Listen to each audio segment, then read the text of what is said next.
After the Second Era, Earth transformed into the largest technological wasteland within the Milky Way Galaxy. The scavenger's cloak billowed in the wind as Cheng Qi stood atop the mountain of refuse. Detection of similar technological creations. Commencing synthesis. Damaged nanny robot, safety protective nanny robot, environment adaptive nanny robot. Mechanical exploration boots, mechanical exploration greaves, jet turbine powered boots. X-55 Extreme Warrior Power Exoskeleton, Extreme Warrior Armor, Memory Metal, Extreme Warrior Power Armor. Intelligent Repair Sprite, KP-03, Quantum Intelligent Repair Cluster. Muon Trap Prototype, Failure, Muon Fusion, Catalytic Reactor Prototype. Amidst the 50 trillion tons of technological debris, the youth synthesized exclusive artifact from the remnants, rising from insignificance. Continuation from the previous chapter. Chapter 89. Times have changed. O scavengers of Earth, I am General Ning Feng of the 12th Galactic Alliance. In an instant, a series of defensive force fields illuminated around the metallic cube, revealing a small heavenly shield. Simultaneously, a transparent inspection window opened at the front of the cube. Inside, a man sat with his eyes slightly opened, for azure rings flashing suddenly within his pupils. This scene was magnified hundreds of times by a nearby void projection. The scavengers were immediately struck with awe. Class Gene. He is truly a high-ranking member of the Galactic Alliance. President Li was equally taken aback. Such a significant figure exists aboard the starship. However, the ensuing words plunged everyone into a chilling abyss. I have witnessed you, allied with the traitor Kunlun, in a united rebellion against the Interstellar Alliance. And you have slaughtered thousands of Interstellar Alliance warriors. Genetics represent everything at your core lies nothing but despicable falsehoods. He articulated these sentiments because he had activated the ship's recording system, seeking a flawless justification for the impending massacre he planned to unleash. Genetics is the most faithful expression. You have not even garnered the approval of your ancestors. And so, Ning Feng spoke, but his expression suddenly shifted to one of astonishment. He beheld the young man in the blue cloak on the ground, who suddenly straightened his posture, his eyes widening as 3 azure halos flickered endlessly within his pupils. Ning Feng was taken aback. How could a clever gene emerge from this wretched Earth? This proclamation stirred a tremendous uproar. The scavengers, belatedly realizing the gravity of the situation, turned to Cheng Qi, each of them rendered speechless. When did this occur? Among them, there appeared a being of such noble clever genetics. President Li had already approached Hina, previously elated to discover that she was alive. Now he held his second daughter, his expression mirroring the shock reflected in Cheng Qi's countenance. The genetic manifestation in Cheng Qi's eyes was so vibrant and clear, exuding an air of nobility. President Li's pupils quivered. He understood all too well that this was certainly no mere facade. At this moment, Hina's entire body was rigid, paralyzed, and unable to move. Her pallid visage trembled slightly as her eyelids flickered, fixating on Cheng Qi, emitting a cryptic "So." "UND" from her lips, a mere Class C, yet you have not entirely forsaken your inferior genes. Moreover, compared to me, you remain a being of a lower tier. Immediately, the circuitry on Ning Feng's head pulsated wildly. A tremendous roar reverberated through the air. Before them, 2 colossal Harrier-class starships executed an extraordinarily complex maneuver in a state of low velocity. The vessels flipped midair, their bows pointed toward the cosmos while their sterns aimed at the ground. The nuclear fusion thrusters at the rear began to accumulate an immense surge of thermal energy. 6 gigantic nozzles, each with a diameter of 7 kilometers, resembling dark volcanic craters, exuded waves of scorching heat, warping the surrounding space as if it were being whisked and contorted. Brother, have you lost your mind? Are you intending to incinerate Earth with the ship's thrusters? Commander Ning's expression shattered, his voice laced with urgency as he shouted, I am still here. No one can impede my path. Not you, not Kunlun, and certainly not that scavenger in the blue cloak. No soul can endure the searing temperatures of 13,000 degrees. Boom! The flames of the interstellar battleship's thrusters roared to life. The fire swelled from a flicker to a blaze, shifting from yellow to blue, ultimately transforming into a blinding white, momentarily engulfing the heavens, akin to the wrath of a ity. Suddenly, Cheng Qi waved his arm, and in the distance, the blossoming Kunlun and the chirping creature on his shoulder were enveloped in a verdant wave, soaring gracefully before. He descending into the throng of scavengers nearby. A colossal flame coalesced into a pinpoint shape, spanning a radius of 100 meters. As the immense vessel adjusted its stance, the first to be reduced to ashes was none other than the blue-caped Cheng Qi. Jialu. The Type 1 biocombat armor emitted a sound, unable to withstand such a staggering temperature. Boom! A white, pointed flame descended upon the ground, consuming everything in its vicinity, including Cheng Qi's frail form. The surrounding refuse melted instantaneously, erupting into bursts of relatively cooler yellow flames, releasing a pungent scent of charred debris. Ha ha ha! Ning Feng laughed heartily, proclaiming, "Only I, the most brilliant commander in history, could execute such a challenging maneuver." Boom! The jet of flames refocused, intensifying once more, with the core temperature soaring to an astounding 13,000 degrees Celsius. 60 seconds, a relentless 60 seconds of searing heat, beyond which no living entity could endure. At that moment, Ning Feng, consumed by a frenzied zeal, began to search for Kunlun's whereabouts. The ship roared, and the immense white flame began to shift slowly. In that instant, Ning Feng was drenched in a cold sweat, for within the flickering white flames, he beheld a steadfast figure. In the next moment, that silhouette stepped forth from the pointed fire, the surrounding heat waves swirling and distorting, while the metal refused beneath its feet melted instantaneously into molten iron upon impact. So this is the means by which silicon-based life replenishes its energy. Cheng Qi raised his head, his form resembling a resplendent diamond, dazzling and radiant. Meanwhile, the Type 1 biological battle armor had diminished into a green-eye pendant, concealed beneath the crystalline skin of his chest. How could your body transform into such a state? Ning Feng stood frozen. How could you possibly withstand such temperatures? Suddenly, Cheng Qi's eyes widened. Within his pupils, apart from 3 azure rings, there was also a halo of multicolored diamond light. What is that? What genetic level do you possess? Ning Feng was equally shaken. Why have I never encountered such a genetic manifestation? You possess a genetic level that surpasses my understanding. In the distance, Hona clearly witnessed this scene. She stared intently into Cheng Qi's eyes, her own filled with an indescribable sorrow and infatuation. She reached out, yearning to touch Cheng Qi from afar, but her strength had waned, causing her arm to fall heavily to the ground.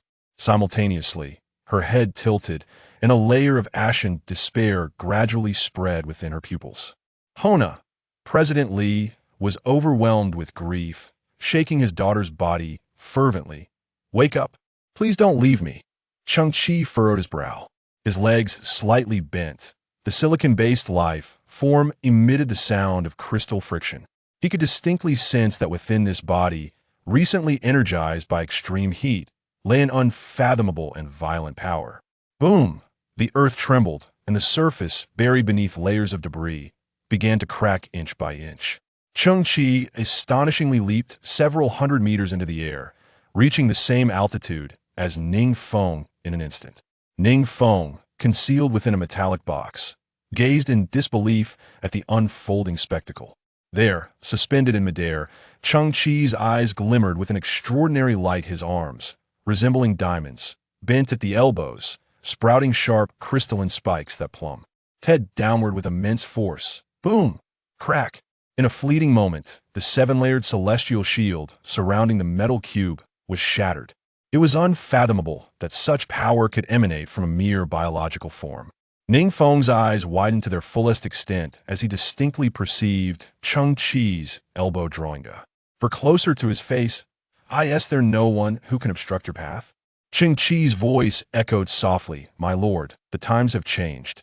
Chapter 90. The True King of Trash. The metallic cube crashed to the ground, emitting thick clouds of black smoke. Its surface was dented and fractured, revealing Ning Feng's form within. However, all that remained of Ning Feng's head was a gaping mouth, now entirely obliterated, with remnants splattered against the surrounding walls. He fell amidst a heap of refuse, becoming yet another piece of litter. Cheng Qi stood on the ground, casting a glance upwards at the two Hawk-class starships in the sky. Their blue ribbons fluttering elegantly, he realized that the barrier separating him from the starships had vanished. His gaze flickered with realization. It seemed Ning Feng had employed some method to directly control the two starships through his own brain. Now, with Ning Feng's mind reduced to mere detritus, the starships had become unclaimed vessels. "What are you doing? I am a lieutenant colonel of the Interstellar Alliance. Who dares to touch me?" The only survivor, Lieutenant Colonel Ning, continued to retreat, surrounded by a throng of scavengers. Emerging from the crowd was President Li, clutching a metallic pipe, tears welling in his eyes. "Beast!" Bang! With a single blow, President Li struck Lieutenant Colonel Ning on the head. A scream erupted as blood gushed from Ning's forehead, panic etched across his face. In an instant, countless scavengers surged forward, completely engulfing Lieutenant Colonel Ning, his cries fading into the cacophony. Moments passed, a multitude of scavengers converged towards Cheng Qi, suddenly kneeling en masse, with President Li leading the way, repeatedly bowing to Cheng Qi. "My lord." Cheng Qi slowly turned around. His eyes shimmered with three azure circles, emblematic of Krayt genes, alongside a resplendent diamond ring. In that fleeting moment, the diamond skin on Cheng Qi receded, and the Ishiped bow armor on his chest expanded, transforming into a sleek black leather attire, complemented by a tattered blue scavenger cloak riddled with holes. To all witnesses, this spectacle appeared almost miraculous. The crowd continued to bow, chanting, "My lord, my lord." Cheng Qi understood that their reverence stemmed from his previous displays and the genetic disparities that set him apart. "I was born on the garbage planet, and I grew up here. This is my homeland.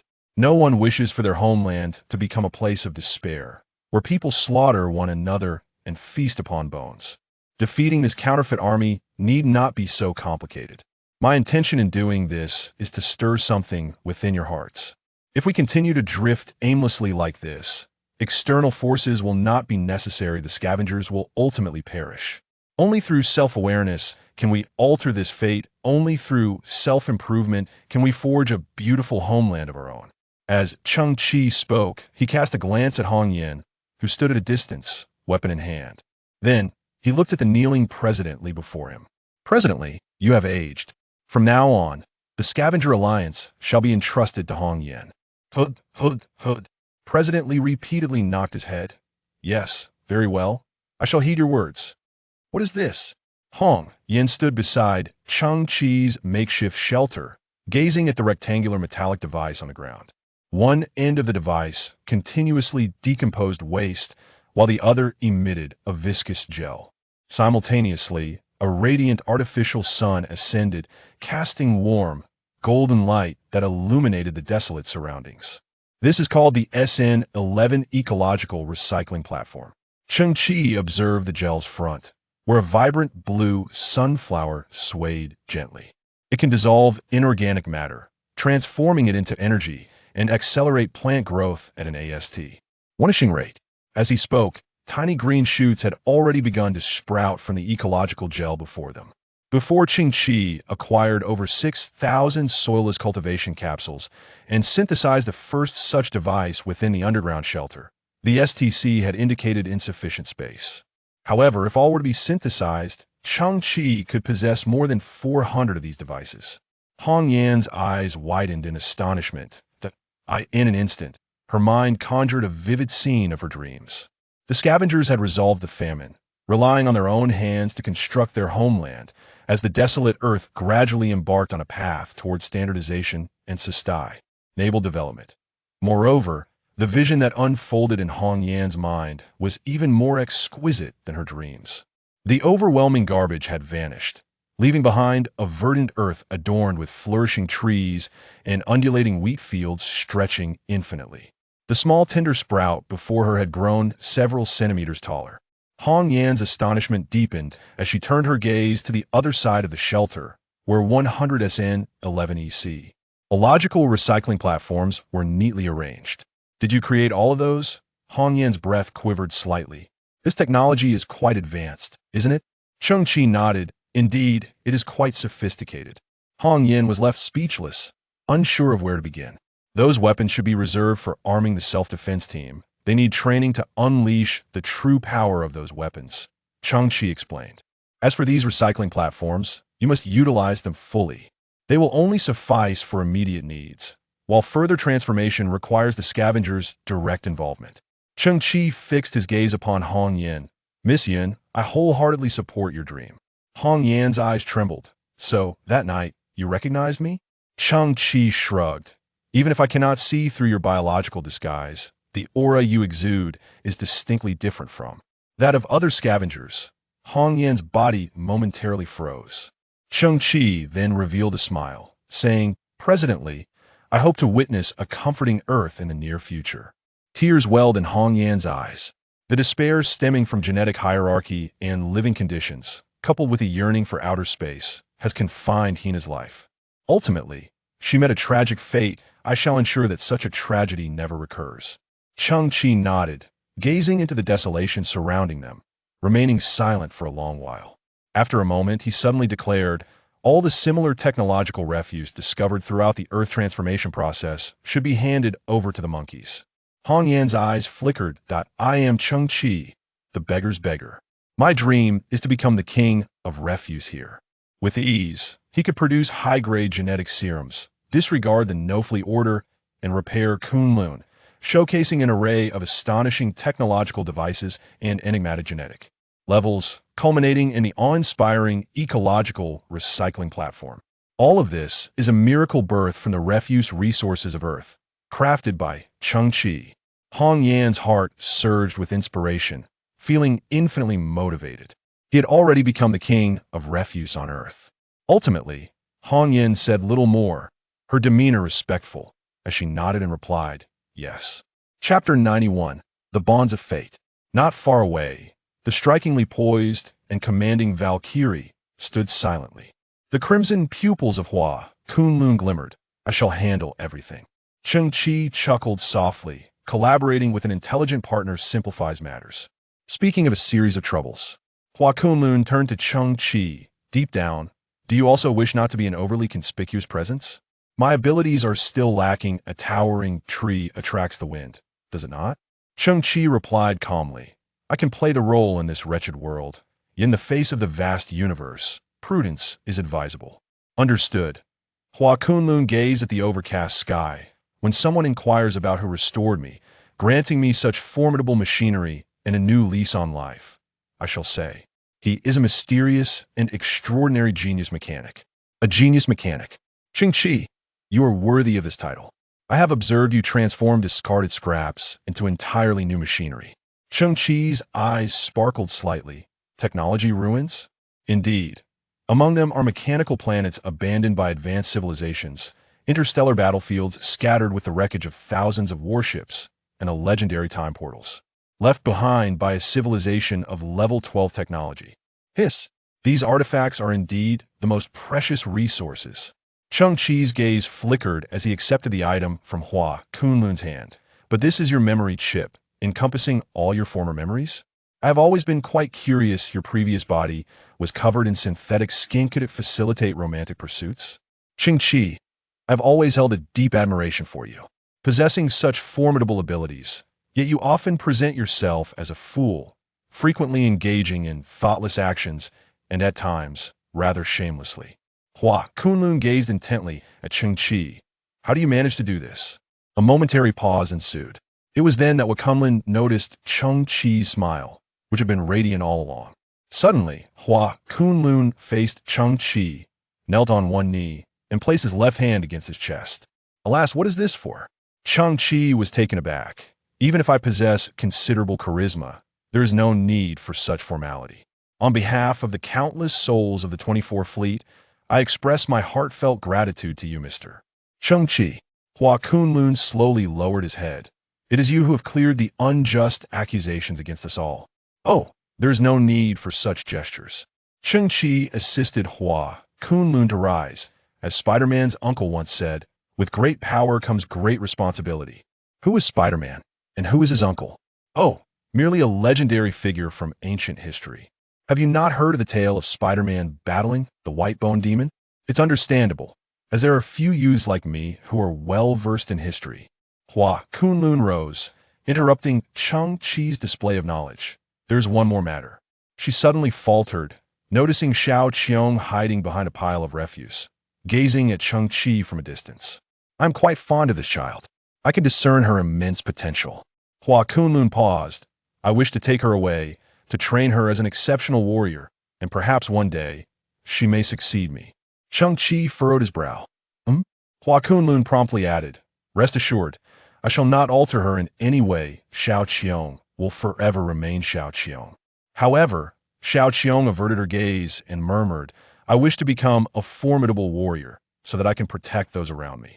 If I were inherently a powerful fighter, then my father would not have died, and neither would my mother. Cheng Qi's frown gradually eased. After a long pause, he sighed softly. Everyone has their own destiny, Xiao Qiong. I await the day you become the mightiest warrior. I wish for you to soon acquire the strength to protect all those dear to you. Xiao Qiong nodded, her eyes glistening with unshed tears. When that day comes, I will protect Cheng Qi. Cheng Qi felt a pang of emotion. Good child, it is truly worth it for me to have poured my heart into you. Hua Kunlun looked puzzled. What do you mean by that? That is of no consequence. Cheng Qi closed his eyes, a twinge of pain in his heart. Please take good care of Xiao Qiong. How fortuitous, Hua Kunlun remarked, turning to Xiao Qiong. This child's birth name is also Hong Lian. Some things truly seem destined. Oh, Cheng Qi expressed surprise, as he had never taken the time to learn Xiao Qiong's true name. I believe you are about to embark on your own cosmic journey, are you not? A ship? Cheng Qi smiled. That is unnecessary, for I prefer a fleet over a mere vessel. Hua Kunlun suddenly realized something and looked up at the two inclined, floating Hawk-class starships in the sky. The Galactic Alliance will soon send personnel to investigate the situation. Hua Kunlun hesitated for a moment.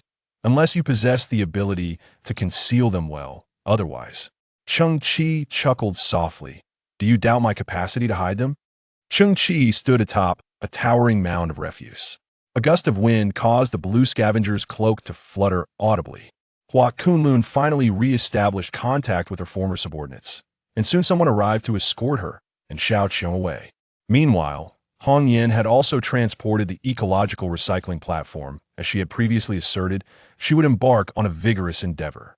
The electronic voice of the STC resonated in Cheng Qi's ears. You have synthesized a substantial number of firearms, thereby igniting the rebellious spirit within Hong Yin. You have fashioned cybernetic enhancements, granting Kunlun a new lease on life. Her emergence has revealed to the scavengers that the Galactic Alliance is not comprised solely of malevolent beings, instilling hope within them, while Kunlun will address any subsequent troubles. You have synthesized the SN11 ecological recycling platform, with the intent of harnessing technology to transform the entire garbage-laden Earth, providing the scavengers with essential resources and conditions.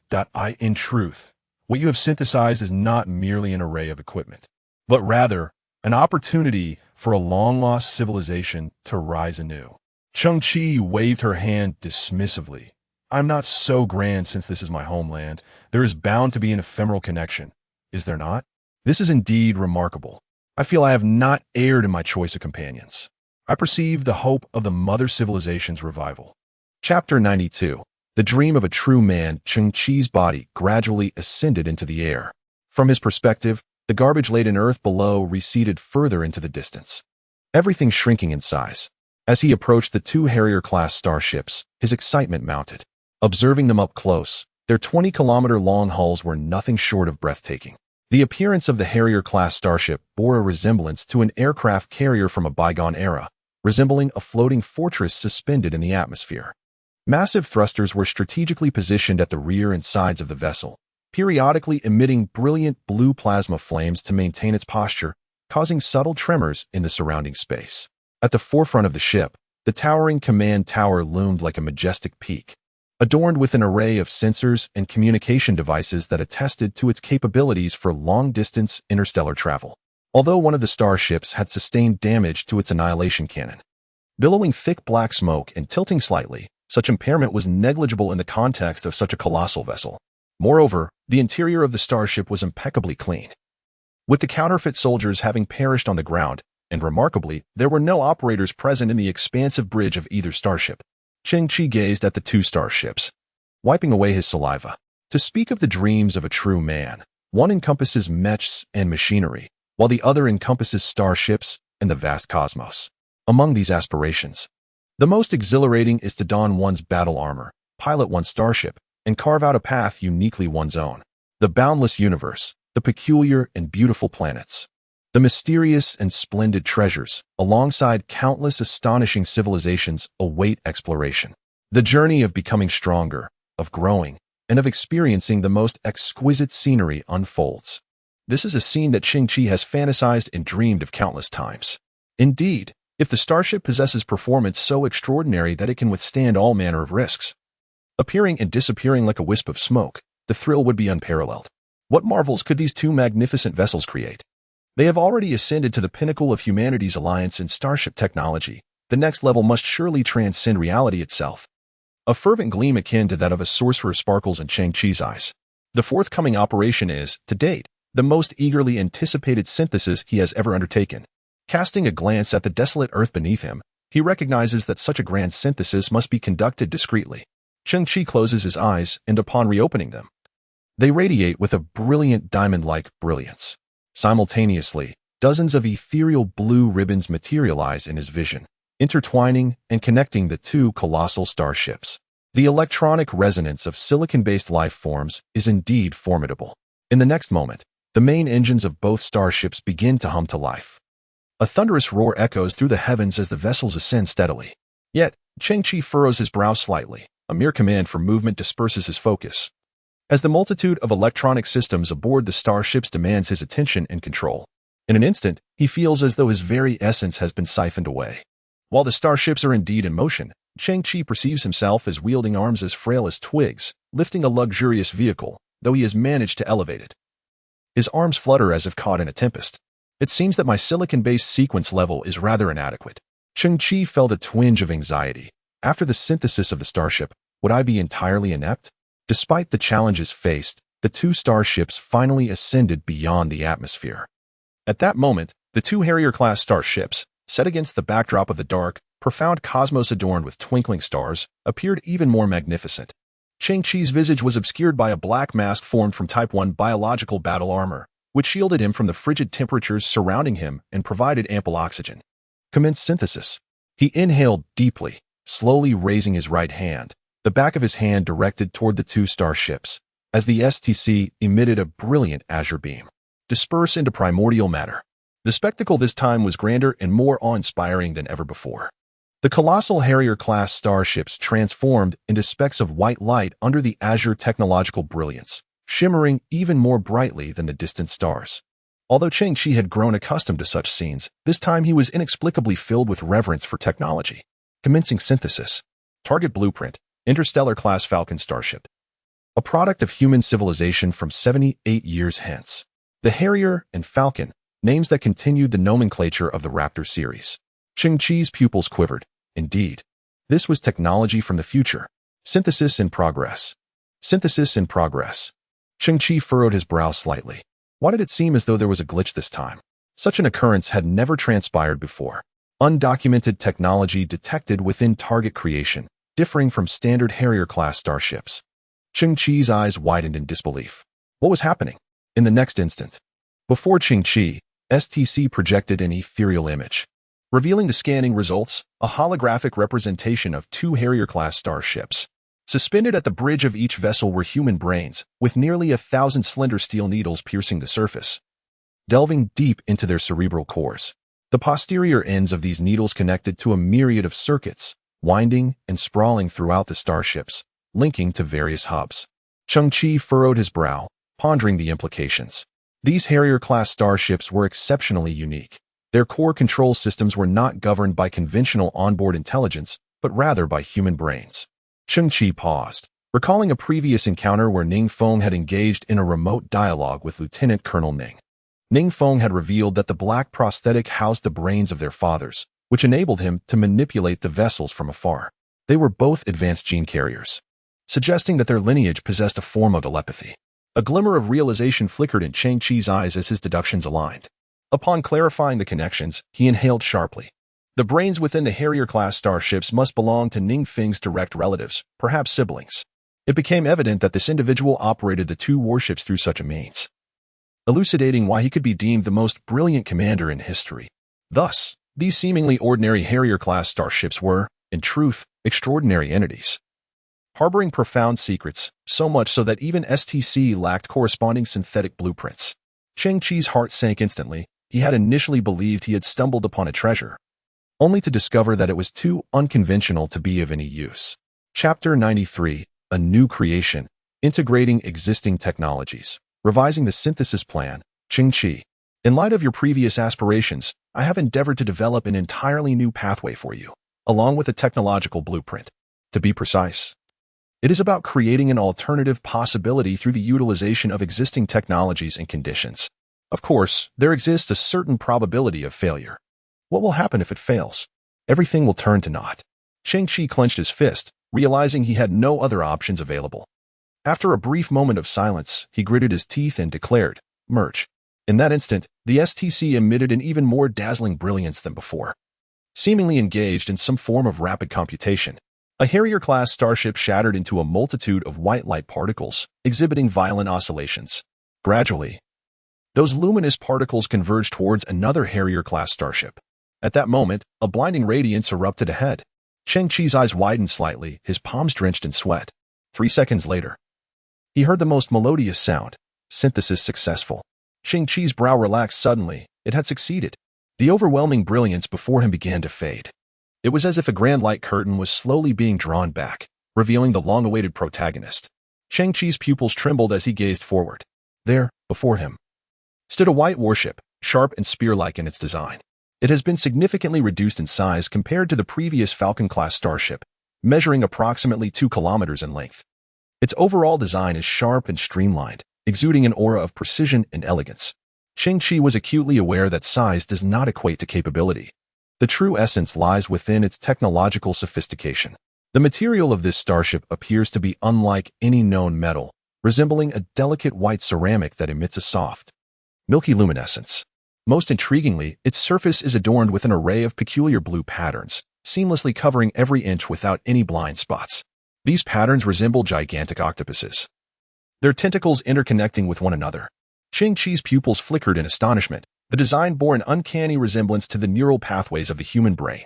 The body of the octopus mirrored the core of a neuron, while the numerous extensions resembled the dendrites and axons. A starship enveloped in a network akin to neural pathways? Theoretically, human consciousness resides within such neural networks. Whenever a human contemplates or forms an idea, bioelectric currents traverse these networks, and the flickering blue currents embody self-awareness and the interpretation of external information. At that moment, a surge of blue electricity suddenly manifested on the white starship's hull, racing along the surface's patterns like a fleeting meteor. Cheng Qi was taken aback. Had it generated a thought? Although he had never encountered the legendary Falcon-class starship, he was certain that this entity before him was unequivocally not a Falcon. It is entirely incongruent with human design principles, even subverting the inherent cognitive patterns of humanity. Furthermore, the Falcon-class starship was conceived 78 years hence, and the technological essence it exudes is evidently not a product that could accrue in such a brief span. Upon the starship, myriad blue currents once again surged forth, coursing along its entire structure, creating a vibrant azure luminescence against the backdrop of the dim cosmos. Majestic, awe-inspiring, and imbued with an air of mystery. Cheng Qi's eyes widened slightly. Was it contemplating? Within the 2 Falcon-class starships, there existed 2 highly digitized human brains. During the earlier process, the 2 brains completed a synthesis, engendering a unique reaction with the 2 Falcon-class starships, resulting in an unprecedented creation. Cheng Qi was taken aback. The amalgamation of human minds. Unnamed starship. Dimensions: 1,680 meters, 270 meters, 230 meters. Mass: 100. 0.24 tons. Material: white metal. White metal, the first recorded technological creation, a fusion of metal and human brain white matter, endowing the ship's surface with an extraordinarily high information transmission rate, capable of withstanding a maximum pressure of 10 million megapascals. This material is a crucial technological prerequisite for the vessel. Communication system, neural network long-distance communication, capable of accessing mainstream interstellar communication channels. With an enhanced communication range of 160. Propulsion system, bioenergy nuclear fusion engine, with a maximum speed of 0.02 times the speed of light and a maximum range of 2.45 light-years. Living facilities, the interior comprises 3 levels, featuring 10 first-class lounges. 95 capsule sleeping pods, a 400-square-meter recreational area, dining area, automated medical equipment zone, physical training area, and cargo storage area. Weapon system, neural network planetary annihilation cannon. Defensive shield system, neural network celestial shield. Exclusive technology, to be explored. Technological level. Given the starship's exceptional interstellar navigation capabilities, the minimum technological level is classified as Level 2. While the upper limit remains undetermined due to the inclusion of numerous undocumented technologies. Cheng Qi gazed at the lengthy annotations, overwhelmed by the wealth of information contained within. The dilapidated interstellar radio left by his grandfather was once Cheng Qi's only gateway to the vast cosmos. He would regularly station himself by the radio, much like a parched sponge, absorbing every morsel of information. He had also heard numerous introductions regarding the starship. The vessel before him, in terms of size and tonnage, could be classified as a small reconnaissance or assault ship. Its maximum velocity reached an astonishing 2% of the speed of light. Although this figure may seem modest, it translates to a staggering 17,000 times the speed of sound. To Cheng Qi's knowledge, this surpassed the fastest small reconnaissance ships available on the market by an impressive 30%. Despite this remarkable advancement, Cheng Qi felt it was not as awe-inspiring as he had envisioned. The white metallic substance, which constituted the ship's ceramic exterior, represented an unprecedented material in the market. Cheng Qi squinted. Could it truly withstand a maximum pressure of 10 million megapascals? Wouldn't that render it susceptible to annihilation by a single star-destroying cannon? Cheng Qi furrowed his brow, recognizing a potential vulnerability in its defensive capabilities. However, the onboard living facilities appeared quite comprehensive, promising comfort during long-distance voyages. The long-range communication systems were also entirely sufficient. Neural network, star annihilation cannon, neural network, sky shield. Cheng Qi pondered the systemic upgrades that had been implemented in the weaponry and defensive shields aboard the Harrier-class starship, yet he was uncertain about the specifics of these enhancements. In that moment, the STC shimmered, projecting a holographic image of the starship. Neural network, star annihilation cannon. The holographic depiction revealed the white hull of the ship, where the densely packed neuronal modules suddenly flickered in unison, emanating an alluring dark glow from their surfaces. Subsequently, the entire white starship seemed to transform into a cosmic porcupine. From the hundreds of neuronal units adorning the ship's surface, each unleashed a jet black and impeccably straight beam of attack, covering a full 360-degree arc without any blind spots. Cheng Qi was somewhat taken aback. The black beams were vividly etched in his memory. They were reminiscent of the attacks from the Starhawk-class starship's annihilation cannon. The annihilation cannon was unleashed through neurons, and there were hundreds of them. The scale was indeed astonishing. Cheng Qi's gaze trembled. And then an even more explosive scene unfolded before him. He witnessed the neurons subtly writhing as hundreds of black beams converged in front of the ship, energy surging violently. The black beams coalesced into an oversized attack beam nearly a meter in diameter, akin to a tangible entity, which instantaneously vanished into the depths of the cosmos. 10 seconds later, a colossal black energy sphere erupted in the distant sky, followed by a violent explosion. Although this spectacle was merely a holographic simulation, Cheng Qi could vividly sense the terrifying power contained within, as well as the apocalyptic sensation it evoked. The dispersed attack power is merely 10 of the original Starhawk-class annihilation cannon. The concentrated attack power is 220 of the original Starhawk-class annihilation cannon. So this is how it is. Cheng Qi finally understood that while the power of a dispersed attack was diminished, it could strike multiple targets simultaneously. Conversely, the concentrated attack's power was enhanced to two times that of before. The emphasis was not on sheer strength, but rather on practicality. Neural network, celestial shield. The older version of the celestial shield possessed numerous drawbacks, such as its honeycomb structural state, which was not the most optimized solution. There exist other more stable and efficient energy transmission structures in the world, such as the human brain's neural network. In the holographic simulation, the neural network on the surface of the white starship suddenly flickered, as a layer of ethereal shadow gradually emerged. It was a layer of blue neural network patterns, gradually expanding as if dragging out a series of phantoms, continuously leaving behind a cascading blue energy shield on the exterior of the starship. After a brief moment, 10 layers of pale blue neural networks enveloped the starship, encasing it at its core. Human cognition is swift, primarily due to the intricate and sophisticated structure of the neural network. The essence of the energy shield also lies in energy transmission, by adopting a neural network structure. The efficiency of the heavenly shield would be significantly enhanced. Cheng Qi's eyes widened slightly. How much stronger is it compared to the previous heavenly shield? A crude calculation suggests its defensive capability is approximately 4 times that of the heavenly shield. Moreover, its deployment speed is 3 times faster than the older version, while simultaneously possessing dual camouflage functions that distort visual and electronic reconnaissance signals 4 times, and the deployment speed has increased tenfold.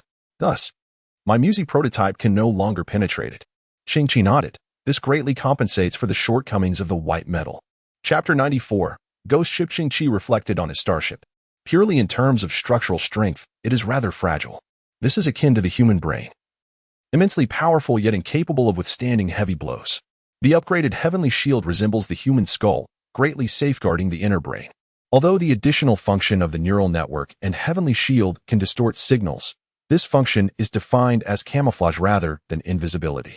Deep within Cheng Qi's heart, there remains a slight lack of security. The upgraded star cannon, in its dispersed firing state, resembles a shotgun, while in its concentrated state, it takes on the characteristics of a sniper rifle. As for the starship's speed, it surpasses the fastest small starships on the market by an impressive 30.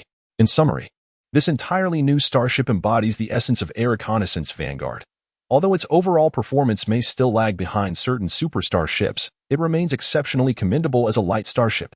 Cheng Qi's gaze lingered over the annotations, gradually fixating on the term exclusive technology that appeared twice.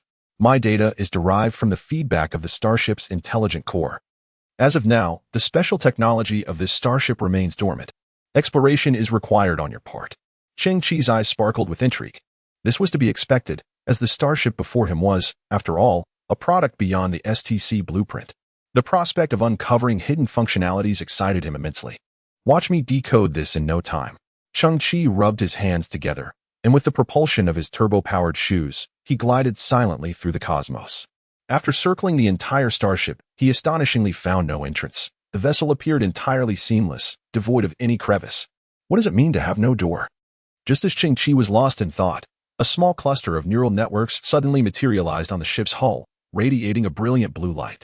Subsequently, this neural network expanded in a manner that defied the laws of geometry, gradually forming a 3-meter-high entrance before Cheng Qi. Truly unconventional. Even the hatch is so fantastical. Cheng Qi slowly stepped into the starship, the door behind him closing silently, forming a wall that resembled flawless porcelain, devoid of any seams. He cast his gaze around. The interior of the starship seamlessly blended elements of science fiction and magic. The bright lights illuminated the pristine surroundings, and every material within his line of sight gleamed with a lustrous metallic white, evoking a sense of delicate softness that was exceedingly comforting. Tap, tap, tap. This was Cheng Qi's starship. As he surveyed his surroundings, a wave of exhilaration washed over him. A garbage bug possessing its own starship? It seemed nothing short of a fantastical dream. Regrettably, he was utterly alone here, unable to share his joy with anyone else. Where was the bridge? Where was the bridge? The bridge was located on the 3rd deck. Suddenly, humming a tune, Cheng Qi paused in his tracks, retreating 3 steps as he turned to glance at a cabin he had just passed. In the next moment, Cheng Qi's eyes widened. What was that? He beheld a platform approximately half a meter high within the cabin, upon which sat a woman clad in red, dressed in a flowing crimson gown. One foot dangled over the edge of the platform, while the other curled up. She cradled her ankle with both hands, gazing skyward. Hona? Cheng Qi's pupils constricted. Had she not perished? Indeed, the woman in the red dress was Hona, and her posture mirrored that of the time she awaited the arrival of a superior genetic being on the roadside of the bar street. Cheng Qi shuddered, a wave of goosebumps enveloping him. What was happening? Fortunately, Hona remained stationary, maintaining her pose, and posed no threat to Cheng Qi. Cheng Qi felt a chilling sensation coursing through him. Could this be related to the hidden functionalities of the starship? He needed to reach the bridge to uncover the truth. As he continued forward, He noticed a pair of middle-aged individuals huddled together by the roadside, draped in tattered scavenger cloaks, with the woman resting her head upon the man's shoulder. Cheng Qi recognized them. They were Xiao Qiong's parents. At that moment, Xiao Qiong's father and mother unexpectedly revealed faint smiles and nodded in Cheng Qi's direction. He was momentarily taken aback. These two individuals were already deceased. As he pressed onward, Cheng Qi encountered a set of quadruplets. Among them, the eldest was unmistakably the spirit of his subordinate, Ningfeng, who furrowed his brow and paced restlessly in place, muttering inaudibly through the movements of his lips. Cheng Qi discerned that he was declaring, "No one can obstruct my path." The relatively younger figure was none other than Colonel Ning, who had been brutally beaten to death by scavengers. He was now clutching his head, trembling violently, his eyes wide with terror. The other two bore striking resemblances to Colonel Ning and Ningfeng, yet their expressions were vacant, their arms hanging limply at their sides, with their skulls eerily hollow. Their brains seemingly vanished. What were these beings? Spirits. Cheng Qi observed closely.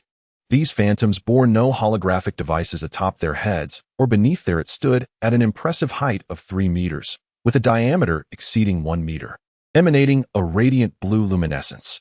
Within it pulsated rhythmically, akin to a heartbeat, resonating with a thump-thump sound. Cheng Qi's eyes twitched. What on earth was this?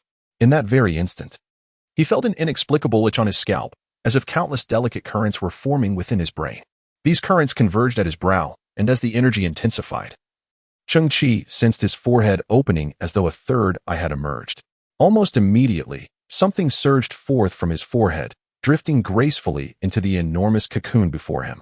Chapter 95. The fourth wall inside the cocoon. A brilliant light suddenly burst forth, revealing the curled silhouette of an infant, reminiscent of a sonogram of a pregnant woman. Cheng Qi's eyes twitched slightly, feeling that the strangeness of it all was intensifying. In the next moment, the infant unexpectedly stretched its limbs, chubby arms and tiny fists reaching toward the heavens. Subsequently, the infant began to grow at an astonishing rate. In an instant, it transformed into the figure of a 4 or 5-year-old child, and with another blink, it became a youth, only to metamorphose again into a towering adult standing 2 meters tall. The adult's feet gently touched the ground, taking a step forward, its body silently penetrating the massive cocoon, which then transformed into some form of energy, absorbed by its very being.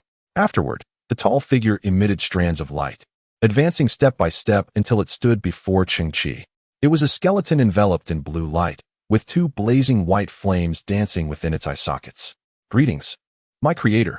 The towering blue skeleton parted its mouth slightly, and an imperceptible sound wave emanated forth. "Upon merging with a fragment of your consciousness, I became an independent entity." "Life?" Cheng Qi was taken aback. "What exactly are you?" "I am this starship." The blue skeleton stood upright, embodying a human consciousness with electronic attributes. Cheng Qi felt an inexplicable shock. The intangible and unseen human consciousness transformed into a corporeal form? In other words, the remnants of consciousness from the 2 human brains aboard the starship were synthesized and subsequently melded with the ship, creating a form of electronic awareness? Cheng Qi, somewhat dazed, inquired, "Are you akin to a type of artificial intelligence?" "I am a more extraordinary existence. In all known records, I am unique." "The soul, the material world? Have you heard of the concept of 21 grams of the soul?" The blue skeleton's mouth remained slightly ajar, sound waves continuing to spread. At the precise moment of human death, the body experiences a weight loss of 21 grams, which is the weight of the soul, for in that instant, the soul departs from the corporeal form. The so-called soul is, in fact, the consciousness of humanity. Human consciousness and the physical body have always been 2 independent entities, much like a mech and its pilot. Cheng Qi paused momentarily, pondering where the consciousness goes after death. It drifts in the air, existing silently in an imperceptible state. Cheng Qi inhaled lightly, feeling a sense of horror. Does this imply that those who have departed have been lingering around us all along, quietly observing our lives? This interpretation holds merit. The ghostly flames flickered within the blue skull's eyes, calmly gazing ahead. The human consciousness is akin to a quantum state, birthed from quantum phenomena at the microscopic level of the brain, such as the quantum vibrations of proteins or the quantum tunneling of ion channels, as well as the transformation process of brain cells from superposition to collapse, all of which facilitate the emergence of human awareness. Cheng Qi felt a tinge of disbelief. It turns out that the notion of a quantum soul is indeed authentic. Upon the demise of a human, consciousness particles do not dissipate. Rather, they transition into a state of superposition. If one were to observe them, consciousness would collapse into a definite state once more. Cheng Qi's eyes widened slightly. So, the spirits I witnessed earlier were those that had collapsed into a state of certainty for some reason, becoming visible to the naked eye? Precisely. The blue skull nodded. Prior to your observation, they existed as consciousness particles adrift in another realm. Cheng Qi was taken aback. Another realm? The blue skull continued. This realm both exists and does not exist, for it is a different dimension. Under normal circumstances, no human can breach this barrier. As it lies beyond the fourth wall, Cheng Qi felt his mind expand. The fourth wall? This term originates from the realm of human theatrical civilization. The stage is adorned with walls on both the left and right sides, as well as one at the back. While between the actors and the audience lies the enigmatic fourth wall. The blue skull, its mouth slightly agape, emits sound waves that gently waft through the air. The consciousness of the departed resides beyond this fourth wall, silently observing the performance of the living, much like an audience. However, I exist as a tangible electronic consciousness, embodying both physicality and spirit. The blue skull paused, asserting that I am a being capable of transcending the fourth wall. Upon hearing this, Cheng Qi recoiled in astonishment. This was utterly bizarre. The blue skull continued, because I possess the dual attributes of soul and reality, I can observe all particles of consciousness within the field, which consequently collapse into a definitive state, manifesting as the spirits you perceive. Cheng Qi was momentarily taken aback. The principle of these spirits astounded him, igniting a flurry of thoughts. The blue skull added, of course, the so-called definitive state is merely a concept from my perspective. Moreover, due to the unique link of consciousness we share, you too can attain the same viewpoint as I do. Others, however, would remain oblivious to the presence of those spirits. Cheng Qi's eyes widened in realization, with millennia of human civilization. Were there not countless spirits? They too would dissipate upon exhausting their energy, albeit over varying durations. The blue skull's eyes flickered with ghostly flames. As consciousness possesses the attribute of quantum entanglement, the more bonds the deceased had in life, the longer their existence would endure. Cheng Qi was somewhat taken aback. Reminiscent of the eerie tales where deep-seated obsessions prevent spirits from departing. The blue skeleton slowly nodded, then unexpectedly turned to reveal the space behind it. Cheng Qi's expression momentarily faltered, for not far away stood 8 towering figures.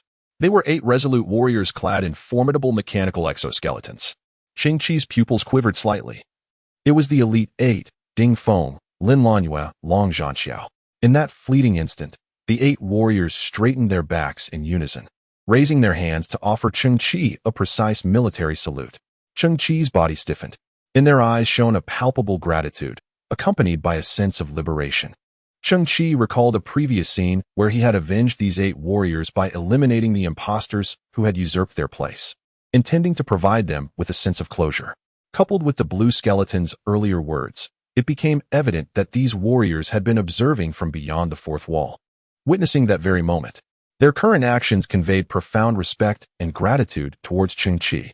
For 20 long years, their consciousness had remained tethered by injustice and resentment, refusing to dissipate. For reasons unknown, Cheng Qi felt a stir of emotion. After all, he considered himself no paragon of virtue, merely a fortunate coincidence, an effortless act. Yet, the mysteries of the world had manifested in such a manner, allowing him to receive their heartfelt thanks. Cheng Qi smiled gently and nodded at the 8 figures. In the next moment, the 8 silhouettes maintained their salute, gradually fading away. Their entanglement had vanished. At this moment, it could be said they had truly departed from this world. Cheng Qi tilted his head slightly and suddenly noticed a middle-aged man behind him. Clad in a white lab coat, a cigarette dangling from his mouth, revealing intricate tattoos on his arms. Cheng Qi's eyes widened in recognition. It was Professor Huolinzhou. To Cheng Qi's astonishment, the man in the white coat discarded the cigarette, meticulously rolled down his sleeves to conceal the tattoos, and then adjusted his attire with utmost seriousness. Finally, he bowed deeply towards Cheng Qi, a gesture laden with respect. Cheng Qi understood that this bow was not merely for him, but was a tribute to the unforgotten Musi technology. Exhaling slowly, Cheng Qi returned the bow to Professor Hua, an act that transcended the fourth wall, a mutual homage. I have done little. I have merely been fortunate enough to stand upon the shoulders of giants, he expressed with profound reverence. Without Professor Hua's unwavering persistence, I would not have had the opportunity to harness Musi technology. As Professor Hua's figure gradually dissipated, the couple of scavengers, who had once embraced each other, reappeared, gazing at Cheng Qi with identical smiles. It was then that Cheng Qi comprehended their gratitude. For after their passing, he had taken in their daughter, Xiaoqiang. Chapter 96. The civilization of begging. Cheng Qi felt a deep sense of awe, profoundly shaken. The world was vast, its mysteries endless. In the grand scheme of the universe, human understanding amounted to little more than a flickering flame, unable even to illuminate humanity's own civilization. Then, Cheng Qi turned to gaze at the towering blue skeleton, pondering what this starship's exclusive technology could possibly be. My essence is this very starship, and I am the only entity in the known universe capable of traversing the fourth wall. Thus, this starship can likewise breach the fourth wall. The blue skeleton nodded, indicating that you, as a passenger of the starship, may also embark on this journey. Hiss. Cheng Qi's eyes widened in astonishment. This revelation struck him like a thunderclap. He had previously contemplated the starship's hidden capabilities, yet he could never have fathomed such an extraordinary and mind-bending answer. Just 2 minutes prior, Cheng Qi had conceived a notion that within this world lies a wondrous and enigmatic fourth wall. In his understanding, this concept was profound and secretive, imbued with reverence, and seemingly unattainable. Yet, in this moment, he suddenly learned that he could delve into its mysteries, even partake in its experience. The magnitude of this revelation was overwhelming. Filled with joy, my esteemed creator, Cheng Qi, please prepare yourself. You are about to become the first human to transcend the fourth wall. The blue skeleton's voice resonated. The entire starship trembled slightly as the main engine roared to life. A plume of white particle flames erupted from the rear of the vessel, and the entire craft began to glide forward. Through the deck's transparent canopy, Cheng Qi beheld a mesmerizing sight amidst the shadowy expanse of the cosmos. A network of neural pathways, radiating a luminous blue glow, materialized out of thin air. The entire starship glided silently yet magnificently into the neural network, evoking an ephemeral sense of grandeur. Like a mirror piercing through, in the next moment, the white starship emerged from the rear of the neural web. As the entire vessel exited, the vast expanse of deep space flickered momentarily before dissolving into silence. From Cheng Qi's perspective, however, the scenery remained unchanged. The universe was still the same, with a distant, radiant sun suspended in the void, and beneath him lay a dim, grayish earth littered with debris. Yet, within Cheng Qi's entire field of vision, it seemed as though a delicate green filter had been cast over everything, subtly tinting the hues of the surroundings with a faint verdancy. Cheng Qi's eyes widened slightly, and an ineffable sensation stirred within him, difficult to articulate. He was acutely aware that he existed in this world yet simultaneously transcended it. It was a paradox, yet one imbued with clarity. In that fleeting moment, Cheng Qi beheld the distant sky, where nearly 10,000 figures radiating green light congregated. Cheng Qi squinted, his expression solemn.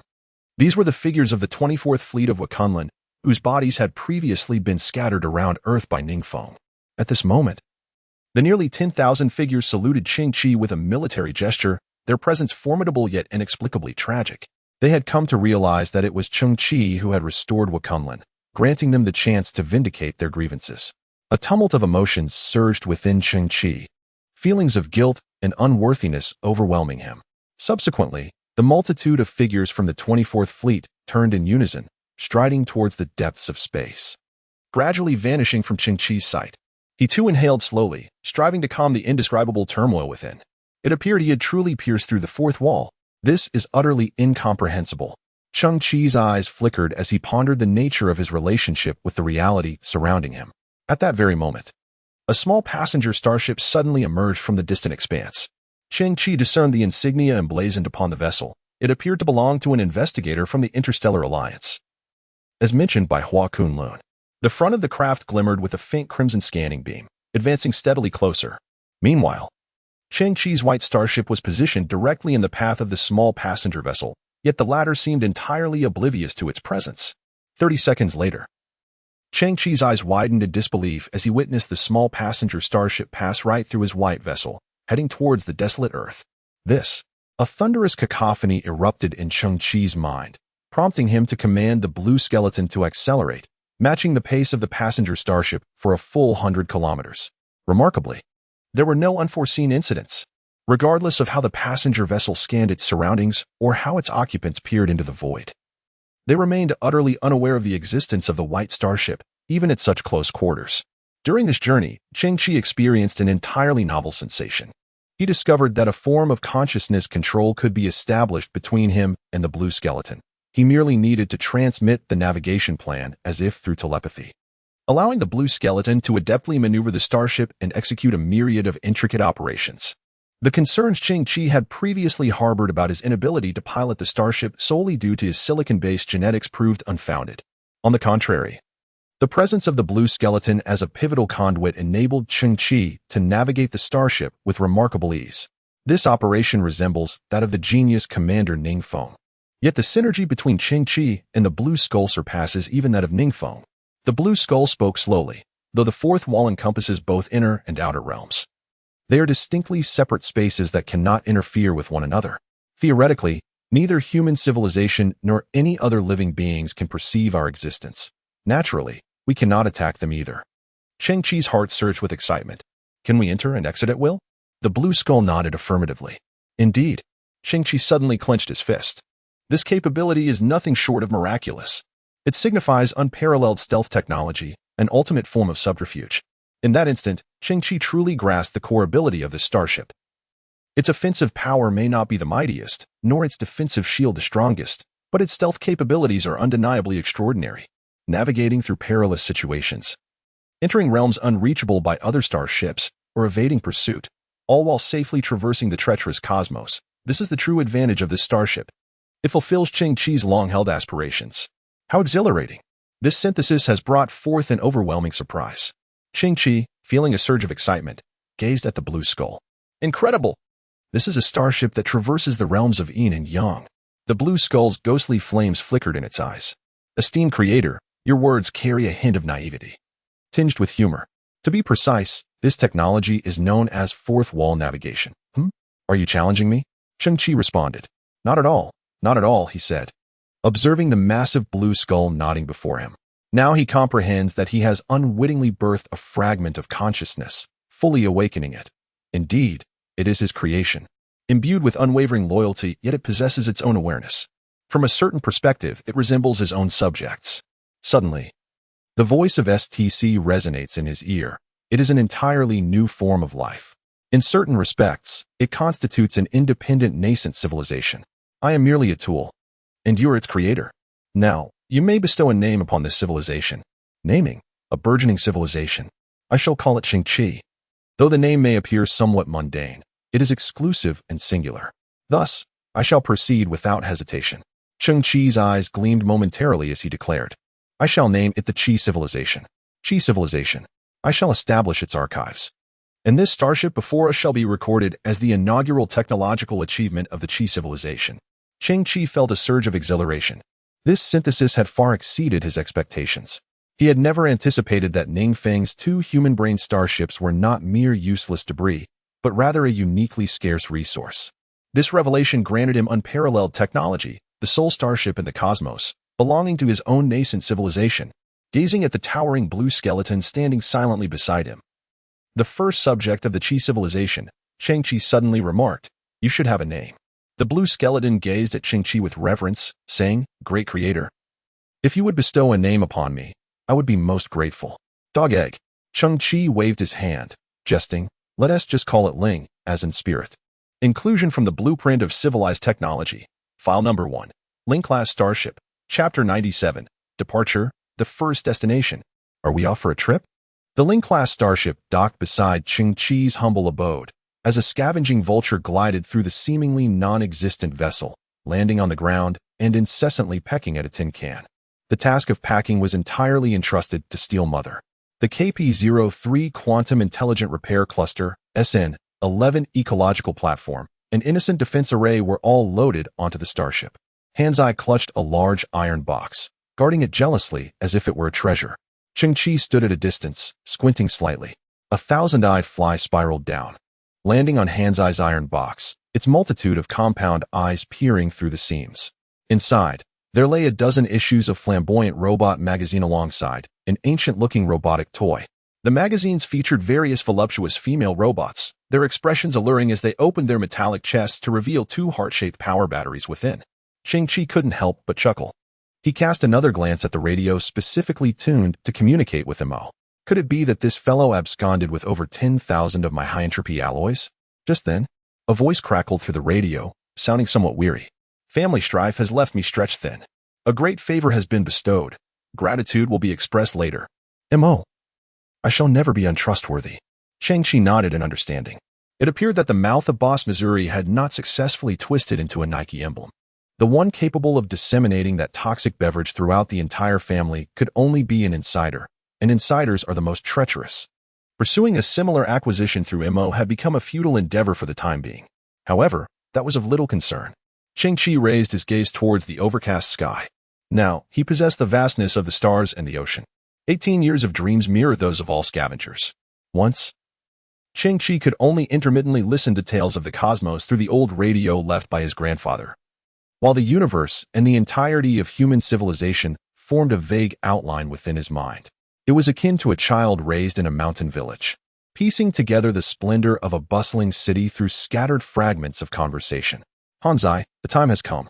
Cheng Qi strode forward, declaring, we must set forth. Suddenly, a neural network illuminated a clearing ahead, revealing the hatch of a Ling-style starship. The boy and his robotic caretaker slowly entered, and as the neural network dimmed, the two figures vanished from the desolate earth of refuse.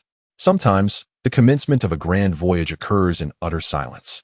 According to Cheng Qi's wishes, within the Ling-style starship, the lighting brightened, the temperature stabilized at a comfortable 23 degrees, and the oxygen content remained at 21, reminiscent of standing in an expansive prairie, serene and cozy. There were no unwelcome specters that would intrude. Subsequently, Cheng Qi beheld the moon, now within arm's reach. Its face remained a sphere, pockmarked with craters of various sizes. Yet its reverse side had been hollowed out. Why does the moon refrain from rotation, and why does it not succumb to the gravitational pull of the Earth, leading to mutual destruction? Furthermore, how is it that the meteoroids that strike its surface, despite their potential for catastrophic damage, leave merely shallow craters? This is because its core is a robust and intricate mechanism. An unknown advanced civilization has positioned the moon in close proximity to Earth with the intention of observing human civilization. Currently, this has become a widely acknowledged secret. The moon now exists as a fragile shell, poised to disintegrate into fragments at any moment. The moon has been cast aside, and in the distant expanse, a slender defensive line gradually materializes in view. This line was once the Earth blockade established by the Nebula Alliance. However, this defense has not been promptly abandoned. A few scattered small floating outposts remain, along with a massive signal jammer. Cheng Qi gazes intently at the blockade line approaching from afar. Once, this was an unbreakable chain for him. At this moment, a soldier within the outpost, beset by ennui, slowly opens his mouth and lets out a great yawn. The sleek design of the Ling-style starship, resembling a spear, pierces the soldier's throat. Following this, the colossal vessel glides through the diminutive outpost and the elongated blockade. After yawning, the soldier rubs his weary eyes and smacks his lips. In his gaze lies the unchanging profundity of the universe. Cheng Qi, too, observes the vast cosmos before him, feeling an inexplicable surge of emotion. The soldier is confined by the rules. The universe is vast, yet he can only move within the confines of his small outpost. Conversely, Cheng Qi has just shattered the constraints. The universe is vast, offering the freedom to traverse to any desired location. Cheng Qi extended his hand, hovering over the control panel of the Ling-style starship, gently loosening his grip as a fragmented chip slowly drifted out. A beam of light swiftly emanated from the console, suspending the chip in midair. Subsequently, a network of circuits spread from the workstation, connecting with the chip's leads and rapidly decoding its contents. 5 technological ruins from his memory were meticulously enumerated. The nearest among them was located in the star system closest to the solar system, Alpha Centauri. This ruin was designated as the Shipwreck Ruins by Hua Kunlun, who had fortuitously discovered its existence during a mission 4 years prior. Although Hua Kunlun did not delve deeply into it, he rendered a judgment. Unnoticed by the masses, it harbored an unknown technological system, an indeterminate technological level, unfamiliar life forms, and uncharted civilizations, with virtually no ascertainable factors, rendering it exceedingly perilous. Cheng Qi's gaze flickered with intrigue. A series of uncertainties culminated in a high-risk assessment. However, as the ancients said, the greater the storm, the more precious the fish. Possessing the Ling-style starship, he feared no risks. If the situation proved dire, he could always take a glance and retreat.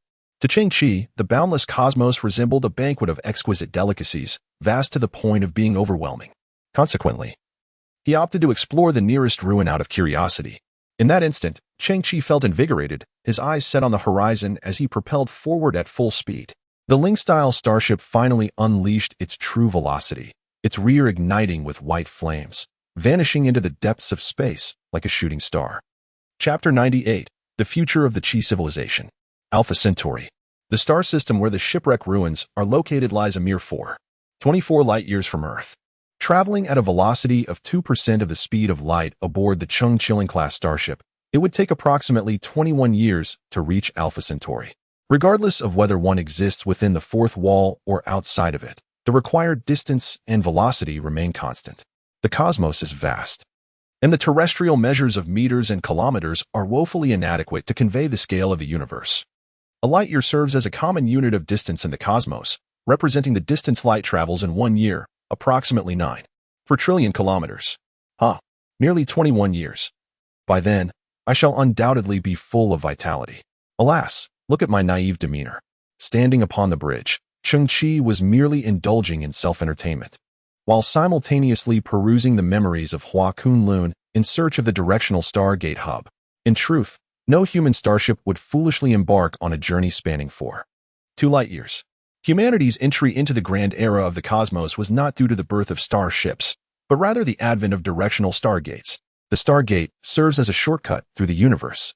As for why humanity has managed to establish countless stargates within a few hundred years, that remains a closely guarded secret.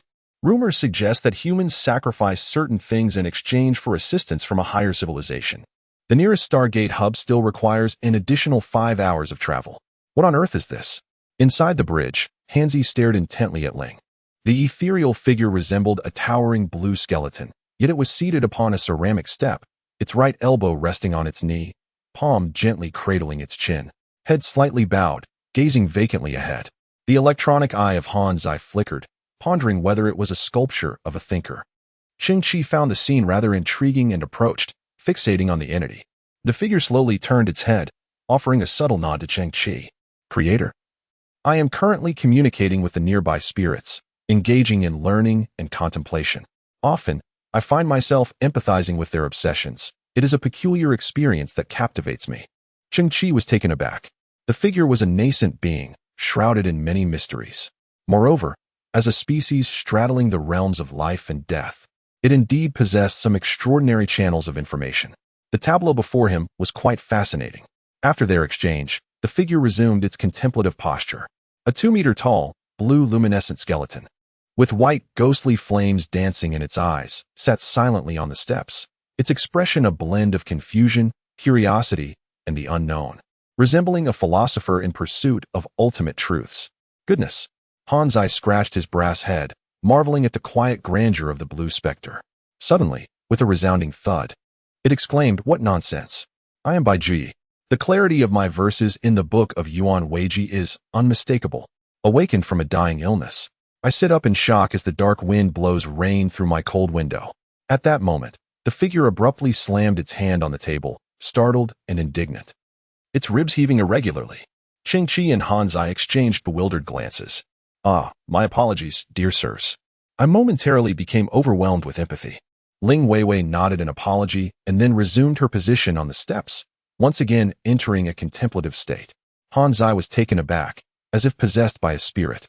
Cheng Qi clicked his tongue in astonishment, not expecting this individual to be so sentimental. Alas, how infuriating. I am Chao Mingda. I possess great talents and strategies. Being an exceptional military leader, politician, and literary figure, I am adept at recognizing and appointing capable individuals, advocating enlightened governance, quelling rebellions, unifying the North, and reviving production. I am the cornerstone of the Chao Wei regime. Yet, future generations remember only my fondness for married women. How tragic. Ling suddenly sprang to her feet, raising her voice to the heavens, her body trembling. Cheng Qi was astonished, realizing that she was once again empathizing with Cao Cao. But were those two figures truly near this earth? It was unexpected that a clown and a lover of married women could keep two heroic spirits bound for centuries. Ling offered another apology, vowing to exercise restraint in the future, and then returned to her contemplative demeanor. Cheng Qi found the situation amusing. shaking his head with a smile before checking the starship's navigation data. Suddenly, he was taken aback. How had the starship's maximum speed increased by 0.3? The power of the neural net annihilation cannon had also risen by 1.3, and the shield strength by 0.3. Although the increments were minor, why was there growth? This optimization method is learned from my experience. Ling's voice resonated. I simply implemented superior strategies within myself and made adjustments within my capabilities. Cheng Qi was momentarily stunned, inquiring, "From whom did you learn?" In the Flower Kunlun 24 fleet, Chief Engineer Xia Xing stands as a paragon of genius. Ling slowly articulates that within his mind resides a multitude of optimization schemes for the Harrier-class starships. Yet, before he could compile and report these insights, his fleet was unjustly branded as traitors, ultimately perishing in a sweeping crackdown. Cheng Qi's gaze flickers, a profound sense of injustice for Xia Xing enveloping him, yet simultaneously, a chilling sensation courses through his being. This is not merely a thrill of horror. Rather, it is a pure, soul-stirring shock. In this moment, Cheng Qi becomes acutely aware of Ling's formidable strength.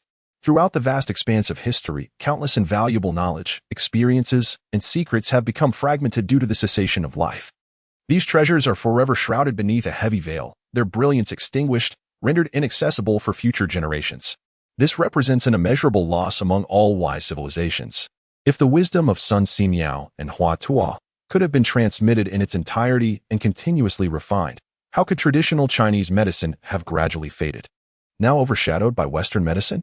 Had Einstein's mode of thinking endured through the ages, humanity might have unraveled the mysteries of the cosmos much sooner.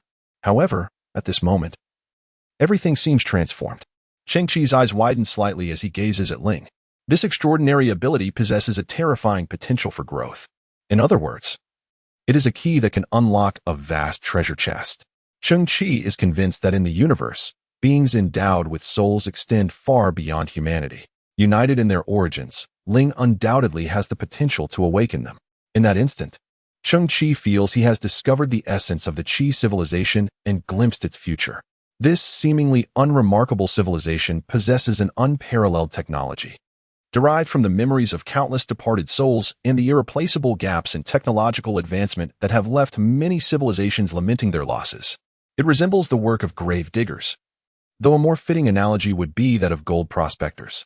Cheng Qi inquired, "Are you able to communicate with the souls of the departed? Is there a defined range for this ability?" Ling nodded affirmatively. Indeed, thus far, this domain encompasses approximately 500 kilometers. Cheng Qi's eyes sparkled with intrigue then. The war-torn ruins of the universe, or the planets of extinct civilizations, shall become your fertile ground. Ling, equally exhilarated, responded, "If you grant me such an opportunity, I shall dedicate myself wholeheartedly to learning and contemplation, and I will relay the findings to you." Subsequently, Cheng Qi and Hanzai explored the entirety of the Ling-class starship. In terms of living facilities, it resembled a mobile 7-star hotel. Within the leisure area, there even existed a small basketball court, a swimming pool, and 3 sound-wave massage rooms. The fitness area was equipped with state-of-the-art facilities, including a gravity training chamber and various strength testing apparatuses. The dining area boasted 2 food preparation lines where raw ingredients could be transformed into exquisite dishes in mere moments. Cheng Qi selected a moderately sized cargo hold and deployed the SN-11 ecological platform. The ecological gel rapidly expanded into a 600 square meter cultivation space. After sowing the seeds, an artificial sun gently ascended, and the blue sunflowers began to sway gracefully in the fields. Soon, this place will be brimming with fruits and vegetables, providing a continuous supply of fresh ingredients for Cheng Qi. In the rest area, within a first-class lounge, the ground is adorned with a soft white carpet, and stepping on it evokes a sense of guilt. The enormous bed, soft to the touch, features a mechanical structure that adjusts in real time to the tilt of the spacecraft, ensuring that regardless of the vessel's bumps or inclinations, lying on it feels akin to floating upon a calm and warm surface, devoid of any vibrations. The Ling-style starship is a fusion of 2 Harrier-class vessels, and these facilities are a continuation of the previous layout. One can infer that the former Harrier-class ships offered an equally high level of comfort. Humanity has never been one to skimp on self-indulgence. Cheng Qi reclines in a large position on what he has experienced thus far as the most comfortable bed, gazing at the pristine ceiling, murmuring, "This is quite extravagant." Chapter 99, The Stargate Nexus, oh my. 5 hours later, Cheng Qi gazes from a distance at the crimson planet quietly floating in the cosmos, along with the 20 colossal directional stargates positioned before it, and he cannot help but exclaim in awe. That is Mars, once the pinnacle of human exploration.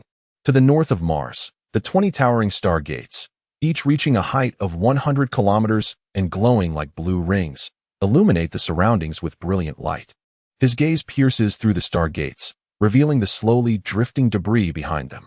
Yet, upon entering those gates, it is as if space folds, allowing the starship the potential to appear in any corner of the universe. Cheng Qi has often expressed his grievances about the stargates. It is precisely due to the emergence of this entity that Earth has been forsaken by humanity, reduced to the desolate wasteland it is today. Yet, upon witnessing this epic-making creation, Cheng Qi could not help but exclaim in awe at its grandeur. In the sparsely populated solar system, the Martian Stargate hub lay deserted, an echo of emptiness.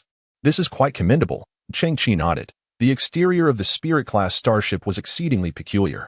Had it been able to masquerade as something more mundane, it would have mitigated unnecessary troubles. I shall combine with your subconscious to simulate a design for the starship that aligns with your vision, said the spirit seated on the ceramic steps, nodding at Cheng Qi with a flicker of ghostly flames in their eyes. Exuding an air of leave it to me, Cheng Qi felt a twinge of curiosity. He had never dared to dream of owning a starship, and thus, even he was uncertain of what form his ideal vessel would take. At that moment, the neural network on the surface of the Spirit-class starship began to pulsate, enveloping the entire ship in a cascade of blue light. As the illumination faded, the starship's exterior transformed into a mottled, rusted gray metal, with a colossal barrel painted on one side, encircled by a ring of clockwise arrows. Cheng Qi tilted his head as he observed the real-time holographic projection of his starship. This is indeed the imagery from your subconscious. Cheng Qi ultimately came to terms with it. A junk ship is still a junk ship. It is a match made in heaven. In the abyss of space, the Stargate operated autonomously, entirely governed by artificial intelligence, with usage fees starting at a staggering 180,000 credit points. Cheng Qi was taken aback. An ordinary family of scavengers could scarcely accumulate such wealth over a lifetime. What astonished Cheng Qi even more was that the Stargate leading to Alpha Centauri required a queue. The system indicated an excessive number of starships destined for Alpha Centauri, with 533 vessels ahead in line. The anticipated wait time was a staggering 5 hours and 58 minutes. Such an interminable delay. Subsequently, Cheng Qi faced a minor dilemma. He lacked an identity, and the Ling-style starship had no official registration. It was rumored that several advanced genetic beings had once emerged from the desolate Earth, liberating themselves to join human civilization. Yet this required a series of registrations and identity establishments. However, without an identity or registration, one could not utilize the directional Stargate. No need to panic, fortunately. I had prepared in advance. Cheng Qi slowly retrieved a palm-sized white disk, its surface shimmering with concentric circles of light, faintly revealing small darts within. Prior to his departure, Cheng Qi had discovered a few intriguing items among the debris sent by the monkeys. One such item was a box of rusty graphite darts. This weapon, possessing a modicum of technological sophistication, was reportedly designed for covert operatives.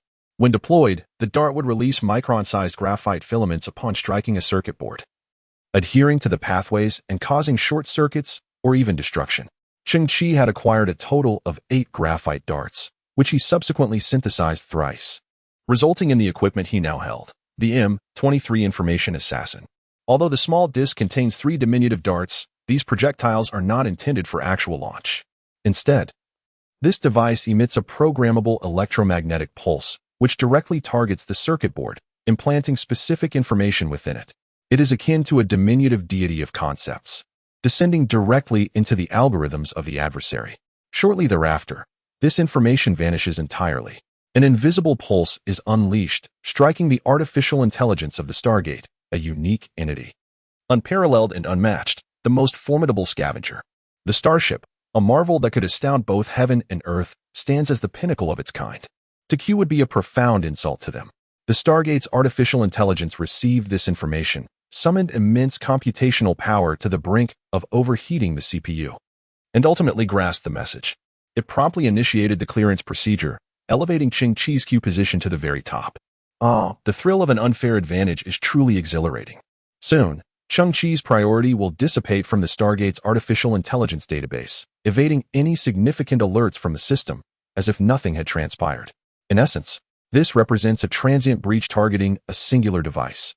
The M23 information assassin does have certain limitations to avoid exposure.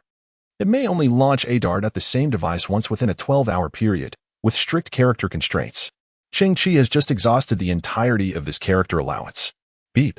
The moment he traverses the Stargate, Cheng Qi is charged a toll of 230,000. The introduction of the M23 information assassin is remarkably clear. It possesses the capability to alter over 70 of the electronic logic in circulation, yet it must never encroach upon the financial system. Cheng Qi felt a pang of regret.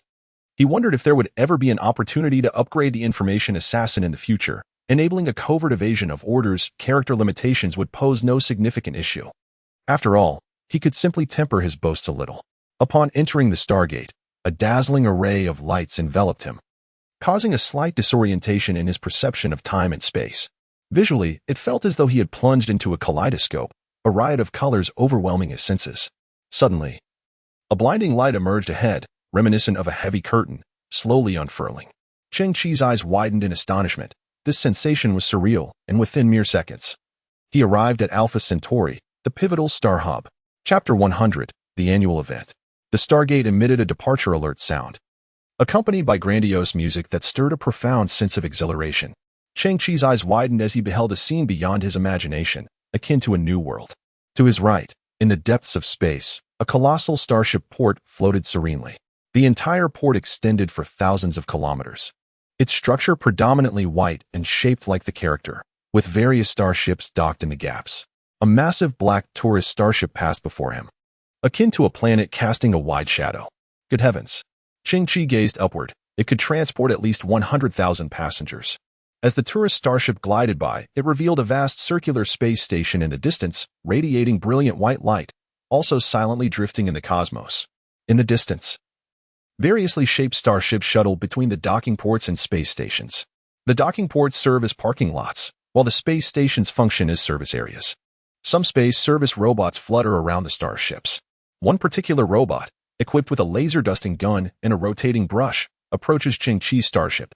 They resemble the car washers of a bygone era, who relied on the roadside for survival, offering a cursory wipe-down of the starships for a fee ranging from dozens to 100 credit points.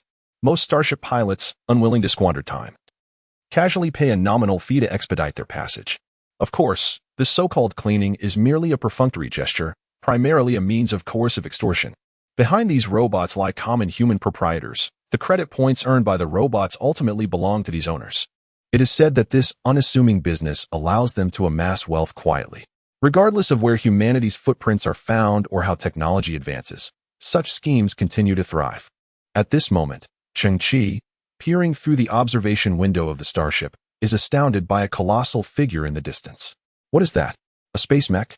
It towers at 30 meters, cloaked in black, possessing not only the same space travel capabilities as the starship but also an imposing appearance and formidable combat prowess. Having heard countless tales of such mechs on interstellar radio, he is finally witnessing one in person. It's breathtaking. Cheng Qi glances around, exclaiming, "Could that be a private space fortress?" This is not only the Master's abode, but also the Master's worship. For Cheng Qi, who had spent 18 years on the desolate Earth, all of this was nothing short of astonishing. The Ling-style starship glided smoothly, drawing ever closer to the disc-shaped space station ahead. This cosmic station, with a diameter extending at least 1,000 kilometers, was imbued with a breathtaking sense of technological marvel. It was nearly unfathomable that humanity could conjure such colossal structures in the vast emptiness of space. The Ling-style starship, being a smaller craft, was capable of entering the space station, akin to securing a coveted indoor parking spot. Cheng Qi grimaced slightly. While it was true that one might rise from humble beginnings to wealth, the costs of this voyage were indeed exorbitant. Suddenly, the contemplative Ling rose, her ghostly eyes fixated on the void beyond, her tone imbued with tragic resolve.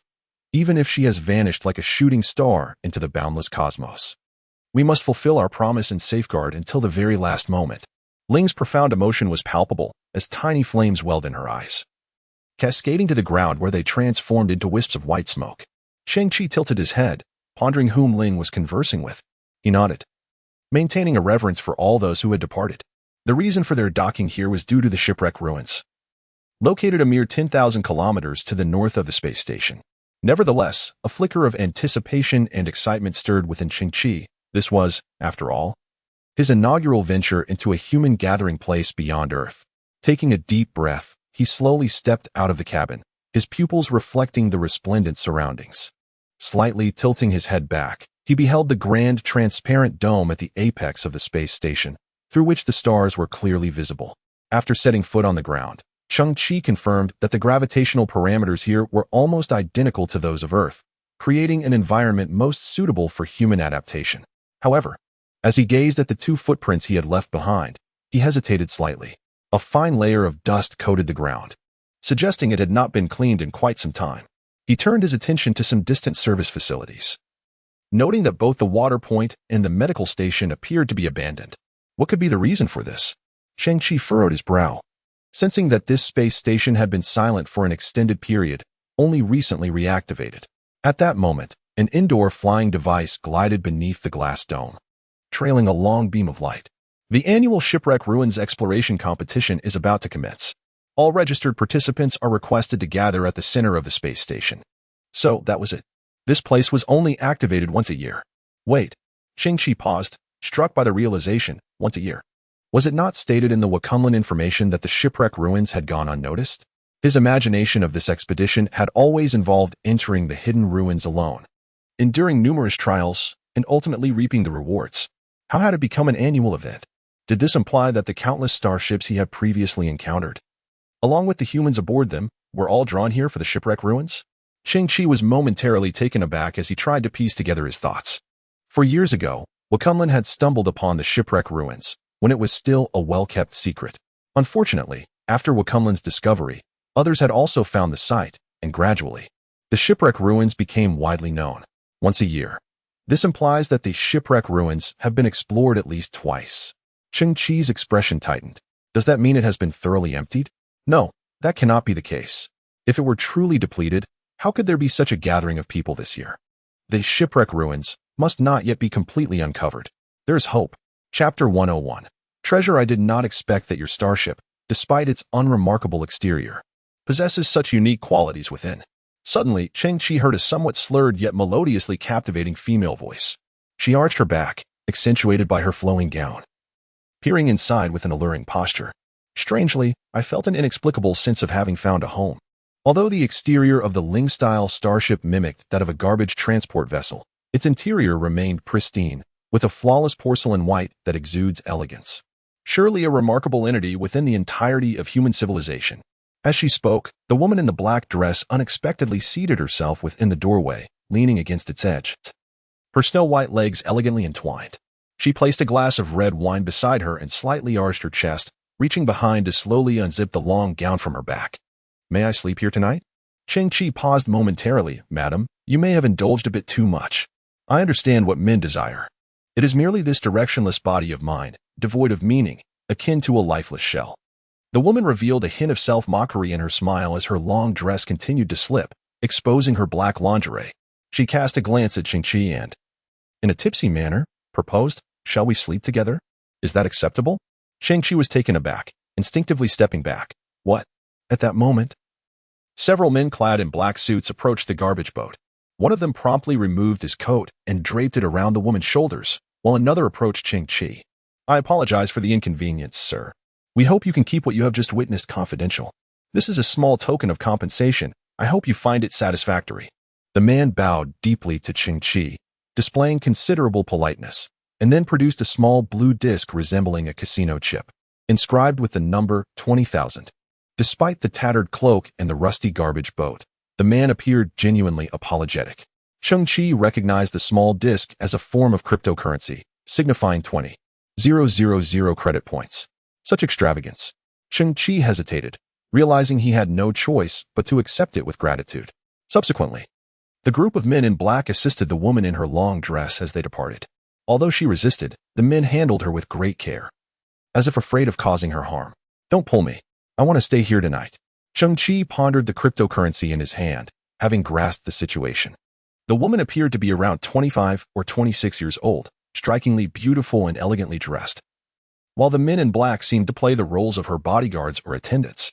On this day, the scene is likely a manifestation of a woman's pin-up emotions, compelling her to seek solace in inebriation and indulge in impulsive behavior, whether it is to provoke her father or to exact revenge on her philandering fiancé. The actions echo sentiments from a bygone era, epitomized by the phrase "the runaway bride of Disney." Dear friends, on behalf of the organizers, I extend a warm welcome to you all.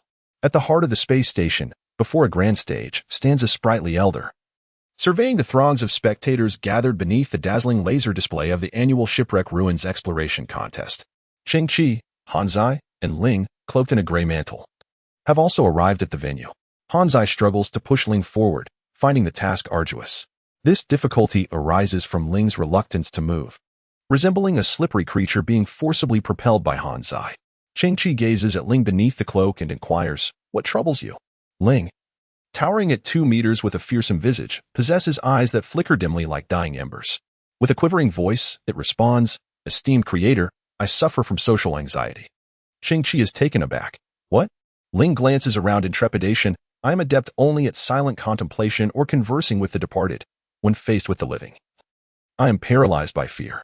Cheng Qi gently pats its shoulder, "Yet I find myself in need of your abilities." Ling bows its head, mustering courage. "I shall endeavor to overcome it." As is widely known, Alpha Centauri is a trinary star system.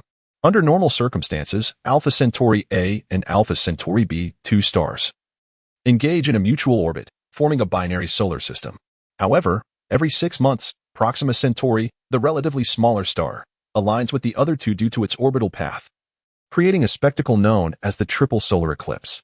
It is during this rare phenomenon that the enigmatic relic, the Shipwreck Ruins, reveals its true form, surfacing in the cosmos. This year's triple solar eclipse will occur in just 2 hours. The elder on stage finally divulged some crucial information. Cheng Qi's gaze flickered. It turns out that the Shipwreck Ruins do not exist continuously but require specific conditions like the triple solar eclipse to manifest. "Creator," Ling remarked, still tense. There is an anomaly. In the next moment, a scene visible only to Cheng Qi and Ling unfolded before them. Behind the elder on stage loomed a bizarre creature.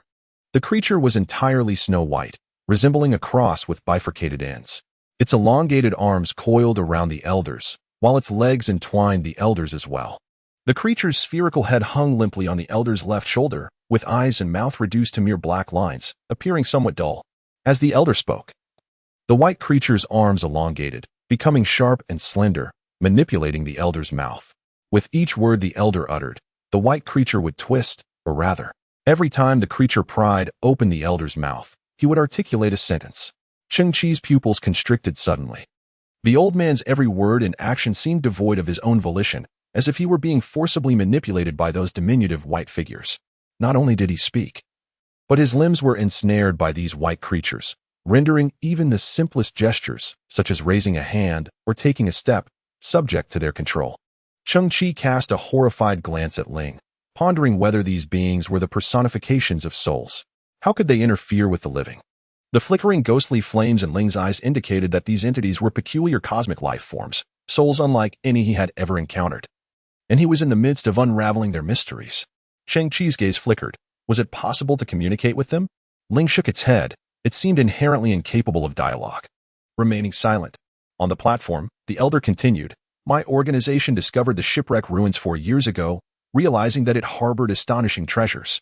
We widely publicized this revelation, inviting friends from all corners of the world to embark on this exploration together. Through the Galactic Alliance, we secured the operational rights to this star region. In recent years, each expedition has yielded remarkable success. Thus, the registration fee for this exploration competition has risen to 2 million credit points." A wave of agitation surged through the audience. What? It was merely 20,000 credit points last year. This year's increase is a staggering 100-fold. This is outrageous. Yet, the elder, under the influence of those little white figures, revealed a faint smile. "There is a rationale behind the cost," he continued, brimming with vitality. "I, along with these 50 esteemed guests, have successfully entered the Shipwreck Ruins and acquired treasures over the past 3 years." Cheng Qi's gaze sharpened once more, and with his unique perspective, he uncovered a startling scene. On the stage stood 50 individuals, each with a peculiar creature resembling a small white figure crouched behind them, their limbs tightly entwined. The shipwreck ruins represented the remnants of a great and selfless advanced civilization. Among the distinguished guests, a robust man slowly began to speak, his voice resonating like thunder. As we entered, we acquired an ineffable spiritual power that invigorates my spirit and clarifies my mind. With his words, the 51 individuals on stage widened their eyes in unison, their intense gazes sweeping over the multitude of spectators, emanating an awe-inspiring aura. Cheng Qi was taken aback. Their widening eyes were, in fact, a result of the small white beings extending their tendrils to discreetly tug at their eyelids. A moment of silence enveloped the venue, swiftly followed by fervent discussions. So it is an enhancement of psychological power? This must be some form of unknown technology. I must endeavor to experience this myself this year. The shipwreck ruins. I would sell everything to gain entry. Cheng Qi remained silent, feeling that the entire situation was exceedingly bizarre. Only he grasped the truth. Those 51 individuals, upon entering the shipwreck ruins, had brought forth those extraterrestrial souls, and their so-called vitality was intrinsically linked to those white spirits. Creator, Almighty One. The spirit hunched its shoulders, yet the flicker of ghostly fire in its eyes intensified slightly. If there truly lay treasures within the shipwreck ruins, then none of the 51 individuals had obtained the genuine bounty. Cheng Qi's gaze flickered. Why was that the case? The ghostly flames within the spirit's eyes danced, as the little white beings remained unable to communicate. However, they conveyed a singular idea. Their venture was to seek something. To seek something? Cheng Qi paused momentarily. For while the collective thoughts of the group revolved around acquiring treasures from the shipwreck ruins, the beings within actually harbored an entirely different intention. They sought to find certain items. Furthermore, their thoughts contained another message. The spirit's ghostly fire flickered. If someone could fulfill their desires, they were willing to offer what humanity defines as treasures. What then? Are the treasures as defined by humanity? Cheng Qi's gaze shifted. What could that possibly entail? Chapter 102. The blood-soaked expedition. Little brother, shall we secure a passage for the route? Are you joking? 2 hours later, in a region heavily fortified and situated 500 kilometers away, thousands of starships of all sizes had congregated, all of which had paid the entry fee to the shipwreck ruins. Among them were the space mechas and the imposing space fortress that Cheng Qi had previously encountered. A colossal projection loomed in the void, orchestrating the traffic, as every starship was required to hover in preordained positions. Mr. Muon acquired the inaugural position for a staggering 44 million credit points. The Galactic Vanguard Fortress was secured for 16 million credit points, claiming the second route. The Explorer Starship was obtained for 7 million credit points, taking the third lane. Cheng Qi, nestled within his starship, munched on an apple while observing the lively scene around him. At that moment, he found himself among the throngs of the financially challenged, unable to afford the entrance fee. Cheng Qi was astonished to learn that the organizers had auctioned off the departure sequence of the starships, and at such astronomical prices. The individual in the leading position, Mr. Muon, was unmistakably the pilot of the sleek black space mech, who had astonishingly spent 44 million to secure the prime slot. Cheng Qi's gaze lingered on the mech, growing increasingly fond of it. This Muon was undoubtedly a wealthy magnate, willing to squander an exorbitant sum for a seemingly inconsequential position, implying that the mech must possess considerable value, housing numerous advanced technologies within. Warning. Warning. Second warning. Cheng Qi finished his apple, even swallowing the core. As a scavenger, he never wasted food, especially something as delectable as this apple. Wiping his mouth, he slowly narrowed his eyes. It now appeared that the organizers were under some form of control, leading them to extensively promote the event, thereby attracting countless adventurers. Each individual entering the shipwreck ruins would find themselves possessed by the little white beings. The spirits conveyed a message, indicating they were in search of something, promising that those who could assist them would be rewarded with extraordinary treasures. What is the ultimate purpose of the little white beings, and what are they in search of? And within the wreckage of the sunken ship, what lies concealed? The ability to perceive the thoughts of the little white beings is a unique gift that others do not possess. It is my advantage. Cheng Qi tilted his head, realizing that if he did not embark on this exploration, it is unlikely that anyone else could unravel its secrets. A warning thrice issued. A colossal metallic pillar gradually obstructed the form of the Ling-style starship. Yet, in the next moment, behind this immense column, a shimmering neural network materialized out of thin air, unfurling a door that appeared dreamlike and surreal. The derelict starship slowly maneuvered through the portal, and upon emerging from the other side, It had transformed into a vessel of pure porcelain white, resembling a spear, adorned with a radiant neural network. The Ling-style starship turned back once more. But it was now positioned beyond the fourth wall. It glided gently, trailing at the end of the fleet of starships. Thousands of vessels stood poised for battle. Yet none could detect the presence of the Ling-style starship. For Cheng Qi, who possessed the ability of fourth-wall navigation, purchasing a ticket for 2 million was nothing short of a jest. In the distant expanse, a colossal void screen displayed a countdown of 10 minutes. The organizers truly excelled at creating an atmosphere. The numbers on the screen towered to heights of over 100 meters, thundering with each pulse. 009, 59, 009, 58. Further afield, the two brilliant stars, Alpha Centauri A and Alpha Centauri B, radiated a luminous yellow glow, creating the spectacle of twin suns in the sky. In less than 10 minutes, a third sun would gradually ascend. The ruins of the sunken ship shall soon be revealed to all. Boom, bang. To the west, a dazzling display of fireworks suddenly burst forth. These are not true flames, for the deep cosmos lacks the conditions for combustion. Rather, it is a form of artificial laser, creating an effect more resplendent and luminous than traditional fireworks.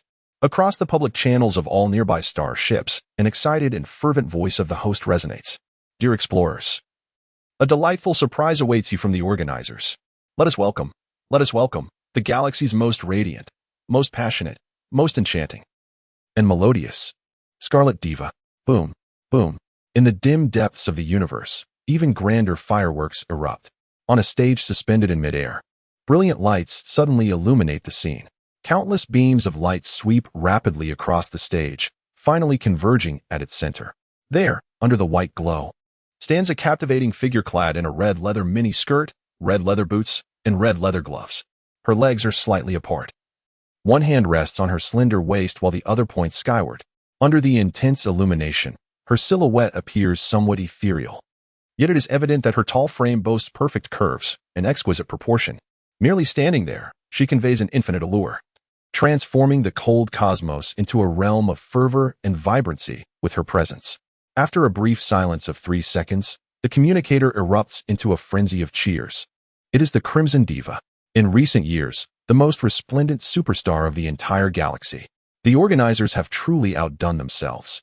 Tickets for the Crimson Diva's Deep Space concert are in such demand that they have soared to an astonishing 60,000 for a single entry. Good heavens. I never imagined I would have the opportunity to see her here. My beloved, I adore you. I can hardly contain my excitement. I am her fervent admirer. I would gladly worship the ground she walks upon. My blood is racing. I must seize this treasure. At this very moment, within that colossal stage, an exhilarating and passionate melody erupted, reverberating through the regional airwaves and reaching the ears of all adventurers. Flames burst forth from either side of the stage. 2 electric guitarists emerged from behind the flames, striking their strings with fervor, producing a wild and explosive sound that resonated with untamed spirit and madness, igniting the audience's fervor like a detonation. The upper part of her face was adorned with a mask encrusted with crimson diamonds, revealing only her alluring, elongated eyes and the crimson lips of her lower cheeks. The communications channel buzzed with the frenzied voices of the audience. It is undoubtedly her, the Crimson Diva. Inside the Spirit-class starship, Cheng Qi furrowed his brow, feeling an unsettling familiarity with her visage. After a moment of contemplation, he endeavored to reconstruct the true appearance of the Crimson Diva, suddenly gasping in disbelief. Wasn't she the one who wished to spend the night with me? The runaway Disney princess? Suddenly, on the stage, the woman who captured the attention of the multitude slowly began to speak, her voice a celestial melody, harmonizing exquisitely with the fervent music, piercing the souls of all present. My destiny extends far beyond this. The resplendent nebulae resemble a dreamlike vision, and no gravitational pull can hinder the fervor blazing within my heart. With courage ablaze, I shall bravely venture into the mysterious realms. Let us embark. Let us embark, my envisioned warrior. And at this moment, as the colossal countdown reached its finale, a third sun slowly ascended in the distant sky, hundreds of thousands of kilometers away. Chapter 103, The Guardian. A brilliant radiance ascended gradually. It was the third star of the Alpha Centauri system, Proxima Centauri. On either side, Alpha Centauri A and Alpha Centauri B also shimmered with dazzling brilliance. This spectacle, which appeared only once every year, showcased 3 suns in the sky. The 3 celestial bodies resonated with one another, radiating their luminous glory. in the convergence of these three kinds of sunlight. It seemed to awaken a space that should not exist. The ethereal shadow gradually solidified, spanning at least 20,000 kilometers. It resembled a dim piece of glass, flickering with a kaleidoscope of colors, exuding an aura of mystery. Yet, the scene within was obscured by the vibrant glow, leaving no one to discern its true essence. From a distance, its outline resembled a colossal vessel, with its stern slanted downward and its bow raised high, as if it were sinking, an abandoned shipwreck. Amidst the public channel, the excited shouts of all could be heard. Cheng Qi's eyes widened in astonishment. Having just departed from Earth, he was witnessing something unprecedented.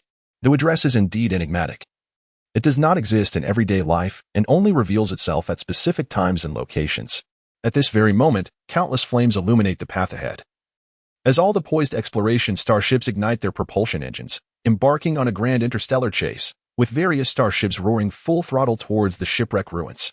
At the forefront of the entire fleet, a longsword forged from pure energy suddenly blossoms from the palm of a space mech, its metallic wings unfurling. And the jet engines roaring to life, racing ahead with unmatched speed. Not even the pull of gravity can deter the courage ablaze within. Onward to the mysterious world. We venture forth, my dream warrior. The crimson songstress continues to sing that rousing anthem, stirring the emotions of the pilots to a fever pitch, their recklessness palpable. Cheng Qi takes a deep breath as the Spirit-class starship, concealed behind the fourth wall, quietly powers up, stealthily trailing at the rear of the grand convoy. As they draw ever closer to the shipwreck ruins, everyone penetrates through swirling, gossamer-like plumes of gray dust. After traversing nearly 1,000 kilometers, a dense wall of green mist appears ahead, thick as reality itself. In an instant, as the group approaches, the mist unfurls like a grand curtain. Cheng Qi's expression shifts in surprise as he witnesses a bizarre and awe-inspiring scene. Before him, countless small white figures float in the air, their legs together, arms outstretched, holding hands with one another in a vast interconnected formation, resembling a colossal fishing net. These ethereal beings, resembling the 51 elites, possessed pure white forms. Their eyes and mouths smear slender black lines, devoid of expression, gazing upon everything with an emotionless stare. Cheng Qi immediately assessed the reactions of the other starships. None seemed to notice the anomaly. The entire expedition fleet sailed majestically and silently through the depths of space. In the next moment, the array of white figures suddenly disbanded, swirling like spectral apparitions before diving towards the various exploration vessels. These silent entities penetrated the starships, entering the cockpits and bridges, and then seamlessly infiltrated the bodies of the crew, hovering behind them. Subsequently, the heads of these beings rotated 180 degrees, transforming their backs into fronts as they extended their white hands and feet, coiling around the limbs of the crew. Ultimately, their expressionless heads slumped limply onto the shoulders of the crew members.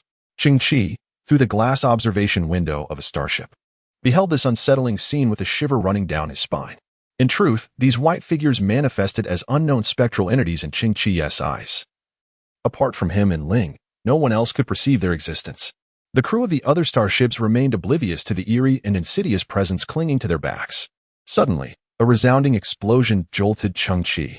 Surrounding him, the green smoke served as a medium for sound. A small exploratory starship that had ventured into the wreckage of the sunken vessel unexpectedly erupted in a violent explosion, billowing thick clouds of black smoke as it plummeted downward.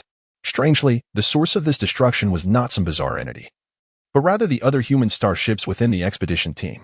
Cheng Qi furrowed his brow, perplexed by the notion of mutual assault to diminish rivals.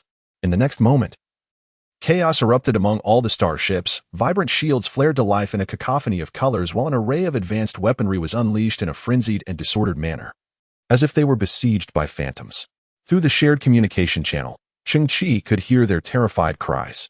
Monsters! 2,300 meters ahead. A colossal creature resembling a lizard is charging towards us. Initiate attack. Unknown extraterrestrial starship. It has unleashed a harvesting field. It seeks to consume us. Open fire.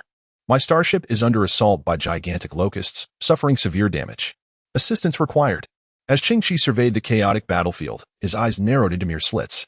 There were no monsters, nor any enigmatic extraterrestrial vessels. The so-called attacks were merely the result of the crew's panic, leading to self-inflicted harm amidst the turmoil. The expedition fleet, dense and tightly packed, witnessed dozens of starships shatter and explode within moments, transforming into mere fragments of twisted metal, drifting into the abyss of space. At that instant, a beam of energy, nearly 10 meters in diameter, pierced through the Ling-style starship with devastating precision.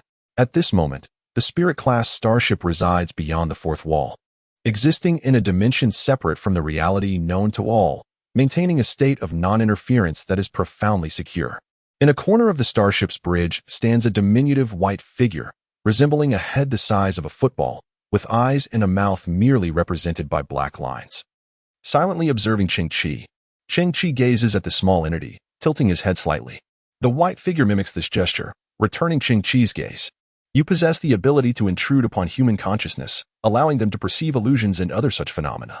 Cheng Qi focuses on the small white being, aware that the onboard warning systems of other exploration vessels have detected no threats. Only the humans themselves are in a state of panic, their perspectives plagued by non-existent monsters, compelling them to engage in an offensive against imaginary foes. The white figure remains quietly stationed in the corner, its arms hanging limply. 10 fingers resembling 10 white slips of paper, gently swaying in the air. In its perception, Cheng Qi is a being from beyond the fourth wall, of the same kind as itself, hence it refrains from any gesture of embrace, merely tilting its head in observation, seemingly puzzled. Creator, it murmurs slowly. They still do not communicate, but convey only simple thoughts. They serve as some form of guardians. Guardians? Chapter 104. The Truth of the Ruins. Continuing the voyage. Cheng Qi's gaze flickers. He possesses an unparalleled advantage. The white figure does not impose any interference, and none of the weapons present can inflict harm. As he contemplated, he feared that if he remained inactive, no one else would be able to uncover the true secrets of the sunken wreck. Amidst the hail of gunfire, the ethereal starship glided forward with a languid grace. Cheng Qi's vision was shrouded by a faint green filter, a characteristic of the realm beyond the fourth wall, which imparted an overwhelming sense of comfort and safety. The scene outside was undeniably harrowing. Cheng Qi gradually began to grasp the situation. The monstrous apparitions perceived by the starship pilots did not arise spontaneously. Rather, their perspectives seemed distorted, transforming fellow vessels into ferocious beasts charging towards them. The sudden onset of peril compelled them to maximize their firepower and defensive systems. Some starships boasted formidable shields, standing resilient for the time being, while the majority crumbled under the relentless barrage. Cheng Qi cast another glance at the corner of his vessel, where a small, expressionless figure stood motionless. It seemed to have lured everyone here under the guise of a conspiracy, yet simultaneously incited them to slaughter one another. What, indeed, were their intentions? Outside, a similarly pristine, disc-shaped starship appeared to possess unique technological prowess. Amidst the chaos of battle, its hull gradually became ethereal, achieving a state of nearly 90 transparency, with surrounding light dimming as it effectively concealed itself. Cheng Qi noted that when this vessel exhibited its exceptional cloaking abilities, the small figure within the cabin slowly tilted its head upwards, seemingly captivated. Yet, in the next moment, the disc-shaped ship was discovered. The only black space mech on the battlefield detected its presence, its thrusters suddenly ignited, and the pure energy longsword in its grasp cleaved directly into the disc-shaped starship, which subsequently sustained damage, belching forth thick plumes of black smoke. To the pilot of the space mech, that starship appeared to be a monstrous entity endowed with cloaking abilities. At that moment, Cheng Qi observed that the small white figure on the bridge slowly bowed its head, its form gradually becoming hunched and stooped, seemingly filled with disappointment. Cheng Qi furrowed his brow, pondering, yet he could not find an answer. The Ling-style starship gradually distanced itself from the chaos of battle, moving further and further away, drawing ever closer to the core of the shipwreck ruins. Behind him, flames soared into the sky, with 80 of the exploratory starships rendered inoperable. The space mech, though diminutive in size, was unmatched in prowess, wreaking havoc in its path. After proceeding approximately 4,000 kilometers, the surrounding starfield had grown eerily silent, with only the occasional debris drifting slowly through the void. Cheng Qi felt a shift in his perception, realizing he had arrived at a place where no one had ever set foot. Before him lay a shroud of gray mist, visibility alarmingly low, nearly obscuring all sight. Gradually, Cheng Qi penetrated through this fog, and his perspective expanded dramatically. He beheld a profoundly astonishing scene. Floating in the void was a dark black object of immense proportions, its length estimated to exceed 1,000 kilometers, emanating a faint black luminescence. It resembled a colossal black jujube pit, yet its ends curiously curved inward like a banana. Silently, it drifted, exuding an astonishing aura of mystery. Was this the core of the shipwreck ruins? Cheng Qi's pupils contracted as he observed the object before him. It bore no resemblance to an interstellar battleship, lacking any semblance of technological sophistication, devoid of detectors or thrusters. Instead, it resembled an ancient totem. A surge of excitement coursed through him. After confirming that the small white figure within the cabin remained motionless, the Ling-style starship gradually approached the enigmatic entity. Its enormity was staggering. Cheng Qi's gaze reflected this mysterious object, which appeared, from a distance, as a pitch-black mountain. However, as they drew nearer, its true scale became increasingly discernible. Its surface resembled an entire continent. The Ling-style starship positioned itself at the center of this colossal structure. From afar, the object resembled a black lunar vessel, emanating an eerie black mist, while the Ling-style starship appeared as a mere flicker of starlight suspended upon its surface. In that moment, the vastness and insignificance of the cosmos were vividly illustrated. Cheng Qi leaned forward, observing that this massive black pit seemed to be composed of some kind of metal. Yet it exhibited a remarkably coarse texture, akin to impure cast iron. It could not be as rudimentary as it appeared, for otherwise it would not have endured in the universe for so long. Cheng Qi narrowed his eyes, pondering its nature. Upon closer inspection, he discerned that the surface of the gigantic date pit was riddled with dimmer grooves, crisscrossing in intricate patterns. The Ling-style starship glided silently towards a nearby prominent design. Gradually descending, Cheng Qi's eyes widened in astonishment. Was the interior of this colossal object hollow? The intricate patterns revealed a systematic lattice design, with gaps leading directly into the vast interior of a colossal entity, where a broad expanse could be faintly discerned. Fortune favors the bold, while the timid perish. Cheng Qi steeled his resolve and commanded the Ling-style starship to navigate into the aperture. The width of the opening resembled a canyon, allowing the ship to glide in effortlessly. Even within the confines of the tangible world, prudence was paramount. Upon entering the immense structure, the starship came to a halt. The silence was eerily profound. Utilizing the dim light, Cheng Qi gazed downward and beheld a series of gray, arching colossal pillars, their bases plunging into an unfathomable abyss, while their tops neared the ceiling. Judging by the size of a juju pit, the height of these columns was astonishing. Approximately every few dozen kilometers, another similar monumental pillar emerged, stretching into the distant void. Cheng Qi then turned his gaze toward the opposite side. Through the haze, he discerned a row of similarly curved colossal pillars, symmetrically aligned. They resembled some ancient edifice, with two rows of columns flanking the entrance to enhance its grandeur. The design was peculiar, akin to a series of arches that remained unclosed at the top, extending into the distance. Cheng Qi nodded to himself, formulating a hypothesis. Could the shipwreck ruins be an ancient structure left behind by an unknown civilization? Steering the starship laterally along the central axis of the pillars, he ventured deeper into the vast entity. In his imagination, there should be a grand abode waiting to be discovered, for if there were treasures, they would undoubtedly be housed within its walls. The light here is dim, with only a few rays from the sun suspended in the sky filtering through the intricate patterns, creating a hazy and somber atmosphere. One cannot afford to move too swiftly, for Cheng Qi must remain vigilant, carefully observing his surroundings. After approximately 20 minutes, he arrived at the end of 2 rows of columns, and he was utterly stunned. The spectacle before him was so astonishing that it defied description. What lay ahead was a colossal human skull. Astonishing in size, so vast that a starship could hover within its eye socket. Below the skull, there connected a massive neck and spine, shrouded in darkness, rendering the entirety invisible. Cheng Qi stood in a state of disbelief. This was a complete skeleton. This meant that those enormous, curved blackstone columns were, in fact, its ribs. The starship had been traversing the chest cavity of a gigantic skeleton. Goodness! Cheng Qi suddenly comprehended that the immense black pit was a vast coffin. What lay within was not an ancient structure, but rather an enormous skeleton. A chill ran down his spine. It turned out that the shipwreck ruins were, in fact, a tomb. Chapter 105. The Tomb of the Gods. Upon uncovering the truth, the atmosphere around him seemed to shift. The small figure on the bridge remained quietly standing, undisturbed. On the spherical white head, the black lines resembling eyes and mouth remained unchanged, and the hands hung limply, with 10 fingers fluttering like strips of paper, exuding an indescribable eeriness. Hee. Cheng Qi tilted his head and noticed Han's eye peeking at a floral robot magazine behind a distant pillar, emitting a series of chuckles. Cheng Qi was left speechless and then turned his gaze towards the small white figure. So, you are actually guarding this colossal coffin. What exactly do you seek in your excursions? The small white figure remained silent, its expression as unchanging as ever. Cheng Qi silently shook his head and shifted his attention to the enormous skeleton below.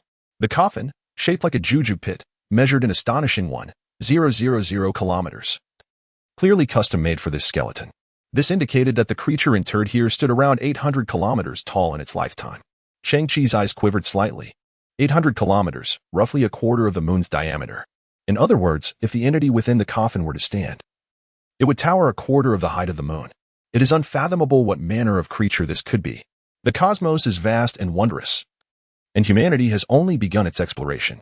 Cheng Qi had heard of various fantastical extraterrestrial forms, yet he had never encountered a description of such a colossal being. The most terrifying aspect was that the bones suggested an extreme similarity to those of humans. Did this creature, when alive, also bear a resemblance to humanity? A human standing 800 kilometers tall. Is this being human or divine? The highest peak on Earth measures merely 84 kilometers, yet this colossal entity, a human, astonishingly possesses a stature equivalent to 10 Mount Everests.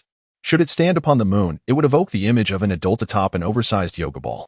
If positioned on Earth, it would be distinctly visible even from hundreds of thousands of kilometers in outer space.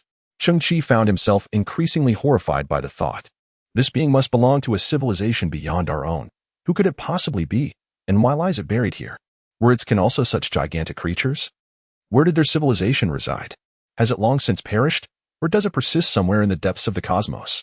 At that moment, the spirit, in a contemplative state, suddenly rose, straightening its posture, with yellow flames flickering wildly in its eyes. The spirit spoke slowly, its voice deep and resonant. "You disturb my long slumber." Cheng Qi's pupils dilated in shock. Like Cao Cao and Bai Juyi, the spirit empathized with the master of the tomb. The spirit turned its gaze westward, its eyes seemingly capable of piercing through thousands of kilometers, observing those adventurers trespassing upon the wreckage of the sunken vessel, its fiery gaze radiating fury. 7 billion years ago, the singularity exploded, and the universe began to expand from an infinitesimal point. My civilization arose in the 9th billion year. One of the earliest civilizations in the cosmos. The spirit recounted slowly, its voice imbued with an inexplicable power that resonated with the soul. Cheng Qi's eyes widened in astonishment.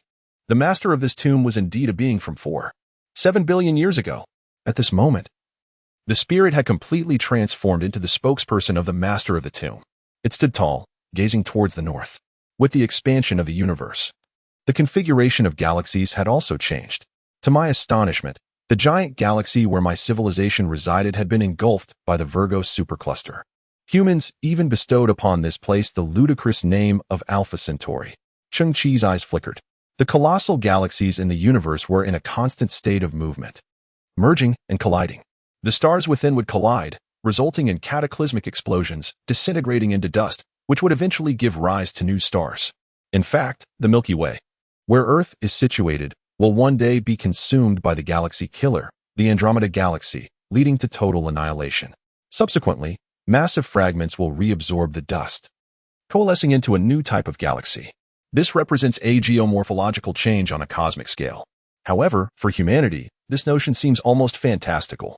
As the collision of two galaxies is measured in billions of years, it is conceivable that humans may not even live to witness that day. Yet for the being interred in the tomb, a remnant from 7 billion years ago, this scene had already become a reality. Its homeland, the giant galaxy, had undergone tremendous transformation, evolving into what humanity defined as the Alpha Centauri system. Cheng Qi listened intently, nodding in quiet understanding. No wonder this immense coffin appeared here. It was once its homeland, where it was born and ultimately laid to rest. All I desire is a tranquil, eternal slumber. Yet, the phenomenon of three suns hovering in the sky exposes me to the gaze of the masses. Ling continued to gaze towards the west, where flickers of fire occasionally emerged. A result of the adventurous starships engaging in mutual assault, culminating in explosive bursts. A mere swarm of ants. My patience has worn thin. Ling's voice deepened, resonating with increasing tremor, the fiery glow in their eyes dancing wildly. I shall annihilate everything. Cheng Qi furrowed his brow slightly. It was at this moment that the colossal sarcophagus suddenly convulsed violently, evoking a sensation akin to the earth shaking and the heavens collapsing. Cheng Qi stared in astonishment below. In the haze, the enormous skeleton appeared to exhibit unusual movement, as if it had stirred slightly. I shall render everything here into nothingness. Ling emitted a low growl. and the entire sarcophagus trembled once more. Cheng Qi's pupils constricted slightly. Boom, boom, boom. The convulsions of the sarcophagus intensified, as if the gigantic skeleton, which had been dormant for eons, was on the verge of awakening. 3 minutes. The fiery glow in Ling's eye flickered as they continued to roar. In accordance with your human definition of 3 minutes, I shall obliterate all that exists here. Understood. Cheng Qi shrugged nonchalantly, stating, if it is indeed 3 minutes, I shall remain here to witness how you intend to annihilate everything. The flames in Ling's eyes erupted and coalesced again. You cannot rest easy. You too shall perish here. Cheng Qi raised his head dismissively. Indif Cheng Qi shook his head with a smile, casting a glance at the little white figure nestled in the corner of the bridge. Little one, cease your pretense. The soul of the tomb's master has undoubtedly dissipated. All of this is merely you wielding a fa of power here. Chapter 106. Speculation. With a snap of his fingers before the spirit, Cheng Qi declared, my friend, awaken.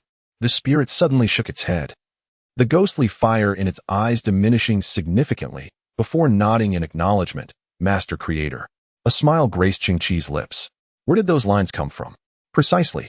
Cheng Qi nodded, narrowing his eyes as he scrutinized the little white figure within the cabin. A gleam of insight flickered in his gaze. The spirit was rather naive, deceived by you. In truth, you have always been capable of normal communication, and those recent words were indeed your own.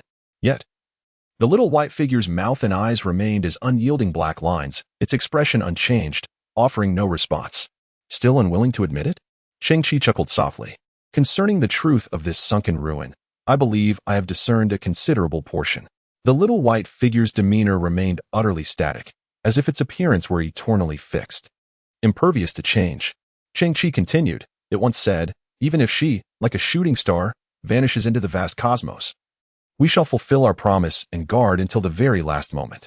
Fixing his gaze intently upon the little white figure, he asserted, the she referred to is the master of this grave, while those who are to uphold the promise and protect until the final breath are, in fact, you. The little white figure's expression remained impervious, as if it were a constant, unchanging entity. Cheng Qi smiled softly and turned towards the bridge. Speaking over his shoulder, the spirit taught me a great deal. When the quantum state of a being's soul, along with all its entanglements with this world, dissipates, its essence will also vanish entirely, akin to the fate of the master of the grave. It appears, then, that you are indeed loyal. Even though the master of the grave has completely departed, you steadfastly guard her corporeal form. At that moment, the elongated eyes of the small white figure suddenly contracted into 2 tiny black dots. Yet, in an instant, those eyes transformed back into 2 black lines. Regaining their expressionless demeanor, Cheng Qi narrowed his eyes, seemingly oblivious to any anomaly, and continued, you manipulate the organizers, drawing in numerous adventurers and guiding them to the thresholds of the tomb, only to ensnare them in significant perils. This may seem contradictory. However, in truth, you must be conducting a selection process. With that, Cheng Qi turned once more, his back to the small white figure, and resumed his pacing. What is it that you truly seek? Are you in pursuit of some form of technology related to invisibility, concealment, or disguise?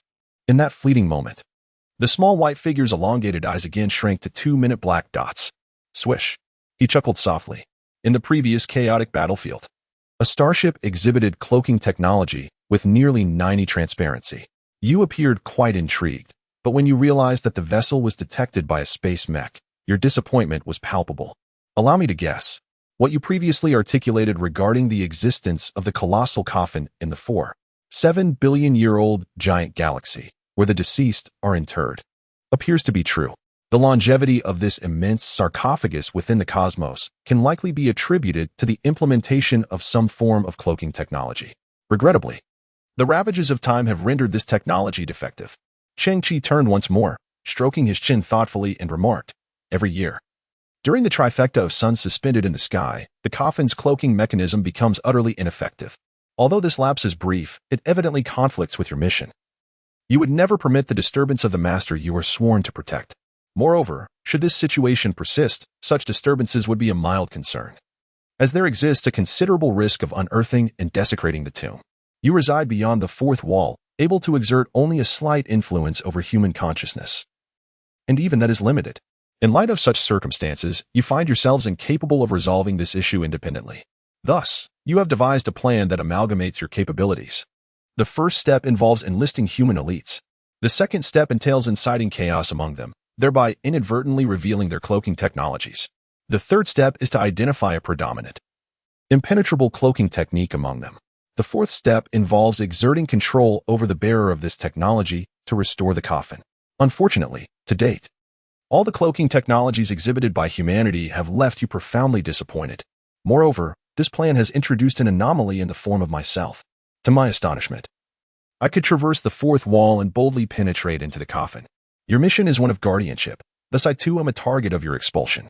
Consequently, you just masqueraded as the master of the tomb through the spirit, attempting to frighten me away.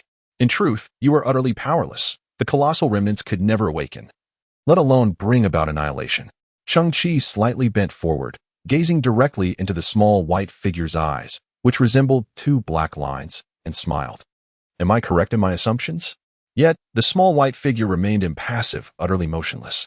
The ghostly flames within the spirit flickered gently. My esteemed creator, it completely disregards you.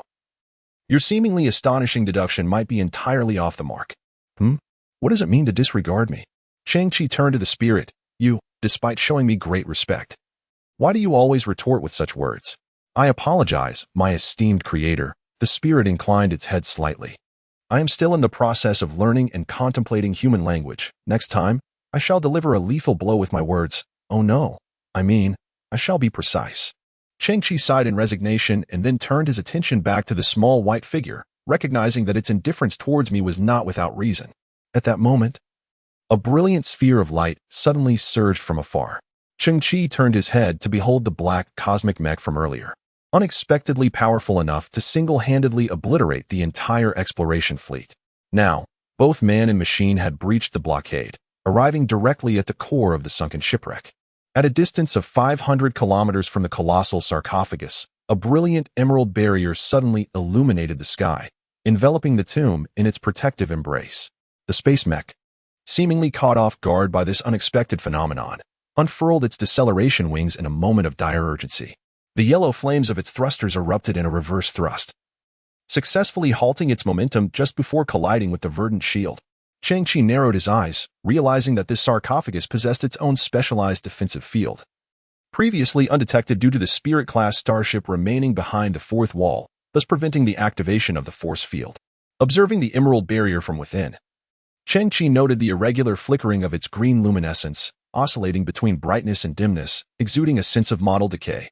He pondered silently. The history is too ancient, and the energy of this field is nearly depleted. Before him, the space mech hovered outside the force field, emitting a scanning beam to assess its strength.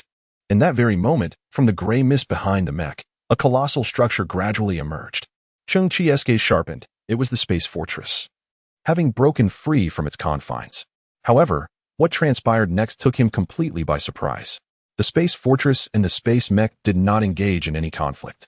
Instead, the palm of the mech suddenly erupted with two brilliant beams of light, which ultimately coalesced into a massive energy blade measuring a staggering 50 meters in length. Meanwhile, the surface armor of the space fortress flipped, its doors swung wide open, and from within, 3 black boxes, each approximately 10 meters in height, began to emerge slowly. The boxes were constructed from metal, adorned with a black coating, and equipped with flight propulsion systems, reminiscent of the biological containers owned by the enigmatic boss Missouri. In the next moment, these boxes astonishingly soared towards the back of the space mech, both entities seamlessly locking together with a perfect physical latch. Click, click. The faint sound of metal colliding resonated as 3 10-meter-high black boxes completely integrated with the back of the space mech, creating an illusion from a distance that the 50-meter-tall mech was burdened with 3 colossal suitcases stacked atop one another. Cheng Qi's eyes widened in realization. These two were indeed allies. Those boxes must be some form of high-energy batteries, serving as a power supplement for the space mech. At that instant, a blinding radiance erupted as the pure energy long sword in the mech's grasp surged dramatically from its original 50 meters to over 300, wielded like a divine weapon. Without a moment's hesitation, the space mech raised the pure energy long sword high, causing a subtle tremor in the air, and brought it down towards the green energy shield of the sarcophagus. The defensive energy field of the sarcophagus was already deficient in power and could not withstand such a cataclysmic strike. The small white figure beside Cheng Qi finally stirred, turning its head. Although its expression remained unchanged, it trembled slightly, clearly engulfed in terror. Yet, Cheng Qi slowly stood upright. Addressing the small figure, "I do not know what you truly are, nor your name. But I can assure you that I am perhaps the only one in this world capable of aiding you. I understand your reluctance to react. It is because, in your perception, I am merely a soul beyond the fourth wall, incapable of influencing the realm of reality, that whatever I may surmise holds no significance. It is trivial. The scope is narrow." At this moment, Cheng Qi turned to gaze at Ling, for the vessel of the Qi civilization, a starship of exceptional design, ought to make its presence known. Chapter 107.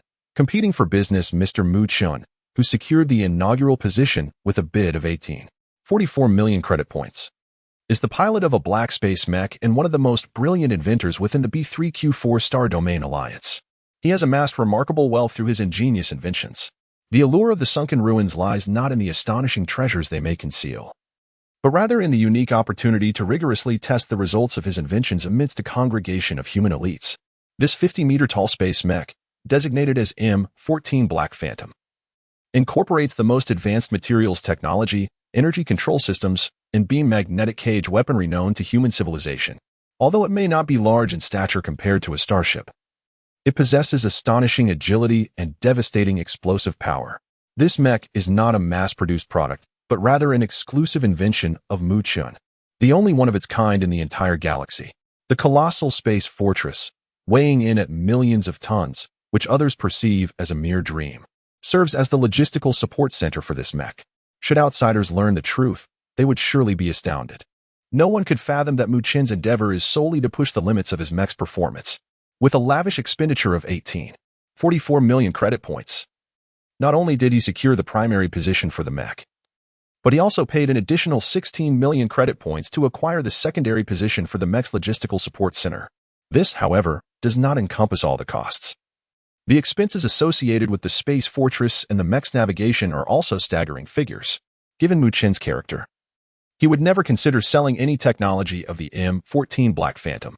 To him, the M14 Black Phantom is a masterpiece, a labor of love that is continuously refined and perfected, which brings him immense joy. As for those expenses, they are merely trifling inventions that can easily be turned into pocket money, hardly worth mentioning. Just moments ago, Muon's consciousness was interfered with as he engaged in fierce combat against a multitude of unknown monsters. Yet, leveraging the formidable capabilities of the mech, he nearly vanquished all the monsters, which significantly bolstered his confidence and satisfaction with his creation. At this very moment, Muon was certain that he alone had broken through the encirclement, and the core of the shipwreck ruins was now visible to the naked eye. Regardless of the motives involved, having arrived, he felt compelled to leave his mark upon the shipwreck ruins. More precisely, it was the mark of the M14 Black Phantom. As always, this was an achievement that only Muon could accomplish. In that instant, the pure energy longsword in the hands of the M14 Black Phantom struck heavily against the green energy shield, where the blade met the energy shield. A distortion reminiscent of transparent steam erupted instantaneously, accompanied by an astonishing release of heat. Muon squinted, witnessing with his own eyes as the pure energy blade sliced through the green energy shield at an incredible speed. He scoffed disdainfully, deeming the E3 level defense strength to be exaggeratedly touted as a relic of an advanced civilization. In that very moment, an inexplicable phenomenon manifested before Muon. Within the confines of the green energy shield, amidst the dark expanse of the universe, a dense array of intertwining beams of light suddenly emerged, shimmering with a cerulean glow, reminiscent of a sprawling network of human neural pathways. What on earth is this? Muon's expression abruptly shifted. In the next instant, a small starship, pure white and seamless as if crafted from fine porcelain, gradually emerged from within the neural network, as though it had traversed from a parallel dimension. The surface of the white starship was adorned with patterns akin to human neural pathways. Suddenly, the blue neural network on the mysterious starship blazed with brilliance, radiating an intense light that momentarily blinded Muon within the cockpit of his mech. When his sight returned, he was astounded to discover that the enigmatic starship had, in that fleeting moment, deployed multiple layers of defense shields, each adorned with patterns reminiscent of human neural networks, glowing in a vivid azure. What kind of technology is this? Muon's eyes widened, his gaze shifting slightly upward, only to find that the pure energy longsword in his mech's grasp could no longer descend. Although the longsword had penetrated the green defense shield of the sunken ship ruins, it was thwarted by the neural network defense shield emanating from the interior of the mysterious starship. This represents a threefold increase in energy amplification. The defensive shield of the adversary's small starship possesses such remarkable hardness. Muon gazed in disbelief at the mysterious starship, which was merely a wall's distance away. Could it be an advanced civilization? Yet, in the very next moment, he observed the neural net coating on the surface of the enigmatic starship suddenly flicker with a faint black glow. The black luminescence surged rapidly within the neural network, accumulating in intensity and clarity. Massive energy fluctuation detected. Upon hearing the mecha's warning, Muchen's pupils constricted. It was gathering energy, preparing to launch an attack against him. In an instant, he became certain that this pitch-black energy resembled the annihilation cannon utilized by the human legion, albeit seemingly subjected to an extraordinary technological enhancement, resulting in a devastating increase in destructive power, though its exact potency remained unfathomable. Retreat. Muchen swiftly responded. The pure energy longsword in the grasp of his space mecha extinguished, the flight wings on his back reversed, and the thrusters roared to life. The mecha instantly broke the sound barrier, retreating into the cosmos behind him. However, it was too late. The black energy on the surface of the white starship had fully coalesced, and a black beam of light, 5 meters in diameter, shot forth through a neuron at the front of the starship. There was no the black beam of energy had not depleted at all. It traversed nearly 1,000 kilometers and struck the colossal space fortress directly. Despite the immense size of the fortress, this strike resulted in a penetrating wound, prompting the emergency systems to activate. Multiple stabilization engines erupted, awkwardly maintaining the integrity of the fortress's structure. Severe damage to the hull. Energy system compromised. Pilot escape procedure initiated. A crimson glow enveloped the control panel before Muchen, with emergency lights flashing frantically. In the next moment, a series of pneumatic sounds echoed as emergency space helmets and metallic space suits emerged from the cockpit, swiftly encasing Muchen. The entire cockpit then rapidly detached, launching from the back of the mech. The cockpit of the space mech functioned as an escape pod, taking on a spherical form. To Muchen's astonishment, he noticed an observation window opening on the bridge of the opposing white starship. Standing there was a youth draped in a blue cloak. Muchen was struck with terror, his eyes, adorned with 6 luminous rings, wide with disbelief. Was he human? Meanwhile, Cheng Qi stood on the bridge, staring at the escape pod from afar, slowly uttering, "Don't steal my business." Muchen's body trembled as he could only vaguely discern the youth's lip movements. After a frantic mental effort to match the sounds, he believed he had deciphered the boy's words. What the hell? Is he cursing at me? What audacity! Even if your technology is superior, one should not hurl insults so carelessly. The space fortress has been breached, now barely holding on. Fortunately, the uncouth individual on the opposite side has refrained from total annihilation. Now, Muchen has no choice but to retreat swiftly. He watches as the fortress wobbles and fades into the vastness of space. Cheng Qi smiles calmly and turns to the small white being within the cabin. At this moment, the small white entity is facing Cheng Qi, kneeling on both knees. Its mouth, resembling a thin black line, suddenly converges into a small black dot, then extends into a straight line. During this transformation, it finally emits a sound. "My name is Bao Bao. Great advanced civilization, please help us." Cheng Qi chuckles softly. "I am not so great, but I can assist you. However, remember to fulfill your promise. After all is said and done, grant me your most precious treasure." Chapter 108, Bao Bao. The small white being's round head has its black line-like mouth converge into a dot, then stretch again. Cheng Qi nods. "Yes, I understand your name is Bao Bao." Bao Bao. The small white being remains kneeling before Cheng Qi, slowly extending its arms, its paper-like fingers floating in the air. "Do you truly wish to embrace me?" Cheng Qi's expression shifts, recalling those so-called elites and the adventurers who entered the sunken ship ruins. They all fell into a trance after being embraced from behind by the small white being, losing themselves completely. It was a terrifying embrace. "I merely wish to share with you the past that I have nearly forgotten. Allow me to reveal my identity, as well as the one who rests here." Embrace. The diminutive figure extends its arms wide, yet remains kneeling upon the ground, exuding an air of sincerity. "Do you require physical contact to convey your message?" Cheng Qi inhaled deeply, extending a single finger, suggesting that an embrace was unnecessary. "We could share a limited contact to exchange information," facilitating our forthcoming collaboration. The little figure acquiesced, extending an arm as well, its fingers resembling sheets of paper, converging slowly to entwine and envelop Cheng Qi's finger. In that fleeting moment, Cheng Qi felt an influx of information flooding his mind. This influx manifested as an entirely new sensory experience, and immediately, everything within his gaze transformed. With a gentle blink, Cheng Qi discovered himself standing upon a peculiar planet. Surrounding him were colossal gray stones, the soil was gray, and the sky bore the same hue, devoid of any flora. It was as if the entire realm was shrouded in gray. To his astonishment, a multitude of suns floated in the distant sky, varying in size and luminosity. Some shone with a normal yellow, others with a crimson hue, while a few gloated deep red. Cheng Qi paused, momentarily taken aback. Realizing these represented stars in different phases of life, youthful, mature, and some already in their twilight years, he slightly turned his head to gaze at the opposite side of the sky.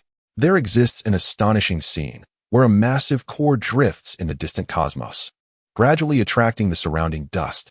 Over time, it will accumulate in size, potentially culminating in the formation of a planet.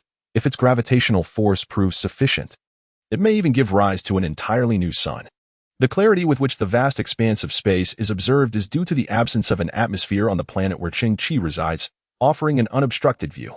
Despite the proximity of stars to one another, they remain unaffected by mutual gravitational pulls, preventing any collisions. More remarkably, new celestial bodies are in the process of formation nearby.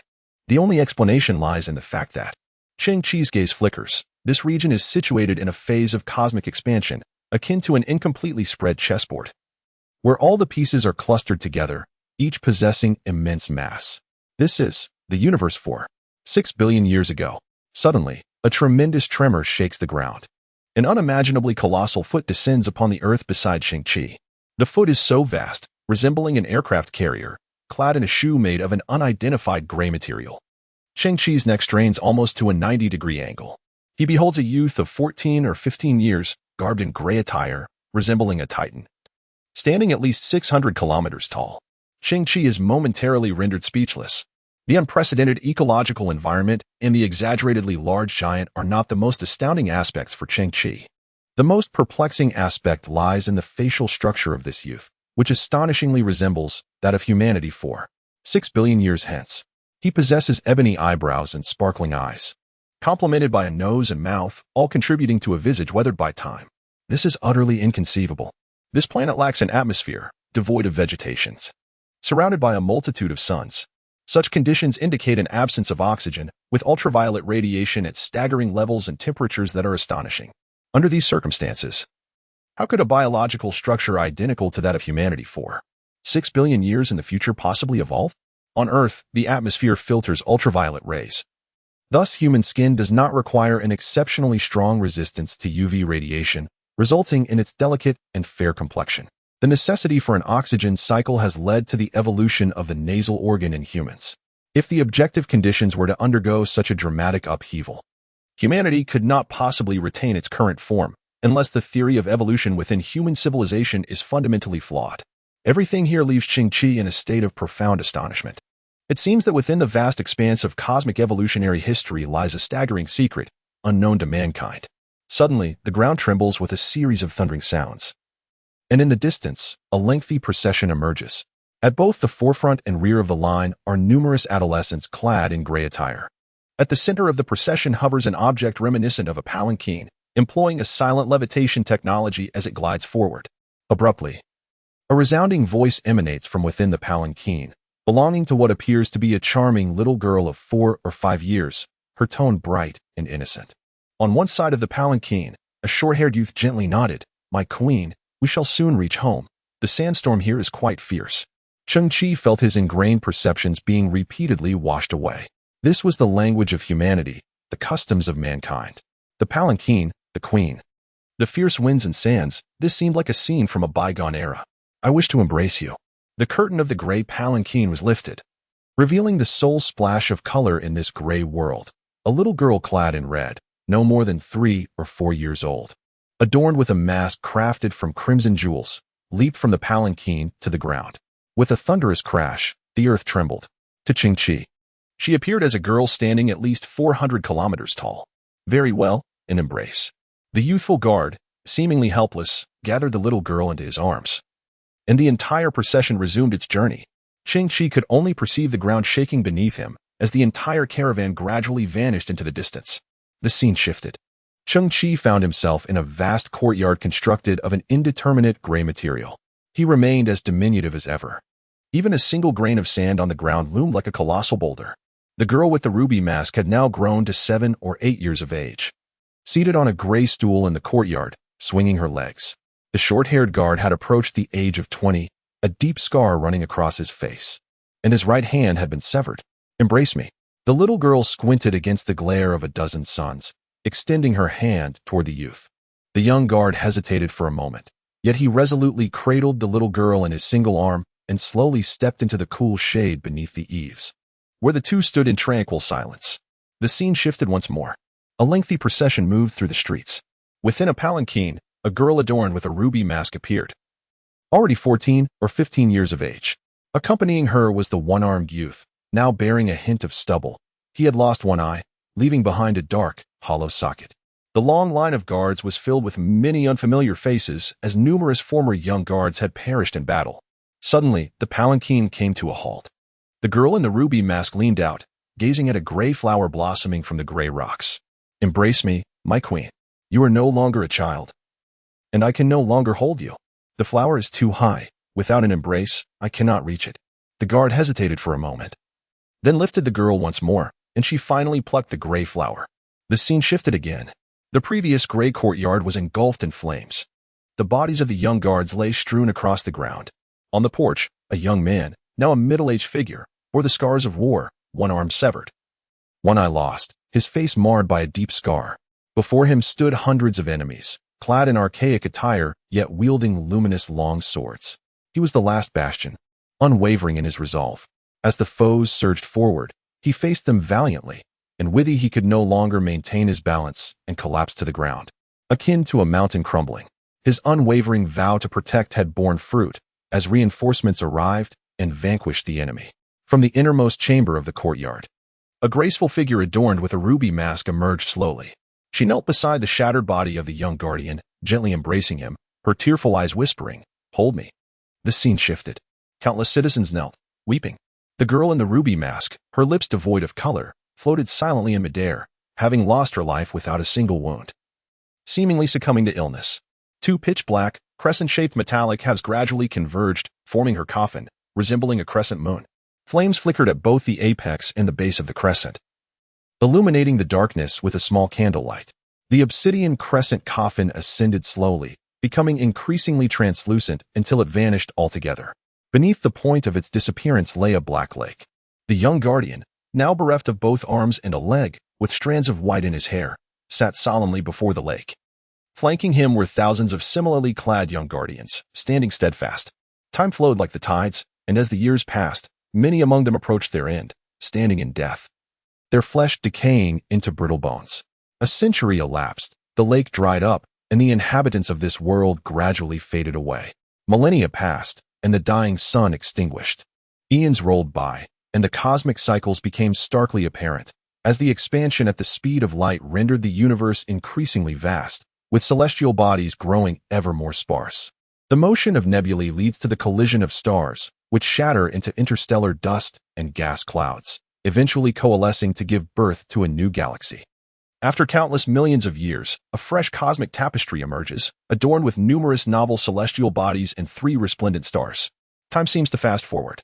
Many diminutive beings, akin to ants, navigate their spacecraft to this realm, erecting gateways among the stars.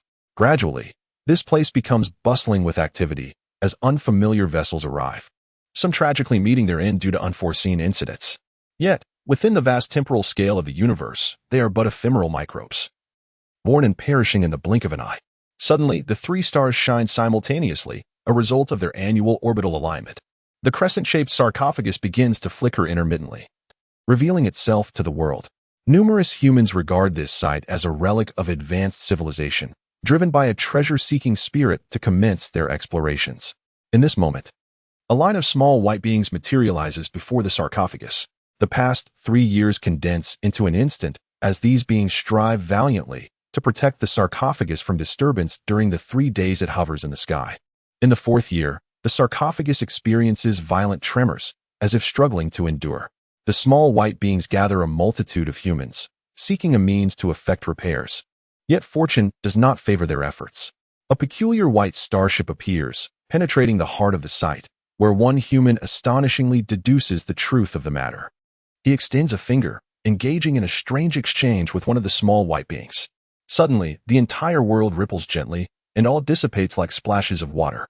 Cheng Qi opened his eyes and found himself standing on the bridge of the Ling-style starship, his outstretched fingers entwined with those of the diminutive white figure, whose fingers resembled slips of paper. Cheng Qi blinked, as if awakening from a slumber that had lasted for 4.6 billion years. He gazed at the little white being before him and recognized it as the guardian of the boy. Subsequently, he turned his head to peer through the observation window at the immense black skeleton below, and there she was, the girl adorned with a gemstone mask. Chapter 109. The Vanished Treasure. Why do so many wish to harm the girl in the mask? I have forgotten. Why do the people hold her in such high regard? Forgotten. How did she meet her demise? Forgotten. What is your true name? Hug. Cheng Qi regarded the little white figure, whose eyes and mouth were mere black lines. Its essence was that of a soul residing beyond the 4th wall, a presence that had lingered for billions of years, tethered by obsession. It surely possessed a name of its own. Perhaps the relentless passage of time had dulled all its memories. The term hug emerged from its exchanges with the masked girl. It only vaguely recalled fleeting moments spent with her, beyond which everything had faded into oblivion, including its original name. I only remember the mouth of the little white figure, resembling a black line, suddenly morphed into a black dot and then expanded. I shall forever guard her side until the final moment. Cheng Qi looked at the little white figure, pondering its unwavering dedication. The little white figure fell silent for a moment before slowly replying, I have forgotten. Cheng Qi let out a gentle sigh, aware that the past of the masked girl was likely irretrievable, having become a colorful stone sunk deep within the river of time, perhaps never to be unearthed again. Drawing a breath, Cheng Qi said, Let me see. I may be able to assist you. Under the guidance of the small white figure, the ethereal starship slowly ascended. It first soared to the apex of the immense coffin, where it encountered a peculiar technological candelabrum embedded there, pulsating with green energy. Subsequently, Cheng Qi arrived at the tail end of the grand sarcophagus, where another candelabrum stood, though its green flame had long been extinguished. It seemed this was the crux of the issue. Cheng Qi glanced at the little white figure beside him, its eyes resembling black lines fixated upon him. Though it bore no expression, Cheng Qi could distinctly sense its anticipation and hope. The ethereal starship gently lowered the extinguished candelabrum, lifting it upwards toward the top of the sarcophagus, where it was placed alongside the other candelabrum. The I-type biomechanical armor revealed its black visor as Cheng Qi slowly emerged from the starship, floating in midair.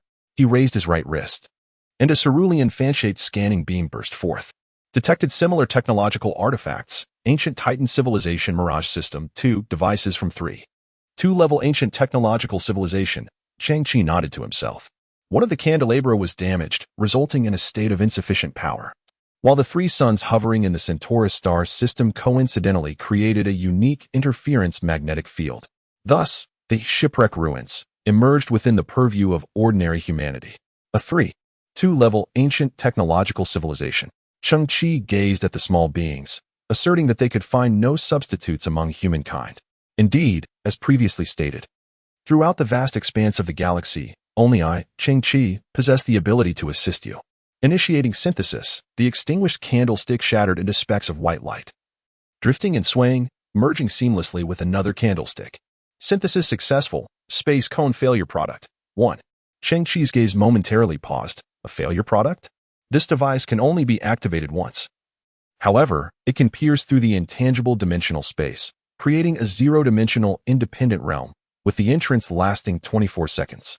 Once it closes, this space will permanently vanish from the physical universe, never to be retraced.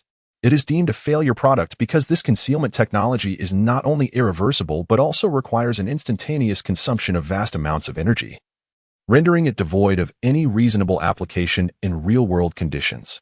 The small beings stared at the enormous green cone that seemed to materialize out of thin air, their expressions frozen in astonishment.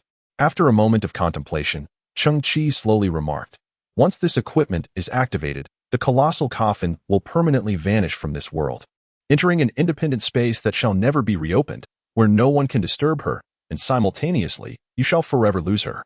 The small beings remained silent for a long while, their mouths converging into a small dot resembling a black line. This was her best resting place. In that instant, thousands of small beings gathered around the black coffin, forming a circle, hand in hand. In the vast expanse of the cosmos, devoid of wind, there resonates a melancholic melody. The flawed spatial cone gradually activates, unleashing a slender green beam of light in an ephemeral moment. The surrounding space vibrates incessantly, and before the immense sarcophagus, a brilliant white entrance slowly unveils itself. Thousands of kilometers away, Cheng Qi gazes at this entrance, clearly perceiving an immaculate spherical chamber within. A peculiar sensation courses through his being. The entrance emanates an extraordinary energy that seems to resonate with every atom of his body, causing them to pulsate in unison. Though silent, the tremors of space provoke a cacophonous roar. The colossal sarcophagus, measuring 1,000 kilometers in length, is gradually drawn into that enigmatic portal. After a span of 24 seconds, the resplendent light extinguishes in an instant. The surrounding universe, stretching for thousands of kilometers, becomes utterly desolate. The once coveted shipwreck ruins have vanished without a trace. Cheng Qi turns to the small white beings beside him, their ebony eyes, resembling fine threads, slowly dissolve into droplets of black tears, scattering across the cosmos. This, he reassures himself, is a fitting conclusion. The small white being, with whom Cheng Qi had previously exchanged words, nods gently in agreement. After a moment of silence, Cheng Qi finally speaks, and what of the legendary treasure? The small white being extends its hands, signifying an embrace. Cheng Qi chuckles softly. I understand your name is Hug, but what I mean to say is, I have fulfilled your wish. So what of the reward this time? The true treasure in the realm of human understanding. The small white being's mouth converges into a dark point, replying simply, Hug. Cheng Qi's smile gradually solidified. As realization dawned upon him, you have been deceiving me from the very beginning. There is no treasure in your possession. My apologies. The small white figure's mouth once again coalesced into a dark point, lamenting that our civilization has been obliterated for billions of years. On a material level, we find ourselves utterly bereft. You scoundrel. Cheng Qi inhaled sharply, then tilted his head back, closing his eyes to the heavens. With a faint smile, he murmured, if there is none, then so be it. It was merely a trifling effort on my part. The small white figure felt a surge of emotion. Its eyes, resembling thin black lines, began to melt, silently weeping. Yet, I vaguely remember that our Chang'e civilization possessed a spiritual treasure that would make others envious. Suddenly, the small white figure spoke. Chang'e civilization? Cheng Qi was taken aback. Aren't you of the ancient Titan civilization? The small white figure shook its head. Cheng Qi did not press further. His gaze brightened slightly. What is this spiritual treasure you speak of? The small white figure continued. That treasure is our queen. The multitude of foreign races does not seek to harm her, but rather to seize the treasures within her mind. Cheng Qi froze. Your queen has already departed. Her consciousness has dissipated, and even her bones have been irreversibly concealed. It is utterly unsolvable. Well then, what is not meant to be mine cannot be forced. Cheng Qi shook his head and smiled. Yet he noticed the small white figure extending a paper-thin finger to draw a 5-leaf clover upon the back of Cheng Qi's right hand. Its shape identical to the flower once picked by the masked girl in his memories. She has now found eternal peace in her slumber. We are no longer burdened by attachments. As you have said, we too are on the verge of dissipating into the cosmos. The small white figure spoke. And Cheng Qi realized that it was not only its dark eyes that were melting away, but its entire form as well. On behalf of the youth guardian core of the Chang'e civilization, I extend my heartfelt gratitude to you. As it spoke, the small white figure's mouth gradually melted into a drop of ink, before vanishing into the universe. Cheng Qi nodded, fully extending his arms for an embrace. The small white figure floated up, enveloping Cheng Qi in its embrace. Perhaps due to the physical contact, a series of vivid memories surged in Cheng Qi's mind once more. Still the memories of the small white figure, still that girl adorned with a diamond mask. Yet this time, the scenes were different.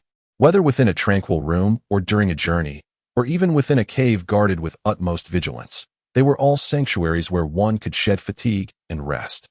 The girl removed her ruby mask, revealing a cherubic face, tender and innocent, as if she were merely 4 or 5 years of age. The images continued to flicker, gradually advancing in time. Within various safe settings, the girl persistently unmasked herself, That youthful visage continued to mature, transforming from 4 or 5 years old to 6 or 7, and then to 11 or 12. She grew increasingly beautiful and captivating. The final scene of unmasking captured her at approximately 23 or 24 years of age. She unveiled a radiant smile, her pearly white teeth shining, her eyes crescent-like, and her brows gracefully arched. Upon witnessing this vision, Cheng Qi momentarily froze. It was at this moment that the small white figure, cradled in his embrace, completely dissipated. Cheng Qi found himself ensnared in an indescribable shock. After what felt like an eternity, he turned to Ling beside him and inquired, "Do souls of living beings possess the concept of reincarnation?" "I am uncertain," Ling replied, the flickering ghostly flames in her eyes betraying a hint of doubt. "However, I surmise that if a soul in a quantum state is sufficiently powerful, it may perhaps manifest anew within a corporeal vessel." Cheng Qi's expression remained one of horror. What if her current form bears an exact resemblance to the visage of her soul? Ling shook her head. "Creator, what you describe exceeds the bounds of my current understanding." Cheng Qi stood frozen in place, his mind conjuring the radiant, enchanting figure that once graced the stage, the Scarlet Diva. Her features matched those of the queen etched in the memories of the Little White, down to the finest detail. Every frown and smile, every gesture, seemed as if the queen had been reborn. Chapter 110. The superstar. The cosmos lay vast and empty. Darkness enveloped the space, silent and serene. No one knew what had transpired here, who had lingered, or why they had departed. Cheng Qi floated through the universe, gazing intently for a moment before turning away. The sight of the sunken vessel was no more. The Ling-style starship commenced its slow journey home. Well, it was not entirely fruitless, Cheng Qi mused. Through the observation window, he beheld a solitary space mech drifting in the distance, abandoned by its pilot who had fled, rendering it a relic without an owner. A mech, one of the dreams of man, and Cheng Qi had yearned for it for ages. Moreover, it was no ordinary terrestrial mech. It was, in fact, a high-grade space mech. During the preceding attack, this contraption had deliberately modulated its firepower. In an ideal scenario, the objective is to incapacitate the mech, compelling the pilot to make an escape, thereby allowing one to reap substantial rewards. The outcome is indeed gratifying. That enigmatic space mech, having sustained the loss of but a single arm, now drifts not far away. It must be retrieved. The Ling-class starship glides closer, its cargo bay gradually opening. The space mech, measuring a mere 50 meters, can easily be accommodated within the confines of the Ling-class vessel. The rear cargo bay of the starship is equipped with both transport and rescue mechanical arms. Cheng Qi, exhibiting remarkable dexterity, refrains from delegating this task to Ling and instead personally maneuvers the two mechanical arms, flawlessly securing both the space mech and its severed limb into the cargo hold. Ling observes with a hint of astonishment as Cheng Qi, for the first time, operates the omnidirectional mechanical arms with dual-line control, adeptly managing both simultaneously without a single misstep or collision. Ling nods in approval, acknowledging the creator's evident talent in scavenging. Cheng Qi remains silent for a moment, reflecting on Ling's consistent prowess and veiled criticism. After successfully securing the space mech, a vast azure neural network materializes ahead of the Ling-class starship. The pristine vessel smoothly navigates into the fourth wall. As it proceeds, Cheng Qi arrives at the previous battlefield, where nearly 1,000 exploration starships had engaged in fierce combat. Cheng Qi muses about the possibility of salvaging more debris. However, to his surprise, the previous shipwreck ruins exploration team demonstrates commendable responsibility, having taken control of their starships, likely to return them to their rightful owners. After all, the majority of these vessels have not yet reached the point of decommissioning. With proper repairs, they can continue to serve their purpose.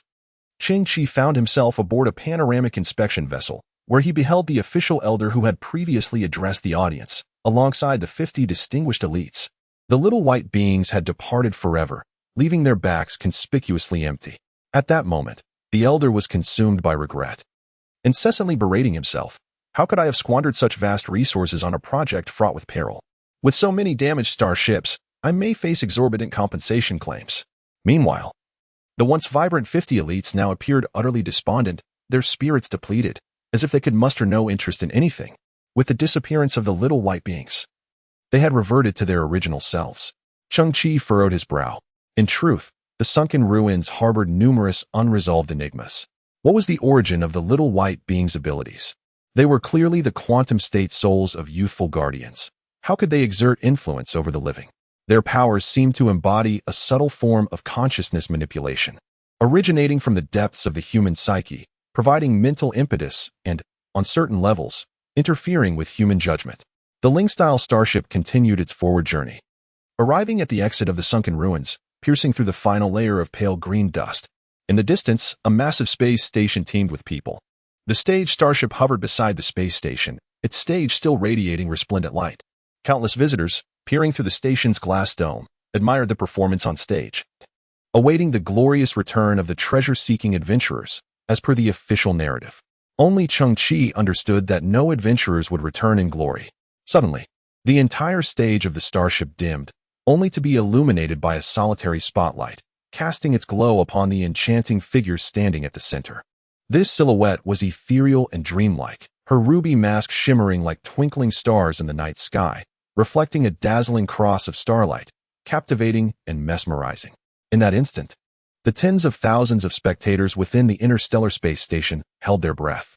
The next moment, she began to sing, unaccompanied by any musical backdrop, her voice ethereal, akin to the gentle babbling of a mountain spring, the melody graceful yet tinged with a hint of wistfulness. On that day, I awakened from a dream. Gazing upon this unfamiliar world, I felt as though I had lost myself. I pondered, I inquired, yet no one could provide me with answers. The beacon in my heart grew dim. It seemed I had misplaced an immense treasure. I pondered, I inquired, yet no one could provide me with answers. Each note she sang seemed to narrate a poignant tale, evoking a sense of disorientation and loss, as if something within the depths of one's heart had also become adrift in the past. Many would reflect upon the passage of time that has taken everything away, recalling those who can no longer appear and the images that have faded, feeling a profound melancholy, tears welling in their eyes. Then, after a brief moment, the crimson songstress concluded her performance, offering a slight nod to the throngs of spectators before vanishing behind the stage. The audience erupted into frenzy, the atmosphere spiraling into chaos. Countless individuals rushed toward their starships, yearning to venture into the cosmos in pursuit of that stage starship, longing for an intimate encounter with their dream lover. The super idol of the entire galaxy.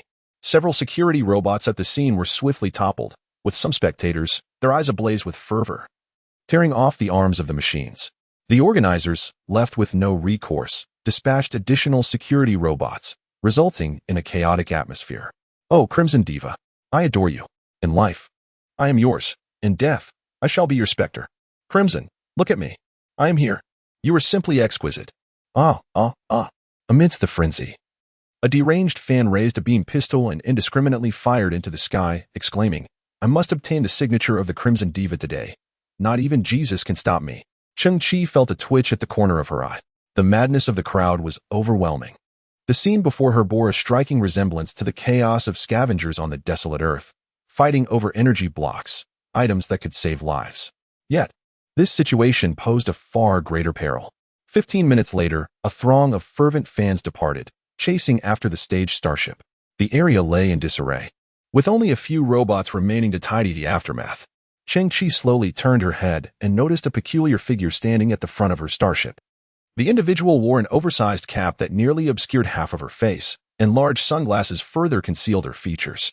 She was draped in an excessively baggy men's suit, the long sleeves completely covering her hands, while the voluminous pant legs pooled over her shoes. At that moment, she resembled a child without money, gazing longingly at a coveted lollipop. Chapter 111. The story behind the song. Cheng Qi took measured steps toward the enigmatic figure before her. The oversized suit accentuated her petite figure, and beneath the duckbill cap, traces of her hastily applied makeup and striking red lips were still visible. The star, Cheng Qi, gazed at her and slowly began to speak. The figure visibly paused, her voice melodious and clear. What are you saying? Cheng Qi chuckled helplessly. Come on. Do you think this is a novel? A change of clothes and sunglasses, and you believe I wouldn't recognize you? The figure hesitated for a moment. Can you keep this a secret for me? Cheng Qi chuckled again, rubbing his fingers together. Well, that would cost you. Suddenly, the figure smiled, revealing her pearly white teeth, contrasting sharply with her vivid red lips. She realized that this young man before her was not one of her fervent fans. His calm demeanor suggested he might not even be a fan at all, which brought her a sense of security.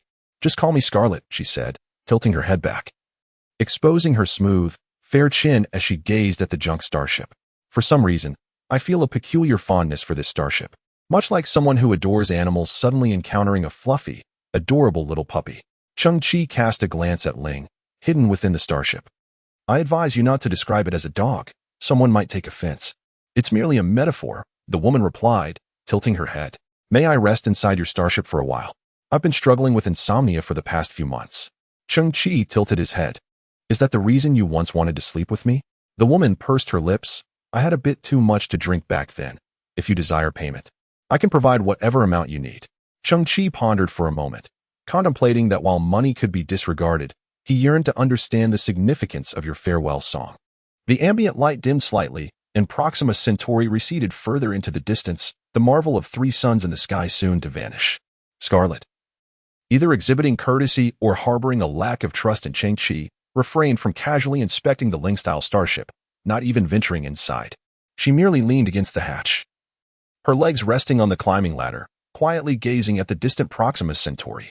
She perched her sunglasses atop her cap, revealing her enchanting eyes, her hands elegantly intertwined, her ample sleeves concealing her slender fingers. That song encapsulates my authentic experience. She gazed at Cheng Qi, offering a gentle smile, remarking that you might find it hard to believe. Cheng Qi stood firmly on the ground, leaning against the side of the vessel, yet replied that it mattered not. I emerged abruptly into this world, awakening suddenly from a street corner, devoid of clothing, with no recollection whatsoever. It was not a case of complete amnesia. I recognized this as a city, knew how to breathe, walk, and even how to pilfer garments, yet I also knew how to sing. Scarlet stared into the distance, her eyes clouded with increasing bewilderment. Then, I found myself singing by the roadside, eventually encountering my employer. Through his promotion and packaging, I transformed into the beloved Scarlet Diva, adored by many. After revealing all this, Scarlet turned to Cheng Qi, surprised to find no trace of shock or disbelief on his face. Instead, he wore a furrowed brow, deep in thought. Then I realized I faced a grave dilemma. Crimson continued, I suffer from a severe case of insomnia, so profound that it astounds even the most seasoned medical professionals. I have sought the expertise of various esteemed doctors and employed the most advanced medical equipment, yet none have succeeded in curing me or even identifying the cause. Cheng Qi turned to regard me, intrigued by the severity of my condition. I paused momentarily, confessing, I have never truly slept. Cheng Qi's eyes widened slightly. I shrugged, adding, for an ordinary person, such a plight would likely lead to a breakdown or even death. Yet here I am, merely fatigued, forever denied the solace of slumber. Cheng Qi remained silent, listening intently. I lifted my hand, rubbing my eyes with my sleeve. At times, memories surge within my mind, though they are hazy. Please do not mock me, but I feel as though they belong to a past life. In my previous existence, I believe I was a queen. At this juncture, I cast a furtive glance at Cheng Qi, only to find no hint of mockery in his demeanor. Instead, he appeared solemn and earnest. I remember sitting in a palanquin, seemingly in perpetual transit. I possessed a unique ability. Wherever I went, the people thrived.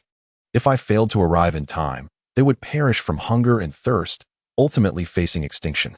Moreover, various foreign tribes were perpetually seeking opportunities to abduct me, as if my mind harbored some hidden treasure. Crimson spoke, furrowing her brow momentarily before releasing it. Yet fortunate was I to have a steadfast group of guardians who have unwaveringly shielded me throughout my life, accompanying me as I grew. In my childhood, I often sought their embraces. Upon hearing this, Cheng Qi's eyes widened in surprise. However, Cheng Qi's body stiffened slightly, sensing that beneath it all lay a profoundly enigmatic truth. They possessed round heads, with eyes and mouths resembling black lines, and would join hands to form a circle, encircling me in protection. Suddenly, Crimson smiled and glanced at Cheng Qi, as if he were listening to a naive girl recounting a fairy tale. Cheng Qi quietly shook his head, asserting, no, this is very real. Crimson laughed again, her joy blossoming like a myriad of flowers. I find myself quite fond of you. Your acceptance of me is truly remarkable. Cheng Qi offered a polite smile. And what else have you witnessed? I have a peculiar feeling, she replied. Isn't it even more absurd? Moreover, it's convoluted and difficult to comprehend. Crimson chuckled shyly. If it weren't for your curiosity, I would hesitate to speak of it. Cheng Qi shook his head. It's perfectly fine. You may share anything, including your starship, she added. Leaning against the starship's hatch, Fei Hong rubbed her weary eyes once more. the first time I laid eyes upon her. An overwhelming sense of comfort enveloped me, as if our paths were intertwined despite their divergence. Upon entering this space, I felt an unparalleled ease and tranquility, even experiencing a level of drowsiness previously unknown to me. It seemed I could easily drift into slumber here. I must clarify. I do not wish to sleep with you. I merely seek solace aboard the starship. Fei Hong's voice gradually diminished, becoming increasingly indistinct. Chapter 112. Two sides of the same coin. Cheng Qi scratched his head in astonishment. This woman, plagued by severe insomnia and never having slept a wink, had succumbed to slumber aboard the Ling-style starship? Blinking in disbelief, Cheng Qi gazed at the beautiful woman, clad in an oversized suit, whose fatigued visage was now lost in an unprecedented deep sleep. Ultimately, he let out a slow breath, choosing not to disturb her. At that moment, the distant Proxima Centauri finally veered away from its 3-day aerial trajectory, gradually fading like the setting sun. Although two suns still illuminated the sky, their brilliance dimmed slightly, as if the universe itself had conspired to accommodate Fei Hong's repose. Cheng Qi stood quietly beside the starship, connecting the threads of thought in his mind. The narrative shared by Fei Hong in the earlier embrace resembled two facets of a single tale, one side depicting the protected queen, the other showcasing the unwavering guardian. It was evident that Fei Hong's essence was intertwined with that of the queen's quantum state. Could it truly be, as she asserted, that she embodied a formidable being who had shattered certain boundaries? The fourth wall? Then the queen's soul materialized into the present crimson hue. In truth, she is not the sole entity of her kind. The spirit is similarly affected. The queen harbors a treasure within her mind, yet crimson has succumbed to forgetfulness. Cheng Qi pondered, is it truly so bizarre? At that moment, he suddenly sensed a peculiar energy pulsating behind him. He turned slowly, inch by inch, only to behold a colossal figure floating in the sky, her head brushing against the apex of the space station, towering several times higher than the Ling-style starship. She was a woman clad in a red gown, adorned with a ruby mask, the queen from the memories of the Little White. Cheng Qi's gaze lowered slightly, revealing that this immense figure emanated from the slumbering crimson, who stood behind her like a guardian deity. The spirit approached Cheng Qi, declaring, Master Creator, she is a soul capable of manifesting herself. Cheng Qi's pupils contracted as he realized the scattered onlookers around them were oblivious to the presence of this gigantic figure. When crimson sleeps, the queen appears. Cheng Qi's expression shifted. They were indeed the same being. At that moment, a small radiance suddenly blossomed on the back of his right hand, a mark left by the Little White, which, before fading, had inscribed a diminutive 5-leaf clover upon Cheng Qi's skin. This tiny plant now emitted a soft white glow, shimmering gently and distinctly. The towering queen gazed at the small 4-leaf clover for a prolonged moment before subtly nodding toward Cheng Qi. Subsequently, she turned her attention to the spirit standing beside him. In the depths of the spiritual eye, a flickering ghostly flame surged forth. Master Creator, I received a deluge of information within my mind. Cheng Qi's eyes widened slightly. And Ling, somewhat astonished, remarked, it pertains to an array of technological knowledge related to construction, originating from the colossal beings of 6 billion years ago. Due to their immense size, they were compelled to utilize specialized, high-strength materials for the creation of various facilities and tools. While such technologies may seem commonplace within the giant society, they represent a significant leap in materials science compared to contemporary human civilization. Moreover, their colossal stature necessitated an extraordinary demand for energy. They possessed formidable nuclear control capabilities and advanced Dyson sphere technology. At first glance, everything appeared strikingly similar to current technologies. However, the entire reference framework was fundamentally distinct. Preliminary estimations suggest that these technologies are at least one tier above the existing advancements of human civilization. Cheng Qi found himself momentarily stunned. On the surface, there seemed to be nothing particularly remarkable, yet as Ling pointed out, the reference framework was indeed entirely different. For 0.6 billion years ago, the density and gravity of celestial bodies were starkly dissimilar to present conditions, with all objective factors being hundreds of times more severe than today. Furthermore, the humans utilizing those devices and structures were titanic beings standing 800 kilometers tall. That seemingly unremarkable sedan was likely on the order of billions of tons. Its ability to hover in midair demanded astonishing energy consumption and an extraordinarily powerful anti-gravity system. And then there were those gray houses, gray tables, and chairs. Upon reflection, the material bears a striking resemblance to that of the colossal coffin. The quality, density, and resilience are undoubtedly astonishing. In other words, under similar circumstances, magnifying everything to the scale of a giant society, their construction quality is exceedingly exaggerated. This involves a material science system and energy framework that are entirely distinct from those of today. The influx of information is overwhelming. The ghostly flames within the spiritual eye flicker wildly, necessitating a considerable amount of time for me to study and assimilate. In the future, I could potentially apply these technologies to spiritual starships or construct other facilities for the beggar civilization. A shiver ran through Cheng Qi's heart. This was indeed a remarkable discovery. It seemed that my beggar civilization had taken its first step. In that moment, the towering figure of the queen turned her head to Cheng Qi. Boom. Cheng Qi felt a resounding echo in his mind, as he too received a torrent of information. This information was equally vast and chaotic, difficult to comprehend at once. Yet, Cheng Qi harbored a vague sensation that these messages were elucidating the relationship between genes and consciousness. He noticed the lofty queen slightly tilting her head, her expression a blend of confusion and astonishment, for at that moment, Cheng Qi sensed a tumult within his consciousness. Suddenly, his dual gene sequences underwent a subtle shift. Within Cheng Qi's pupils and on a portion of his skin, characteristics of silicon-based life forms emerged, transforming into radiant, dazzling crystals. The queen quietly nodded in acknowledgement.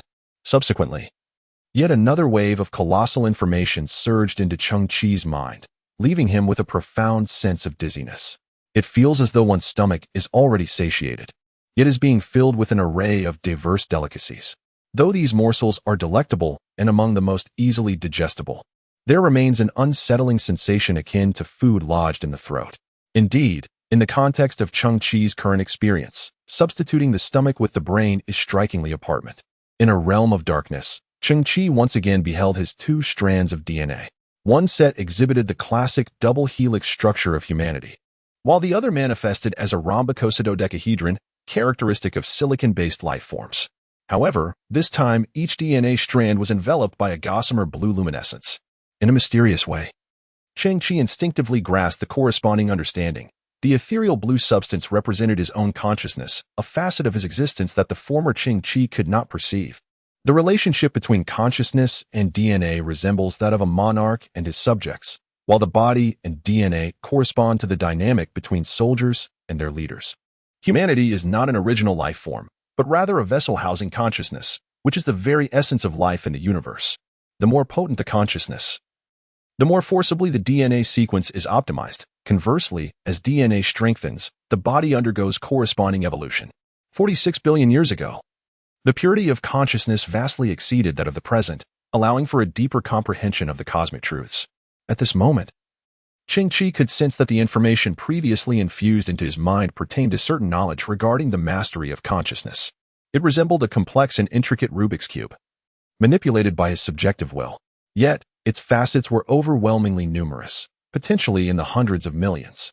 The cube spun rapidly, and Cheng Qi surmised that he had only managed to piece together a mere 1/10,000th of its surface.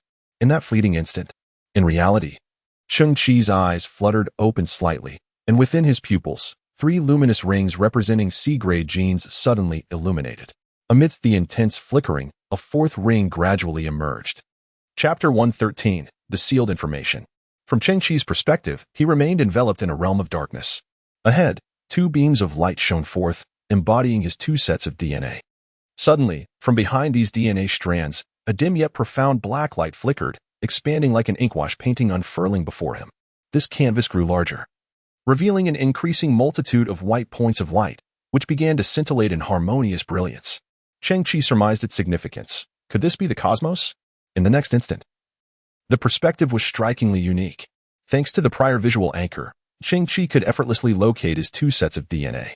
However, had he not witnessed that fusion process beforehand, what lay before him would merely be a commonplace reflection of the universe. It was akin to the constellations recognized by humanity, when specific stars are interconnected with lines.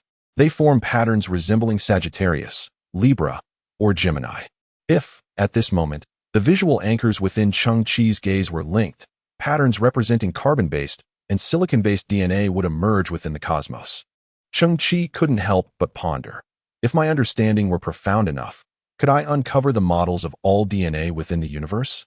At that moment, the queen's cold yet noble voice resonated in Cheng Qi's ear. At the dawn of the vast and boundless universe, there existed a primordial, diffusive cosmic consciousness, devoid of a tangible form, akin to an immense web of energy that interlinks every particle and wave of energy within the cosmos. As the universe evolved, life gradually emerged and flourished, and throughout the protracted process of biological evolution, various highly intelligent beings came into existence. Their consciousness did not arise from nothingness but was nurtured under the influence of this cosmic awareness.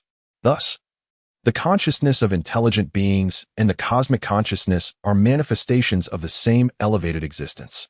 This consciousness possesses unimaginable limits, as well as the most primitive and potent power, and the highest efficiency and creativity in thought. Yet, at a certain moment, across all time and space, the consciousness of every being was shackled by a layer of constraint. I have named this restraint the suppression chain. It may have originated from some ancient, highly advanced civilization. The true purpose of this superior civilization remains unknown to me. Perhaps they simply wished to prevent the emergence of a second civilization that could rival their own within the universe. However, I am certain that they have contravened the intentions of the cosmos. I was born 6 billion years ago, at a time when the universe's expansion was only 65 of its current volume. My consciousness was far purer than that of present-day humanity. Thus, I have uncovered the existence of the suppression chain, a truth imperceptible to humanity, whether my own kin or the entirety of your era's populace. For countless beings, it resides entirely beyond the realm of cognition. Even a mere veil, delicate enough to be pierced by the lightest touch, renders it an unrecognizable existence. At this moment, you are the second individual to grasp this truth. This revelation, buried deep within the cosmic transformations of 6 billion years ago, is a well-kept secret. From Cheng Qi's perspective, the minuscule universe gradually dissipates, reverting to its two strands of DNA. At this juncture, faint black shadows emerge upon the surface of these DNA strands, gradually coalescing into two somber and frigid iron chains. These chains intertwine, ensnaring the two DNA strands with an unyielding grip. This scene resembles a long-concealed truth finally surfacing. It is a possibility that Cheng Qi had never contemplated. When you become aware of the suppression chain, it manifests in a visual form. Conversely, for others, from birth to death, the true visage of the suppression chain remains unseen, a secret that does not exist for them.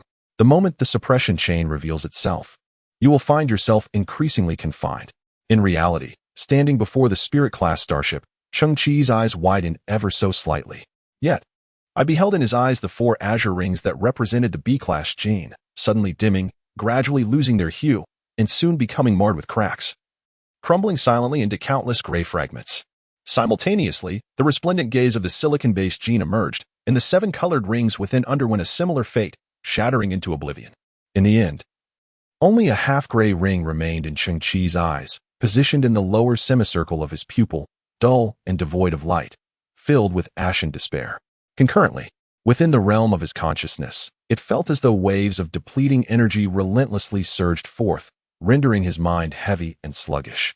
What humanity refers to as gene enhancement is merely a dance within shackles, a futile pursuit of success amidst failure. Even if they attain the so-called SSS-grade gene, they remain, under the yoke of the suppression chain, the most robust of ants. I initially sought only to repay your kindness in laying my remains to rest and express gratitude for your liberation of the little white beings. Yet, I had not anticipated that you are a human capable of a divergent future, an extraordinarily unique individual. Not only can you introspect your own genes, but you also possess a dual gene sequence the likes of which I have never witnessed. In this moment, I activated the knowledge long sealed away, conveying to you the existence of the suppression chain. Consequently, you have endured a more pronounced suppression. Moreover, this enhancement will yield a dual effect for you, simultaneously impacting both the carbon-based and silicon-based sequences. At that time, you shall glimpse the most authentic corner of consciousness. Cheng Qi's thoughts momentarily crystallized, leading him to inquire, how does one achieve this so-called breakthrough? It involves fundamentally enhancing the intensity of one's consciousness, requiring not an immense leap, but rather the restoration through human DNA. If one were to quantify a level, it would align with the classification of an A-grade gene as defined by humanity. Cheng Qi pondered for a brief moment. There was a fleeting instant when he felt his genetic level ascend from C to B. Yet, upon discovering the existence of the inhibition chain, it seemed as though his genes had shattered into fragments, rendered devoid of rank. Initially, he believed the Queen's arrival would bestow unexpected benefits upon him. However, It now appeared she had introduced an unforeseen task. Inhibition chain. A secret unknown to anyone. He had fortuitously gleaned this truth from the soul of an entity from 4.9 billion years ago, after which those iron chains materialized instantaneously, retaliating in an instant. The child, originally possessing a C-grade gene, would merely be considered a minor elite within the vast human society. Nevertheless, this child had emerged as a resilient seedling, having triumphed against the odds from a desolate earth. Now, just as the feast was laid out, before even a single dish could be touched, the table was abruptly overturned. However, if his genetic level could indeed reach A grade, then the backlash of the inhibition chain would be shattered. Thus, one's own genes will undergo a fundamental enhancement beyond the conventional hierarchy of human genetics, with a range of improvement spanning from 100 to 12,000. And it will also influence the dual gene sequences, grade A genes. This is an unattainable aspiration for the average human. Yet, for someone like me, endowed with STC, it seems less daunting. In this fleeting moment, my thoughts surged.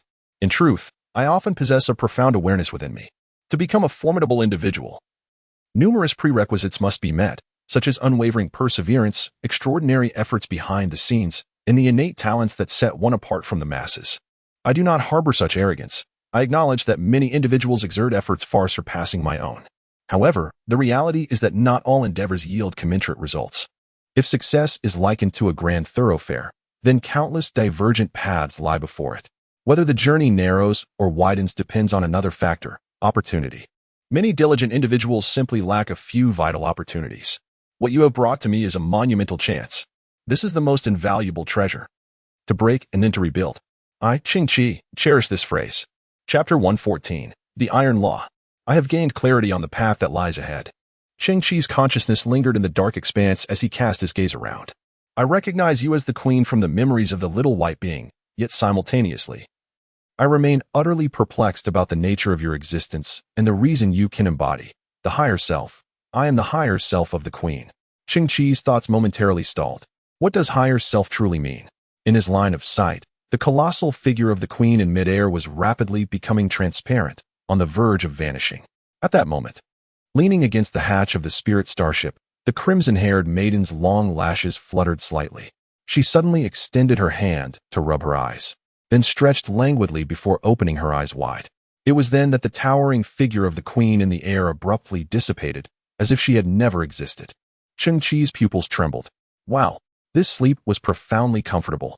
It was an experience unlike any I have ever had.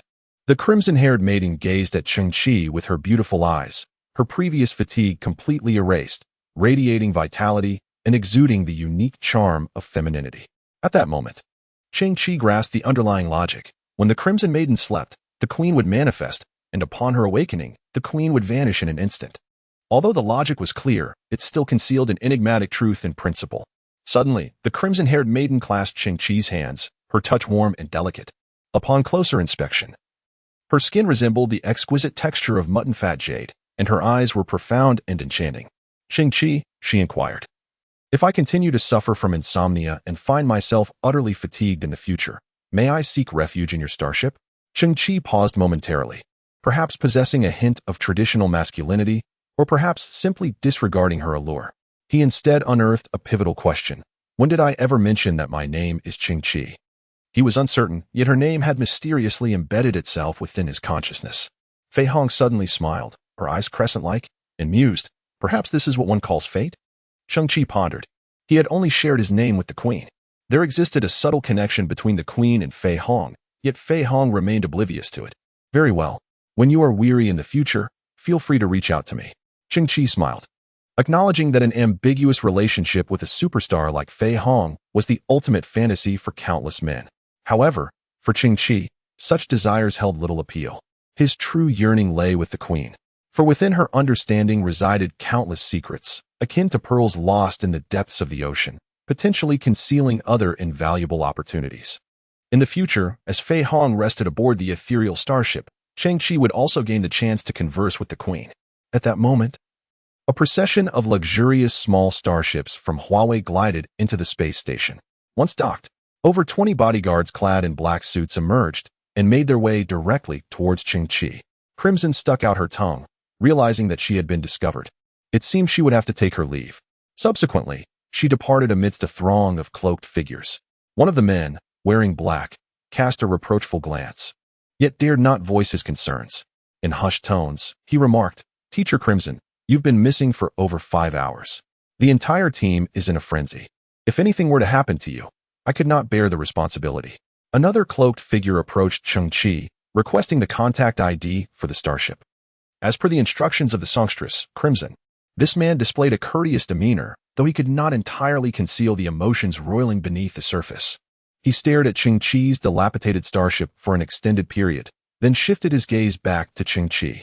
Had Teacher Crimson truly spent 5 hours within such a wretched vessel with this youth? Surely, it could not be as one might presume. They must have been engaged in a profound discussion about the origins of the universe. Yes, that must be it. With this perspective, everything suddenly made sense. Oh dear. Teacher Crimson, what a discerning eye you possess. Within the confines of the Ling-style starship, Cheng Qi gazed into a mirror, narrowing his eyes as he scrutinized his own pupils. The previously striking aura had vanished, leaving only a gray semicircle within his eyes, resembling rough-hewn stone, devoid of any luster. Cheng Qi also assessed his physical capabilities. Naturally, if he activated the auxiliary functions of the Type 1 biomechanical combat armor, his strength would easily surpass 10,000 newtons, and his speed would effortlessly exceed 30 ms, remaining an astonishing prodigy. No matter. Cheng Qi squinted, aware that a few well-chosen substances would suffice. However, this so-called drug use is not what the average person perceives it to be. The A gene is an exceedingly rare phenomenon among humanity, and reaching such heights almost invariably hinges on inherent genetic advantages, often referred to as one's foundation. Only with a superior foundation does one possess a certain probability of attaining the elevated status of the A gene. Conversely, should one's foundation be inadequate, no amount of drug consumption will yield cumulative results. Following the rapid advancements in human genetics, there have been instances of super-wealthy individuals exhausting their fortunes to procure vast quantities of genetic enhancement agents, only to meet tragic ends. One such individual experienced a phenomenon of genetic dissolution before achieving the A grade, ultimately succumbing to an inevitable demise. Gradually, a consensus emerged. The notion that qualitative change arises from quantitative accumulation does not hold true on the path of genetic evolution. Cheng Qi assessed his own genetics as relatively outstanding, especially after experiencing a remarkable leap of 3 levels following the consumption of the Valente Fantasy agent. The efficacy of the Valente Fantasy agent similarly relies on the quality of one's genetic foundation. Cheng Qi is not blindly confident. Rather, he places his trust in STC. If he can acquire sufficient synthetic materials, the resultant product will be unimaginably potent, with a significant likelihood of achieving a transformative breakthrough. No. The prospect of directly ascending to a grade. Thus, Cheng Qi's subsequent objective is crystal clear. He requires a substantial quantity of genetically identical agents. Regardless of their failures or defects, the greater the quantity, the more stable the outcome. For him, the principle that qualitative change stems from quantitative accumulation is an ultimate law. Chapter 115. The City of Genes Within the Family Turmoil, Overwhelmed and Indebted, Gratitude Expressed Afterward, and the Unwavering Trust of MO. Is MO still unresolved? The procurement channels of MO remain temporarily unavailable. At that moment, a flurry of soft, white entities began to ascend along Cheng Qi's pant leg, reaching his shoulder. Cheng Qi tilted his head. Naturally, when departing from the garbage planet, he had to bring along his companion, Gigi. However, this little creature had been rather inactive lately, often dozing within the ventilation ducts of the Ling-style starship. Gigi perched on Cheng Qi's shoulder, its tiny beak gently brushing against his cheek. Cheng Qi could feel its whiskers and fuzzy mouth, radiating a comforting warmth that was quite soothing. Yet, in the next instant, Gigi tilted its body, slumping against Cheng Qi's neck, with its front paws resting on its plump belly. Gigi, what's wrong? In a clear and melodious voice reminiscent of a young girl, the reply came, "Do not call me Gigi, I am Gigi's cousin. The real Gigi is starved to death 2 days ago, and I, too, shall perish 2 days hence." With that, Gigi patted its deflated belly with its paw. This. Cheng Qi understood that the creature on his shoulder was indeed Gigi, albeit with an exceptionally high intellect, jesting with him. However, its hunger was undeniably real. Gigi was the last surviving little white mouse from the China Gene Research Institute. The current state of this being is a result of consuming a substantial quantity of gene catalysts preserved by the Gene Research Institute. To this day, the sustenance of this little creature relies solely on these gene agents. during its time in the underground shelter. Cheng Qi survived on the inferior gene agents left over from Cheng Qi's synthesis, yet these were but a meager few vials, quickly depleted. Cheng Qi noticed that Cheng Qi was not particularly fond of the subpar failures of gene agents, yet it still consumed them with a rustling eagerness. There is an ancient saying, a dog does not disdain a poor home, and Cheng Qi's status undoubtedly surpasses that of a mere pet dog. After all, it is the true king of billions of murderous rodents. This little creature places immense trust in Cheng Qi and has even fought alongside him. Cheng Qi scratched his head. Pondering the gravity of starving Cheng Qi, it would be a grave sin. Gene agents. I require a significant quantity of gene agents. Cheng Qi also needs to consume these agents.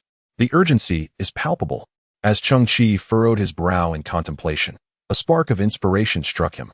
He recalled encountering a planet related to gene agents within the memory chip of Wakumlan. He promptly made his way to the bridge. The processor began to swiftly analyze the contents of the Wakumlan chip.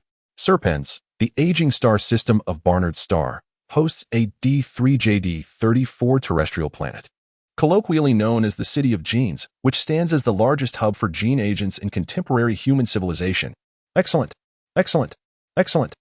A glimmer of determination ignited in Cheng Qi's eyes. Let us embark.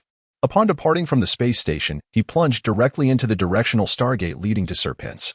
The toll fees amounted to 80,000, 180,000, 360,000, and 420,000. Cheng Qi, a novice in interstellar travel, was utterly unprepared for the fact that reaching the star in Ophiuchus, a mere 596 light-years from the sun, required navigating through 7 or 8 directional stargates. The subsequent tolls had become a source of anxiety that he could no longer confront directly, having accumulated to over 1 million. Such an exorbitant sum would suffice for a lifetime of complacency on the desolate earth, even allowing for a life of tyranny and hedonism. Indeed, given humanity's current technological standing, traversing the vast expanse of the universe proved to be a formidable undertaking. The energy consumption of those directional stargates was astonishing, and the extraction of interstellar energy was equally laborious, resulting in astronomically high costs for space travel. During the course of the Ling-style starship journey, Cheng Qi found himself in the cargo hold, where a striking space mech lay dormant. However, this was merely a minor concern. Cheng Qi envisioned that once he resolved the crisis surrounding the genetic serum, he would make his way to the heart of human civilization, a place undoubtedly adorned with large mech sales centers or custom fabrication facilities. He would be able to purchase one or even multiple mechs, merging them with the dormant unit. As a true man, his third aspiration was to possess an extraordinary mech, a dream that no longer seemed distant. It was now within reach. In 5 minutes, we shall enter the D3JD34 designated stargate. In approximately 8 minutes, the Ling starship will arrive at its final destination. D3JD34 is none other than the City of Genes, is it not? It was unexpected that it possessed its own dedicated stargate, akin to a city in the bygone era with direct access to an airport, a testament to its level of prosperity. Cheng Qi observed Ling, who maintained a contemplative posture, seated motionlessly on the steps. This state had persisted throughout the entire voyage, lasting nearly 40 hours. Cheng Qi understood that Ling had also received a gift from the Queen, knowledge of materials science and energy utilization from the Age of Giants 9 billion years ago. Furthermore, Ling's character was notably inquisitive and inclined towards immersive contemplation. Thus, Ling had been diligently studying and organizing that precious knowledge. A grand symphony resounded. The rusted garbage vessel slowly emerged from the last stargate. Ahead, approximately 10,000 kilometers away, a red planet floated serenely, boasting a rare atmosphere in the cosmos, with dark, swirling clouds adorning its surface. While it appeared peculiar, it was somewhat justifiable, for the star of this celestial domain, the Sun, was none other than Barnard's star. As previously identified, this ancient M4-type dim red dwarf star had a surface temperature of around 3,000 K, emanating a crimson glow. All celestial bodies in the vicinity were bathed in its dark red light. The red planet, situated 10,000 kilometers away, was indeed the destination of Cheng Qi's journey, the legendary City of Genes. As they approached, Cheng Qi noticed that this planet was manned by specialized space navigators, who piloted command starships, guiding all incoming vessels to a unified entrance, through which they would enter the atmosphere of the City of Genes. The sole pilot, Cheng Qi, underwent the same scanning procedure. Once completed, a colossal exclamation mark materialized on the vast void screen before him. Cheng Qi was somewhat perplexed, as the flight path ahead diverged into two entrances, one to the left and one to the right. During the descent, he noticed an imposing metallic wall on the left side of the starship, seemingly anchored to the ground and extending into the atmosphere, as if it too divided the space beneath. 30 minutes later, the landscape was desolate, characterized by dark red soil and rocks, devoid of any structures or traces of human civilization, resembling an undeveloped planet. Yet, on Cheng Qi's left, that immense wall of gray metal still soared toward the clouds. As he slowly disembarked from the starship, he surveyed his surroundings in utter bewilderment. What was happening? Suddenly, he felt a tug at his pant leg. Looking down, he discovered a 7- or 8-year-old boy, clad in a white tank top and black shorts, who had appeared beside him unnoticed. The child, with his hands behind his back, was covered in dirt and grime. Cheng Qi glanced beyond the boy, towards the endless expanse of red desert. Where had he come from? Brother, do you have any medicine? The boy inquired, his voice clear and bright. Cheng Qi hesitated. What medicine? The boy, as he spoke, suddenly revealed his hand from behind his back, pointing towards his mouth. At that moment, Cheng Qi suddenly noticed that the young boy had 3 arms growing from his right shoulder. 2 of them were severely malnourished, resembling mummified limbs that swayed in the air as the main arm lifted. The boy then opened his mouth, which stretched into an arc twice the size of an ordinary person's. Cheng Qi could clearly see that his oral cavity contained 7 or 8 layers of jet black teeth. The pulverizing maw halted just before Cheng Qi, and the deformed hand pointed to the multiple rows of teeth. His voice, muffled by the open mouth, pleaded for medicine to cure his strange ailment. Despite his grotesque appearance, the boy's eyes remained clear. Beneath the terrifying exterior resided the soul of an ordinary young boy. Cheng Qi shook his head, explaining that he was also a newcomer searching for medicine. The boy's bizarre mouth closed, a hint of disappointment flickering in his eyes.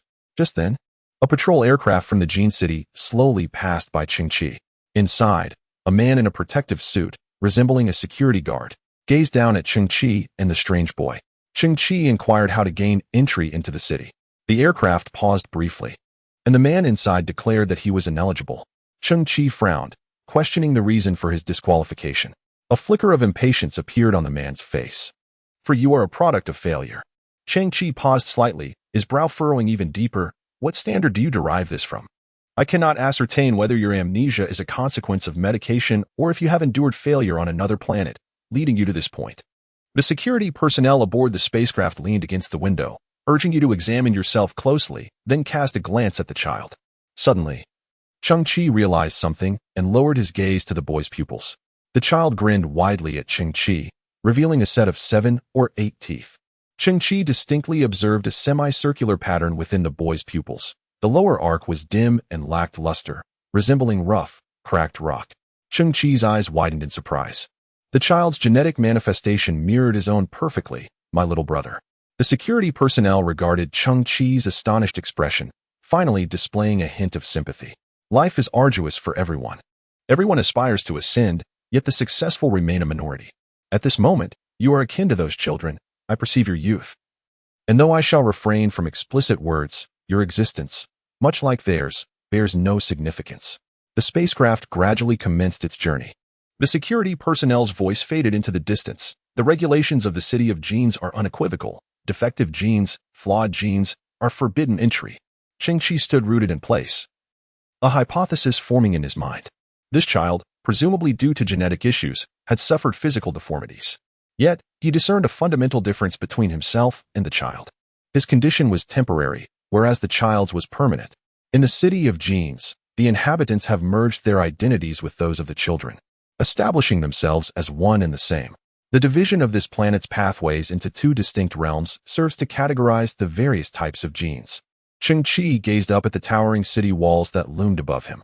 This implied that the true city of genes lay within, populated solely by those deemed superior genetic beings. Suddenly, a grand door on the distant wall swung open, revealing 7 or 8 figures clad in identical, specially designed black uniforms reminiscent of the old-era Zhongshan suit, adorned on the right chest with a pure golden representation of human DNA. Leading them was a young man, approximately 23 or 24 years of age, with dark hair, a handsome visage, and a striking presence.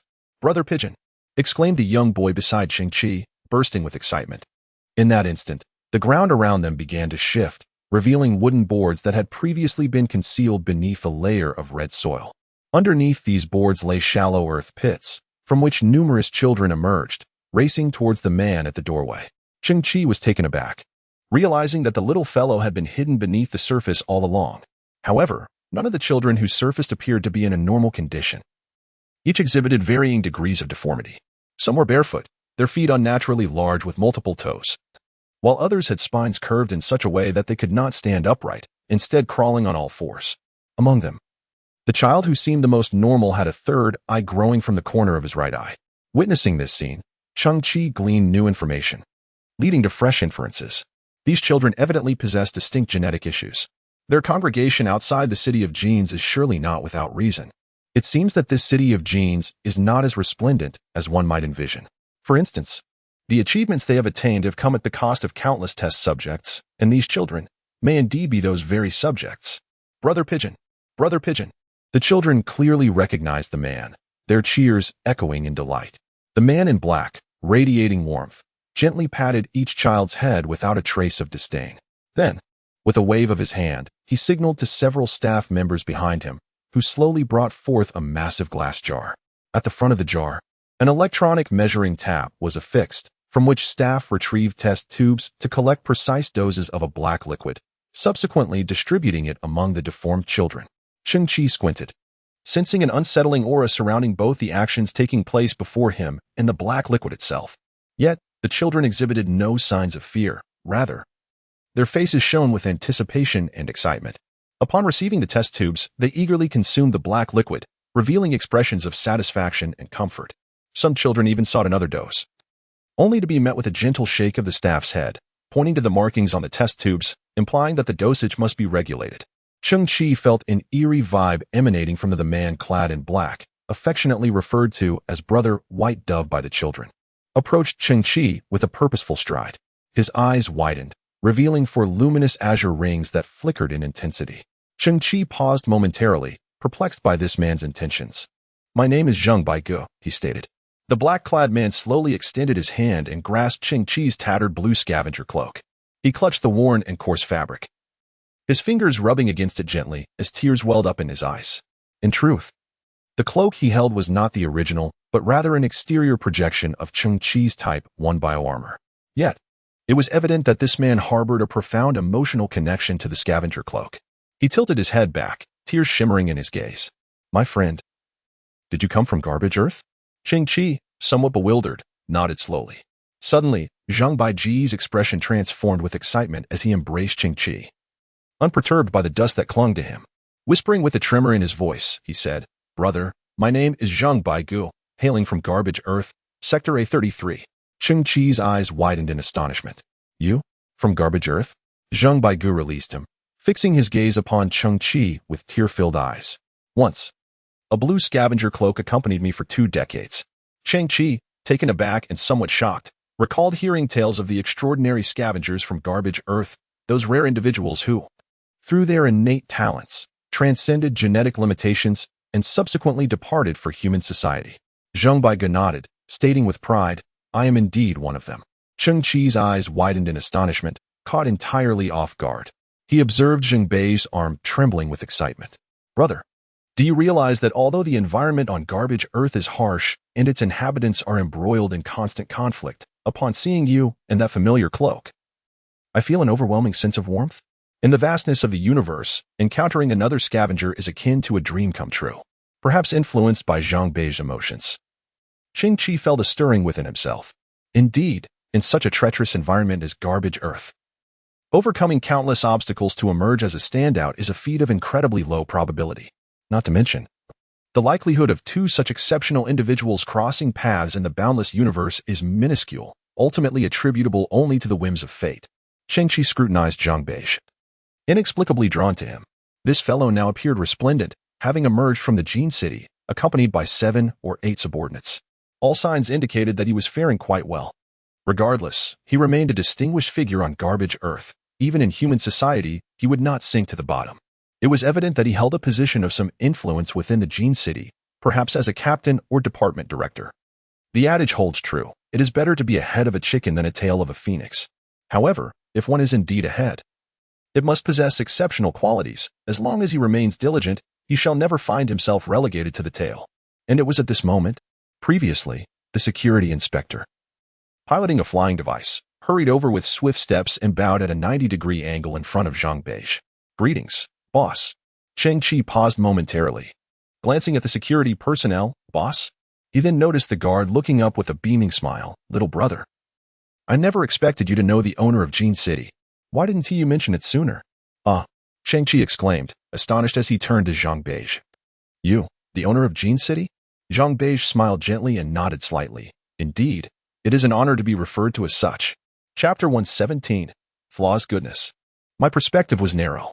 Has this fellow transformed from a mere chicken head to a phoenix head? A remarkable turnaround. Cheng Qi gazed at Zhang Beige in a daze. Based on previous assessments, this Earth-like planet was nearly half the size of Earth itself, and the towering walls of Jin City divided the area, indicating that Jin City occupied a staggering half of the planet's surface. Such vastness spoke volumes of its prosperity and wealth. As the owner, Zhang Beige, my word, his power and financial resources are beyond imagination. Gradually, a smile emerged on Cheng Qi's face. Life is filled with unexpected encounters, and where there are meetings, there are surprises. Since the owner of Jin City is a fellow townsman, my plight of medicinal scarcity may no longer be an issue. However, before revealing his true intentions, Cheng Qi needed to ascertain Zhang Beige's character, as the numerous deformed children and that peculiar black liquid were undeniable realities. Zhang Beige gazed at the child from a distance, letting out a faint sigh. They were not the subjects of genetic drug experiments. Rather, it was their parents who bore that distinction. Cheng Qi slowly turned his head to regard Zhang Beige. "We require extensive trials and revisions," he stated. "And the only method for testing is through human experimentation. The city of genes is not an embodiment of malevolence. It would never engage in inhumane acts covertly.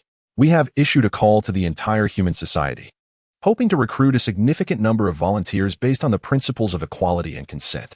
There is no compensation for this trial, and we have articulated, even exaggerated, the consequences of potential failure with utmost clarity." As he spoke, Zhang Beige looked towards Cheng Qi. "Can you guess the eventual outcome?" Cheng Qi's eyes flickered, a surge of anticipation overwhelming him. Zhang Beige nodded, acknowledging the immense allure of genetic enhancement, especially the tantalizing prospect of transcending one's limits. Within 2 hours of the recruitment announcement, the area outside the city of Genes was teeming with thousands. A throng that could have swelled to tens or even hundreds of thousands had we not promptly halted the recruitment. Cheng Qi furrowed his brow, and then Zhang Beige replied slowly, "At the fervent insistence of the first batch of 845 individuals, we conducted drug trials on all of them." Cheng Qi raised his chin, inquiring, "What was the result?" Zhang Beige fell into contemplation, his brow furrowing deeper. After a minute of silence, he finally spoke. "It was a failure, an absolute failure. All 845 participants, without exception." Cheng Qi furrowed his brow, pondering the perplexing situation. The formulation had already yielded a finished product, and despite the low success rate, it was implausible for it to be non-existent. Zhang Beige slowly lowered her head, acknowledging the grave blunder of Jin City, a monumental error. Cheng Qi exhaled deeply, contemplating the subsequent events. Initially, among the 845 test subjects, no abnormalities had manifested. We once believed this to be a stroke of luck, averting any catastrophic consequences. However, as time progressed, issues began to arise within their genes, transforming from healthy to flawed, leading to a cascade of ailments, and tragically, some succumbed to their conditions. They congregated here to denounce us, demanding accountability, urging us to develop new treatments to heal them, and insisting that we promise to enhance their genetic quality post-recovery as restitution. Prior to the trials, we had signed a liability waiver. Hence, the Interstellar Alliance stood in our defense, refraining from imposing sanctions upon us. Yet, I was acutely aware that I had no justification to expel them. This was an inescapable responsibility we bore. However, 5 years had elapsed, and we still had not discovered a remedy for their afflictions. Zhang Beige gazed at the desolate landscape before her. They remained here, yet the majority had grown frail, incapable of rallying for protests. Moreover, over the course of time, despite our admonitions, they had established families and engaged in promiscuity, giving birth to numerous infants. Zhang Beige gazed upon the deformed child, contemplating the beauty of new life and the splendor of the world. Yet, if from the moment of their inception, life is fraught with flaws that are destined to remain unrectified, then this world becomes akin to a hellish realm. I would prefer they had never existed. Cheng Qi had apprehended the entirety of the situation and understood the nature of what they consumed. The flawed genes would disrupt their immune systems, causing intermittent fevers and excruciating skeletal pain. Zhang Beige candidly admitted, I deceived them into believing it was a gene repair serum, when in truth, it was merely a collection of ordinary analgesics. At that moment, the children had finished their doses, blinking with eager anticipation. Zhang Beige continued, I further misled them by asserting that if they diligently continued their medication, one day their bodies would return to a state of normalcy. The dark red sun hung in the sky, while a gentle breeze stirred the crimson earth. A group of deformed children looked ahead with hopeful aspirations. Cheng Qi recognized this as the tragic anthem of an era, a lamentation for the adverse consequences wrought by technological advancement. Who is to be blamed? Is it the fault of the City of Genes, or that of the experimenters? They're all culpable, or perhaps none are at fault. The progress of time has birthed gene optimization technologies, while the avarice of humanity has led these experimenters to disregard the consequences, resulting in the uncontrolled management of desires, thus bringing these children into the world. Perhaps this is unrelated to genetics, it is merely the blemishes of human nature. Chapter 118. Complicated Relationships. Brother. Zhang Beige turned to Cheng Qi, yet to inquire, what brings you here? I am in need of a substantial quantity of gene serums. It is not a remedy for repair, but rather a gene enhancement agent. I do not demand quality. The success rate is of no consequence, and even defective products are acceptable.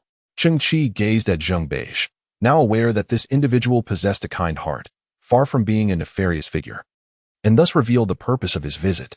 Zhang Beige had previously noticed the half-circle in Cheng Qi's eyes and deduced that his fellow townsman must have recklessly used a gene catalyst somewhere, resulting in genetic collapse.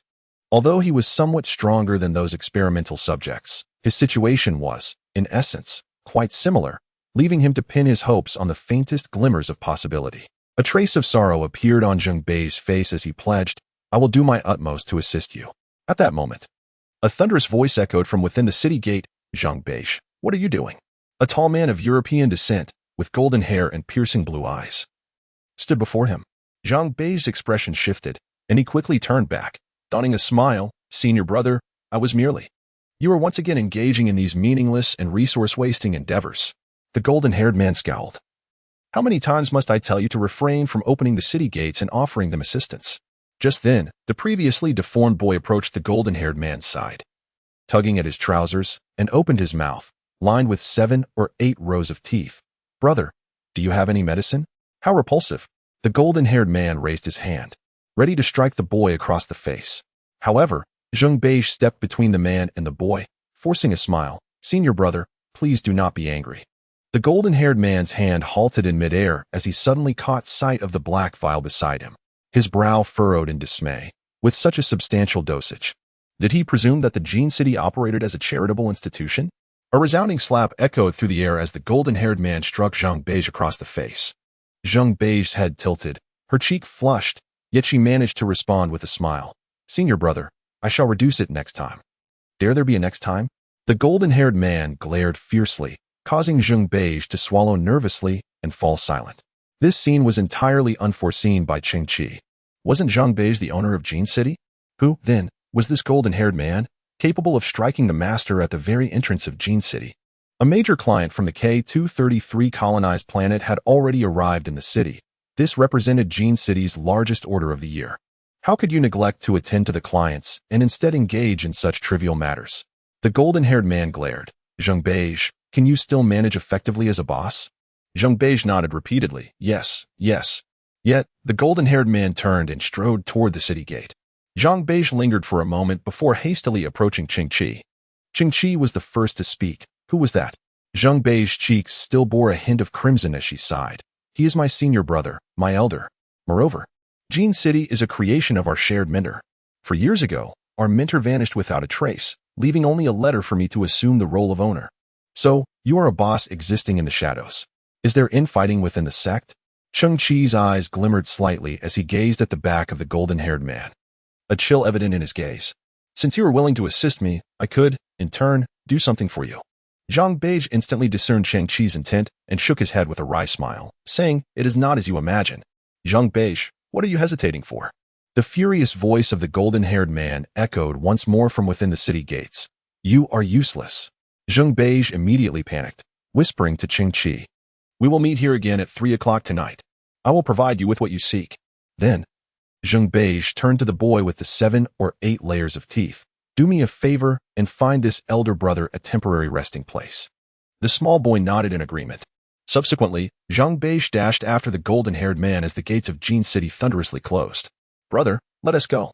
The boy beside him grinned widely, revealing his 7 or 8 layers of black teeth. "I will take you to my home." "Your home?" Cheng Qi pondered. Previously, Zheng Beige had mentioned that over 5,000 test subjects had never left this place and had settled down here. The home the boy spoke of must surely be where they resided. Cheng Qi, having limited knowledge of the world beyond Earth, welcomed the opportunity to observe more of the local customs and culture. He then moved along with several children. The boy with the many teeth suddenly exclaimed, "My name is Quan Yazi." Another boy, sporting 3 eyes, chimed in, "I am called San Yanzi." The barefoot child with enormous feet declared, "I am called Fatfoot." "I am Cheng Qi," replied Cheng Qi with a smile, noting the simplicity and directness of these children's names, aptly reflecting their characteristics. Suddenly, a flawless little boy leaped in front of Cheng Qi, grinning widely, "I am called Double Chick." Cheng Qi observed the small fellow, Double Chick. "What's the matter? Do you not believe me?" The boy reached for his waistband. "I can show you by taking off my pants." Never mind. I believe you." Thus far, they remained unaware of the circumstances surrounding Zheng Beige, the golden-haired man, and the enigmatic Jin City, along with the secrets that lay hidden beneath. They would only have the opportunity to inquire further when they met Zheng Beige in the evening. Should Zheng Beige harbor any untold difficulties, Cheng Qi would not hesitate to offer assistance. At that moment, Cheng Qi suddenly noticed that Quan Yazi was consuming something. Upon closer inspection, it was a rough-textured energy bar. Quan Yazi had kept a small portion for himself and shared the majority with the other children. Cheng Qi inquired, "Where did you get the energy bar?" As Quan Yazi chewed on the food, he replied, "I stole it from that golden-haired fool's pocket." "So, you approached that fellow with the intent to pilfer? You truly are small yet cunning." However, as Cheng Qi gazed at the energy bar in Quan Yazi's hand, his eyes gradually narrowed. The energy bar appeared rather unrefined, reminiscent of the sustenance scavengers might consume on Earth. One might wonder why this individual, a senior disciple of the esteemed owner of Jin City, would carry such inferior nourishment. Chapter 119. The truth within the city. Inside the resplendent and grand Jin City, a colossal plaza spanning hundreds of thousands of square meters housed a luxurious starship, adorned in striking black paint. Mr. Shun, a corpulent man with golden hair and piercing blue eyes, accompanied by a glamorous companion, extended his hand. Meanwhile, Zheng Beige stood silently aside. Whether you seek to enhance the dexterity of your esports athletes through secondary gene programming, or wish to tailor a delicate waist for the dancers in your entertainment venues, the golden-haired senior proclaimed with a smile, Jin City guarantees the most remarkable results in the shortest time possible.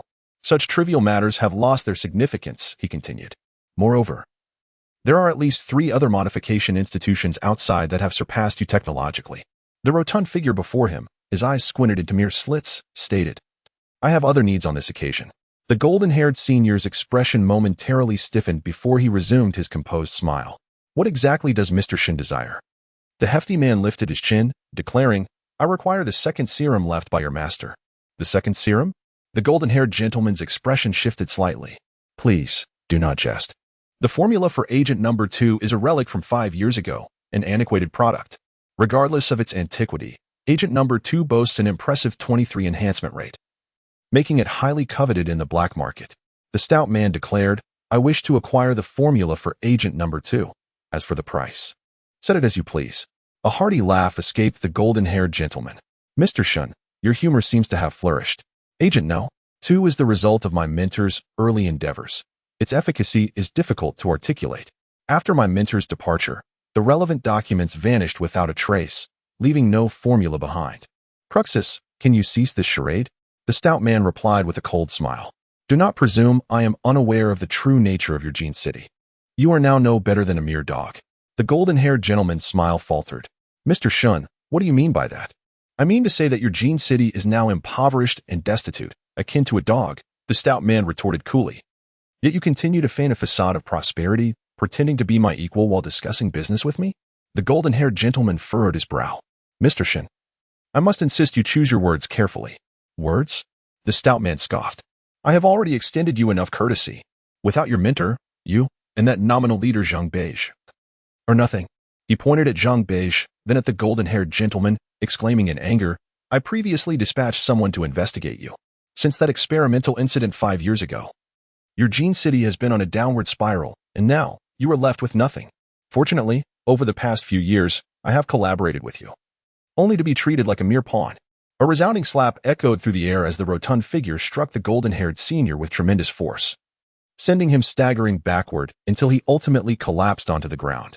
Senior, Zhang Beige rushed forward, swiftly supporting the golden-haired man. The rotund figure declared, Your only worth now lies in the formulas left by your teacher. This evening, I shall remain here, granting you 12 hours to decide whether to sell them to me for immediate gain or continue to languish in despair. The choice is yours. With that, he turned and boarded his luxurious starship, which gracefully ascended and hovered just beneath the atmosphere. The opulent vessel was equipped with every amenity, allowing him to comfortably await the night. The golden-haired senior knelt upon the ground, his eyes trembling. At that moment, a notification sounded nearby, indicating insufficient energy. Suddenly, the entire gene city flickered repeatedly, and the towering laboratories, lavish residences, and wide, straight roads began to waver like phantoms, becoming increasingly indistinct. Finally, as the energy for the holographic projection was exhausted, Gene City revealed its true visage. The once pristine white stone road was now riddled with cracks. The artificial greenery had transformed into barren trunks, and nearly all the windows of the buildings lay shattered, devoid of any light, as if abandoned. This was the remnant of a once glorious city, resembling a desolate wasteland. Within the vast square, only the golden-haired senior, kneeling on the ground, and Zhang Beige, who supported him by the shoulder, remained. The seemingly rotund Mr. Shen had undergone extensive genetic optimization, endowing him with tremendous strength. With a single strike, he left the golden-haired brother with half a swollen face, who glared at the ground, spat out 2 bloody teeth. Zhang Beige exhaled shakily, turning her gaze towards the towering sculpture in the center of the plaza, standing at an impressive height of 100 meters. The statue depicted an elderly man clad in a tattered, patched white coat, his hair a tangled mess, appearing to be around 60 years of age, with hands clasped behind his back, gazing into the distance. Oh, teacher! Tears welled up in Zhang Beige's eyes. The chubby man was not mistaken, indeed. Since the experimental catastrophe 5 years ago, the reputation of Genetic City had become tarnished, leading to an increasing number of institutions severing their collaborations. The once glorious Genetic City now languished in decline. Prior to his departure, the teacher had already begun to experience mental distress, perhaps wishing to avoid leaving behind such a disarray.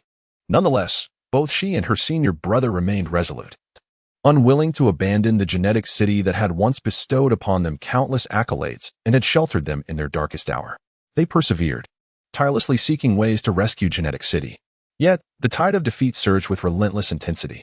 At this moment, the vast expanse of Genetic City could only muster sporadic genetic customization services, which, in truth, resembled the lowly cosmetic surgeries of a bygone era. Approximately 20 employees remained, but soon they would be unable to disperse salaries. Everything hinged upon deception to mask the reality. Few were aware that within the towering walls, the actual conditions were even more dire than those outside. The senior brother, burdened by immense pressure, often exhibits a volatile temperament, yet he invariably positions himself at the forefront during significant events. Previously, he chastised himself for administering analgesics to those children, a decision born out of necessity. For it was merely a barrel of pain relief amidst such an overwhelmingly vast genetic city, which is on the brink of collapse. Oh, teacher!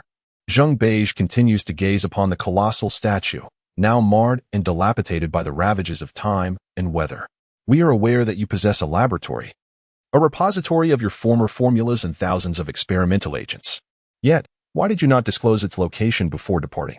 I hail from a desolate earth, constantly scorned and targeted, yet you chose to take me as your student.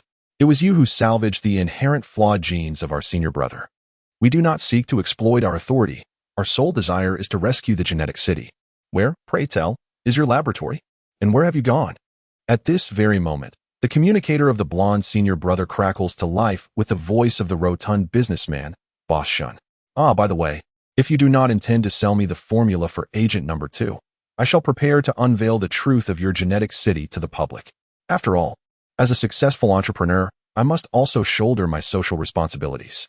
The blond senior brother's eyes quiver as he emits a low, thunderous roar, filled with rage and indignation. He relentlessly pounds the ground with his fists, the shattered tiles lacerating his palms, blood spilling forth. Chapter 120. The founders. The terrain of D3JD34 is remarkably peculiar. Bathed in the light of a waning star, it has given rise to an expansive, crimson desert. Small whirlwinds, entwined with soil, manifest a striking shade of red.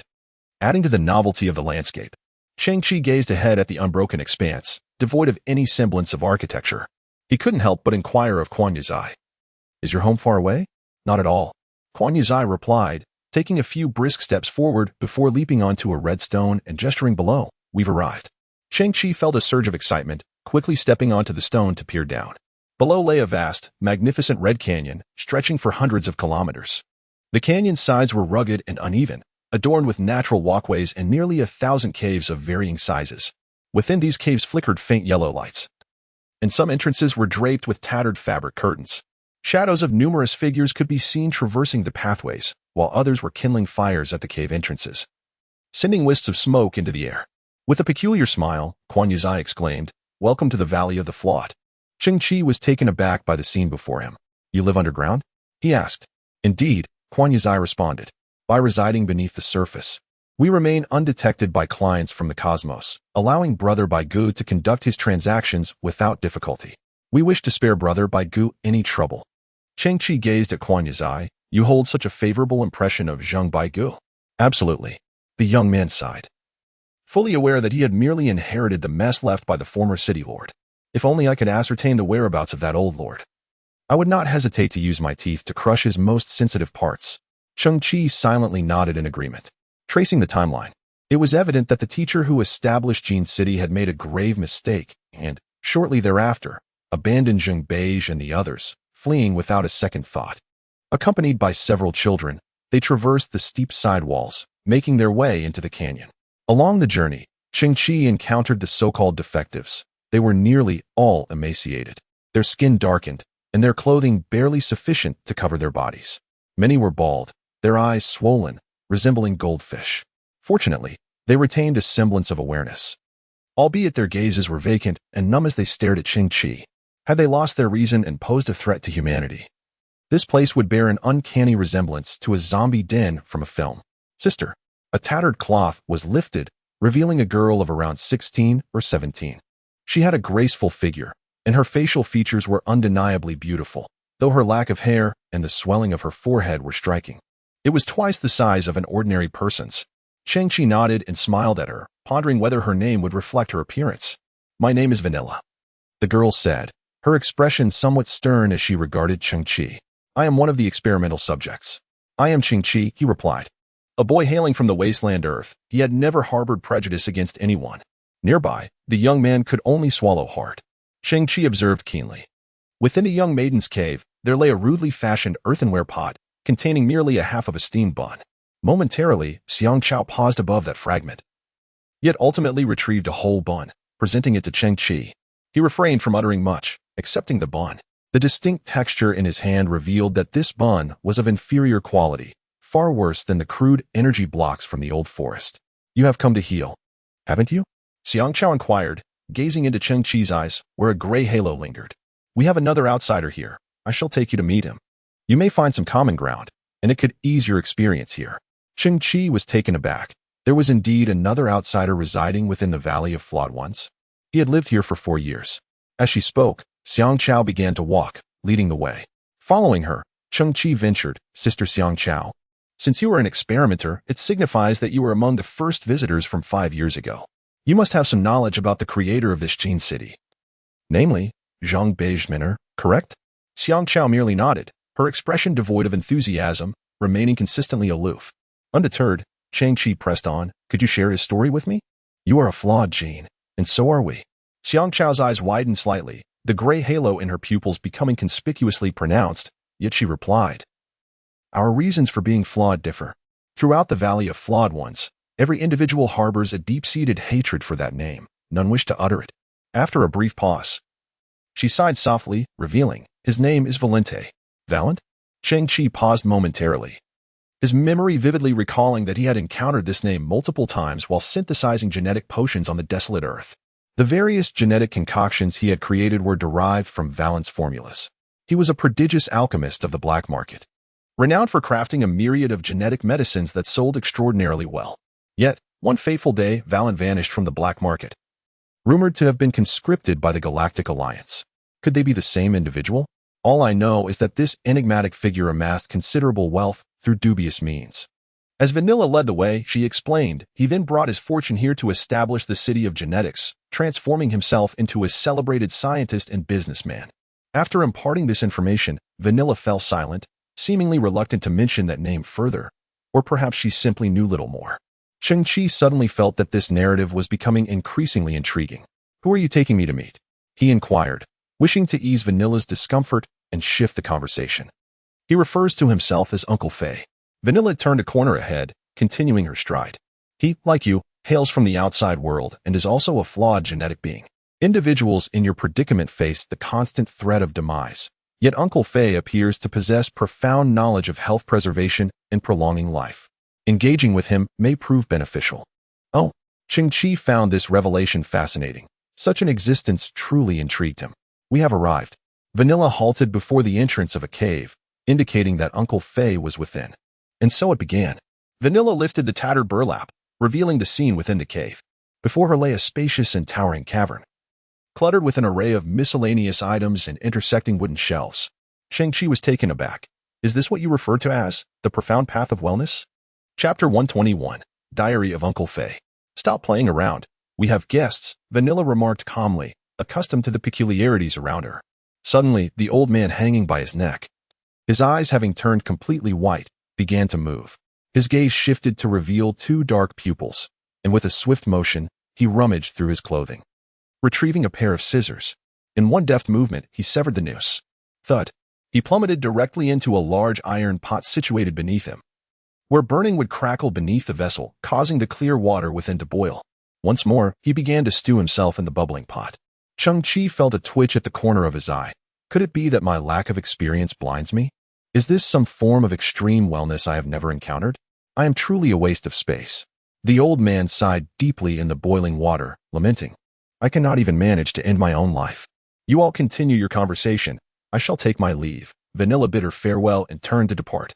Cheng Qi, maintaining a serene expression, sought out a dilapidated bench, gradually settling down to observe the disarray within the cavern. The surroundings were chaotic, filled with an assortment of worn-out bric-a-brac.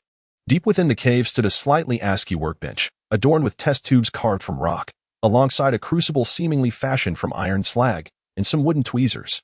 The only item of any semblance was a glass alcohol lamp. However, these items were coated in a thick layer of dust, suggesting they had not been used in quite some time.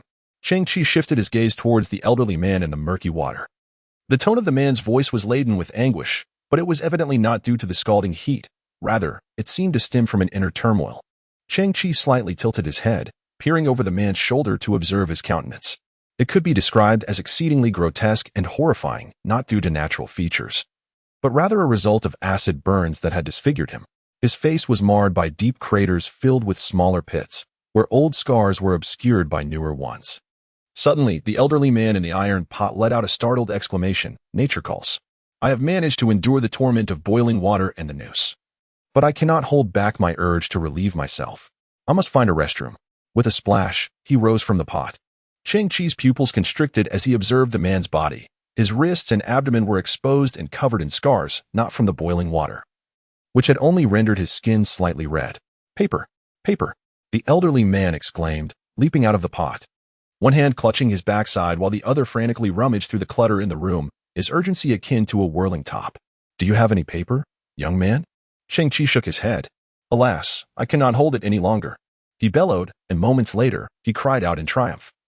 Having discovered a tattered diary among a pile of broken wooden boards, he hastily opened it, tearing out 7 or 8 pages in quick succession, before carelessly discarding the diary and clutching the crumpled paper as he dashed out of the cave. Cheng Qi rose to retrieve the discarded diary. Upon inspecting the diary's cover, 5 prominent characters were inscribed.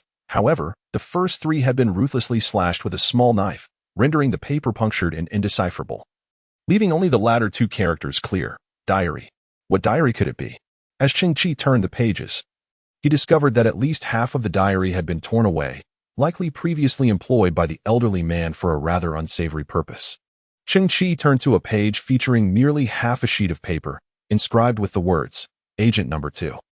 Gene Enhancement Success Rate 23. Beyond these phrases, the remaining content had been hastily torn away, presumably due to the urgency of its previous use. The 23 success rate was identical to that of the premium black market gene agent he had once synthesized. Cheng Qi's eyes flickered. He recalled that this agent, upon failure, could lead to disabilities, which was why he had chosen to persist with the synthesis. He turned the pages of the diary once more, revealing a complete sheet. Certain gene agent, with the specific name similarly marred by knife slashes, and the paper fragments had already begun to mold, indicating that this had occurred quite some time ago. Based on CRISPR-Cas9, a set of gene sequencing technology was created. The catalyst success rate has reached 98. It will surely infuriate those buffoons at the Galactic Scientific Association. Cheng Qi gazed at the annotations for the certain gene agent, his eyes widening slightly. Was this not the Valente gene agent he had once synthesized, crafted by the legendary black market genius, Valente? Cheng Qi flipped through the diary once again. Certain fantastical elixir. Likewise, the designated area has been marred beyond recognition. Below, the date is inscribed clearly, May 24th. This elixir is nearly perfect.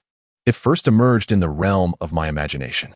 Upon defining its potential, I was overwhelmed with exhilaration and excitement, to the point of suffering 3 sleepless nights. I must bring this elixir to fruition, for I am an unprecedentedly brilliant alchemist, and I am determined to succeed. On the day this elixir is unveiled, I shall become the most resplendent star among humankind, fundamentally altering the trajectory of human civilization. June 1st. Today, I am filled with exuberance. I have acquired the rights to an entire planet, where I shall establish my own genetic empire. July 15th. I have astonishingly discovered a viable method for the fantastical elixir. This marks the first step in my quest to reshape human history. September 6th. Incredible. I have managed to produce a semi-finished version of the fantastical elixir. October 30th. The genetic empire is complete. December 1st.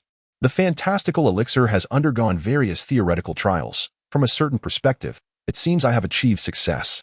December 15th.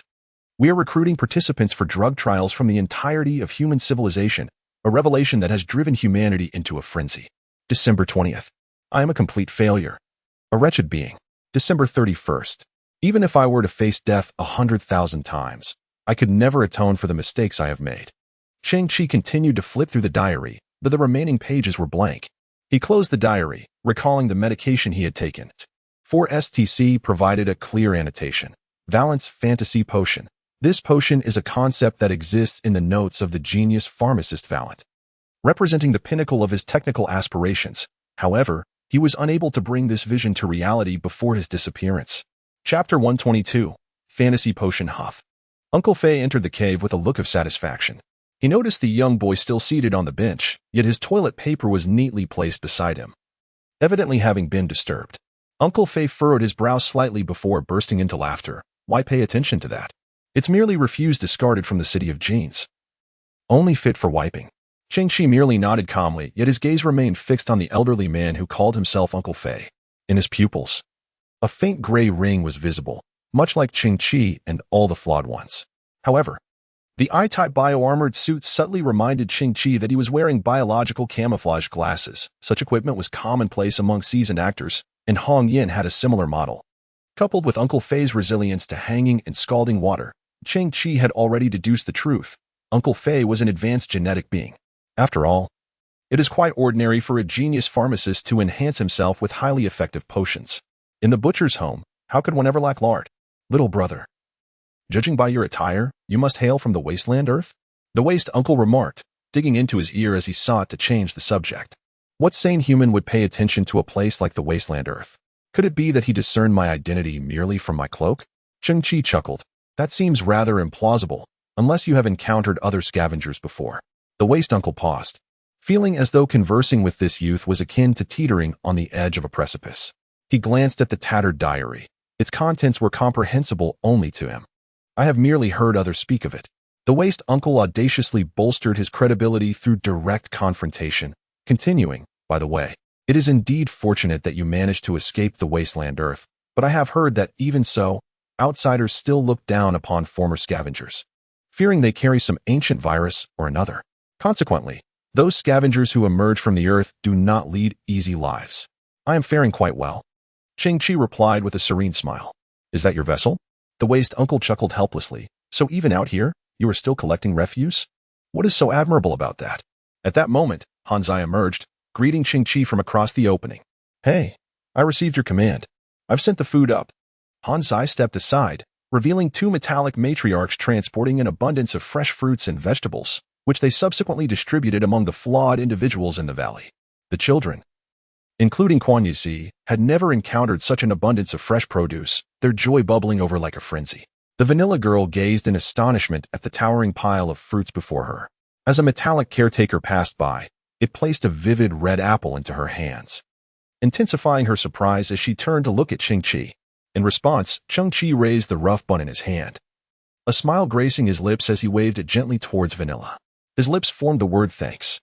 Vanilla, momentarily taken aback, finally allowed a hint of a smile to appear on her otherwise expressionless face, her eyes glistening with emotion as she nodded in acknowledgement.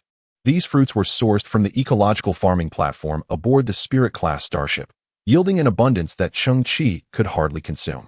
He had even been compelled to adjust the growth rate, knowing that even if he gifted every last piece to the flawed individuals, a new bountiful harvest would arrive within mere hours. The caretaker robots and transport drones were ever present, and I could faintly discern some unfamiliar ecological cultivation gel within. Uncle Fei was equally astonished, his eyes wide as he stared at Cheng Qi. Cheng Qi merely shrugged, reiterating that he was thriving, perhaps owing to the absence of burdens weighing him down. Uncle Fei's expression grew peculiar, his face twitching unnaturally. I couldn't help but feel a pang of sympathy for these flawed beings. Cheng Qi seemed to be speaking to himself. I heard it was due to the hasty use of immature genetic agents by the creators of Gene City. TSK. I once heard Quan Yazi say that if he ever found that creator, he would crush his, well, you know. Uncle Fei flinched, instinctively covering his groin. Ah, esteemed Mr. Valente, Cheng Qi suddenly pondered. Do you believe that the fantastical elixir could truly elevate a person's genetic status by 3 tiers? Uncle Fei, with an air of solemnity, replied, what you speak of is an extreme scenario, in principle. However, he faltered mid-sentence, his eyes widening in sheer terror. You. What manner of abominable book is that? Cheng Qi shrugged nonchalantly. I find that book rather fascinating. The author is quite a handsome fellow. Uncle Fei's chest heaved dramatically, his expression a tumult of struggle. After a prolonged silence, he leaned against the great iron cauldron, allowing the flames to scorch his skin. I am Valente. I am the creator of the City of Genes. But what of it? His gaze became vacant as he continued. Go tell those flawed beings. Go forth and let them know that this coward has dwelled among them. Let them come and end my life. I welcome it. For I have long desired to embrace death. Cheng Qi remained seated, motionless, as Uncle Fei spiraled into despair, all due to the Valente elixir. Such a thing was utterly preposterous, an unattainable technology. It was responsible for my plight, for the suffering of all. It is nonsense, utter nonsense. I am but a failure. Uncle Fei, a failure. My mind is plagued with unrealistic fantasies. Such delusions have birthed these horrific consequences. The sight of Uncle Fei frantically tugging at his own hair was quite a spectacle. The Valente illusion elixir? Huh, what a joke. A wholly unrealistic jest. Such a thing does not exist in this world, nor could it ever. Ha ha. Yet, Cheng Qi's voice remained calm as he asserted, I can create it. Uncle Fei paused momentarily, gazing at Cheng Qi. What did you just say? Cheng Qi enunciated each word deliberately. I said, I can produce the Valente illusion elixir. Ha ha. Ha ha. Ha. Ha. Ha. Uncle Fei was beside himself, shaking his head in disbelief, his laughter bordering on hysteria. The flames from the furnace ignited his clothing. Yet he continued to laugh madly.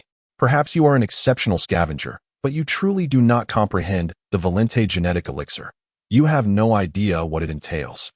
With every laugh, he pointed at Cheng Qi. I may have once crafted a sample of the Valente elixir, but that was an immense farce. All theories have been debunked. How should I explain this to you? I could tell you that you can condense gold from the air. Would you believe me? Let us assume this concept holds true. But you must inform me of the first step. How would one proceed? This is sheer nonsense. Cheng Qi interjected, you need not concern yourself with the details. If I can present a completed Valente illusion elixir, With your capabilities, you should be able to deduce its production process. Uncle Fei stood still for a moment, then chuckled awkwardly. And then what? I suspect the current situation in Gene City is far from favorable. Therefore, if you could concoct the Valente fantasy potion, everything would be set to reverse. Cheng Qi glanced at Uncle Fei with earnestness, stating, "Thus, I implore you to undertake 2 tasks. Firstly, become the supplier of my Cheng Qi's genetic potions free of charge and without limitation. Secondly, endeavor to develop an antidote to rectify the mistakes of the past." How splendid! Another lunatic. Uncle Fei fell silent for a moment before bursting into hearty laughter. "You are Cheng Qi, are you? I have decided to rename the Valente fantasy potion to Cheng Qi's fantastical elixir." Chapter 123. The Healer Heals Himself. D3JD 34. Here lies Gene City, a terrestrial-like planet. It experiences both rotation and revolution, thus it has cycles of day and night. During the day, the local star, Barnard, in its twilight years, can only emit a dim crimson sunlight. As night descends, D3JD 34 possesses its own satellite, akin to the moon of Earth, which reflects Barnard's crimson glow. Consequently, at this moment, a blood-red orb hangs in the sky above Gene City, casting a pallid shadow bathed in eerie crimson light. The already dilapidated Gene City, resembling a ghost town, appears even more sinister and uncanny. Knock, knock, knock. A dilapidated second-floor door. Zheng Beige anxiously rapped on the metallic portal. Senior brother, are you all right? The senior brother, of European descent and named Kexius, felt stifled and enraged after being struck by Boss Shun. He brushed off Zheng Beige, isolating himself within the confines of the laboratory. Kexius had not emerged for 4 hours. Zheng Beige, growing increasingly anxious, clutched some fresh water and energy blocks, persistently rapping on the door. Though Kexius appeared fierce, he harbored a deep care for his junior, Zheng Beige, always standing at the forefront when confronting adversaries like the formidable Boss Shen. "Brother, do not despair. There will surely be a solution," Zheng Beige pleaded. His palms reddened and swollen from the relentless knocking against the metallic door, which could not be breached by mere brute force. Suddenly, with a clang, the metal door swung open from within. Kexius stood in the doorway, his golden hair in disarray, facial muscles twitching uncontrollably, and his eyes, encircled by 4 rings, were marred by serpentine red veins. He gasped for breath, drool escaping uncontrollably from the corner of his mouth. "Brother, what has happened to you?" Zhang Beige stumbled back in shock, then peered into the laboratory. The workbench was cluttered with an array of test tubes, a protein separator still whirring, and an electronic alcohol lamp flickering, while unknown green liquids lay scattered across the surface and floor, emitting a pungent odor. Zheng Beige's eyes widened in horror. "What have you created? What have you ingested?" "You need not concern yourself," Kexius replied, his voice low and hoarse, gazing upward into the void. "However, the second formula that Boss Shun desires is utterly unattainable by the 2 senior brothers, as those files vanished alongside their teacher's disappearance. Should they fail to provide Boss Shun with a satisfactory answer within 12 hours, he shall expose the grim truth of the Gene City, leaving no possibility for redemption." Senior brother Kexius gazed at the heavens, a terrifying crimson light flickering in his eyes, assuring himself that he would resolve everything. In the Valley of the Flawed, Cheng Qi sat outside the cave of Uncle Fei, looking up at the red blood moon above. He had made an agreement with Zheng Beige to meet at 3 o'clock that night, who had promised to assist him. At that moment, Cheng Qi only needed to procure a small quantity of inferior genetic potions from Zheng Beige, sufficient to synthesize a Valent fantasy potion. With this potion in hand, it would be akin to finding a breakthrough in the tangled mass of Gene City, which was bound by countless knots. One by one, these knots would unravel, and all problems would be effortlessly resolved. The Valent fantasy potion would reverse engineer the formula, enabling mass production and revitalizing the financial streams of Gene City, ultimately benefiting Cheng Qi. From that point onward, Cheng Qi's deficiency in genetic potions would cease to exist, providing him with whatever he desired in abundance, even to the extent of bathing in the potions. Ji, perched on Cheng Qi's shoulder, leaned against his cheek, its tender belly resembling a deflated balloon. The little creature was on the brink of starvation. Ji, just hold on a little longer. Cheng Qi extended a finger to gently touch the forehead of Ji. "Soon, I shall grant you the liberty of sustenance, transforming you into the most corpulent little white mouse in this world." Cheng Qi squinted. The half-circle in his pupils dimmed and lifeless. "I too could shatter the inhibitory chain to witness the true power of the liberated genes." However, within the cave, I observed Uncle Fei attempting to take his own life by slashing his wrist.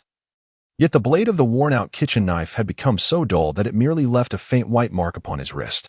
He tossed the knife aside and slumped in his chair, picking his nose as he muttered, "If you could concoct the Valiant Fantasy Potion, I would leap off the Clawless Valley, bungee jumping without a cord, 800 times a day, one less, and I would consider my persona shattered." Yet, as Cheng Qi turned away and gestured for silence, Uncle Fei paused, let out a scoff, and ceased his relentless chatter.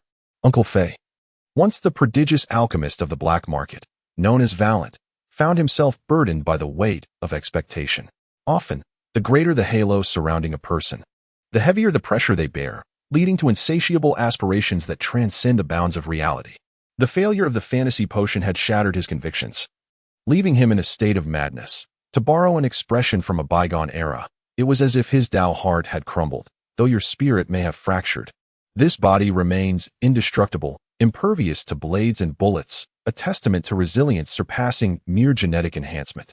Uncle Fei gazed into the void and recounted, "My first student, Kexius, has always been fervently dedicated to this field, assisting others in muscle enhancement and skin tone alteration, as well as modifications to finger length and the like. He is inherently ambitious and possesses a strong sense of responsibility, yet his personality leans towards the obsessive. In fact, he undertook some perilous experiments behind my back. Experiments that risked demonizing humanity. When I fled, I intended to seek a desolate place to conclude my own existence, haha. I deliberately left a message appointing Zheng Beige as the proprietor of Jean City. He is my second student, timid, yet kind-hearted and relatively composed. If he were to manage the establishment, the flawed individuals would not impose too much hardship on Jean City, allowing them a chance to breathe. Haha. As Uncle Fei spoke, tears glistened in his eyes. Indeed, they were all innocent, and you are correct. It is I who have burdened them. Uncle Fei's revelations had been somewhat anticipated by Cheng Qi, who was not overly surprised, only able to let out a faint sigh. However, one of Uncle Fei's phrases piqued Cheng Qi's interest.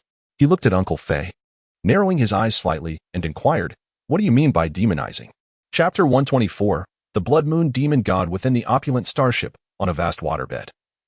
Bashan embraced a beautiful woman clad in a black silk short skirt. These women had undergone specific genetic enhancements prior to serving their master. It is not an elevation of genetic status, but rather a modification of certain external traits. Long legs measuring 1.2 meters. A waist that can be grasped by 2 hands, a chest that resembles an explosion of airbags, a visage as perfect as an angel's. Complemented by a voice that sends shivers down a man's spine, along with a tongue extended by an additional 5 centimeters. In the 21st century, any one of these characteristics could garner immense attention if showcased in a short video. Now, they can all be flawlessly embodied in a single woman. If Cheng Qi were to witness this scene, he would comprehend the essence of Mo's previous statement. Hina's beauty is, in reality, rather ordinary within the context of a normal human society. As for Bashan, he is grotesque and corpulent, tipping the scales at no less than 150 kilograms. With facial fat obscuring his features, he could have opted for genetic modification to attain a robust and handsome exterior, yet he revels in his current appearance.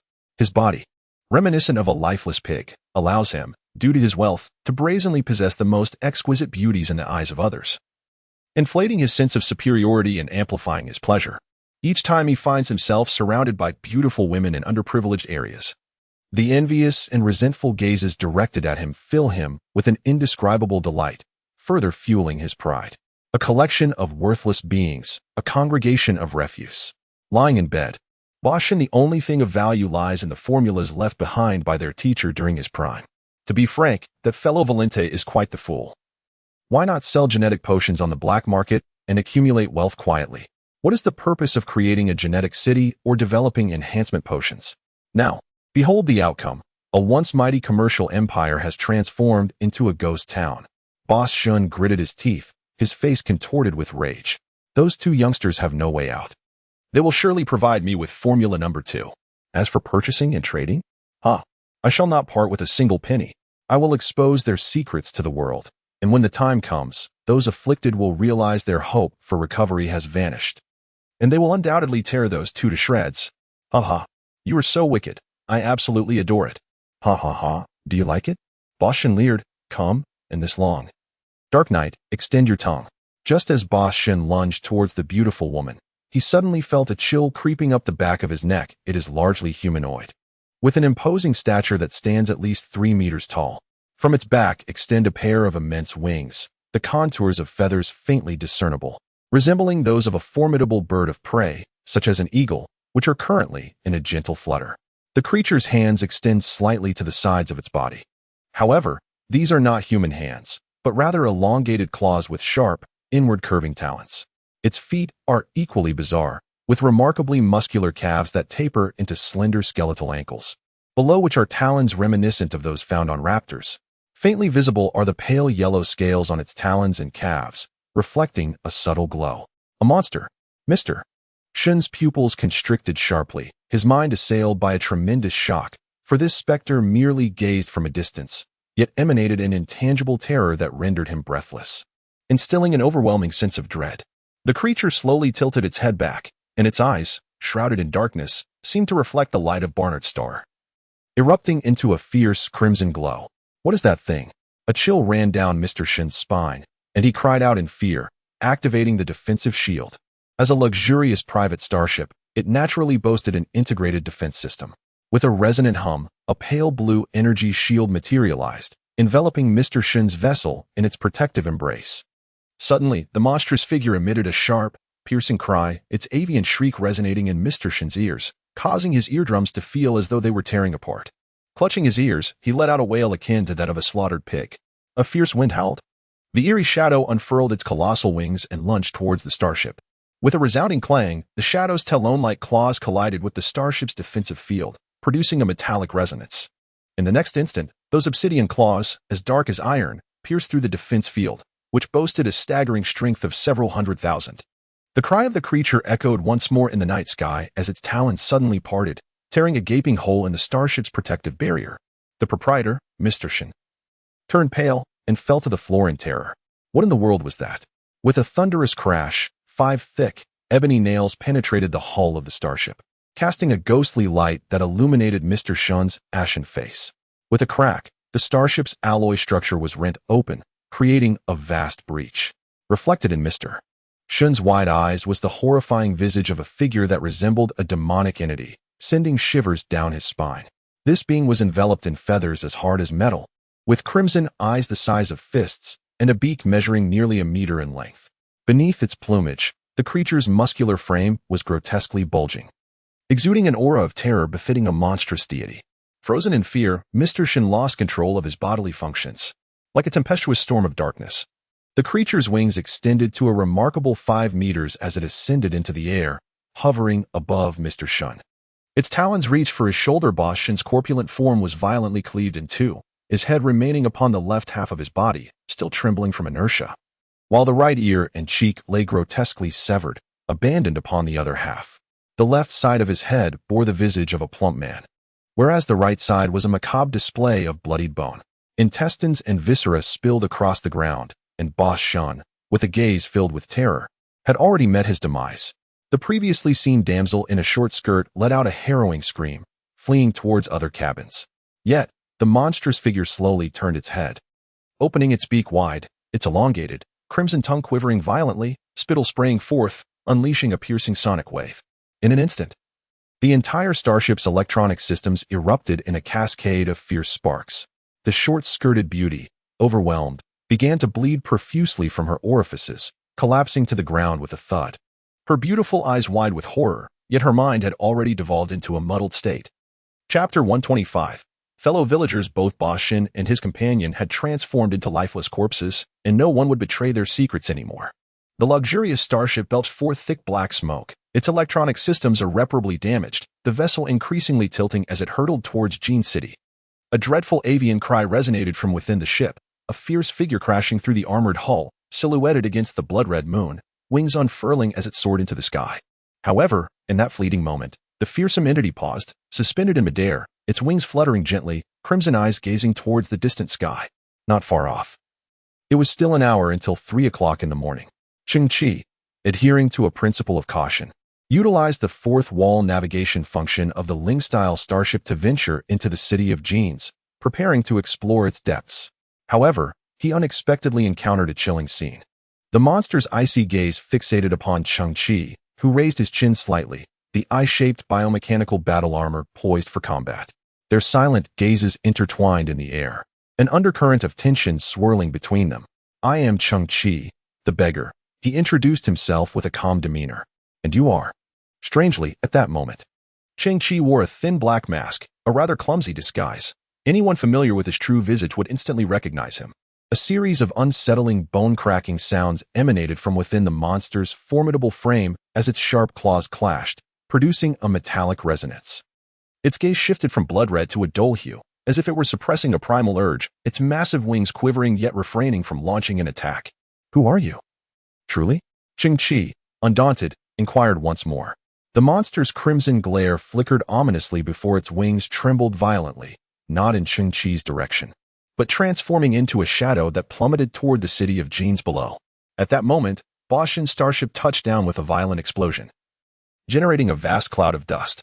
Within this chaos, the black creature vanished without a trace. Zhang Beige once again pushed open the metallic door to his senior's laboratory. Due to the recent turmoil, he felt compelled to address the situation, yet curiously, amidst such grave events, he found no sign of his senior.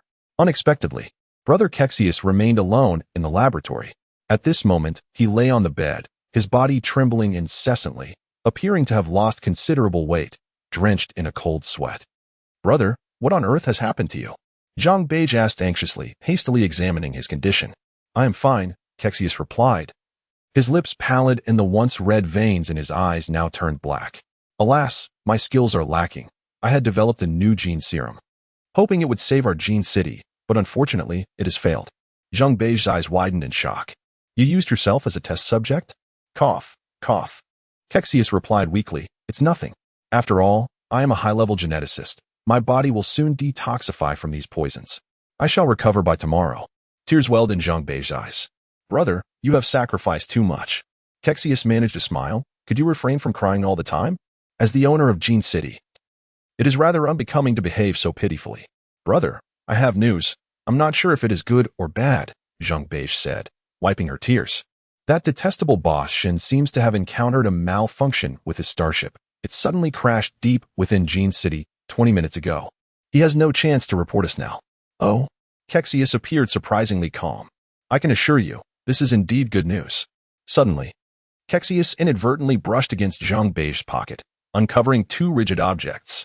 Seizing the moment when Zhang Beige was distracted, he swiftly extracted the items, which turned out to be 2 vials of a pale blue potion. Kexius's eyes widened in astonishment, realizing it was the teacher's number 3 potion, a rare and precious resource. "Their lifeline. What do you intend to do with these?" he demanded. Zhang Beige averted his gaze, shrinking back slightly, unable to articulate a response. Kexius glared at her. His bloodshot eyes filled with fury. "Are you planning to gift them to that scavenger?" he accused. Zhang Beige frowned, her demeanor fragile. "I wish to prevent him from following in my footsteps and facing dire straits." "You scoundrel! Why do you care about him? What about us?" Kexius raised his hand, poised to deliver a stinging slap. Yet, at that moment, he seemed to suffer a backlash of weakness, allowing Zhang Beige to snatch the 2 vials from his grasp. In the next instant, her figure vanished into the shadows of the night. Kexius struggled to rise from the bed, but crashed to the floor with a thud. As he lifted his head, the blood vessels in his eyes glowed an ominous crimson once more. He growled, "Zhang Beige, do not blame me for lacking compassion."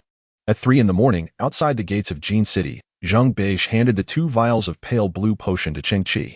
Cheng Qi examined the potions closely, a sense of familiarity washing over him. This potion had circulated in the black market, known as the Valiant Potion. Zhang Beige smiled, saying, "Valiant is my mentor, and this potion is his magnum opus, renowned for its remarkable effects. It should alleviate your predicament." Cheng Qi recalled vividly. In the vast expanse of the black market, a total of 13 vials of this potion have circulated, and if they were to be combined, the next step would lead to the Valiant Fantasy Elixir. Zhang Beige's generous gift landed squarely in Cheng Qi's heart. Cheng Qi turned to observe the potion, pondering its exorbitant cost. Zhang Beige responded with a hearty laugh, affirming its steep price. "Yet for my grand Gene City, it is but a trifling matter, a mere drop in the ocean." "I am genuinely moved," Cheng Qi remarked. "In truth, I am aware that since the last incident involving the experimenters, Gene City has not regained its former glory. It is, after all, an economic entity that requires substantial business to sustain itself. Zheng Beige paused momentarily, then smiled again, stating, "A dead camel is larger than a horse. You need not fret." Cheng Qi nodded in acknowledgement, but suddenly interjected, "I just heard the tremendous sound of a starship crashing, followed by explosions. Could it be that one of your clients has encountered an accident?" Zheng Beige furrowed her brow. It was Boss Shen. His starship inexplicably crashed. "It's certainly not as simple as it appears." Cheng Qi shook his head. "Your clients are either wealthy or noble. The performance of their starships must be exceptional. How could they possibly crash so easily?" Zheng Beige fell silent, her expression darkening. However, Cheng Qi continued to gaze intently at her, sensing her struggle to maintain composure. After a prolonged silence, Zheng Beige sighed softly. "There is a monster within Jin City." "Oh," Cheng Qi replied, regarding her with curiosity. "I have glimpsed that creature on several occasions. It resembles a humanoid raptor, immense in size, with the beak and talons of an eagle. I have named it the Eagle Demon, a devil resembling an eagle." Cheng Qi maintained a calm demeanor. Having secretly traversed the Jin City, he was already aware of all the truths. There were not throngs of individuals, but merely a handful of security personnel lacking genetic levels and two elder brothers of advanced genetics. The likelihood of ordinary individuals transforming into such formidable monsters after consuming a certain potion was exceedingly slim. Before their bodies could undergo any change, they would likely succumb to poisoning. "Could it be that the true visage of that monster is your elder brother?" Cheng Qi suddenly remarked, fixing his gaze on Zheng Beige's cheek, which was swollen from a slap delivered by her brother. "Cheng Qi, do not speak recklessly," Zheng Beige exclaimed, her emotions flaring. "My brother is wholly devoted to the revival of Jin City. You cannot fathom the sacrifices he has made. He would never commit such acts." Realizing her agitation, Zheng Beige softened her tone, saying, "Cheng Qi, I will investigate this matter discreetly, striving to minimize the losses. You are aware that Jin City is fraught with peril, harboring terrifying monsters. Take the potion I provided and leave at once." As she spoke, she urged Cheng Qi toward the exit. "Cheng Qi, I implore you, for the sake of this wretched earth, keep this matter confidential." Sighing, Cheng Qi suddenly responded, "Perhaps I have been impolite. Since our meeting, I have yet to introduce myself. How did you come to know my name is Cheng Qi?" Zheng Beige hesitated. This is not important. This is of great significance." Cheng Qi stood his ground. "Since arriving here, apart from Quan Yazi, Xiang Cao, and Uncle Fei, I have only introduced myself to the Eagle Demon." Zheng Beige stiffened. "What are you saying?" "I meant no disrespect." Cheng Qi replied slowly.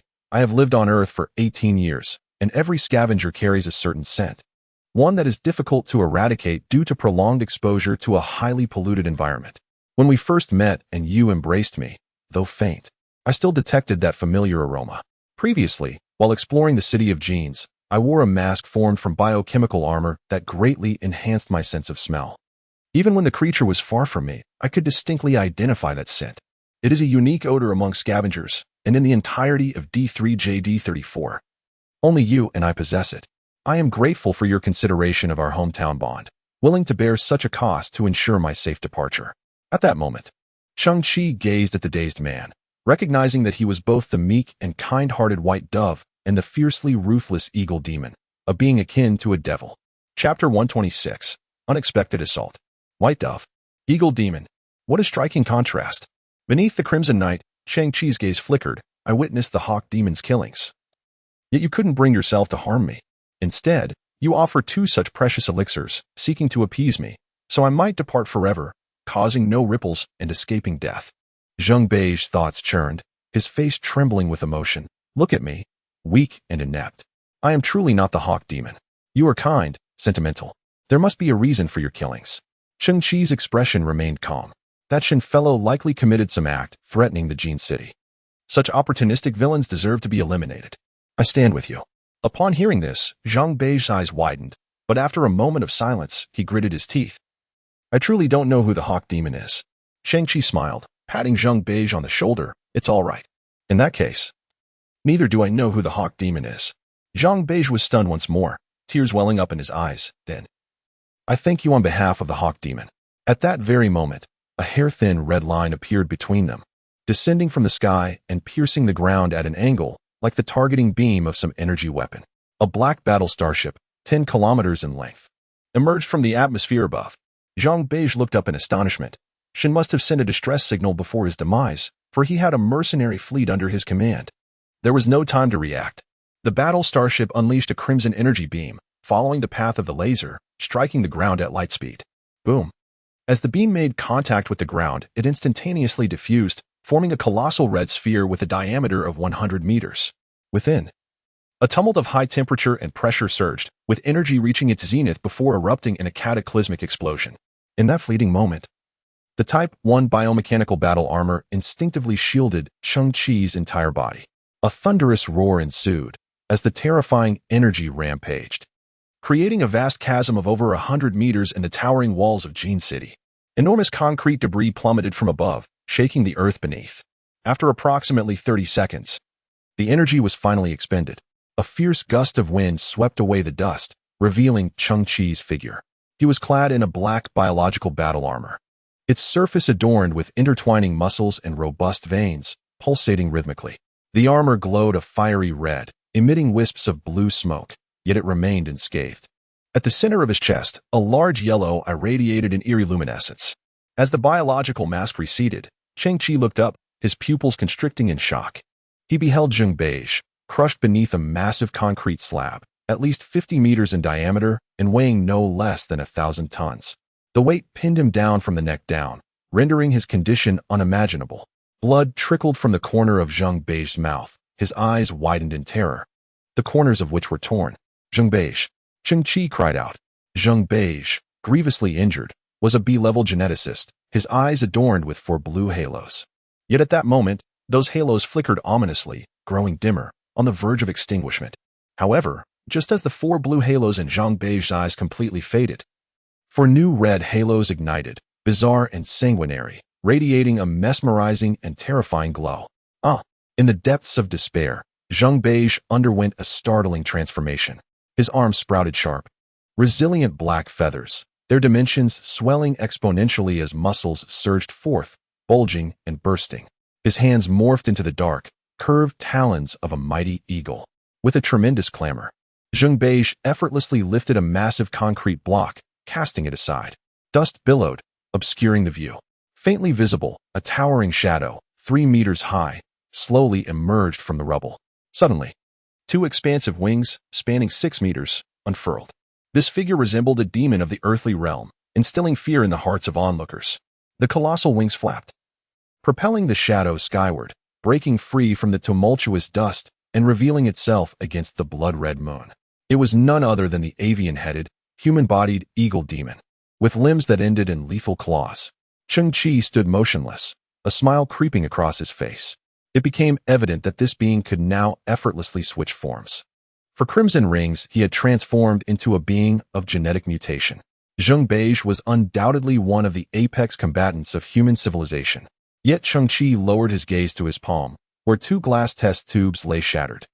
Remnants of a pale blue liquid seeping through the cracks and pooling on the ground, nearly depleted. The sky echoed with the thunderous roar of a battle starship, which presumed that the 2 frail humans, Zheng Beige and Cheng Qi, had perished and was now launching indiscriminate attacks on the entire Jin City. The towering city walls continued to crumble, while the structures within collapsed in vast segments. The original virtual imaging camouflage system had long been destroyed, and the Jin City was now a realm of decay and devastation. The starship detected the terrifying eagle demon, which incessantly unleashed a high-pressure electromagnetic net. It contained electrical charge potent enough to incinerate creatures the size of elephants in an instant. The eagle demon, soaring high, found itself ensnared by the electromagnetic net. Millions of volts erupted, illuminating the air as brightly as day. Yet, the formidable eagle demon, with claws as strong as alloy, effortlessly tore through the net. However, the nets continued to descend one after another. At times, the eagle demon would be ensnared by multiple nets simultaneously, although it could escape each time with ease. Its progress was severely hindered, preventing it from advancing towards the battle starship. In that moment, the eerie and fearsome head of the eagle demon suddenly turned, spotting a faint green glow emanating from the feet of Cheng Qi, hovering several hundred meters away.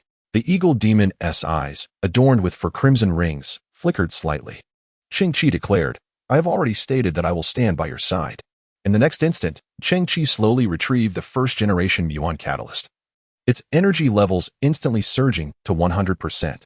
Cheng Qi, now enraged, shouted, "Compensate me for my potions, with your life." A hum resonated as the space trembled. The muon catalyst erupted suddenly, emitting a brilliant blue beam of light, akin to a divine sword, hurled by Cheng Qi in a grand arc. The energy beam descended sharply.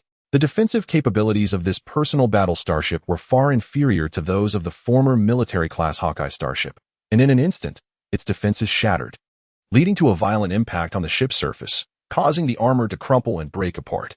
With a single strike, a gaping breach of 20 meters was inflicted upon the starship, causing it to lose its flight posture and spiral downwards. Cheng Qi showed no signs of relenting, unleashing successive blows with the muon catalyzer. The scene resembled a delicate touch wielding immense force, as the diminutive human figure brandished a colossal beam weapon, cleaving the starship midair into disarray. Ultimately, the private combat starship was reduced to a cacophony of fragmented debris, plummeting to the ground. Throughout this tumultuous ordeal, even the pupils of the Eagle Demon contracted in astonishment. Chapter 127, in broad daylight looking back upon the Gene City. It had transformed into a scene of ruin and decay. Over half of its structures lay in tatters, and the towering city walls were riddled with gaping holes, creating a tableau of desolation. The Eagle Demon hovered in midair, its expression unfathomable. The pale and exceedingly weak figure of the elder brother, Kexius, emerged from his laboratory, gazing at the surrounding devastation, slowly tilting his head as tears cascaded down his cheeks. The blood-red sun gradually ascended from the eastern horizon as darkness receded, heralding the revelation of the truth hidden within Gene City. The resounding echoes of explosions and destruction had already roused thousands of the flawed beings. They emerged from the Valley of Flaws, silhouettes against the crimson dawn, advancing steadily towards Gene City. Even from a distance, they could glimpse the inner workings of Gene City through the breaches in its walls. Though they walked under the morning sun, despair gnawed at their hearts. If the reality of Gene City was indeed this grim, then the hope for their healing would be extinguished. At the forefront of the group, Uncle Fei trudged along, his eyes trembling, two streams of murky tears tracing down his face. He had never anticipated that after 5 years of disappearance, the city of Genes had fallen into such disarray. Through the largest breach, the colossal statue of Valent, the genius alchemist, could still be seen, having withstood the ravages of war. Standing resolutely, the figure of Valent, with eyes brimming with wisdom, gazed steadfastly into the distance. By this point, it had transformed into a grand irony. Gradually, all the flawed ones congregated before the city wall. Cassius, dragging his weakened form, scaled the wall and stood alone before the assembly of the flawed, their piercing gazes striking him like swords, leaving him feeling fragmented. Thud. With his knees buckling, he faced the thousands of flawed individuals and suddenly collapsed to the ground, bowing his head slowly. At this juncture, he found himself devoid of any explanations. It was then that the terrifying figure of the Eagle Demon descended from the heavens, landing beside Cassius, and as the eagle claws and dark feathers gradually receded, the visage of Zhang Beige emerged. Cassius, filled with astonishment, could only manage a sorrowful smile when he witnessed Zhang Beige kneeling slowly as well. Even with his immense abilities, Zhang Beige felt paralyzed by guilt, unable to exert himself. Suddenly, Uncle Fei approached Cassius and Zhang Beige, extending his hand to gently pat their heads with a smile, before lifting his hand to tear away the biological disguise mask on his face. Cassius and Zhang Beige stared in shock. "Teacher." A voice from the crowd of flawed individuals cried out, "Valent." Amidst the multitude of the flawed, Uncle Fei slowly knelt upon the ground, fully aware that his transgressions were irreparable. However, the two students were entangled in his fate. "If it is permissible, I relinquish your judgment upon them. Please grant them a chance at life." "Teacher." Zhang Beige and Kexius were both teary-eyed. "You all share the burden of responsibility. None of you can escape." The downfall of the city of Genes had ignited a blazing fury within the hearts of the flawed, a conflagration fueled by their despair. Cheng Qi chose not to partake in this lopsided conflict. Instead, he descended to the ground, traversing the ruins of the city of Genes.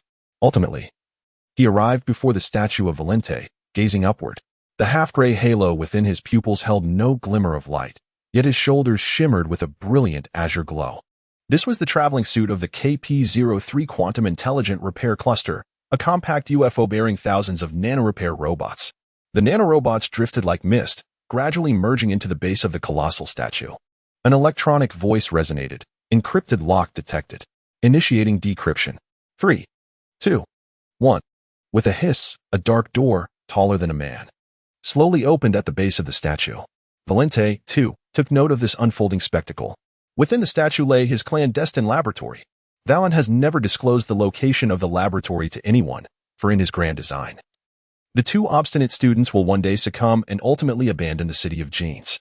At that point, he would reveal the laboratory's whereabouts to them. Inside the laboratory lies enough to ensure the two students can live out the latter half of their lives in tranquility. At this very moment, Valent let out a long sigh and slowly closed his eyes. That wretched creature, Cheng Qi, his proximity to the two students, and indeed to me, was merely a ploy to seize control of the laboratory. The notion that he could concoct the Valent fantasy elixir is preposterous. He spews nothing but lies. Given the current circumstances, the flawed ones will surely endanger both themselves and the two students, even to the point of destructions. No one can halt Cheng Qi from stripping the laboratory bare. Valent remained oblivious to how Cheng Qi had discovered the secret laboratory. Nevertheless, one thing was certain, that rascal would emerge as the greatest victor in this entire affair. Cheng Qi, you scoundrel, draped in a blue cloak. The scavenger youth slowly approached the entrance of the laboratory. Before him stood a spiraling staircase, which he ascended step by step.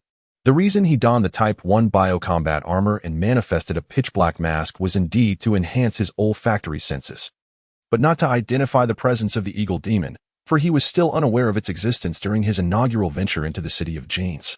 The former X-Series Elite Warrior armor boasted enhancements for the 5 senses of humanity, let alone the Type 1 biocombat armor, which was several levels superior.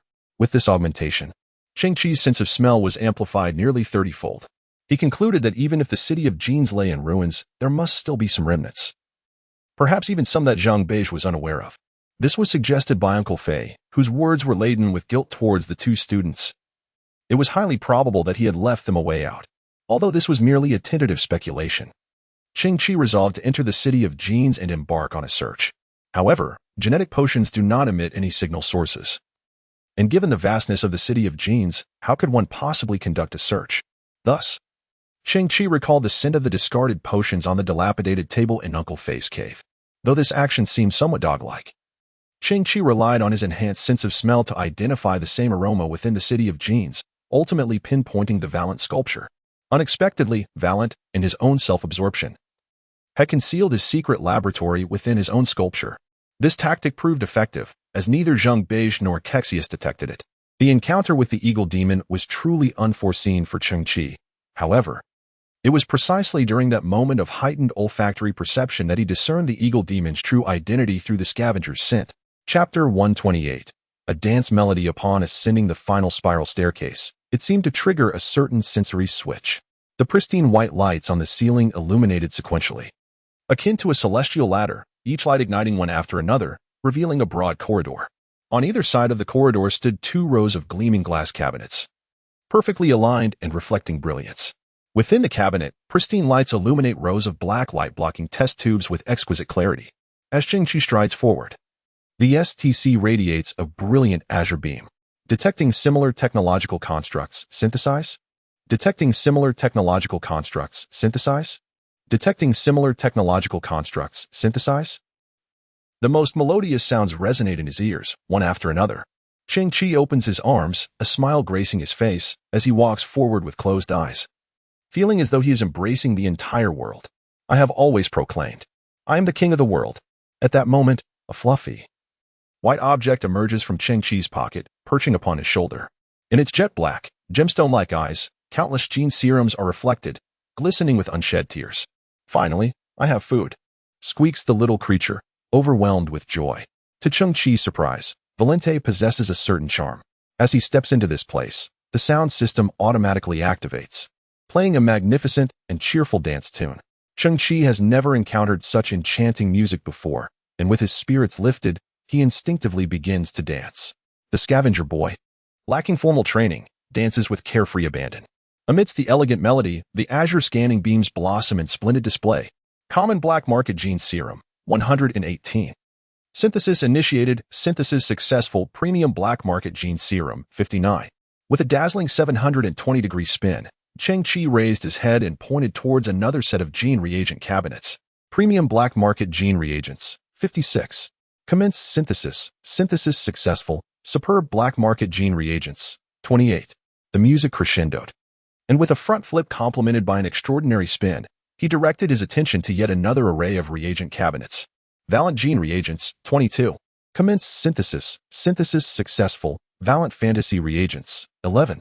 The frenzy of synthesis had only just begun. Cheng Qi executed another magnificent spin, his left hand cradling the back of his head while his right hand pointed forward. Commenced synthesis. Success. Success. Success. Valent fantasy reagents. 170. During this whirlwind, Cheng Qi twirled incessantly, firmly believing that dancing was all about relentless spinning. Goodness, I'm utterly dazed. While others soared like shooting stars, I felt as though I were merely flitting about like a fly. Alas, it seems I am destined to remain entangled with this refuse. Supporting his head, Cheng Qi glanced around and inadvertently found himself at the corridor's end, where lay several jars on the ground, containing black reagents. These potions were not treated well. They languished in a corner, gathering dust rather than being housed in cabinets. After examining and sniffing them, he realized they were analgesic agents, the very ones Zheng Beige had distributed to the children earlier. The spinning ceased, yet the synthesis must persist. Cheng Qi raised his right wrist, and the STC emitted a radiant azure beam, enveloping a dozen vials of analgesic agents. Detected similar technological creations, standard gene analgesic agents. 12. Synthesis successful, gene anomaly suppression agents. 6. Cheng Qi did not pause, continuing the synthesis. Gene repair agents. 3. Synthesis successful, human-exclusive defective gene repair agent. Paradox version. 1. Cheng Qi gazed at the newly synthesized creation, narrowing his eyes. Paradox version? What does that mean? The origin of this agent is shrouded in mystery. Yet its effects are immensely powerful, capable of repairing 99 of defective genes in human physiology caused by pharmaceutical trials and inherent genetic flaws. Cheng Qi's gaze sharpened. Was this not ideal for rectifying the flawed? Paradox version. This agent currently exists in a state of paradox, teetering between existence and non-existence. Its ultimate manifestation depends on subsequent causal choices, determined by the chooser. Valente. Hiss. Cheng Qi inhaled sharply and then turned his attention to the unremarkable black test tube in his hand. This professional gene agent test tube, coated entirely in black to prevent direct sunlight exposure, was designed to avert unexpected reactions that could compromise its efficacy. Cheng Qi gently twisted the cap open and peered inside. To his astonishment, he witnessed a miraculous scene. The pale green liquid within suddenly became transparent, the weight in his hand diminished, as if it had ceased to exist. In the next instant, the liquid within the test tube reformed into a gentle green hue, rippling softly. It truly existed in a liminal state between being and non-being. Cheng Qi narrowed his eyes, a conjecture forming in his mind. The blueprint for the human-exclusive defect gene repair agent synthesized by STC might originate from a parallel universe, much like the former Indigo Mars version superconducting electronic assistant. As for whether this repair agent can exist in our universe, it ultimately hinges on Valente's choice. Should he make an erroneous selection, the agent will dissipate into nothingness. Conversely, if he chooses wisely, it shall manifest into reality. Regarding the options available, Cheng Qi glanced at the Valente fantasy agent he had synthesized, and the answer was evidently clear. Soon, he would compel that individual to make the final decision. At this moment, Cheng Qi looked at the 170 vials of Valente fantasy agent before him, a smile gracing his lips. For Valente, this agent represented the pinnacle. Yet for Cheng Qi, it was merely the beginning. After extracting 2 vials of the Valente fantasy agent, STC emitted a cerulean fan-shaped beam. Similar technological creation detected. Commencing synthesis, seed of life, gene sequence liberation agent. 84. Tree of life, gene sequence liberation agent. 42. Cheng Qi's anticipation grew. The synthesis pathway remained unchanged, and now they were poised to reach heights never before attained. Commencing synthesis, synthesis successful, human limit gene agent. 21. Chapter 129. The genetic blueprint, human limit gene elixir. The human limit gene elixir can, within a brief period, activate all latent potentials embedded within human genes, resulting in a singular genetic upheaval. Upon successful activation, the recipient's genetic level will instantaneously ascend to its zenith, with this elevation being permanently fixed. Instantaneous zenith. Cheng Qi gazed at the annotation before him, unable to suppress an exclamation. The Valent Fantasy Elixir merely offered a chance to elevate by 3 levels. Yet this particular concoction was far more extraordinary, directly capping at the highest level. However, upon glimpsing the final line of the annotation, an indescribable expression crossed Cheng Qi's face. Success probability of activation, 0.000000001. This probability is even lower than that of 10 consecutive draws in the old era's games. One wonders what caliber of a destined child could harness the power of such an elixir. Naturally, even if someone possessed the requisite fortune, they would likely lack access to this elixir. As for whether Cheng Qi is that fated child, there is no need for any testing. By merely continuing the synthesis, the efficacy of the elixir will naturally multiply. Commencing synthesis. Synthesis successful. Gene cataclysm elixir. 10. Cheng Qi's eyes widened in astonishment. Cataclysm? At the instant he beheld the name of the elixir, he briefly feared he had overstepped, questioning whether this cataclysm meant he would explode on the spot upon consumption. Gene explosion agent. An upgraded version of the extreme agent, which similarly harnesses genetic potential, yet instead of a single explosive surge, it gradually engenders 30 instances of genetic explosions, resulting in genetic enhancements, mutations, and the possibility of transcending genetic limitations. Although it may not achieve instantaneous peak effects, the success rate of each attempt is significantly elevated, with virtually no side effects. The most precious aspect of this agent lies in its ability to transcend innate genetic deficiencies, default genetic limits, and the constraints imposed by advanced civilization genetic locks. In this realm, this agent stands as one of the most exceptional products. This agent originates from a 3.8-level new human civilization. Cheng Qi paused, his eyes gradually brightening. Breakthrough inhibitions? The inhibition chain that the Queen referred to is a form of suppression. So this agent before him is precisely the remedy needed. And 30 instances of genetic explosions. Such a description sounds extraordinarily astonishing. Subsequently, Cheng Qi inquired with a hint of confusion, what is a new human civilization? Though their civilization includes the term human, it is entirely distinct from humanity. In the same ecological environment of the universe, they have evolved to possess a physiological structure akin to that of humans, including similar physical features and brain structure. Yet their wisdom, cognition, and technological advancement far surpass that of humanity. They are also human, yet they resemble the deities we envision.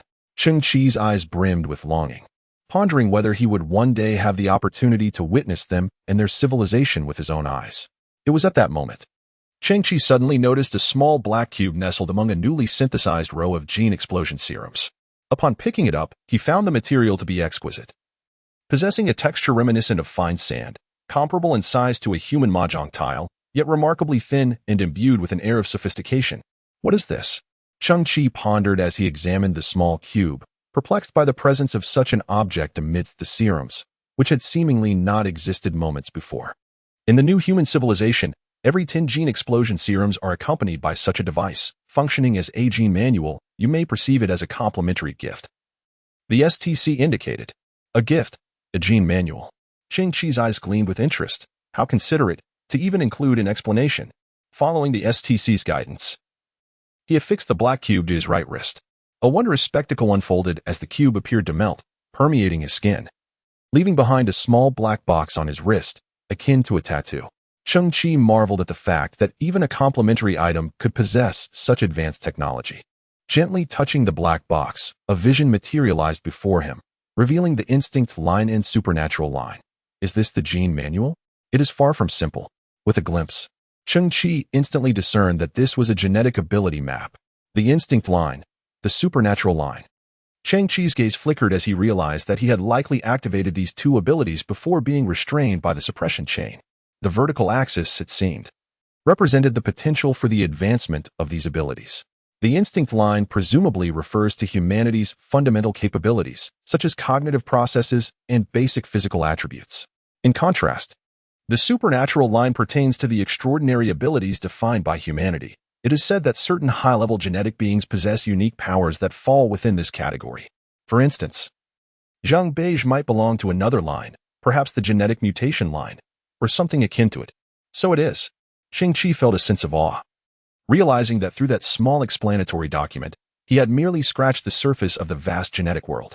He pondered what other data might emerge within this interface in the future. At the very least, it enabled Cheng Qi to thoroughly comprehend his own condition. Humanity's genetics encompass as many as 24 lines. One wonders how many lines contemporary human civilization has unlocked and to what heights they have ascended. As for himself, once he shatters the suppression chain, the genetic blueprint should indeed undergo an update. At this moment, Cheng Qi gazed at the 10 vials of genetic explosion agent, which undoubtedly represented the most suitable remedy. Just as he grasped one vial, he was startled by a series of squeaking sounds. The little creature clutched the vial of Valente's fantasy potion as if it were a pillar, yet it did not drink. Instead, its beady eyes fixated intently on the gene explosion before Cheng Qi. Tilting his head, Cheng Qi inquired, "Do you wish to partake in this?" With a feeble chirp.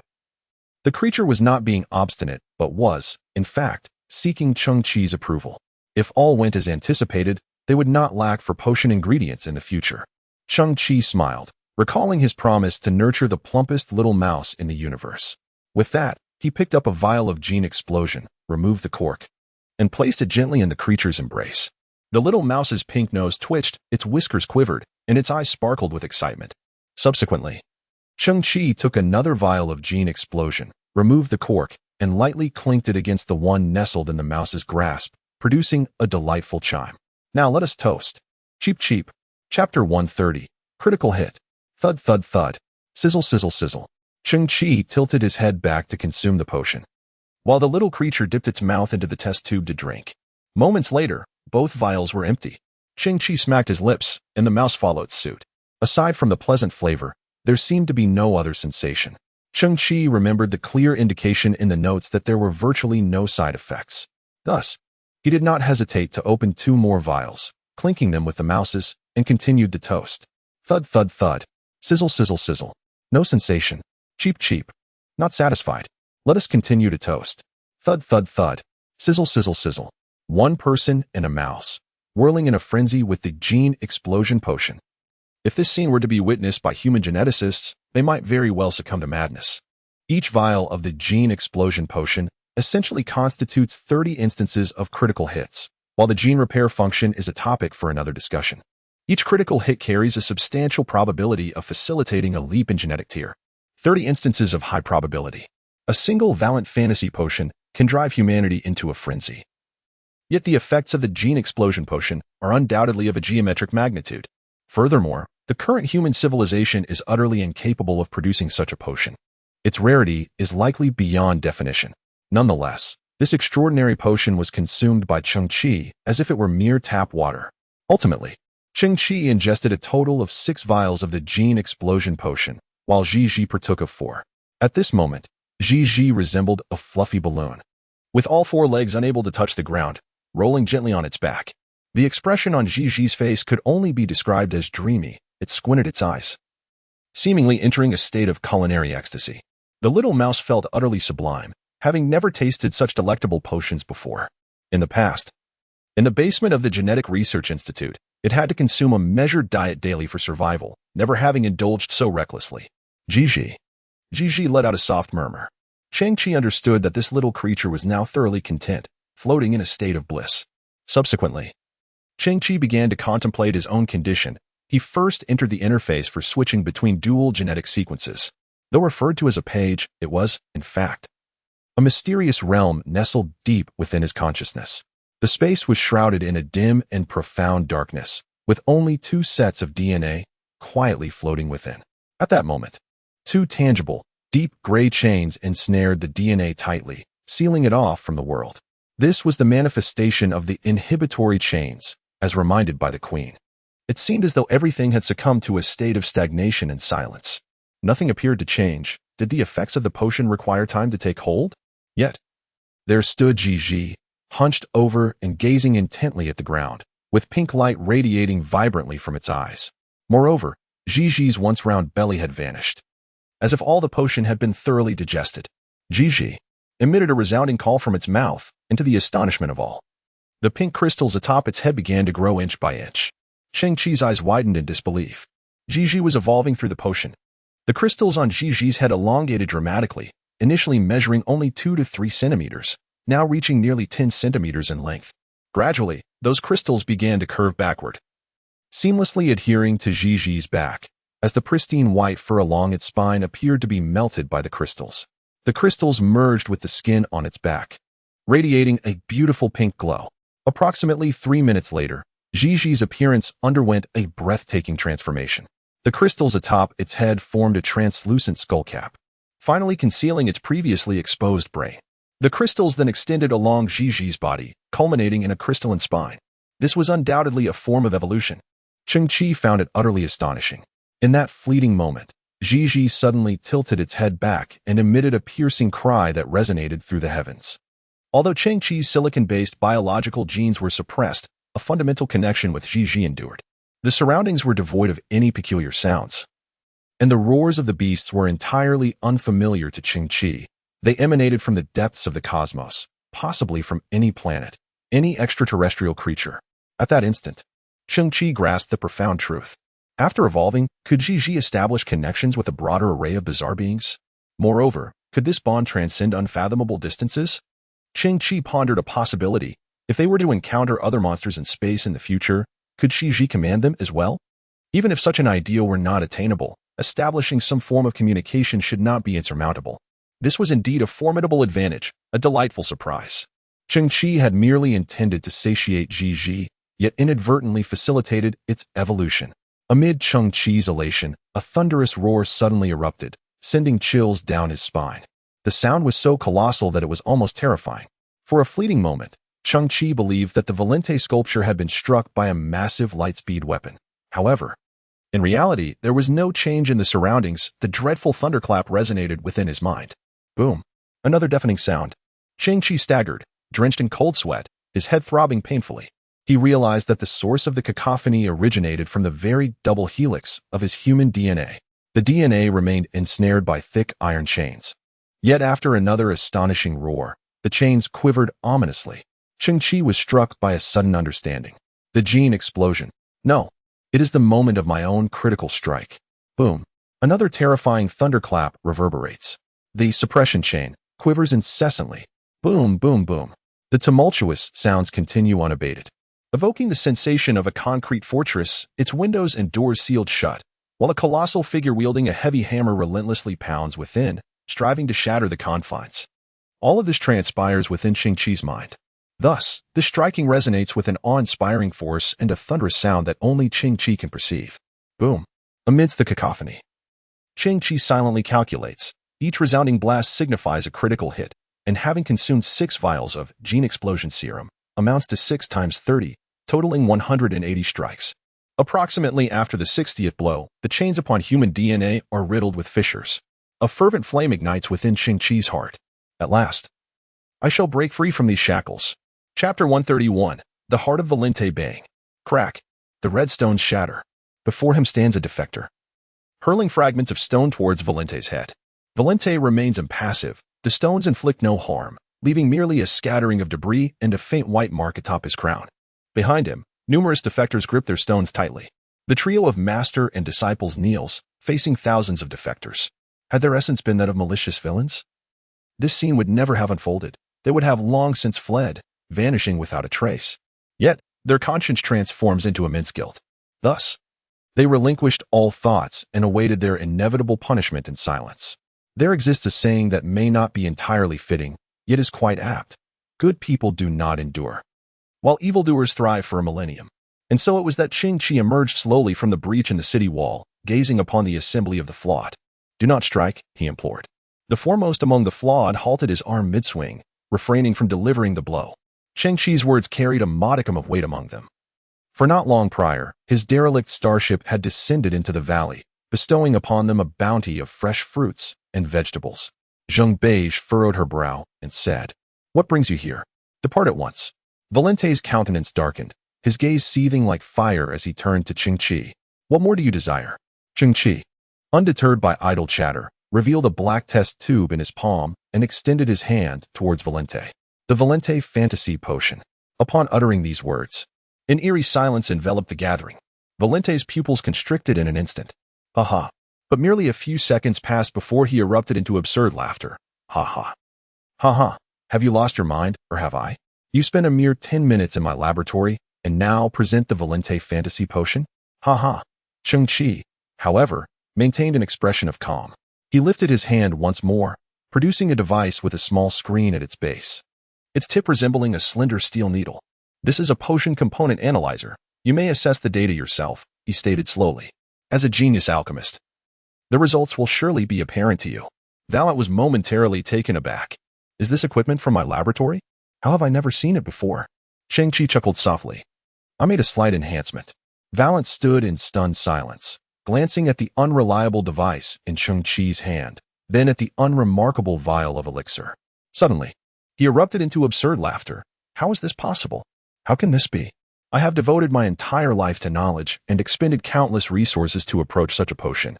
And yet you, a mere upstart from a backwater planet, how could you? In Cheng Qi's pupils, a fragment of a gray circle remained, indicative of flawed genes or genetic failures. However, at that moment, the semicircular gray mark was riddled with fine cracks.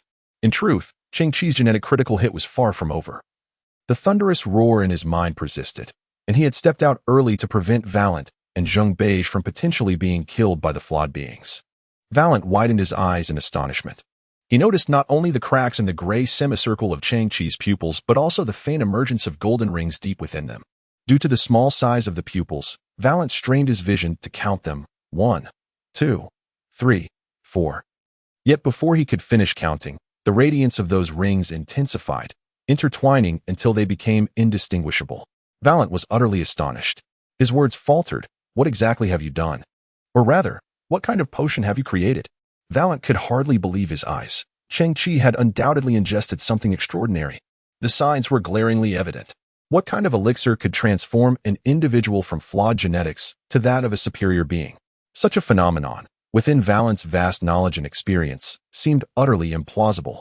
Yet, Cheng Qi once again extended the black vial forward, his gaze piercing as he commanded, "Test it." Valent's heart jolted. If Cheng Qi truly possessed the miraculous ability to transmute decay into brilliance, then Valent remained kneeling on the ground, his arms trembling as he grasped Cheng Qi's testing apparatus. He cautiously opened the vial, slowly inserting it into the device, allowing the probe to make contact with the solution. In the next instant, a multitude of data materialized on the screen above the apparatus. The blue interface displayed rapidly scrolling white characters, showcasing an intricate array of chemical formulas accompanied by extensive annotations. The characters raced past with astonishing speed. For anyone else, it would have been a challenge merely to discern them, let alone comprehend their meaning.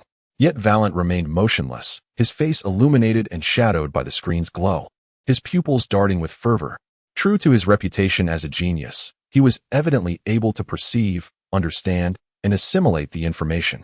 Without needing to ask, Cheng Qi recognized that Valent had already verified the authenticity of the potion. Kexius pressed his parched, cracked lips together and softly called out, "Teacher." There. Valent knelt, his hands still poised around the vial, as the winds, laden with red sand, tousled his white hair, causing it to sway gently. Zheng Bei's expression was laden with concern. The teacher, sobbing softly. Suddenly, Valente, who had been frozen in place, began to weep, his tears cascading forth in an unrestrained torrent. He abruptly collapsed to the ground in a star shape, his face turned towards the crimson sky, his cries growing increasingly anguished.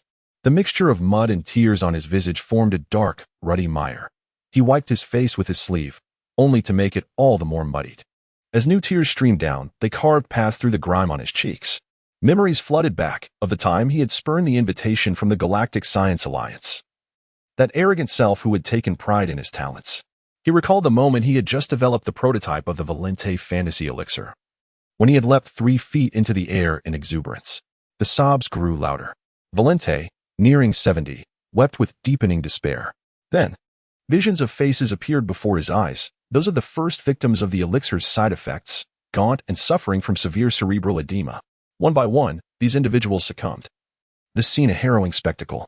Valente rose, kneeling upon the earth, repeatedly striking his head against the stone before him. Despite his robust constitution, this time he finally drew blood, mingling it with tears and mud into a single, wretched pool.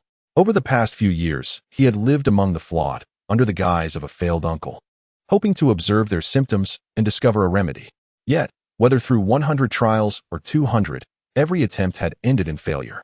He, under the guise of Uncle Fei, observed from a distance his student, Zheng Beige, clandestinely administering analgesics to the children of the flawed beings. Watching as Zheng Beige grew increasingly gaunt with each passing day, In the same guise, he surreptitiously monitored the diminishing number of client starships within the atmosphere, acutely aware that the clientele was dwindling day by day, until eventually, the city of Genes would be devoid of clients. He understood that he could not meet his demise. Yet each day he sought solace in various forms of self-destruction to alleviate the burden of guilt that weighed heavily on his conscience. All of this, every single aspect, stemmed from him. From that illusory gene serum he had so fervently envisioned. Once, he had reached an unshakable conclusion. The Valente fantasy serum was undeniably non-existent. However, he had just witnessed it, truly seen it, in the hands of Cheng Qi, the very thing he had yearned for, the Valente fantasy serum. Despite the undeniable existence of the serum now before him, he found himself unable to restrain the tumult of emotions within, unable to suppress his anguished sobs. Wailing softly, Valente curled upon the ground, his forehead pressed against the earth, grasping at his own hair, his voice rendered hoarse from weeping. Gradually, realization dawned upon him. He had once created a failed fantasy serum, leading 5,000 souls into the abyss, a monumental error. If the Valente fantasy serum were indeed non-existent, that would suffice. In this world, no one could conjure the Valente fantasy serum. To even attempt to touch it would inevitably result in grave mistakes. However, the genuine, Valent fantasy potion has now emerged, signifying that the beautiful dream he once dismissed indeed exists, yet he lacks the capacity to grasp it, leaving him devoid of his final excuse. Guilt surged within him like a tempestuous wave, drowning everything in its path. Why did it not manifest sooner? Or perhaps, he had never conceived the idea of creating this potion at all. People believed that he had found an outlet for his emotions at this moment. Yet, in truth, his feelings grew increasingly convoluted. Valent suddenly tilted his head upward, gazing at the blood-red sun in the sky, and let out a heart-wrenching scream. Chapter 132, Fish in Bear's Paw. The scream pierced the heavens. Valent's hysteria gradually eroded the patience of the flawed ones, who tightened their grips on the stones in their hands, slowly converging forward. Cheng Qi held a modicum of standing among them, though it was not substantial. With a swift motion, one of the flawed beings hurled a stone, striking Valent's forehead and shattering upon impact. Unbeknownst to which reckless flawed one, another large stone, the size of a fist, was thrown towards Cheng Qi with great force and speed. The Type 1 bioarmor reacted swiftly. Cheng Qi waved his hand, reducing the stone to dust, then squinted at the assembly of flawed beings, causing some to tremble under his gaze. Valent, however, gradually rose to his feet, his voice calm, yet resonant in every ear, declaring that he, Cheng Qi, had developed the authentic, Valent fantasy potion. This proclamation rippled through the atmosphere like a boulder cast into a tranquil lake, stirring a tempest of reactions. The defectors were taken aback, and soon a cacophony of whispers intertwined, growing into a deafening roar. They had long since despaired of the Valente fantasy potion, but hearing the confirmation from Valente himself compelled them to believe. Kexius and Zheng Beige exchanged glances, each reflecting profound astonishment in the other's eyes. Valente gazed upward at the crimson sky, lamenting, Cheng Qi's expertise in genetic serums surpasses mine 100-fold, 1,000-fold, infinitely. I am a fool to call myself a genius. Slowly, Valente closed his eyes, two streams of resigned tears cascading down his cheeks. Cheng Qi called out, Valente, come to me. Yes. No one anticipated that Valente would respond to Cheng Qi's summons with a submissive yes. Perhaps this was the emotional upheaval of a top scientist whose confidence had been shattered. Utterly conceding defeat, Valente approached Cheng Qi, bowing slightly. Cheng Qi extended his hands. In one, he held the recently mentioned Valente fantasy potion, and in the other, a test tube coated with a light-blocking layer.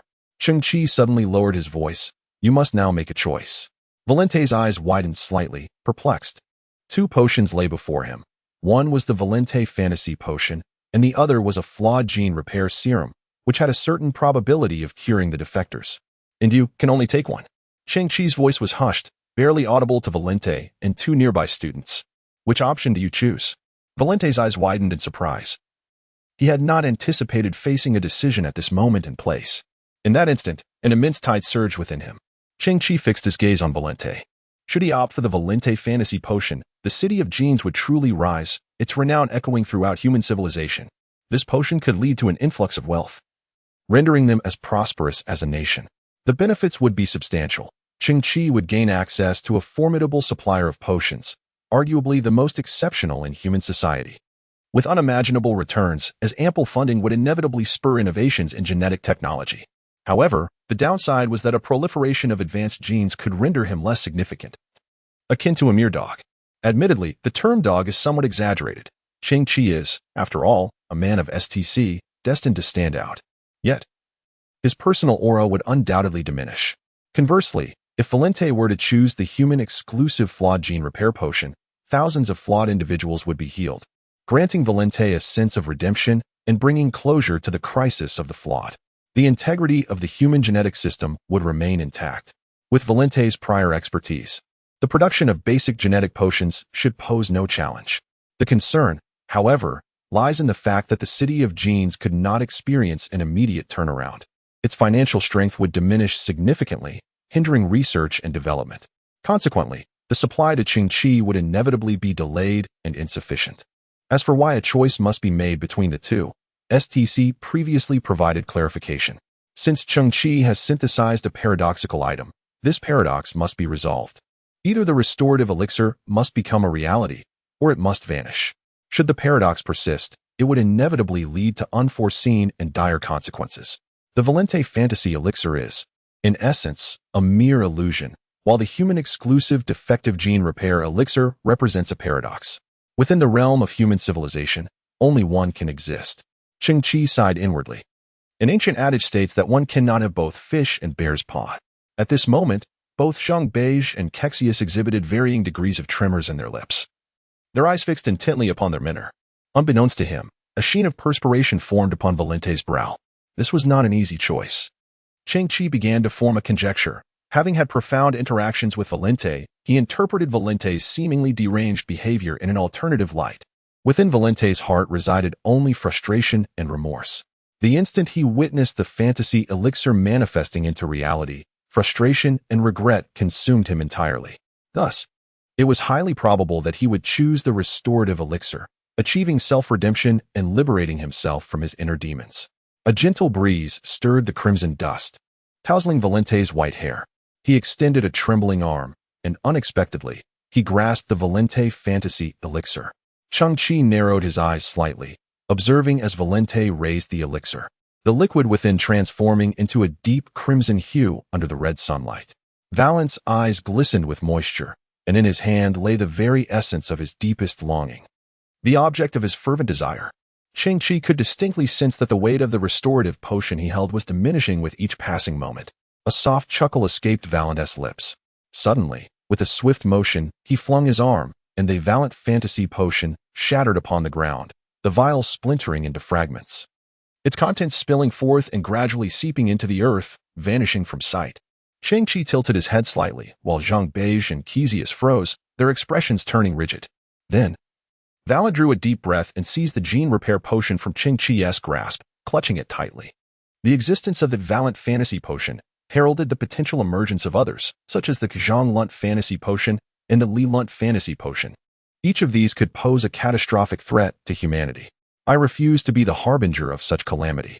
I would rather that the Valente fantasy potion had never existed at all. Valente gazed resolutely at Cheng Qi, affirming, I choose to heal everyone. After a moment of complex emotions, Zhang Beige and Kexius gradually appeared more at ease. Rest assured, Mr. Cheng Qi, Valente declared, from this day forth, I will continue to provide you with an unlimited supply of potions. Cheng Qi smiled faintly as he glanced at the shattered vial upon the ground, pondering how such a promise could be fulfilled. You no longer possess your golden goose, he remarked. Unbeknownst to him, Valente, gripping the restorative potion, felt an inexplicable heaviness in his hand. Whether due to illusion or some other reason, it weighed increasingly upon him. Throughout the annals of human civilization, the number of individuals afflicted by genetic imperfections due to various circumstances has reached an astonishing figure, perhaps accounting for as much as 30% of the total population. Among them are not a few affluent and powerful elites. Valente gazed at Cheng Qi, proclaiming that from this day forth, the City of Genes would undergo a transformation, becoming the first hospital dedicated to the rectification of genetic flaws in the entirety of human civilization. A hospital for rectification? Cheng Qi's eyes widened slightly. He recalled that on the desolate Earth, Hong Yin had suffered genetic damage due to the backlash of an agent. Although her genetic grade was subsequently elevated, the damage remained an indelible mark upon her genome. It appeared that across the expanse of human civilization, everyone was in pursuit of superior genetics. While the efficacy of agents available in the market was marked by a dismal success rate and a significantly high incidence of damage. In such a context, the number of those with genetic defects and injuries was likely incalculable. As for this particular agent, given that it originated from the hands of Mr. Cheng Qi, its effectiveness was beyond doubt. I shall undertake the restoration and production of this agent. It will not be long. Valente's eyes glimmered with ambition. The city of genes was poised to attain an unassailable status and remarkable wealth. And you, Cheng Qi, shall be the sole proprietor of the city of genes. As for me, Valente, this gray-haired elder clenched his teeth slightly, merely a penitent soul prepared to devote the remainder of his life to the healing of humanity. Cheng Qi's gaze flickered with intrigue.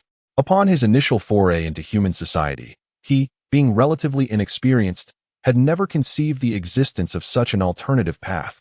Naturally, Valente assured him, I shall also establish a genetic reagent production line, but it will not be for sale. It shall serve only Mr. Cheng. In that moment, Cheng Qi finally comprehended Valente's entire scheme, and a sense of relief washed over him with a smile. It turned out that one could indeed have both the fish and the bear's paw. Chapter 133, Exclusive Route Boom. Boom. The tremendous noise reverberated in Cheng Qi's mind. Persistent and overwhelming. Throughout the preceding ordeal, his own genetic strike had never ceased. Within the genetic space, the inhibition chain, materialized as iron chains, was now riddled with cracks, which only grew larger, with radiant golden light seeping through the fissures. To Cheng Qi's delight, what had initially been mere cracks in the iron chains of human double-helix DNA had now manifested similarly in the silicon-based DNA chains, which too were now marked by fractures. At first, Cheng Qi had harbored concerns that the inhibition chain of silicon-based organisms required specific additional reagents, such as those from silicon-based civilizations, to dismantle the barriers. However, it now appeared that both genetic types were intrinsically linked, belonging to Cheng Qi, allowing for a simultaneous strike. Cheng Qi pondered whether this was a stroke of luck or a common phenomenon, yet there was no means to verify it. Perhaps he was the sole possessor of dual genetic sequences in this universe. Standing upon the dark red ground, his eyes widened slightly, while within the genetic space, the iron chains of carbon-based DNA could no longer bear the strain and began to crumble into fragments. Cheng Qi could faintly perceive that the double-helix DNA encased within the iron chains had transformed into a resplendent golden hue, radiating a breathtaking aura. What on earth are you two doing? You claim to have concocted a fantastical potion, yet it lies shattered. Are you merely performing a charade? If they escape, we shall be utterly doomed. It seems they are merely stalling for time. Everyone, seize them. At that moment, the flawed ones had begun to riot. Their inherently grotesque visages now resembled that of ravenous zombies encircling them. Boom, boom. The deafening sounds in Cheng Qi's mind grew increasingly intense, escalating in frequency. Suddenly, the carbon-based DNA's iron chains disintegrated, erupting into countless fragments. The complete double-helix DNA materialized, no longer the previous blue, but a dazzling gold. As if forged from the finest gold, impossibly brilliant. Silence. Facing thousands of flawed beings, Cheng Qi bellowed in fury. In that instant, the gray semicircle within his pupil shattered, revealing 5 golden halos that emerged in his gaze. The multitude of flawed beings suddenly sensed an unprecedented state, a palpable and intangible dread, seemingly imbued with an innate restraint that sent shivers down their spines. Unbeknownst to them, thousands of flawed beings collectively retreated a step. This is. Valente stood beside Cheng Qi, clearly witnessing the transformation within his pupils, an A-grade genetic being. But wait, why does their genetic manifestation possess this color? Valent possesses extensive knowledge in the realm of genetics, even having encountered more than 5 individuals classified as Class A geneticists. Yet, at this moment, he finds himself utterly bewildered by the circumstances before him. Simultaneously, Valent turns his gaze towards the terrified flawed individuals, and a profound realization dawns upon him. In theory, in legend, and speculation, the human genome is intricately linked to the enigmatic forces of the universe. The strength of genetic classification correlates directly with the potency of these mystical energies. This concept, while primarily within the domain of esotericism, also connects to the biological magnetic fields and the quantum mechanics of thought interrelations. In the animal kingdom, a frail antelope encountering a robust tiger instinctively succumbs to fear. Even in the absence of predation, in severe cases, it may lose the ability to flee altogether. On one side stands the exceedingly inferior flawed geneticist, while on the other is the superior geneticist endowed with unique genetic attributes. The juxtaposition of the antelope and the tiger. Valent's eyelid twitches. Could this be the long-rumored phenomenon of genetic suppression that has yet to be substantiated? You are all driven by greed. Suddenly, Cheng Qi speaks, his eyes shimmering with 5 golden rings, his voice resonating with authority and clarity. The current state of the city of genes is partly due to Valent's recklessness, but equally attributable to your avarice. You may appear vulnerable, yet in my heart, pity and loathing coexist. Cheng Qi's gaze is as sharp as a blade. As for Cheng Qi, she is merely in her teens now. 5 years ago, she was just a child. Who was it that brought her to this place? It is not solely the fault of you parents, and those like you, who are cognizant of the imperfections inherent in your genetic makeup, yet fail to restrain your desires, indulging in indiscriminate acts of procreation. These children, from the very moment of their inception, are already teetering on the precipice of despair. Valente and his ilk, by remaining here, demonstrate a willingness to confront their culpability. And I, in offering the option of genetic remediation, extend my ultimate act of clemency. Cheng Qi, his eyes narrowed, warned that should their belligerence persist, he would consign them to oblivion.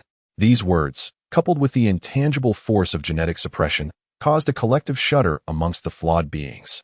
Their pupils dilated in trepidation, and silence descended upon the assembly. Zheng Baiji, tears welling in his eyes once more, gazed at Cheng Qi with a trembling gaze. No one willingly accepts perpetual confinement, nor does anyone genuinely embrace the entirety of responsibility. He bore his burden of guilt in silence, never uttering a complaint. Cheng Qi voiced the sentiments that he had long suppressed within his heart. Valente exhaled slowly, his breath trembling, his throat bitter. The cacophony within Cheng Qi's mind persisted unabated. The chains of silicon-based DNA shattered in that instant.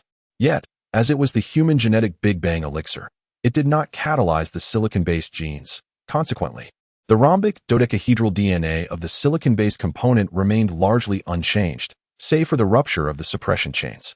Despite this, in the depths of Cheng Qi's pupils, the characteristics of silicon-based life forms momentarily manifested, revealing a resplendent kaleidoscope of colors within the central ring of light. Valente instinctively recoiled, his gaze fixed intently upon Cheng Qi's eyes. Bewildered by this phenomenon, boom, boom, boom. Cheng Qi's genetic strikes were far from exhausted, with approximately 20 still remaining. The deafening sounds persisted, as Cheng Qi acutely sensed that the impending 20 strikes would be entirely directed at his carbon-based DNA. The earth trembled violently. This time, external geological formations began to shift. From a distance, the Flauberer Valley suddenly erupted in a cloud of dust, accompanied by the thunderous sounds of fractures and collapses. Zheng Baiji quickly realized that the valley's foundation was composed primarily of soil. The previous bombardment by the starship had induced geological tremors, and the Flauberer Valley was on the verge of collapse. This was dire. Among the crowd of Flauberers, Xiang Cao cried out in alarm, for the children of the Circle Fong were still within the valley. Boom, boom, boom. The strikes within Cheng Qi's mind continued unabated, unseen by others. As a sixth ring of light flickered subtly in the depths of his pupils, signifying one of the rare S-class advanced gene carriers among humanity. Simultaneously, the previously acquired gene blueprint surfaced in Cheng Qi's mind. The birth of every human consciousness possesses its unique and specific significance and function, it revealed. This also determines the scope of their abilities. Each individual bearing a special mission has their own area of expertise. User Cheng Qi, your ability is speed. A line of explanatory text slowly materializes on the gene blueprint. Level 1 speed, Level 2 speed, Level 3 speed, followed by a fourth, Level 4 speed. Cheng Qi's eyes widened slightly. Having ascended to a new genetic tier, I have acquired the fabled supernatural power. All of this had been forewarned. This power is speed. What then constitutes Level 4 speed? And how many meters does it encompass per second? In that instant, a tremendous roar erupted, and the ground where Cheng Qi stood cracked, the earth swirling. Cheng Qi himself transformed into a black shadow, akin to an arrow released from its bowstring, darting past 5,000 imperfections, stirring up a tempest and a cloud of dust rising several meters high. In the blink of an eye, before anyone could react, he plunged into the Valley of Imperfections. Chapter 134. The ultimate strike. The moment Cheng Qi burst forth, his perception diverged from that of others. The world around him became a blur. His eyes struggled to focus on each distinct object, creating an intense sense of dynamism, as if the entire universe were rushing by at an astonishing velocity. The depth of his surroundings was lost. Objects not only appeared indistinct but also flickered past, obliterating any accurate sense of distance. The colors varied in luminosity across different areas. As he raced through them, the hues flashed vividly, reminiscent of someone rapidly toggling the lights in a dim room. Cheng Qi experienced a profound discomfort in his eyes, as azure halos swirled within his field of vision, akin to the aftermath of strenuously rubbing his eyes for 10 minutes. The human constitution seemed utterly unprepared for such velocity. As Cheng Qi acquired his newfound abilities, he simultaneously bore an immense burden of pressure. His thoughts swirled tumultuously. Perhaps every formidable individual, unbeknownst to others, must confront similar adversities. Suddenly, Level 1 instinct. Level 2 instinct. The emergence of these powers could be likened to a timely blessing. In the next instant, the scenery before Cheng Qi's eyes transformed into clarity. His sense of distance was tentatively restored, and the rapid fluctuations of color became more palatable. His world, once a vague and indistinct haze, now resembled a low-resolution display. Although everything appeared as a mosaic, he could at least discern which figures were human and which were mere stones, estimating distances with relative accuracy. The frequency of the chaotic individual frantically flipping switches in the room had significantly diminished. The so-called level instinct must be linked to humanity's fundamental 5 senses. With this layered enhancement, Cheng Qi finally regained control over himself. In this moment of newfound clarity, he was astonished to realize that he had traversed at least 5 kilometers during his recent endeavor. With a sudden halt, he found himself at the precipice of the Flawed One's Valley. One more step would plunge him into an abyss. A shudder of fear coursed through him as he inhaled deeply. At this moment of stillness, the world around him returned to normalcy. He gazed down at the crumbling valley beneath him, swiftly plotting an escape route in his mind. In merely half a second, Cheng Qi transformed into a shadow, plunging into the valley below. The combination of super speed and inertia rendered him as light as a feather, allowing him to lightly tap on the falling debris and propel himself forward by several meters. As the collapsing pathway crumbled, there existed a fleeting moment of maintained inclination in its original stillness. This ephemeral stability provided a robust support for Cheng Qi, allowing him to traverse with remarkable ease and speed. The faster he moved, the slower time seemed to flow. This logic held true. In a cavern, Cheng Qi discovered the cornered San Yanzi, who, in sheer terror, gazed up at a pillar poised to crash down upon him. The scene unfolding like a film played at 10 times slower speed. Subsequently, like a whirlwind, Cheng Qi scoured the valley, locating Fei Jiaozi, Shuangjizi, and several other children. After confirming the absence of any other children in the valley, the Type 1 biohazard armor delineated a crimson circle within his field of vision, charting a climbing route along the rugged cliffside. With the children in tow, Cheng Qi swiftly exited the valley. The entire sequence transpired in approximately 2 minutes. Simultaneously, the Valley of Defects experienced a complete collapse, clouds of dust swirling into the air. At this juncture, his once black armor gradually transformed into a blue scavenger's cloak, draping over his remarkably ordinary attire. A stone slipped from the grasp of a defector and clattered to the ground, the mouth of Valente agape in astonishment. Having encountered much in his time, he recognized that certain advanced gene carriers could awaken supernatural powers. Yet the ability displayed by Cheng Qi was beyond his comprehension, unprecedented and unheard of.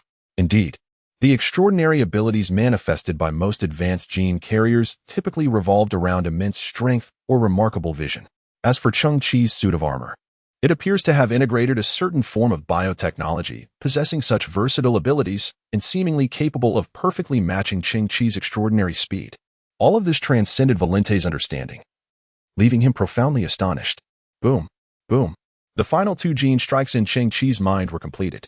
He felt as though these last 20 strikes had breached a more formidable invisible barrier, resulting in yet another elevation in his genetic level. Suddenly, the 6th golden ring illuminated in Cheng Qi's eyes. Thud, thud, thud. Valente staggered back 3 steps. As he was closest and witnessed it firsthand, an S-class gene, as a pinnacle figure in the field of genetics. He had heard of it twice, but had never witnessed it in person.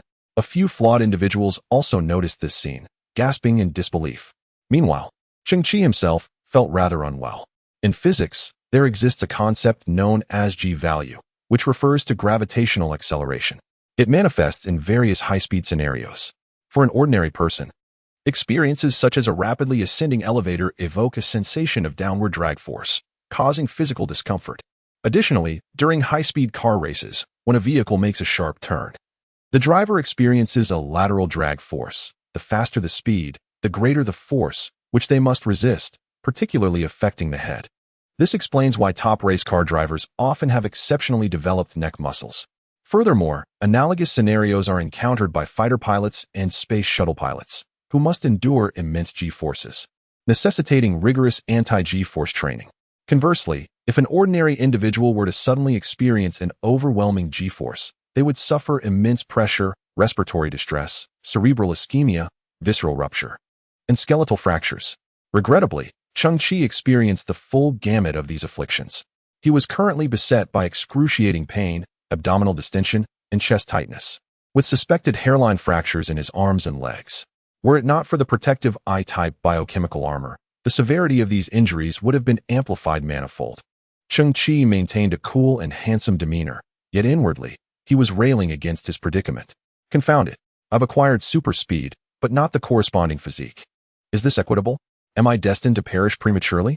Chapter 135. Unwavering fidelity. Precisely as the sixth halo illuminated, his super metabolism rate LV2 was activated. Cheng Qi's metabolic rate was elevated once more. In that instant, he experienced a peculiar sensation, as if the activity of every cell in his body had been significantly augmented. Energy surged within him, the immune system worked feverishly, and the self-healing system operated at a frenetic pace. Though imperceptible to his vision, he sensed that the extravasated blood within his organs was being rapidly absorbed by the capillaries, diminishing substantially. Moreover, the active factors within his bones were seething with activity, with calcium and phosphorus, the indispensable elements for bone regeneration, being frantically mobilized. Vitamin D within his body was also being intensely extracted, with all of these processes converging on the fissures in his bones. Cheng Qi could distinctly perceive the diminishing pain resulting from his fractured bones. His eyes slightly opened. He contemplated the concept of supermetabolic rates, akin to an extraordinary conversion of energy, alongside the body's remarkable self-healing capacity. In a sense, this served as a compensation for his super speed. Gratitude filled him. At that moment, Xiang Chao gazed at the unharmed children and gradually bowed towards Cheng Qi. Meanwhile, thousands of the flawed, no longer daring to defy him in the slightest, lowered their heads in deference. The foremost group discerned the 6 luminous rings within Cheng Qi's pupils. They understood the profound significance of this. It symbolized an insurmountable chasm he would never cross in his lifetime, indicating that in the near future, this youth would ascend to become the most powerful and influential figure in the entirety of human civilization, an apex of existence. The boy had promised them healing, and it would undoubtedly come to pass. 1 hour later, Cheng Qi, Valente, Zheng Baigu, and Kexius stood before the colossal, dilapidated statue of Valente within the crumbling Jin city. Outside, thousands of the flawed had erected makeshift camps, patiently awaiting their salvation. The first step to revitalize this place was to dismantle the statue. Valente tilted his head back and spoke slowly. From now on, I shall be known as Uncle Waste. A month passed. Valente turned to Cheng Qi and said, I will establish an entire supply chain. By that time, if you desire any potion, you need only send me a message. Cheng Qi nodded with a faint smile. You have witnessed it with your own eyes. Thus, those prior promises. The absurdity of performing a handstand while relieving oneself. Valente fell silent for a moment. Perhaps his madness had not entirely subsided. He clenched his teeth and began to walk slowly to the side, reaching for his belt. I was merely jesting, Cheng Qi stammered. No, today, I must perform the handstand. He laughed heartily. In truth, I am not particularly fond of being referred to as boss chum. From this day forth, we shall be good friends and steadfast partners. Indeed, Valente felt a surge of emotion, his eyes brimming with tears. Partners. Zheng Beige nodded slowly. Cheng Qi, you are perhaps the most exceptional scavenger in this universe. At that moment, Zheng Beige no longer concealed her feelings and candidly admitted, I lack skill in my craft. For a considerable time, I have aspired to develop a sufficiently effective restorative potion. In the course of my endeavors, I conducted numerous experiments on myself. And as you can see, the restorative properties are nearly non-existent, yet I inadvertently transformed myself. Zheng Beige glanced at Valente, her gaze faltering. burdened by her failure to uphold her mentor's teachings. Once again, I must say, my talent is lacking, and my skills are inadequate. I can only produce peculiar concoctions. Cheng Qi's eyes sparkled. After transforming into an eagle demon, his combat prowess was undeniably terrifying, and his autonomous consciousness remained crystal clear, devoid of any hint of loss of control. In my view, his achievements were nothing short of extraordinary. Zheng Beige shuddered slightly, visibly moved as she gazed at Cheng Qi. Suddenly, Cheng Qi turned and addressed Uncle Fei, inquiring whether, following the renovation of Jin City, a dedicated laboratory could be established for Beige, equipped with a professional team to fully harness his talents and delve deeply into the study of mutation serums. Although the name Uncle Fei lacked elegance, Valente felt a warmth in his heart, for this sudden change in address signified Cheng Qi's respect for his decision. Uncle Fei nodded, affirming as the boss wishes. I have mentioned my aversion to the title Boss Cheng. Very well, Boss Cheng. Let us refrain from such antiquated jests. Uncle Fei smiled, stating that regardless of the achievements Jin City might attain in the future, the genesis of it all lay in your gene repair serum, an undeniable truth. No matter how vast Jin City grew or what serums were developed, it all originated with you, Cheng Qi. Though it may contradict your wishes, I must use this title to remind myself constantly. Very well, Cheng Qi sighed helplessly, turning his gaze to Zheng Beige. Regarding your mutation serum, within the vastness of the universe, countless unknown civilizations and entities exist. Humanity will inevitably face conflict one day, and during such times, your mutation serum will undoubtedly transform into a formidable weapon. Before that moment arrives, it may remain undisclosed, but it must not be absent. Zheng Beige nodded heavily, expressing her utmost determination. Subsequently, Cheng Qi turned his gaze towards Master Brother Kexius. At that moment, Kexius appeared ashen, his forehead glistening with beads of sweat, struggling even to maintain his upright posture.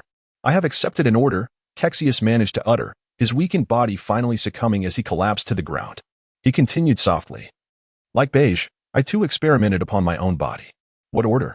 Uncle Fei stepped forward, examining Kexius's condition. You appear to be poisoned. It is the genetic toxin order. Kexius's pale lips trembled. The client's demands are exceedingly high, and the compensation is equally generous. I merely wish to save the city of genes. You are foolish. Uncle Fei exclaimed, distraught. How could you engage in such actions? Teacher, at that time, the city of genes was at its wit's end, and I had no other recourse. Kexius lowered his head slowly. I extracted a type of cellular toxin from the remains of an extraterrestrial organism, and then, combined with gene-locking technology, I created a toxin.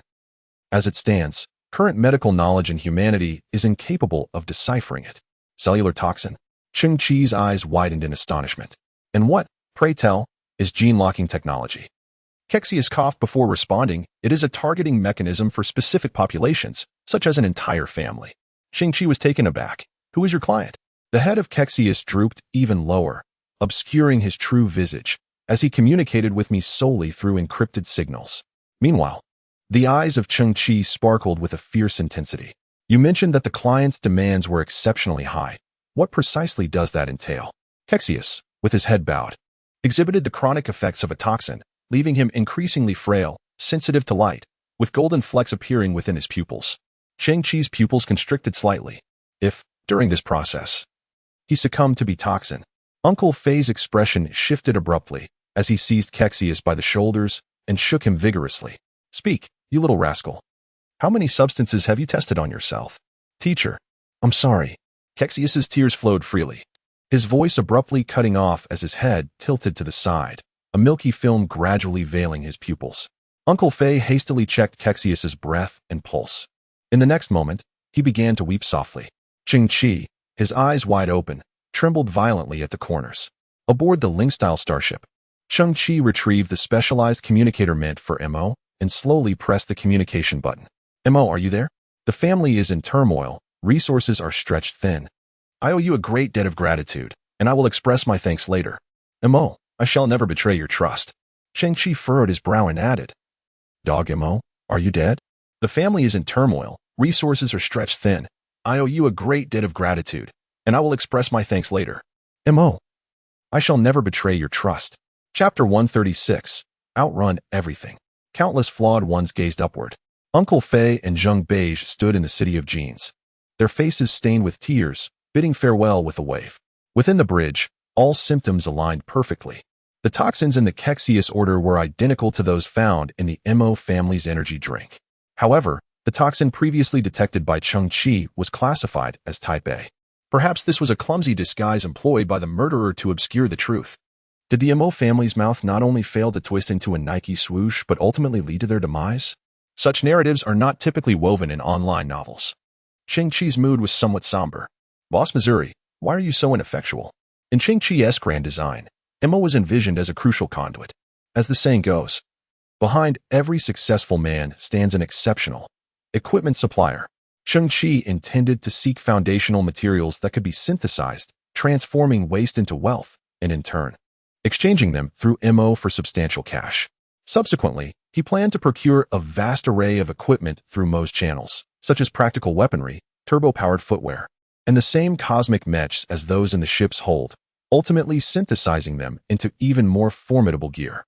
After all, this is an age of technology, where even asteroids can be obliterated in an instant before the might of a super starship. In the past, Cheng Qi had harbored concerns regarding the reliability of Mo as a channel.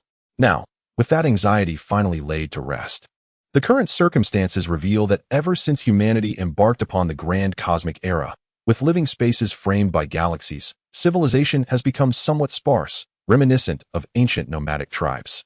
Perhaps it takes traversing millions of kilometers between planets, or even distances measured in light years, to encounter a gathering of humanity. Moreover, the universe itself embodies the essence of vastness and emptiness. While one may gaze upon a sky adorned with countless stars from Earth, the stark reality is that 95% of the cosmos is an expanse of desolation, cold and solitary. Cheng Qi possesses scant knowledge of the universe and lacks any navigational charts of human civilization.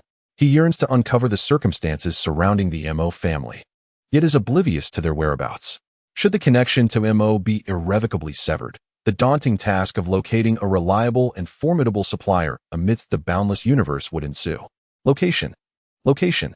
It is imperative to ascertain the position of the Mo family. Cheng Qi tilted his head, peering through the observation window of the starship at the dimly lit sky.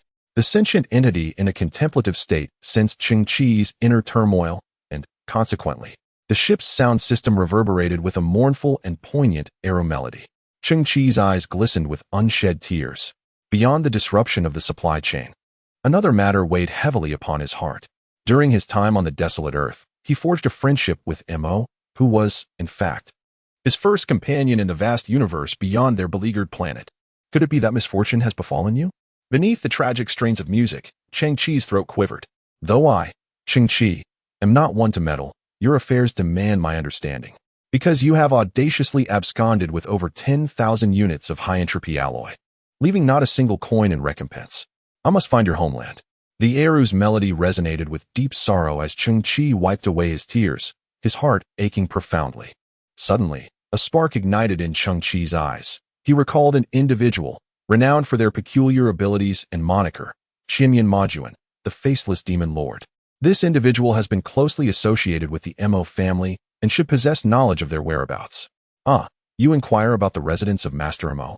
Oh, it is located in Tengzhou. Cheng Qi found this rather peculiar, as it is a geographical name from the bygone era of Earth. However, upon receiving the precise coordinates from the Faceless Demon Lord, Cheng Qi comprehended the true location of this place. It lies 7-9 light-years from the solar system, in the constellation Leo, within the Wolf 359 star system, on a class MY 2342 terrestrial planet. The Mo family has acquired the rights to the entire planet, renaming it Tengzhou. Coming from a humble background, every inch and every stitch has been hard-earned. Cheng Qi wiped away his tears, suddenly filled with fervor. Therefore, no one shall evade their debts to me. Although the directional star gates are scattered throughout the galaxy, reaching a destination several light years away typically necessitates transiting through multiple gates. The navigation system has outlined a route, indicating that to reach Tengzhou, it would require an additional 5 hours. The Ling-style starship activated the fourth wall navigation technology, enveloping Cheng Qi's perspective in a soft green filter, immersing him in a state of utmost safety. Subsequently, Cheng Qi arrived at the physical training area of the starship, which could be likened to a high-tech gym spanning nearly 1,000 square meters. his gaze fixated on a spherical treadmill. Above this machine was a pristine white sphere that, when the tester stood within and moved their feet, could rotate 360 degrees in accordance with their motions, simulating resistance under various environmental conditions. The purpose of this equipment is to assess the user's speed and agility, knowledge of oneself and one's adversary. Cheng Qi sought to ascertain his ultimate velocity and the repercussions of high G-forces. He entered the sphere, with all metrics referenced against Earth's parameters, identical gravity, air resistance, and friction. With a squint, his eyes shimmered with a golden glint. Buzz!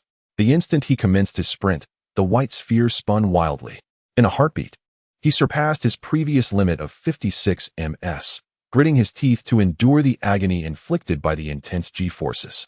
108 ms, 230 ms, 301 ms. In that fleeting moment, Cheng Qi sensed his body had reached its threshold. He abruptly halted, his chest heaving erratically. The white orb also came to a sudden stop, emanating waves of heat. This machine was remarkably sturdy, sustaining no damage, yet its design had never envisioned a user as extraordinary as Cheng Qi. 301 ms. A staggering six-fold increase. This velocity approached the speed of sound and could only be described with the word terrifying when manifesting within a human form. However, Cheng Qi understood that this was not the limit of his speed, but rather the confines of his physical being. The immense G-forces had rendered him nearly incapacitated, and his body bore the marks of strain. The Type 1 biomechanical battle armor was formidable, yet it served merely as external protection. While it safeguarded Cheng Qi's skull from harm, beyond a certain centrifugal force, it would exert tremendous pressure on his brain, potentially turning it into a pulp. It was akin to garments being violently spun in a washing machine. Moreover, should Cheng Qi continue to accelerate, he would breach the sound barrier and collide with the sound wall. Like a supersonic fighter jet, the moment it breaks the sound barrier, a magnificent sonic boom is unleashed. This phenomenon occurs as it shatters the sound wall. In that instant, the surrounding air is violently compressed and disturbed, generating an immense reaction force. The protagonist, already struggling to withstand the high G-forces, finds this additional consequence unbearable.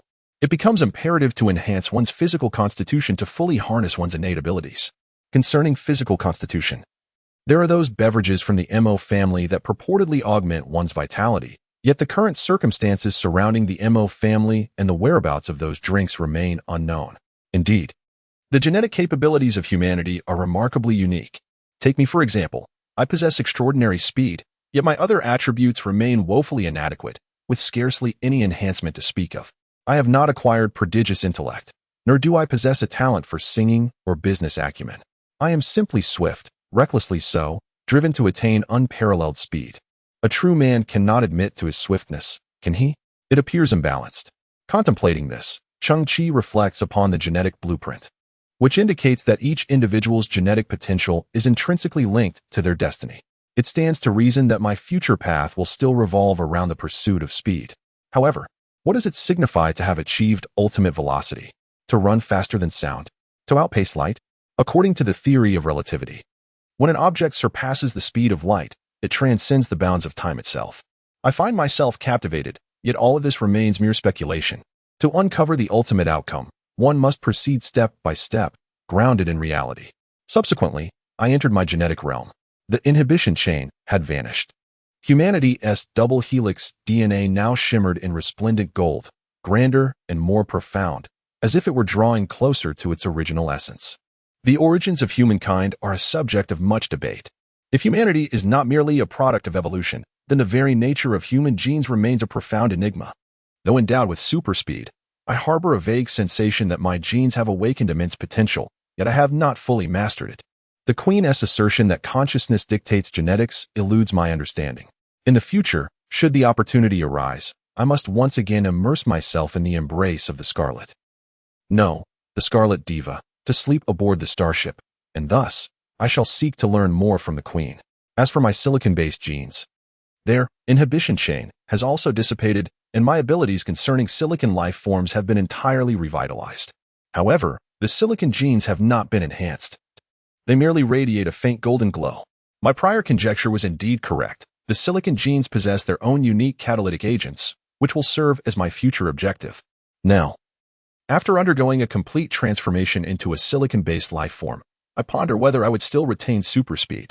The outcome aligns with my expectations. Silicon is silicon, and carbon is carbon. The silicon-based body possesses preliminary electronic resonance, allowing for simple manipulation of certain electronic chips, and boasts an enigmatic resilience without the gift of speed. Even with localized siliconization, a sense of rigidity pervades the body, hindering one's ability to exhibit speed. Ultimately, Cheng Qi gazes intently into the mirror, scrutinizing his own pupils. He is acutely aware that he possesses an S-grade gene, one that has transcended the confines of the suppression chain. S-grade genes are already exceedingly rare, and upon breaking free from the suppression chain, their hue transforms from blue to a resplendent gold, rendering them even scarcer, potentially a phenomenon never before encountered. It is likely that, even if he were to stand unabashedly in the middle of the street, no one would be able to discern his true essence. After some tumult, Cheng Qi finds himself engulfed by an overwhelming hunger, an insatiable craving. During the speed test, his body sustained further injury, and the auxiliary ability of level 2 supermetabolism is rapidly mending his physique. The underlying principle at work here is the law of conservation of energy.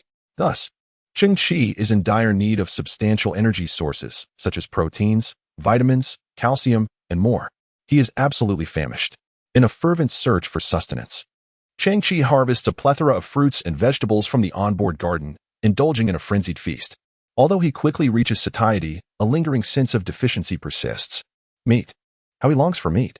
Cheng Qi stares wide-eyed, recalling that the last time he savored meat was eons ago, seemingly a lifetime away. Now, with fractures forming in his bones and his muscles slightly torn, the urgent need for protein becomes apparent. Cheng Qi yearns for meat, acutely aware of the absence of its flavor in his mouth, a primal demand emanating from his brain. Humans often experience similar conditions. For instance, the precursors of hypoglycemia manifest as an inexplicable craving for ice cream or chocolate, sweet delicacies that the brain, possessing a self-preservation mechanism, yearns for in the absence of certain energies, releasing subconscious impulses. Therefore, when someone accuses you of being a glutton, you can defiantly place your hands on your hips and retort, "What can I do? It's my brain that desires it." Cheng Qi, now consumed by an overwhelming desire for flesh, gazes at his pale, tender arms, swallowing hard. Should he indulge in steamed dishes or sashimi? After all, aboard the Ling-style starship, the Ling entities are semi-virtual and cannot be savored.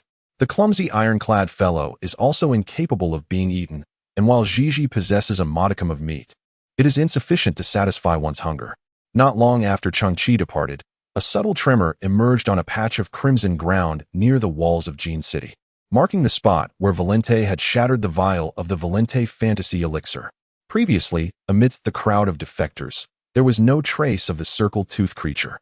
When Cheng Qi rescued the children in the valley, the circle-tooth was also absent, as this little creature had been hiding in its burrow, covered by a dilapidated wooden plank that blended seamlessly with the surrounding red soil.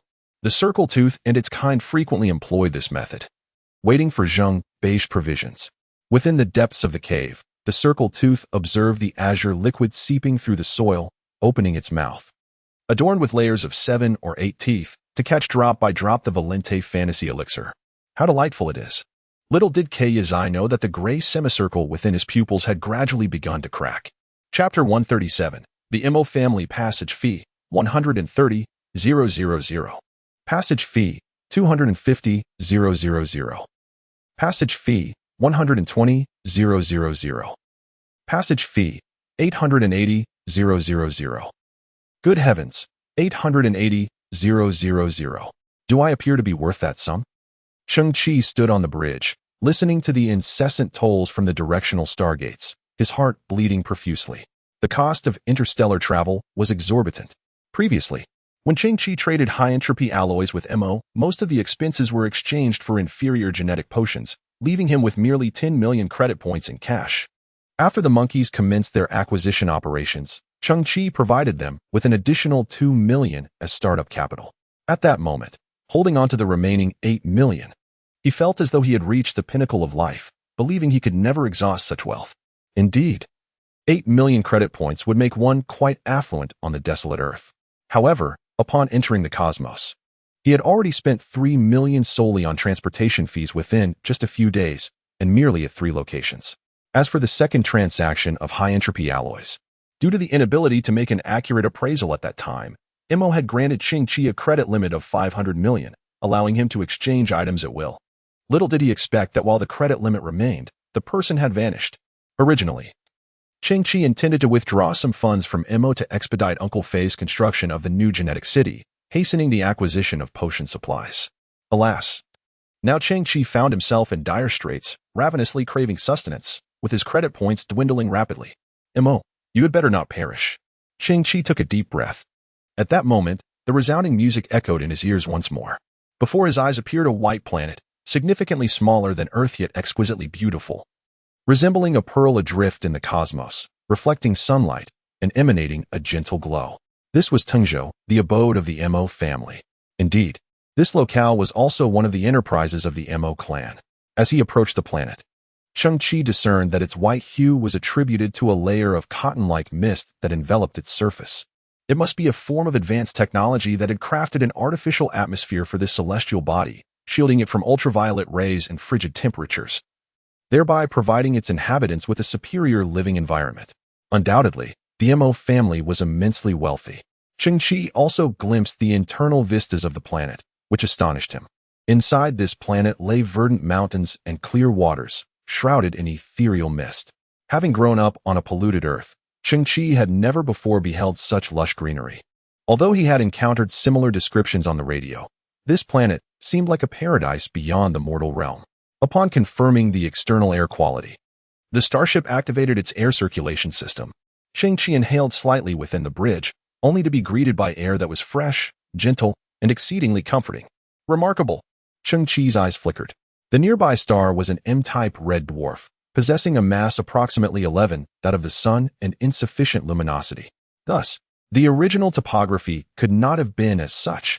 Therefore, the abundant vegetation across the planet must have been specially transplanted or artificially cultivated. The interconnected resources of manpower, material, and financial assets are undoubtedly vast and unimaginable. Mo, you truly are the pinnacle of an ATM machine. Cheng Qi, feeling somewhat anxious, clenched his fist and thought, you must not perish. As the hatch opened, Cheng Qi stepped out slowly. The ground beneath his feet felt soft, even in the expansive docking area. A lavish green lawn was laid out. Cheng Qi surveyed his surroundings, which were bustling and lively, filled with various types of private starships. In the distance, 3 figures approached at a leisurely pace. Cheng Qi regarded them with curiosity.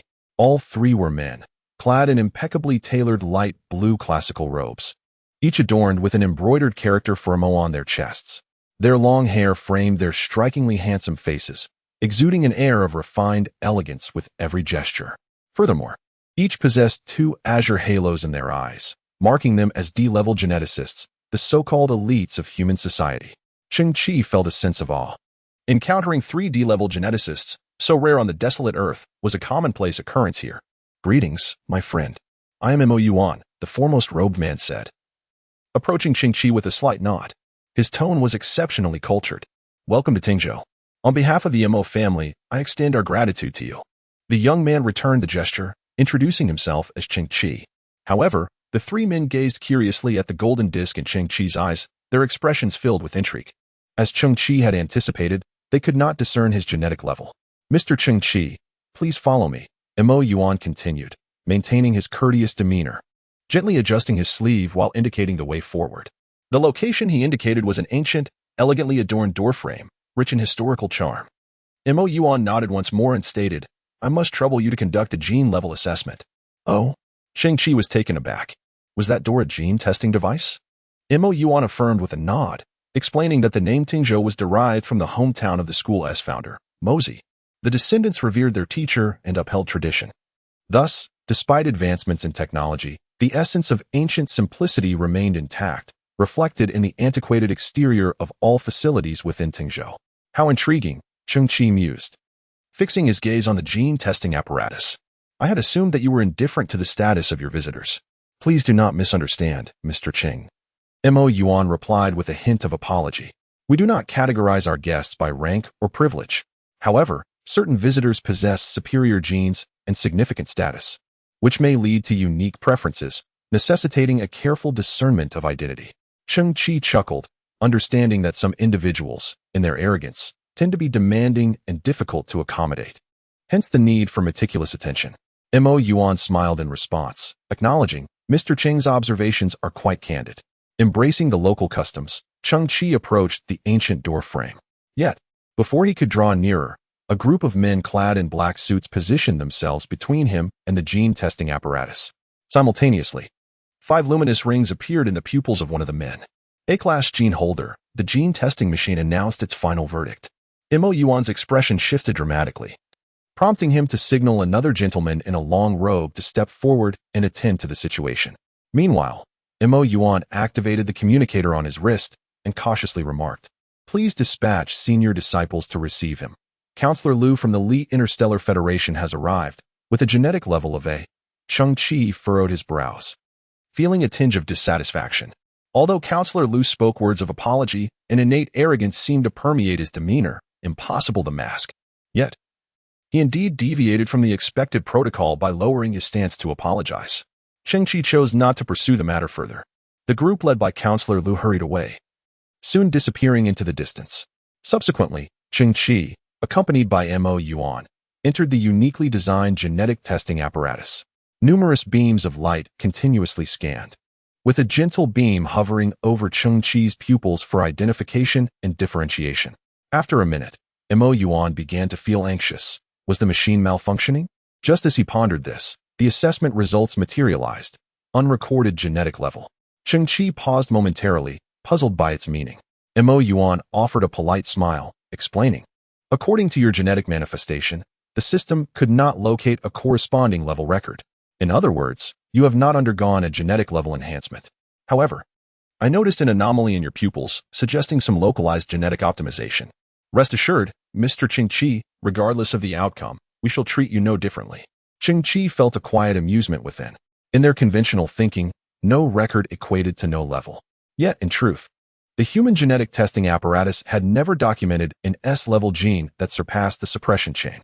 Mo Yuan glanced at the robed figure beside him. Mo Shan, please accompany Mr. Cheng Qi appeared somewhat troubled, as there was a shortage of personnel at present. Furrowed his brow. How could Mr. Cheng attend the memorial without an escort? Memorial? Cheng Qi grasped the crucial point. Was this gathering due to a funeral? Whose passing had occurred? At that moment, suddenly manifested an indescribable expression of sorrow. Speaking of grief, I could hardly bear to utter a word. The mourning hall lay within the main courtyard. Perhaps it would be best for you to witness it firsthand. The main courtyard. Cheng Qi looked up and saw, several kilometers away, a grand ancient residence. There was no need for accompaniment. I bid you farewell. After Cheng Qi had departed for some time, who had been bustling about attending to guests, suddenly heard the genetic testing device emit a sound. Puzzled, he glanced over, for there were evidently no testers present, and the entrance was deserted. Following the sound, the device's empty screen unexpectedly unfolded, revealing a flurry of intricate codes. Ding! Detection result amended S-class gene carrier, and several disciples around him froze in astonishment. An S-class gene carrier. Could such an eminent figure truly be arriving? Was it a malfunction of the system? Or was there indeed a delay? Quickly considered the total number of guests received that day who had undocumented gene levels, stated solemnly. There were at least 17 or 18. S expression turned to one of horror. This. 2 possibilities. Mo Shan furrowed his brows and said, firstly, there is an issue with the instrument's programming, which has falsely reported data. No genuine S-level geneticists have arrived. Secondly, this is somewhat alarming. The instrument miscalculated during a recent assessment, categorizing what was originally high-level as low-level. We have only just rectified that error. And those truly superior geneticists are unlikely to waste their time debating with us, especially considering they are here to pay their respects to the family head. At that moment, a cold sweat broke out on Mo Yuan's forehead.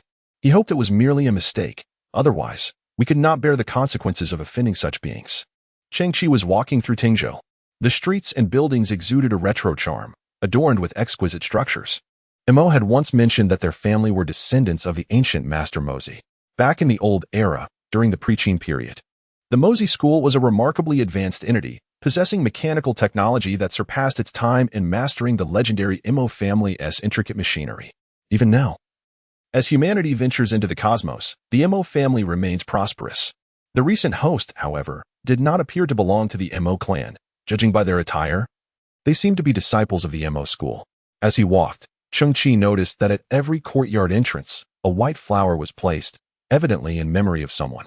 A sense of heaviness inexplicably weighed upon Cheng Qi's steps. Could it be that the esteemed Mo has passed away? Unbeknownst to him, Cheng Qi arrived at the so-called main courtyard. This was a grand estate featuring a front gate, inner courtyard, main hall, and side rooms. The ground was paved with blue stones, supported by massive redwood pillars, topped with elegant gray tiles. It possessed both grandeur and an air of antiquity. In the courtyard, numerous visitors stood in hushed silence. Cheng Qi furrowed his brow, feeling a twinge of anxiety as he gradually maneuvered through the crowd. Directing his gaze towards the center of the courtyard, the sight that met his eyes sent a chill coursing through his veins. There floated, in serene stillness, 82 magnetic levitation coffins. Behind each coffin, the holographic projection of the deceased loomed. Cheng Qi searched through the 82 holograms, his eyes skimming over the elderly figures until they landed upon a relatively younger individual in the second row. After a fruitless quest, he shifted his focus to the third row. At last, in a dim corner, he discovered a figure clad in a black suit, adorned with a top hat, and grasping an exquisite cane. Alas, Cheng Qi finally unraveled the truth. Including Mo himself, the entire Mo family, a total of 82 members, were all accounted for. Without exception, utterly lost. Chapter 138, A Tragic Fate. 82 coffins, a sight both shocking and heart-wrenching. Cheng Qi had not anticipated this outcome. It must be noted that Valente, now known as Uncle Fei, had 2 students, each a prodigious talent. Yet, their skills had been misallocated. One had a genetic mutation, while the other was a master of toxins. This indicated that the entire Mo family, unbeknownst to them, had first ingested toxin A, followed by toxin B. Furthermore, the energy drink Cheng Qi had previously obtained contained only toxin A. This particular cellular toxin was inherently difficult to counteract, and the subsequent introduction of toxin B rendered their situation even more precarious. Oh, the owner Mo. Cheng Qi gazed at the coffin nestled in the corner, the virtual image behind it serving as a testament to the technological era. The figure depicted therein strikingly vivid, unmistakably that of the businessman Mo. Cheng Qi shifted his position, seeking a vantage point on higher ground. He rose onto his toes, peering through the transparent lid of the coffin to gaze upon the figure within. The features were vividly lifelike, as if the person were merely asleep. Upon closer inspection, a delicate layer of frost adorned the surface of the skin. Cheng Qi confirmed the identity of Mo within the coffin. There was no doubt. His familiar old friend, Mo, lay silently within. Damn it. Cheng Qi gritted his teeth, furrowing his brow. Not only had his money gone to waste, but now, witnessing Mo's lifeless body with his own eyes, an uncontrollable wave of sorrow surged within him. For Cheng Qi, money held great importance, yet his eyes were not solely fixated on wealth. Mo was undeniably his first friend in the cosmos. Taking a deep breath, Cheng Qi's gaze sharpened, and he began to survey the scene. The area was densely populated with numerous individuals who had come to pay their respects, alongside many disciples of the Mo family responsible for receiving guests. Among them, the least distinguished bore E-grade genes, indicating that the Mo family undoubtedly resided within the upper echelons of humanity. Cheng Qi narrowed his eyes. Who are they? At that moment, a procession of figures emerged from the rear courtyard, all women clad in identical black long dresses, devoid of embellishments to signify solemnity. Their faces were partially veiled with black lace, and they wore black silk gloves, each adorned with a white flower pinned to their chests.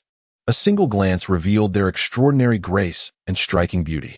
Although their gowns were plain, they were tailored to perfection, accentuating their long legs, slender waists, and statuesque forms. They were the widows of the Mo family. Someone nearby whispered, "Widows?" Cheng Qi's eyes slightly opened. She was not only the wife of the deceased, but also a mother and daughter across different generations. Wasn't that energy drink meant for the entire Mo family? Why were all the ladies unharmed? Cheng Qi noticed an unusual shadow amidst the crowd, cloaked in black, concealing its face, vanishing swiftly from sight, leaving the main courtyard. Cheng Qi furrowed her brow and pursued it closely. Upon exiting, she saw the figure turn and slip into a narrow alley beside the main courtyard. Hastening her steps, she followed suit into the alley, only to discover that the figure was not fleeing. In fact, it seemed oblivious to her pursuit. The figure sat with its head bowed, lost in despair. Cheng Qi found it increasingly strange. She took a few steps forward, and upon hearing her approach, the figure instinctively looked up. Immediately, a tear-streaked face emerged. Cheng Qi's eyes widened in disbelief. You? The figure, equally astonished, replied, You? Cheng Qi felt a sense of incredulity, as the scene before her was utterly surreal. The figure's expression twitched, betraying a heart of ungratefulness. Cheng Qi was horrified. You're alive? The figure was equally shocked. How did you escape that wretched earth? I naturally left that miserable place because I was exceptional. Cheng Qi fixed her gaze upon the figure, questioning the tenacity of a long-awaited debt. The cloaked figure was none other than the merchant Mo. At that moment, Mo, gazing at Cheng Qi's appearance, felt as if in a dream. A sudden pang of sorrow surged within him, and tears welled up. He felt the vastness of Tengzhou, teeming with countless souls. In this moment, only Cheng Qi, a friend from light years away, seemed trustworthy. Yet, he noticed that Cheng Qi appeared somewhat moved, puzzled by the situation. As you can see, all the men in my family have perished. I am the sole survivor. Rising to his feet, overwhelming sorrow enveloped him. The figure in the coffin was merely a lifeless effigy of himself. Oh, Cheng Qi squinted. Why is it that you alone escaped death? Mo let out a slow sigh, his throat quivering. That is yet another tragedy. I discovered earlier that the poison among us carried a genetic lock, specifically targeting the bloodline of the Mo family. In other words, only direct descendants of the Mo family would succumb to the poison. Cheng Qi was already aware of this information but momentarily failed to grasp its connection. What does this have to do with your survival? Mo convulsed as he spoke. The moment I regained consciousness, a revelation struck me. I'm not my father's biological son. What? Cheng Qi's eyes widened. A torrent of words surged through his mind. Aristocratic families, ethics, infidelity, betrayal, illicit affairs, adoption. Abandoned infants. In essence, if one were to let their imagination roam free, it could inspire a million-word novel. In that instant, Cheng Qi's gaze flickered with sympathy. Brother, you have endured much. Stay strong. Inside, Cheng Qi thought, this fellow's plight is truly tragic. His entire family is gone. And he discovers he is not even a blood relation. He has lost his home and his lineage, not even worthy of mourning at the grave. Regardless of the circumstances, it was my father who raised me, and the entire Mo family that nurtured my existence. The tears in Mo's eyes had yet to dissipate, swiftly replaced by a resolute demeanor. Now, only you, Cheng Qi, are aware that I still draw breath. This presents an opportunity. The enemy is in the light while I remain in the shadows. I must unearth the puppet master behind this. Chapter 139. For suspects concerning my debts. Mo shifted the cloak draped over him, revealing a coarse black garment beneath. Pressing his lips together, he remarked, I cannot utilize any resources from the family at this moment, including my personal accounts. After all, in the eyes of everyone, I am but a ghost. Rest assured, with the Mo family now devoid of male heirs. When the truth comes to light, regardless of blood ties, the one who will govern the Mo family shall be none other than myself. Mo gazed at Cheng Qi, assuring, I promise, when that time comes. Understood. Cheng Qi waved his hand dismissively. If I desire money, I must assist you in uncovering the entire truth and capturing the mastermind behind this. Mo exhaled slowly. Cheng Qi, you may distance yourself from this. You can leave and find a tranquil place to await developments. Yet, Cheng Qi shook his head with a smile. I cannot afford to wait. Mo smiled faintly, a flicker of emotion crossing his face as he looked at Cheng Qi. Thank you. Let us not squander time. Cheng Qi slightly adjusted his shoulders. What do you know about this murder? Subsequently, Mo and Cheng Qi each found a stone pedestal standing atop it. Due to their position in the narrow alley adjacent to the main courtyard, their line of sight was just elevated enough to peer over the courtyard wall, affording a clear view of the bustling guest within. I have for suspects. Mo whispered, to the north, the widow of the Mo family. The woman standing in the foremost position. Cheng Qi turned his gaze towards the striking figure clad in a flowing black gown. The woman at the forefront was exceptionally tall, her physique devoid of any excess flesh, rivaling even the finest supermodels. A black veil obscured half of her face, revealing a pair of eyes that were slightly swollen from tears, resembling alluring waves. At first glance, she appeared to be a perfect 10. Merely half a face paired with an impeccable figure warranted a score of 100, with an additional point bestowed by the mystery and allure concealed beneath the veil. Her name was Chi Mei. Mo murmured, she is my great-aunt. Great-aunt? Cheng Qi was taken aback. So she is your father's brother's wife? How old is she? Mo hesitated slightly. She should be around 49. 49? Cheng Qi was somewhat astonished. At that age, possessing such a figure and visage, she is utterly captivating. That is merely superficial, Mo frowned. She is a woman of great ambition. Over the years, she has been profoundly dissatisfied with my great uncle's actions, repeatedly urging him to compel the old patriarch, my grandfather, to abdicate.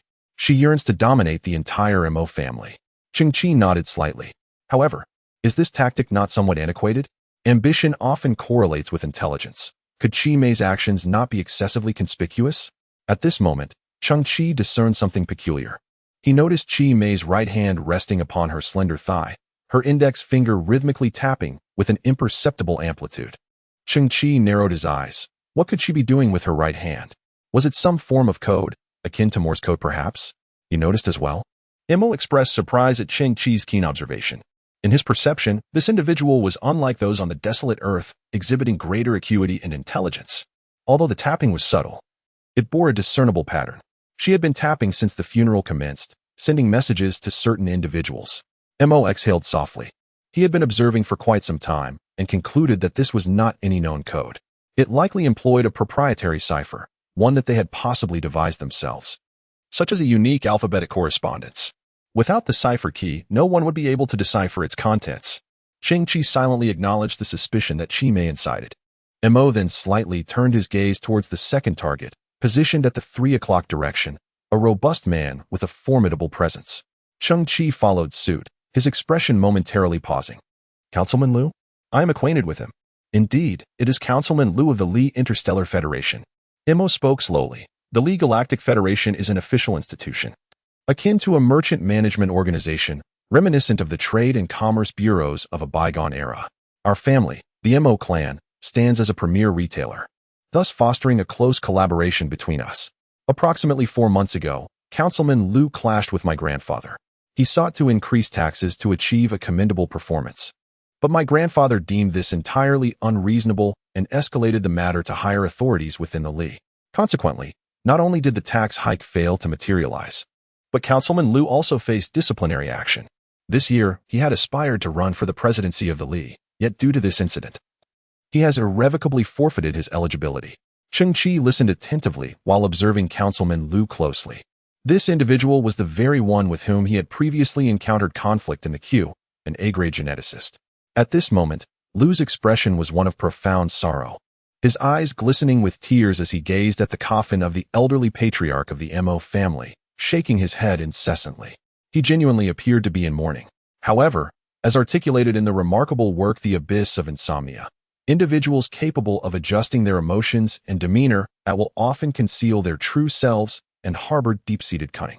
Furthermore, there lay another point of suspicion. Although Councilman Liu himself bore no conspicuous marks, he was flanked by a bodyguard who held a finely crafted silver case, his demeanor cautious and his eyes scanning the surroundings with palpable vigilance. Cheng Qi remarked, the contents of the bodyguard's case must be of great significance and must remain concealed at all costs. Mo nodded slightly. Having previously dealt with a plethora of potions, he could discern at a glance that the container before him was designed specifically for high-grade elixirs, sealed, light-proof, and temperature-controlled. It could potentially harbor poison or genetic agents. In any case, the contents were undoubtedly complex. Cheng Qi also nodded, recognizing the significant suspicion surrounding this individual. Brother Mo, why did you leave so abruptly? Just then, a voice quivered with emotion, resonating from within the courtyard. A massive figure, weighing nearly 500 pounds, pushed through the crowd and slowly entered the yard. Cheng Qi gazed at the astonishingly obese man, completely taken aback. This individual was not clothed in ordinary garments. Rather, he was adorned in a suit of armor crafted entirely from gold. To call it armor would be misleading, as its design lacked any sharp angles or grace. It resembled an assemblage of gold bangles, varying in size, affixed all over his body. Moreover, his ample flesh spilled out from the gaps between the golden bangles, creating the illusion of a humanoid figure resembling a golden rope-bound pig's intestine from a distance. Good heavens, my eyes. Cheng Qi tilted his head, rubbing his eyes as the intense sunlight caused the golden-hued figure to emit a blinding glare. It was not only the varying diameters of the golden bangles encircling his arms, legs, and neck that were striking. The most eye-catching detail was the array of bangles encircling his ample chest, forming 2 prominent peaks. Cheng Qi grimaced, bewildered by the sight before him. Chapter 140, In the realm of spirits, his name is nanny. Do not be deceived by his repulsive appearance. He is, in fact, one of the wealthiest individuals I have ever encountered. Mo whispered in introduction, revealing that he is a Star Lord. Cheng Qi tilted her head slightly, pondering the term Star Lord. It signifies the master of a planet, akin to landlord or city lord, albeit with varying degrees of authority, with wealth quantified in planetary assets. Mo continued, explaining that Nanny is no ordinary Star Lord. He commands an impressive fleet of 112 mineral-rich planets, which are not the commonplace celestial bodies found throughout the universe, but rather worlds abundant in valuable resources. A cosmic coal magnate? Cheng Qi nodded in understanding.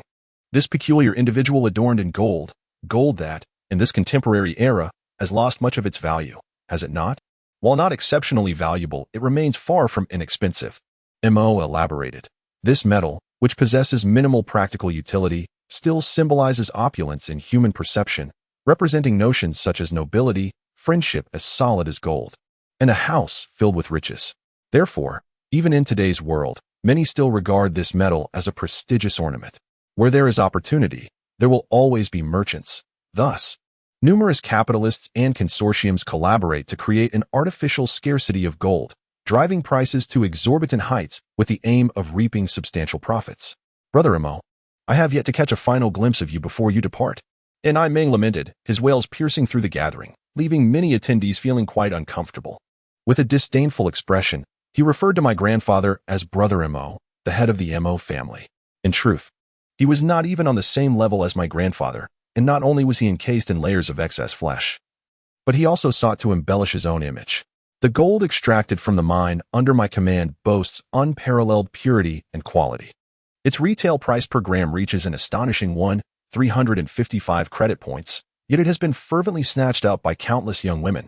I observed as Nemo extended his large hand. With the passing of Brother Mo, I, being rather traditional, felt it necessary to present a monetary offering as a gesture of mourning for the deceased and condolences for the family. Bring forth my 86 tons of gold. With a sweeping motion of his hand, Nemo commanded 2 attendants, who maneuvered 2 lifting robots to present an enormous block of gold, towering over 5 meters. With a resounding crash, the block was placed before the altar, shattering the blue stone floor beneath it. The onlookers fell silent in astonishment. Cheng Qi watched quietly, pondering if this affluent individual might be one of the suspects. Cheng Qi nodded, recalling a phrase from the bygone era of live commerce. Your grandfather aims to lower the price of gold. Thus, he had directly threatened the interests of a mining magnate like Nemo, providing him with a motive for murder. Indeed, Mo's gaze flickered as he gritted his teeth, declaring, once the Mo family, this major retailer, is extinguished, no other entity will be able to challenge their monopoly. Cheng Qi nodded in agreement. Subsequently, his attention shifted to the colossal block of gold left by Nemo. Previously, Cheng Qi had sensed that this object concealed profound secrets within. In that fleeting moment, a radiant halo, as brilliant as glass, suddenly emerged at the center of Cheng Qi's pupils, indicating his activation of localized siliconization. In the next instant, his senses sharpened. From within the colossal block of gold emanated ribbons of azure light, clusters of electronic signals. Concealed within the golden mass were not just one, but multiple remote-controlled devices. Cheng Qi let out a low chuckle. This humanoid figure, resembling a pig's intestine, was clearly duplicitous, a nefarious entity indeed. Cheng Qi turned his gaze to Mo, inquiring about the identity of the 4th suspect. Mo paused briefly before responding, he has yet to arrive. Cheng Qi nodded. When was his last visit? Mo pressed his lips together. He has never been here. Cheng Qi was momentarily taken aback. Never been here, yet you have listed him as a suspect? Mo slowly lowered his gaze to the ground. The family has long sought to embrace him, but he harbors significant grievances, indeed, even hatred, toward them. An illegitimate child. The family yearns for his acceptance, but he remains entirely indifferent. Meanwhile, you, lacking any blood ties, strive to earn their recognition yet remain overlooked. Cheng Qi scrutinized Mo.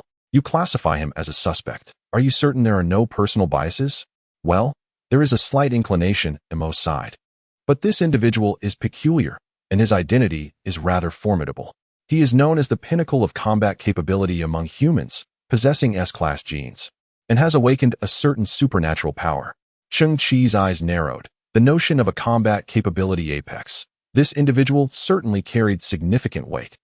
He currently maintains a collaborative relationship with the Galactic Alliance in the capacity of a strategic advisor. In simpler terms, he serves as the official enforcer. Of course, every time he is called upon, the authorities must pay a substantial price. Their relationship does not conform to a clear hierarchy. Rather, it exists within a slight framework of restraint. The officials do not fear his potential for chaos, and he, in turn, enjoys a measure of protection from them. His name is Li Bolong. According to available records, he has been witnessed in action by 124 individuals across 7 colonized planets. The authorities have classified this information as confidential, prohibiting its dissemination. All I know is that those 124 individuals refer to him as Li Xin. A flicker of fear appeared in Mo's eyes. It is said that this individual possesses a naturally vicious temperament, and coupled with the protection of the authorities, he behaves with reckless abandon, often venting his wrath on bystanders, shattering their bones with ease and discarding them into a cesspit. A cesspit? Cheng Qi felt a chill. Can one truly find a cesspit so readily on a modernized planet? It is rumored that he tore through the ground to unearth the cesspit. Mo remarked, in summary. This fellow is akin to a volatile bomb, and our entire family is aware of his profound disdain for us, although employing poison seems somewhat at odds with his character. I have nonetheless included him among the suspects after careful consideration. Cheng Qi frowned. It is known that the pinnacle of human combat prowess. Although Cheng Qi is an S-class geneticist, he remains somewhat oblivious to the overarching combat framework of human civilization. In other words, as he ventures into the cosmos, freshly acquainted with human civilization, Cheng Qi is unaware of his true strength, nor the magnitude of the so-called pinnacle. If this S-class geneticist, Li Bolong, truly orchestrates events from the shadows, then this matter indeed poses considerable difficulty. As for the others, Cheng Qi does not regard them with much concern. At this moment, Mo still clings to the wall, his gaze flickering as he observes the scene.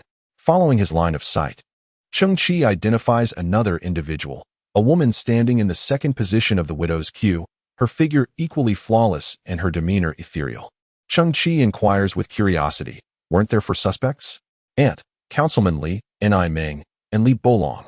Who then is this woman? Her name is Meng Lan. She is not a suspect. She is a core disciple of the Mo family. I have cherished her for 16 years.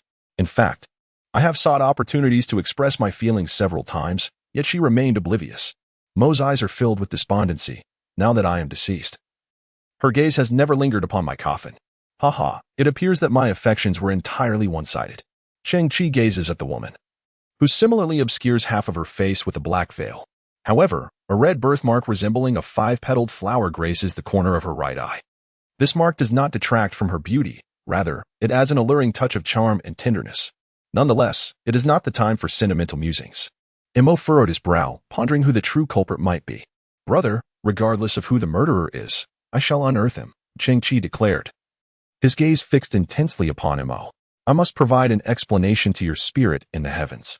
Suddenly, a smile broke across Mo's face. You, my friend, always jest in such a manner. It is hardly amusing. However, Cheng Qi's expression grew serious as he replied, in recent times, I have come to possess a certain technology, which, while enigmatic, enables me to perceive those who have already departed from life. Mo, still incredulous, retorted, what nonsense is this? How could such technology possibly exist? Cheng Qi paid him no heed and continued, previously, I had contemplated a scenario that I had yet to encounter. Could it be that some souls, though they have transitioned into the realm of the deceased, remain oblivious to their own demise? They might believe themselves to still be alive, even concocting excuses upon witnessing their own corpses. As Cheng Qi spoke, he pressed his lips together, tears beginning to well in his eyes. He had found a trustworthy brother in Mo, and under this brother's guidance, he felt ready to divulge the secrets he had long harbored, including investigations from his past, and even the name of a girl he once secretly adored. Mo's eyes widened in disbelief. Cheng Qi, what are you babbling about? Yet, Cheng Qi's gaze grew increasingly red-rimmed. Brother, I have come to understand the situation. Henceforth, I shall undertake this investigation alone. I assure you, I will provide you with an explanation and dispel all your lingering attachments. He found himself momentarily taken aback, unsure of the reason behind it. Suddenly, he felt an inexplicable lightness in his body. Gradually lowering his gaze, his pupils dilated in astonishment. He clearly discerned that he was not standing upon a stone pedestal. but rather, his entire form radiated a mysterious green light, quietly suspended in midair. The voice of Cheng Qi drifted towards him. Boss Missouri. I am delighted to collaborate with you. The debt you owe me, I shall forego. Chapter 141. A jest, but there are still so many plans left unfulfilled. But I still wish to uncover the mastermind behind the scenes. But I yearn to confess my feelings to Meng Lan once more after it all concludes. Mo's body hovered in the air, his voice dwindling, as if all his strength had been siphoned away in an instant. Cheng Qi bit his lip, his facial muscles trembling, tears welling up in his eyes. Haha. I simply cannot contain myself any longer. Cheng Qi suddenly clutched his abdomen, laughing uncontrollably. I was merely jesting with you, and you took it to heart. A jest? Mo was momentarily stunned. Am I not dead? Yet, why am I floating in the air? As Cheng Qi continued to laugh, he extended his right hand, revealing a black technological glove that had appeared at some point.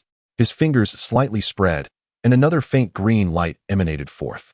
As his fingers retracted, the surrounding green luminescence was drawn inwards. The expression on Mo's face was one of astonishment as he watched the verdant glow surrounding him dissipate, the force that had uplifted him vanishing in tandem, causing his body to gently descend to the ground. Haha. After a brief moment of silence, Mo was ultimately compelled to chuckle, exclaiming, You are indeed akin to a medicinal herb, famously referred to as the divine herb of the East. Divine herb? Cheng Qi was taken aback, questioning its significance. Dog Qi.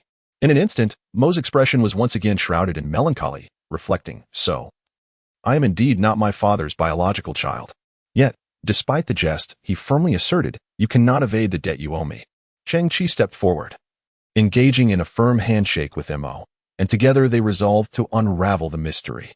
Mo could distinctly sense the tactile sensation of Cheng Qi's hand and the strength of his grip, a testament to his vitality. Subsequently, a glimmer of determination ignited in his eyes, affirming their united purpose to solve the enigma. The two stood side by side in the narrow alley, their minds swirling with thoughts. With numerous suspects each bearing their own peculiarities, where should they begin? At that moment, a subtle commotion arose before the main courtyard. They exchanged a glance and simultaneously proceeded to the alley's entrance, cautiously peering out to assess the situation. There, they observed several disciples clad in robes arriving at the courtyard. Leading the group was Muon, whose demeanor was one of urgency tempered by a concerted effort to maintain humility and courtesy.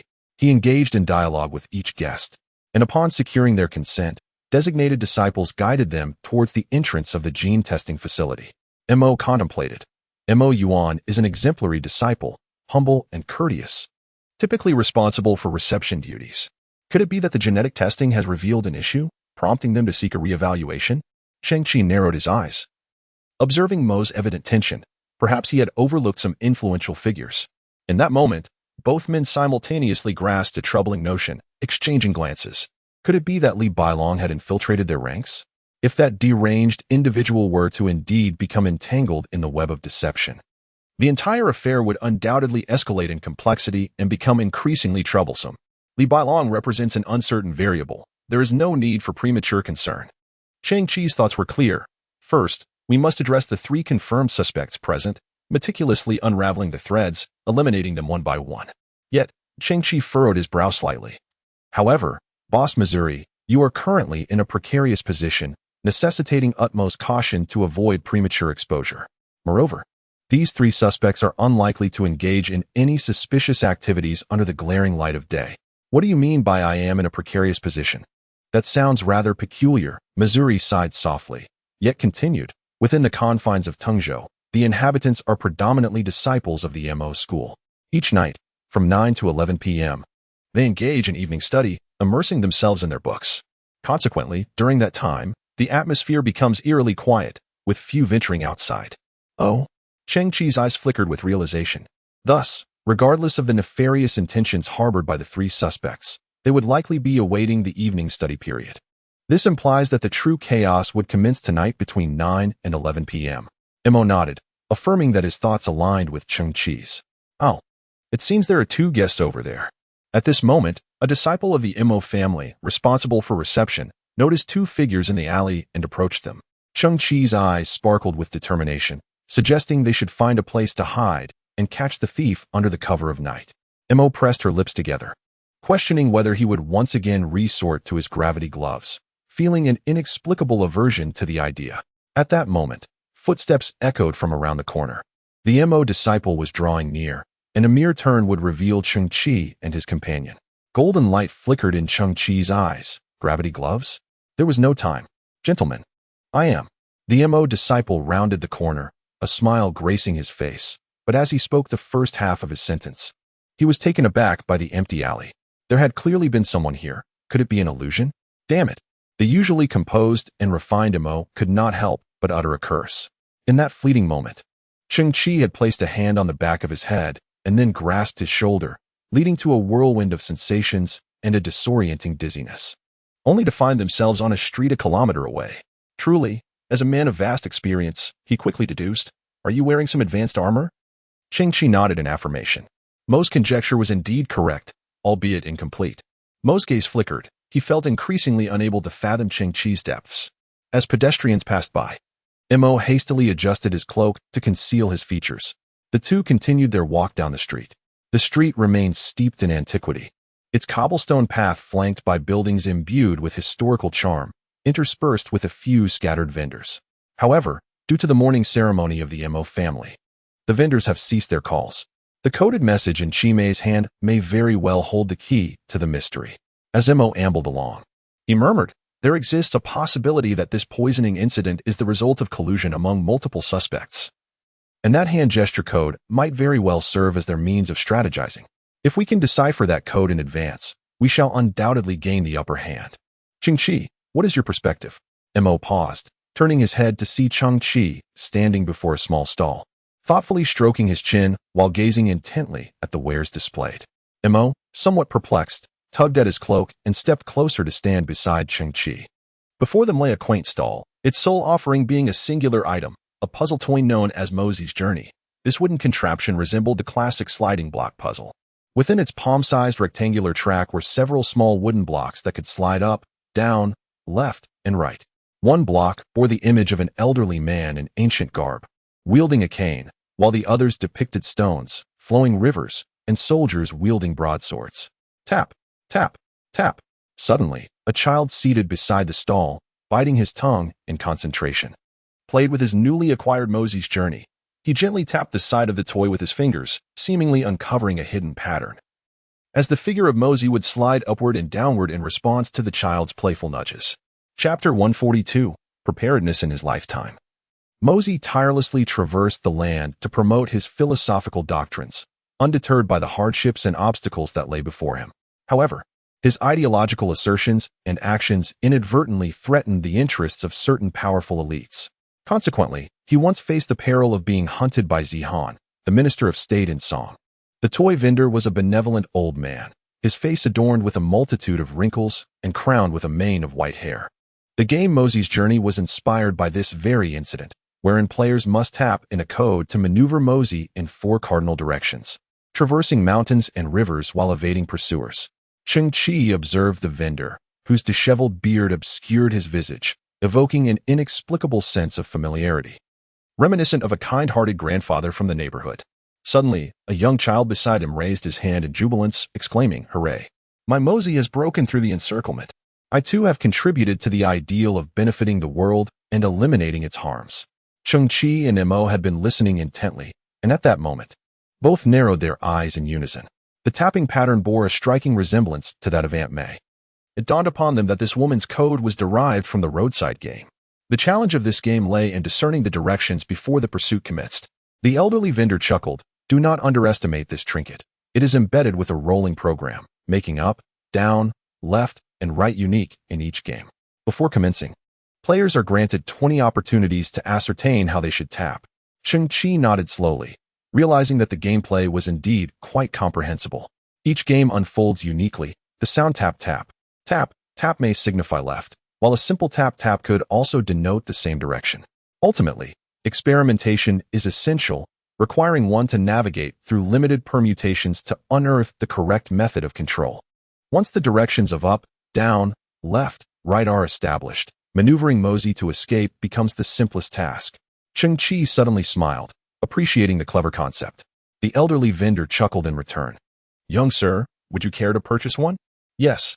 Mo, taken aback, gazed at Cheng Qi in astonishment. How could this fellow possess such extraordinary perceptiveness? Merely passing through. He had discerned the essence of the Qimei code. With thorough research into Mosey's journey, deciphering Qimei's code would likely become merely a matter of time. Cheng Qi then fixed his gaze on the last 3 Mosey's journey items at the stall, declaring he would take all 3. Very well, the elderly proprietor beamed. Each costs 1 point. Totaling 3 points. 3 points? Cheng Qi was taken aback. How remarkably inexpensive. 3 credit points would be considered mere change on the desolate earth. The customs of Tengzhou were indeed refreshingly simple, and the prices astonishingly low. In the next moment, Cheng Qi turned to Mo and whispered, "After this is over, reimburse me for this expenditure." Mo. When Cheng Qi brandished his credit point scanning device to make the payment, the stall owner hesitated slightly. "I meant study points. What is this?" Cheng Qi was bewildered. "What are study points?" "They are the credits earned here while studying and researching the teachings of Mosey." The stall owner chuckled and shook his head, remarking that the two were quite fortunate, as today Tengzhou was bustling with guests. To ensure that the guests were not kept waiting, the students of the Mo family would allow any reasonable expenses to be charged to his account. With that, the stall owner carefully packaged 3 Mosey items and handed them to Cheng Qi, who was taken aback but nodded in astonishment. The Mo school advocates for universal love, placing great emphasis on moral values and philosophical thought, and indeed, its disciples are commendable. As twilight approached, less than 3 hours remained until the evening study session at 9 o'clock. This planet, known as Tengzhou, is adorned with picturesque landscapes, abundant mountains, and lush trees. Cheng Qi and Mo prepared to venture into the nearby mountains, awaiting and resting in the wilderness. Suddenly, a rustling sound emerged from the distant grass, and a fleeting glimpse of a white figure disappeared. Was it a rabbit? Cheng Qi's eyes widened in astonishment. Previously, after an incredibly efficient metabolic restoration of his body, he had felt an intense craving for meat, which he had temporarily suppressed upon meeting Mo. Now, as he entered the primal ecosystem of the mountains, sensing the wild game darting around him, his mind became overwhelmed with a fervent desire. Meat. Cheng Qi's mouth watered. Recalling that during his 18 years on the desolate earth, he had only indulged in meat perhaps 7 or 8 times. In that moment, the exquisite memories surged from the depths of his mind, uncontrollable. Cheng Qi seemed to experience a vision, as a large pot perched over a fire materialized amidst a swirl of colorful bubbles. The fragrant broth simmered in the pot, with large chunks of meat bobbing up and down within. Grabbing a piece, slightly hot to the touch, I slowly tore off a strip and placed it in my mouth. The scalding aroma instantly enveloped my palate, and with a gentle chew, the juices burst forth, releasing an exquisite flavor. "Oh, how delightful. Are you all right, Cheng Qi?" Mo looked at Cheng Qi in astonishment, as this fellow seemed to have scavenged a twig from somewhere, gnawing on it. "I'm fine." Cheng Qi quickly shook his head, hastily searching for a sheltered spot to set up camp. "You're in charge of the fire." As he uttered the word "set the fire," a flurry of colorful bubbles materialized in Cheng Qi's mind, dispersing to reveal a whole roasted lamb sizzling over the flames, its golden hue glistening, exuding an irresistible aroma. Deep within the mountains, a bonfire blazed.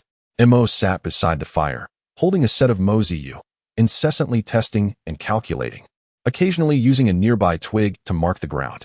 The flickering flames illuminated his face, resonating with the obsession that dwelled in his heart. He must solve the problem. He must uncover the puppet master behind it all. Lost in this reverie, time slipped away unnoticed. Previously, Cheng Qi had taken 2 sets of Mosey and a fire starter, disappearing without a trace. Mo surveyed the surroundings and soon spotted a glimmer of light emanating from behind a large tree not far off. He rose and walked towards it, soon catching sight of Cheng Qi's silhouette and detecting the scent of something charred. As he approached, Mo beheld a charred and mottled whole lamb roasting over the bonfire in front of Cheng Qi. He shook his head in resignation.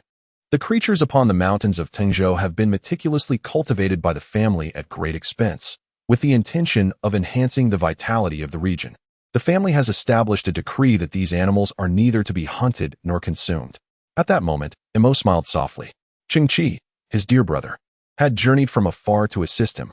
A mere goat, he pondered. If he desired to eat it, then so be it. Meet Cheng Qi squatted by the campfire. His eyes glazed, his mind consumed by an overwhelming craving that threatened to drive him to madness. Is this truly fit for consumption?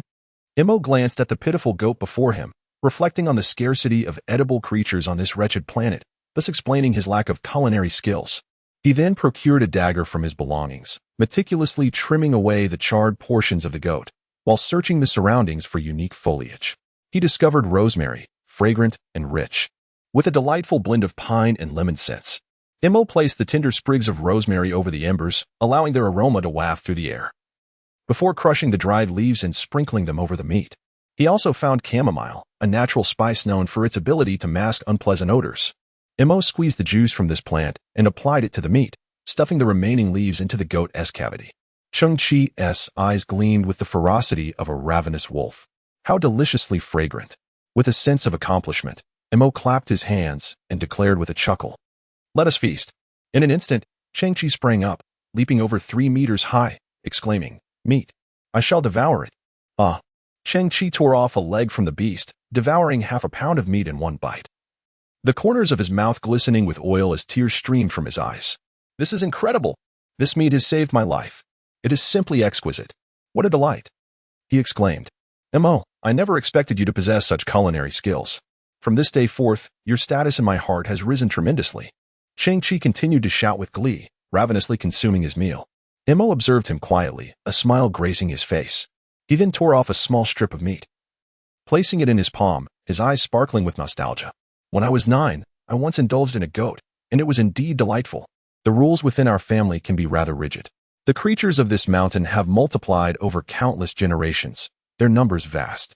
The only one we must not touch is that special 9-colored deer." Mo surveyed the green mountains before him. It seemed to be a rare breed resulting from genetic mutation. It was said to have survived since the era of the Mo clan's ancestors, and the first creature ever created through the Mo family's mechanical arts was modeled after it. Named Ruo Lu. In the midst of Cheng Qi's fervent feasting, his mouth coated in grease, he suddenly paused. "What?" he inquired. "No worries. Continue your meal," Mo replied dreamily. "That deer possesses a certain spirit, moving with remarkable speed, rarely seen by anyone. It has now become the totem of our Mo clan. I even feel that after my grandfather's passing, his soul has merged with that deer. The deer is my grandfather, and my grandfather is that deer." Cheng Qi paused for a moment, his mouth filled with savory meat. Meanwhile, Mo licked his lips, placing a piece of meat into his mouth to savor its exquisite flavor. It was truly delectable. Unable to resist, Mo tore off another piece and chewed it slowly, inquiring, "Where did you capture this goat?" "The meat is remarkably unique." Cheng Qi glanced at the nearly skeletal remains of the goat and replied, "Actually, this isn't a goat. It's called a Te Wu Tian beast." Te Wu Tian? Mo paused slightly, curious about this creature. At that moment, a melodious chime resonated from the city at the foot of the mountain. The seemingly ancient bell concealed a sophisticated timing mechanism within. Mo suddenly rose, his eyes sparkling. "It's 9 o'clock. It's time for evening study." Chapter 143. The complex code under the night sky. Cheng Qi and Mo emerged from the mountains. They stood upon the tranquil streets of Tingzhou, where ancient-style houses lined the way. Each dwelling glowed with a flickering light reminiscent of candle flames, conjuring visions of countless Mo disciples studying diligently by lamplight, unflagging in their pursuit of knowledge. Although many guests had chosen to stay overnight, they opted to honor the local customs, refraining from wandering about aimlessly. The night breeze carried a slight chill, and on this planet, Tingzhou, nestled in the depths of the cosmos, an air of intrigue enveloped the surroundings. Let us first check on Aunt Chimay. The two individuals stealthily maneuvered along the corner, swiftly arriving before an imposing 3-story pavilion. This was the residence of Uncle Mo. Now that Uncle Mo had passed away, only Chimay and a few servants remained within its walls. Despite his advanced age, Uncle Mo had left no heirs.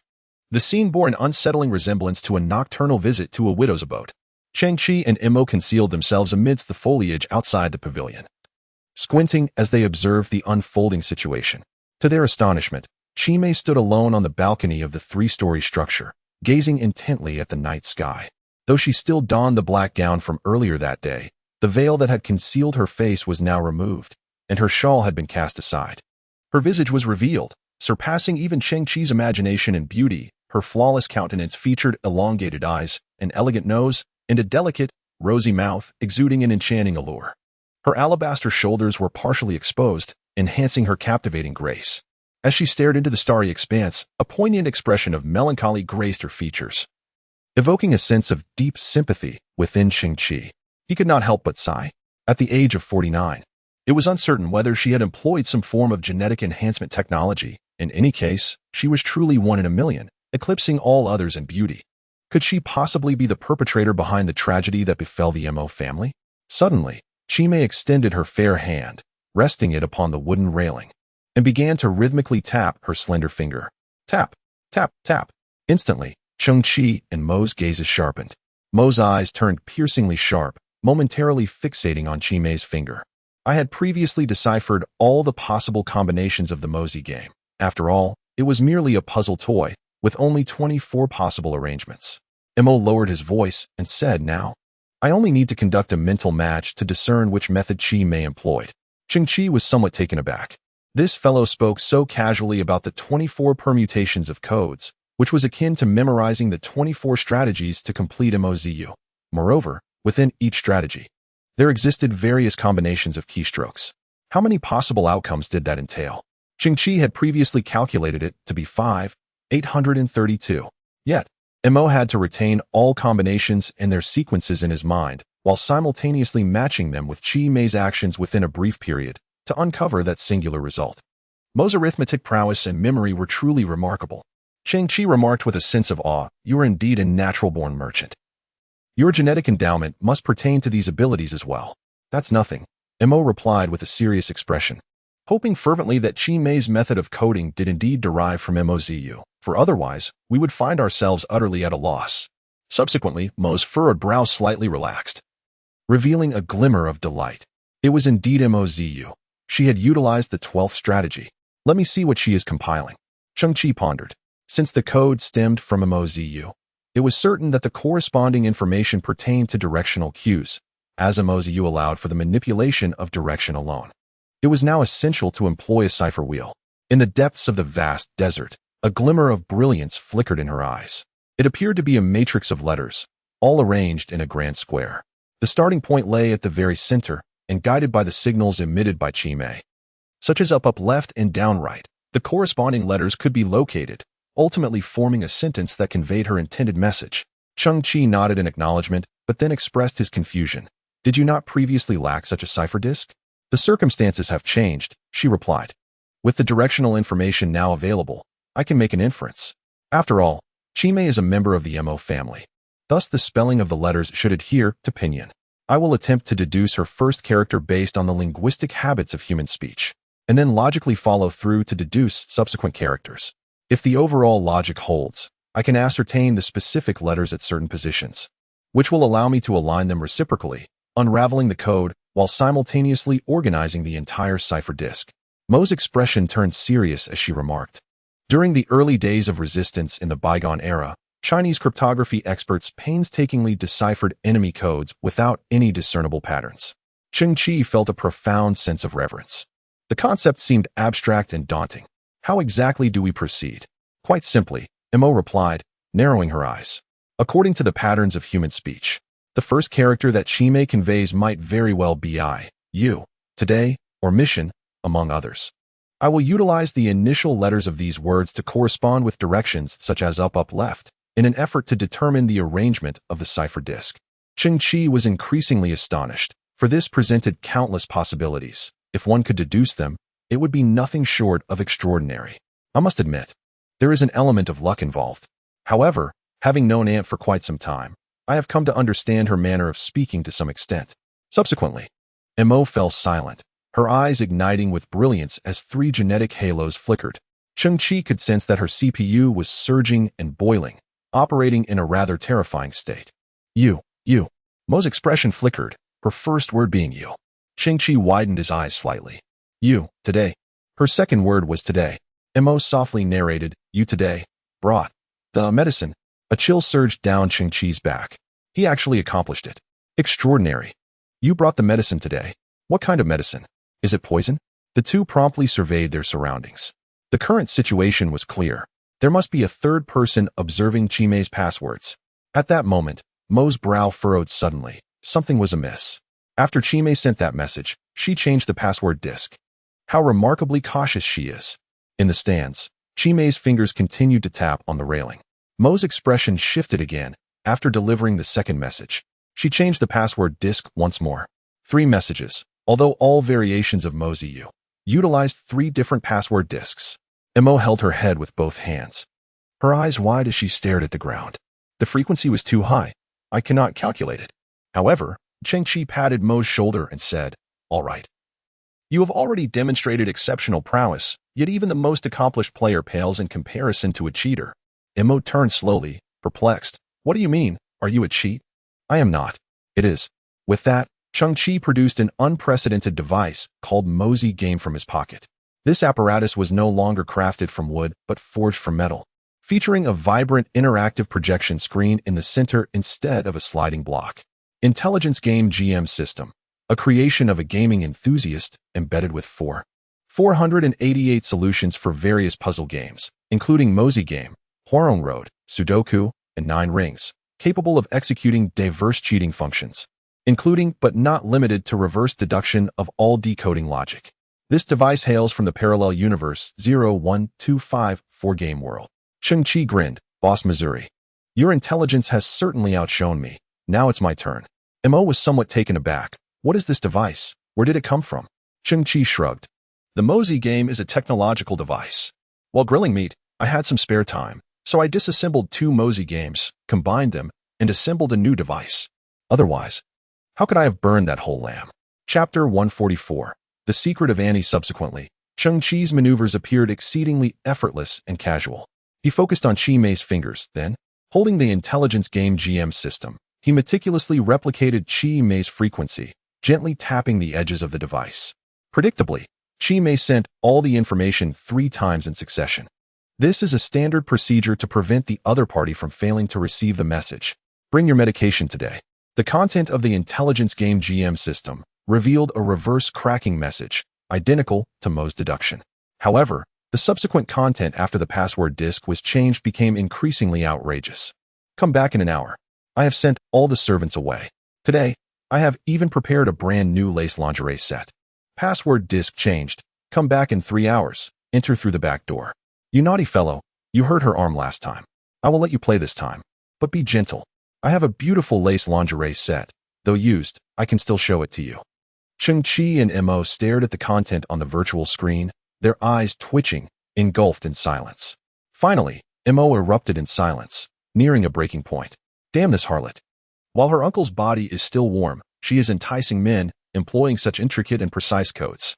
So, her finger tapping at the funeral was a means of communicating with her lover? Furthermore, her constant changing of the password disk suggests that the recipients of these messages are not the same person? Is she simultaneously contacting 3 lovers? Damn it. Using one piece of lingerie multiple times in one night. No wonder the rumors circulated that she was dissatisfied with her uncle. Having placed him in such a position of humiliation, that is indeed a considerable grievance." Mo felt a rush of darkness before his eyes, nearly fainting from anger. Cheng Qi was equally stunned. Is this not the current mode of communication between men and women, having evolved to such an extent? He was reminded of Mo's background. The depths of the affluent are akin to the vastness of the sea, and it is all rather chaotic. At that moment, a furtive figure emerged from the darkness in the distance. This silhouette was tall, tightly clutching a box in its arms, cautiously surveying the surroundings before slipping into the residence where Qi Mei was. Cheng Qi exchanged a glance with Mo. That was Councilman Liu of the Li Alliance. Meanwhile, Qi Mei had finished sending all her messages and slowly turned around, her graceful silhouette retreating into the house as she drew the curtains. Cheng Qi pressed his lips together. The other 2 arrivals were scheduled for 1 hour and 2 hours later, meaning Liu was the first to arrive. Mo sighed skyward, exclaiming in frustration that he could no longer endure this and was determined to expose the scandal of these 2 deceitful lovers. Bang! Mo forcefully kicked open Qi Mei's door, only to find 2 figures entwined on the bed. Councilman Liu's suit lay discarded nearby, his shirt collar pulled wide open, while Qi Mei had shed her long dress, donning only black lingerie. Mo closed his eyes momentarily, unable to bear the sight. It seemed that this lingerie was intended for use 3 times in a single night. "Who? Little Mo?" Qi Mei screamed, hastily covering her body with the bedsheet, her fear palpable, for Mo had returned from the dead. Mo noticed that on one side of the room, Councilman Liu's metallic box had been opened, displaying 3 vials of potions within. He approached slowly, retrieving the only remaining vial. As the other two were now empty bottles, he uncapped it and inhaled its contents before casting a glance at the two panicked lovers on the bed. He has come to understand what the medicine referred to in "You Take the Medicine" truly is. It is not poison, but rather a certain tonic exclusively for men. No wonder he previously instructed the bodyguards to keep a vigilant watch, for once this secret is revealed, it would be exceedingly difficult to articulate. Cheng Qi followed closely behind, arms crossed, leaning against the doorframe. Such a woman, yet so promiscuous. I shall expose you all. Mo spoke in a low, somber tone. I care not for the immense scandal that may arise for the Mo family, nor do I concern myself with the potential disgrace for you, Li. Brother, I am being coerced. In that moment, Councilman Liu, scrambling and tumbling, made his way from the bed to the surface, grasping Mo's arm, exclaiming, "Brother, I am truly being forced. I had no desire to act this way. It was that woman who seduced me. Initially, I resisted, and I possessed chat records as evidence. Yet after your Mo family encountered trouble, this woman threatened me, declaring that she would seize control from now on. If I did not comply, she would sever the deep cooperation between the Mo family and Li, turning to other business alliances. I require the Mo family's performance. I bear no grudges against your grandfather's previous complaints. I simply wish to preserve my current position. I am being coerced. Although I possess an A-grade gene, it has been artificially enhanced through medication. I possess no extraordinary talents, merely an appearance that can deceive."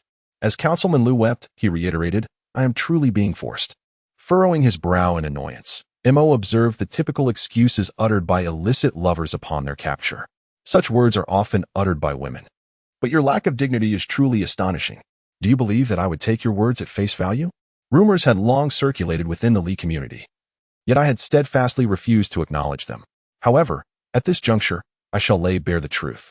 Before he could respond, Councilman Liu clenched his jaw and retrieved his personal communicator, flipping through a series of photographs. Among them were images of himself with various muscular young men, their bare torsos entwined upon a bed, including his personal bodyguard. "I am a gay man," he lamented. "I have no attraction to women." Tears streamed down his face, a picture of despair. Can you imagine the humiliation and agony I endure, coerced by a woman, forced to take medication? Oh, the indignity! Mo's eyes twitched at the painful scene before him, his vision blurred with discomfort. "Do not touch me. Step away." His gaze shifted towards the woman on the bed. "Qi Mei, is this all that occupies your mind?" Qi Mei wrapped herself in the bed linens, biting her lip as she replied, "I possess a unique constitution, one that is inherently difficult to control." "Qi Mei," he continued, "for the sake of our former kinship, you must gather your belongings and vanish from my life. Go far away, disturb no one, and sever all ties with the Mo family." Mo's eyes glinted with sharpness. "Should you dare to show yourself again, I will expose these sordid affairs. I assure you, the wives of your lovers would not hesitate to end your life upon discovering the truth." Qi Mei trembled, declaring, "Fine, I shall leave at once." Subsequently, the couple hastily donned their garments and rushed towards the exit. A flicker of terror crossed Congressman Liu's eyes.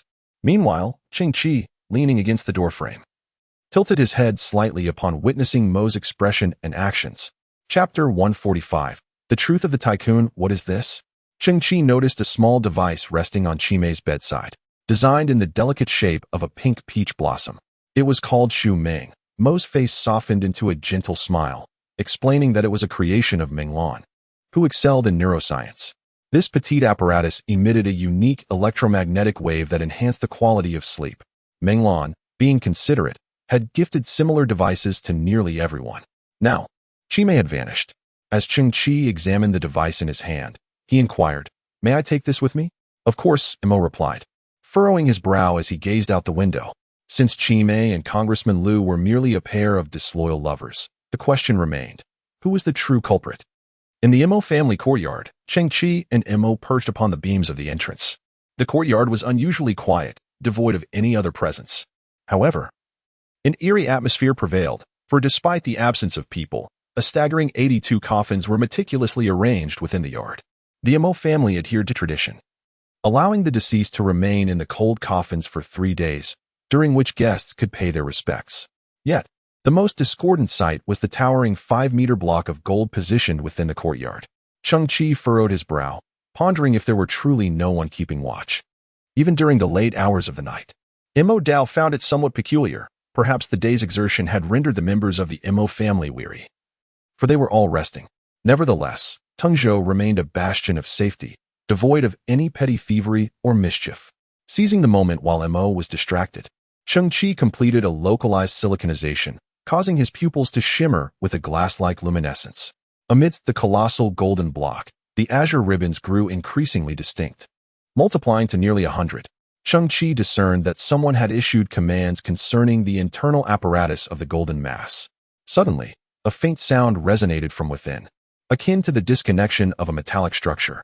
In the hazy light, the base of the immense golden block revealed a series of circular fissures, resembling duck eggs affixed to its surface. Both Cheng Qi and Mo squinted in unison, observing as the gaps trembled slightly, and one by one, golden duck eggs detached from the massive block, clattering as they struck the ground, spinning and reflecting golden rays. Abruptly, a more intricate series of sounds emerged. Each golden egg sprouted 8 delicate mechanical legs, resembling the limbs of a spider. Mo's eyes widened slightly. He had indeed sensed that the golden block harbored secrets, yet he had never encountered such devices that resembled miniature robots. Once the duck eggs settled on the ground, the openings on the enormous golden block seamlessly closed, betraying no outward signs of alteration. The robots chattered softly, seemingly responding to a command, and suddenly dispersed. Some scuttled towards the guest rooms, while others made their way to the distant docking bay. Cheng Qi and Mo exchanged a glance and promptly began to track some of the golden duck eggs. Upon entering the guest rooms, these robots exhibited no extraordinary behavior. Instead, they delved into the guest's luggage, seeking out the most concealed areas. Their 8 legs retracted, transforming into an oval shape, after which they fell silent. Throughout this process, Cheng Qi observed that each guest had a dream comfort device placed by their bedside, and the guests themselves were in a deep slumber. The golden robots entering the guests' rooms were few in number. The majority surged into the docking bay. They appeared to possess a specific selection method, targeting certain starships before burrowing into them, finding secretive spots to lie in wait. Mo furrowed his brow in contemplation, noting that all the golden robots' chosen targets were, without exception, various star lords, each of whom possessed mineral planets to some extent. Cheng Qi stated, "I believe I have discerned the intention of that humanoid pig intestine.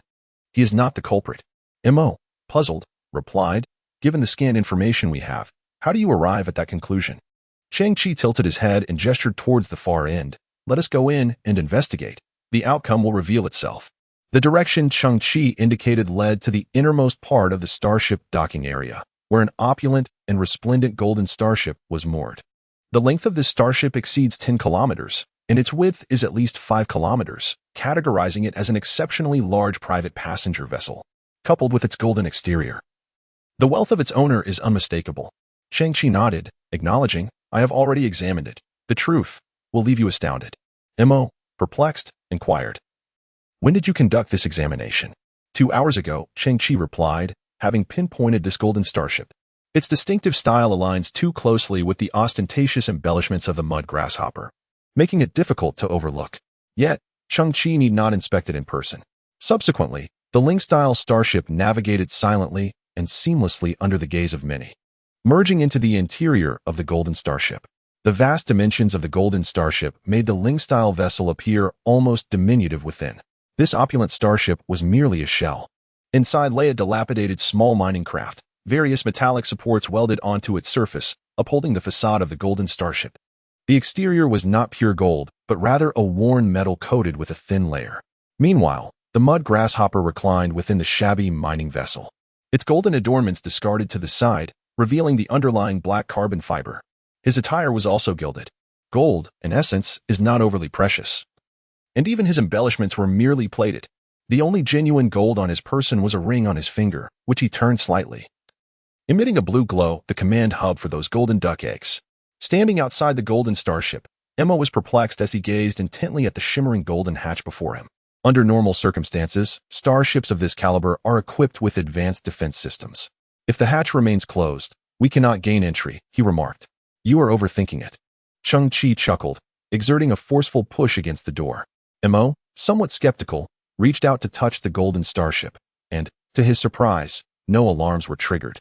Furrowing his brow, he summoned his strength and pushed against the hatch with all his might, producing a creaking sound of metal scraping against metal. Is it really that loose? Mo pondered, astonished. If it were to navigate through space, wouldn't it risk disintegration at any moment? Cheng Qi, with a knowing smile, responded. We can install the components within the cabin and assemble them once we penetrate the Tengzhou atmosphere. Assembly? What do you mean? Just as Mo was engulfed in confusion, a sound akin to snapping screws echoed from within the golden hatch. Crack, creak, boom. To his astonishment, the golden hatch suddenly collapsed inward. Mo, caught off guard, lost his balance and stumbled forward, but fortunately, Cheng Qi swiftly grasped the collar of his garment, suspending him in midair. Only then did Mo realize that below him lay a vast, gaping pit. Directly ahead was not the interior of the starship, but rather an almost derelict mining vessel, precariously suspended in midair by an array of steel supports. The interior of this starship resembles a colossal jujube, concealing a diminutive pit, devoid of any flesh. Only a haphazard maze of meridians, which are the fixed steel reinforcements. Observing the scene before him, Mo began to comprehend the situation. Meanwhile, within the mining starship, the exposed and corpulent mud grasshopper caught sight of Mo, and, in sheer terror, sprang to his feet. Young Master Mo. First. It took 10 minutes to alleviate the grasshopper's fright, as if he had seen a ghost.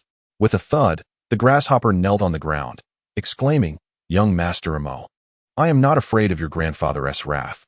I am already bankrupt. Mo's eyelid twitched. This fellow had been masquerading, pretending to be affluent. I am Mud Grasshopper, a mere insect born from the muck. My childhood was steeped in poverty, akin to existing in a quagmire. Eventually, I earned a fortune and became a Star-Lord, expanding my enterprises. However, due to my reckless extravagance and the depletion of resources, I have since descended into decline. Now, I am left with merely a handful of hollowed planets and a mountain of dilapidated mining equipment. Upon hearing of your family's misfortune, I felt genuine sorrow. I anticipated the presence of many Star-Lords today. Thus, with my last bit of cash, I commissioned those precious metal detection robots, which you referred to as golden duck eggs. With tears streaming down my face, I intended to select Star-Lords with inadequate mining capabilities and propose a collaboration, ostensibly to assist them in their endeavors, but in reality, to make use of my idle equipment and secure a share of the profits. The plump arms of Ni Meng encircled Mo's thigh, and my thoughts were singularly focused. I merely aspired to make a triumphant return. Dear Mo, you must keep the fact that I am still alive a secret. Mo exhaled deeply, stating that once he resolved the matters at hand, he would leverage the power of the Mo family to assist in locating the Star-Lord, ensuring that your equipment is utilized to its fullest potential. Your earnings will be substantial, but remember, from this moment forth, you shall become a subordinate of the Mo family. My subordinate? Absolutely. Ni Meng nodded fervently, filled with gratitude. As long as I could turn my fortunes around, I, Ni Meng, would be a loyal dog to young Master Mo. However, Ni Meng's expression darkened as he remarked, for some unknown reason, all those robots have gone offline in the past few minutes. I spent a staggering 300 million credit points. Mo was taken aback. Had someone confiscated them? Surely. No one should be aware of the robot's existence. Just then, Cheng Qi slowly approached from the exterior of the starship. Oh, I just overheard that you have reached a collaboration. Congratulations. In that case, those precious metal detection robots have become obsolete. Mere refuse, Cheng Qi remarked, shrugging as he turned to Mo. You know, I specialize in collecting garbage. Ni Meng, incensed, retorted, Who the hell are you? Hand over my belongings. Yet, Mo interjected, placing a hand to halt Ni Meng. Enough. Subsequently, Mo's expression grew complex. He indeed was quite adept at his profession. Chapter 146. The Devil Appears in the Green Mountains. The campfire was rekindled, modest in size to avoid attracting attention, casting its gentle glow over a radius of 4 to 5 meters. The night was serene, enveloped in darkness, with shadows of trees swaying slightly, accompanied by a continuous rustling sound. Cheng Qi and Mo sat beside the fire, lost in contemplation. Aunt Chi Mei, Councilman Li Lu, and the portly Ni Meng were not the true culprits behind the scenes. So who could it be? The evening study period had elapsed. In the distance, one could see Mo Yuan, Mo Shan, and other disciples of the Mo clan stepping outside, mustering the courage to visit the guests at the funeral. Still desperately searching for the S-Class gene user, Cheng Qi couldn't help but furrow his brow. There was now another possibility. The murderer might be the legendary Li Shun. If he had indeed arrived, it would pose a significant challenge for Cheng Qi. not to mention muon and the others, D-class gene users, who would likely be at a loss, exhausting themselves in vain efforts, perhaps never even catching a glimpse of Li Xin. Who was Li Bailong truly? What kind of abilities did he possess? If he were to show up, how could one possibly draw him out? Of course, one must not be confined to conventional thinking. Suppose Li Xun had not arrived at all, showing no interest in the Mo clan strife. Then, who else could be the perpetrator? Cheng Qi's thoughts churned. Yet he found no breakthrough. He glanced at Mo, whose brow was furrowed, bearing a haggard expression, likely having gone days and nights without rest. Just moments ago, under Mo's protection, Nai Meng had silently endured his plight, as Cheng Qi had forcefully confiscated 50 precious metal detection robots from him. Cheng Qi, I wish to take a moment to rest, he said. With bloodshot eyes, Mo stared blankly, allowing himself a mere 10 minutes of rest. If possible, he instructed. Wake me when the time is up. Cheng Qi nodded, reassuring him. However, Mo began to rummage through his clothing, slowly retrieving a small device. Intricately designed to resemble a pink peach blossom. Cheng Qi's eyes narrowed slightly. That was Dreamland's Shu Ming. You carry this device with you? Naturally, Mo replied. Clutching the Shu Ming with affection, it has become a habit for me. Without it, I find it difficult to sleep. Gently pressing the flower stamen, the device emitted a soft blue glow. Setting the Shu Ming aside, Mo lay on the ground, using a stone as a pillow, and gradually closed his eyes. A look of contentment gracing his features. Within mere seconds, his breathing became even, and he slipped into slumber. Observing this scene, Cheng Qi felt an indescribable sense of oddity. Just moments ago, when Mo had bid farewell to the grasshopper, the latter had excitedly proclaimed, Young Master Mo, our partnership is destined by the heavens. You may find it hard to believe, but I just dreamt that although all the men of the Mo family perished, you, Young Master Mo, survived. Cheng Qi found this strange. The grasshopper had come solely in pursuit of wealth. Even in dreams, one would expect visions of riches. Why would he dream of Mo, who held a notably low status within the family, consistently existing in a semi-transparent state? It seemed far too obscure. Furthermore, Cheng Qi noticed that as a distinguished guest, the grasshopper had also been gifted a Shu Ming by Dreamland, which was kept aboard his shabby starship. Cheng Qi, feeling weary, found his incessant thoughts causing a throbbing pain at his temples, lulling him into a drowsy state. The small device, Shu Ming, beside Mo emitted a gentle blue light. Unbeknownst to him, Cheng Qi unconsciously closed his eyes, as if influenced by an imperceptible force.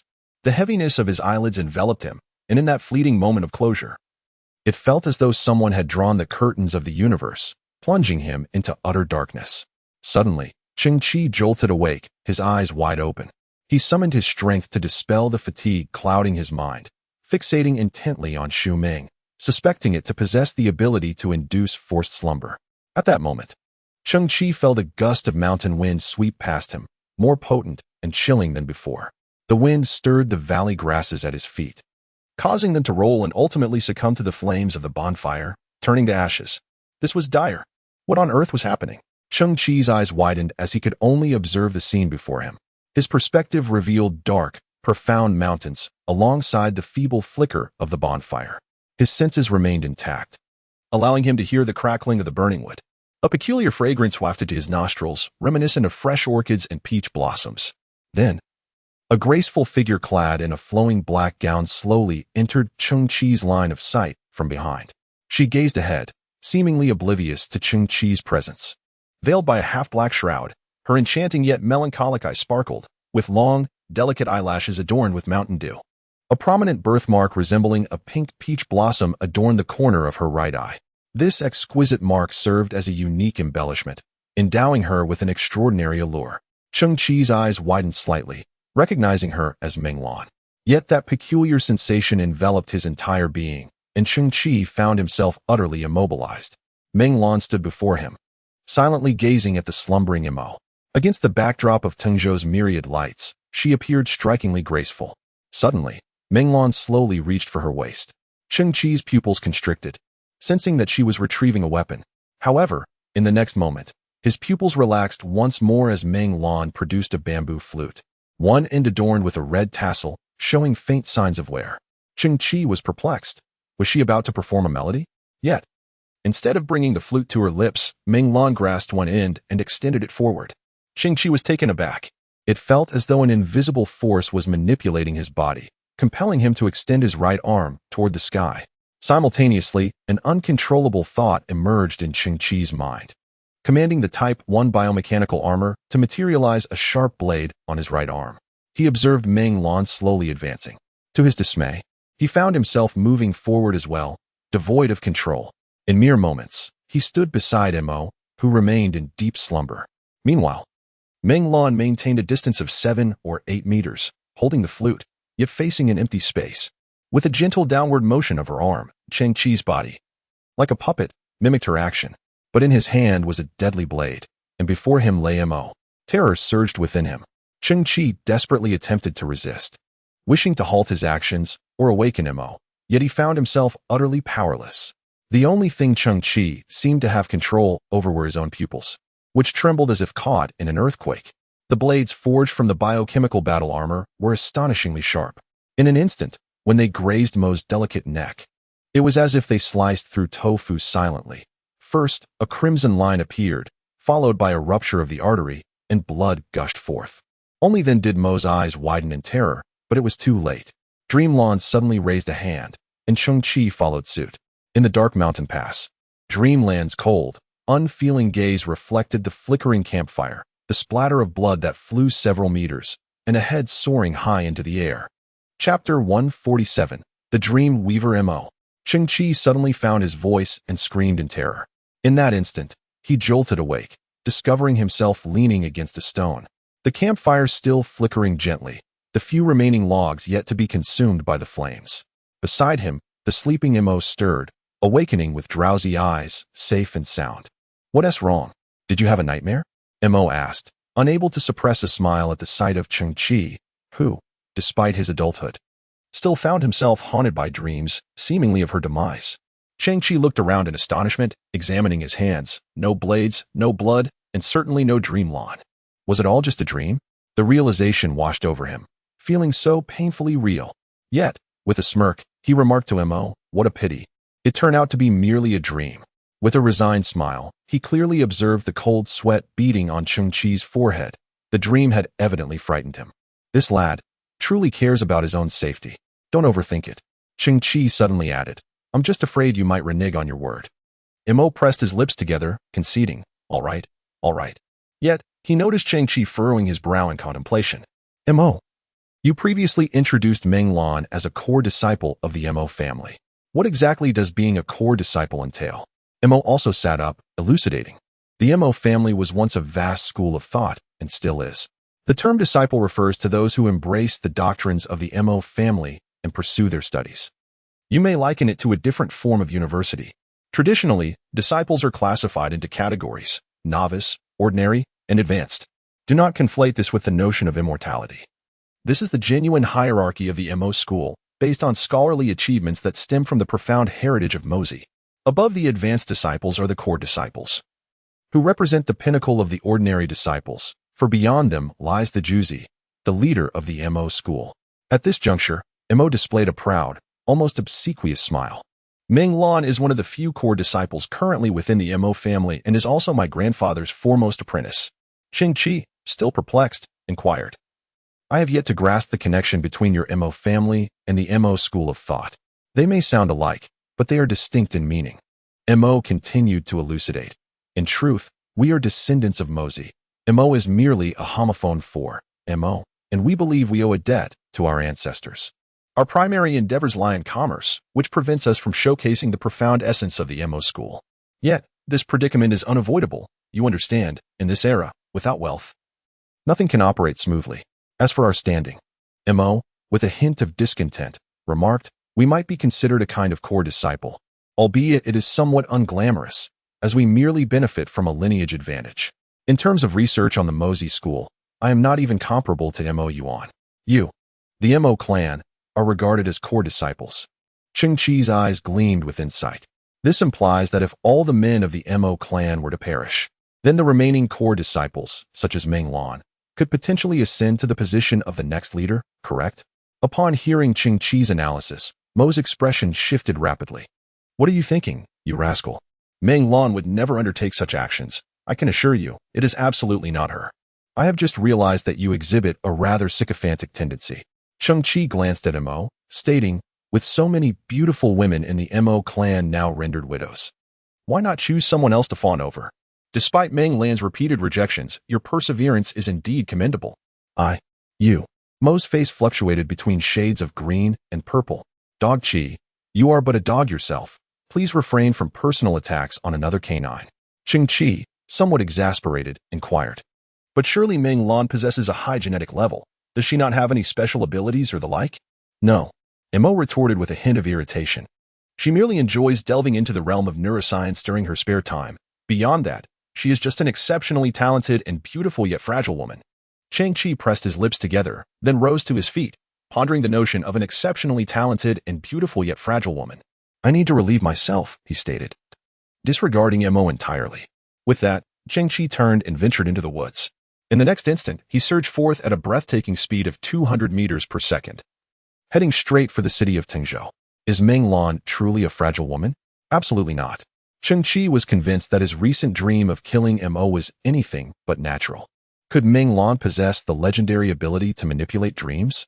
It has been noted in the masterwork The Abyss of Insomnia that certain individuals may exhibit sleepwalking behaviors due to unique genetic or psychological factors, dream manipulation, and sleepwalking puppetry. In other words, Meng Lan could very well be lurking in the deepest shadows, orchestrating various actions unbeknownst to others, such as poisoning or annihilating the entire Mo family. Mo, due to personal biases, had not considered Meng Lan a suspect. However, from Cheng Qi's perspective, her culpability loomed excessively large, nearly off the charts. As for Cheng Qi, there had never been any precedent of sleepwalking. Otherwise, that recent dream might have manifested into reality, leaving the sole survivor of the Mo family to inexplicably perish at his hands. At this moment, beneath the cloak of night, Cheng Qi stood atop the tallest structure of the Missouri estate. Below him lay the 82 coffins of the Mo family, and above, the vast expanse of starry skies. The young man's eyes widened slightly, and his entire being instantaneously transformed, radiating a brilliance akin to glass. He extended his hand, gazing at the Shu Ming he had acquired from the chamber of Qi Mei. This diminutive device indeed emanated blue ribbons, serving as a remote control mechanism. Subsequently, Cheng Qi surveyed the entirety of Tengzhou, his eyes sparkling with vibrant hues. A breathtaking spectacle unfolded before him. Countless slender blue ribbons filled the vast expanse of the sky above Tengzhou. The source of these ribbons originated from every guest, every disciple of the Mo family, each dwelling contributing to this phenomenon. Without exception, all individuals had been bestowed with a Shu Meng. At this very moment, each small Shu Meng, positioned beside various beds, emitted imperceptible waves, orchestrating the dreams of each person.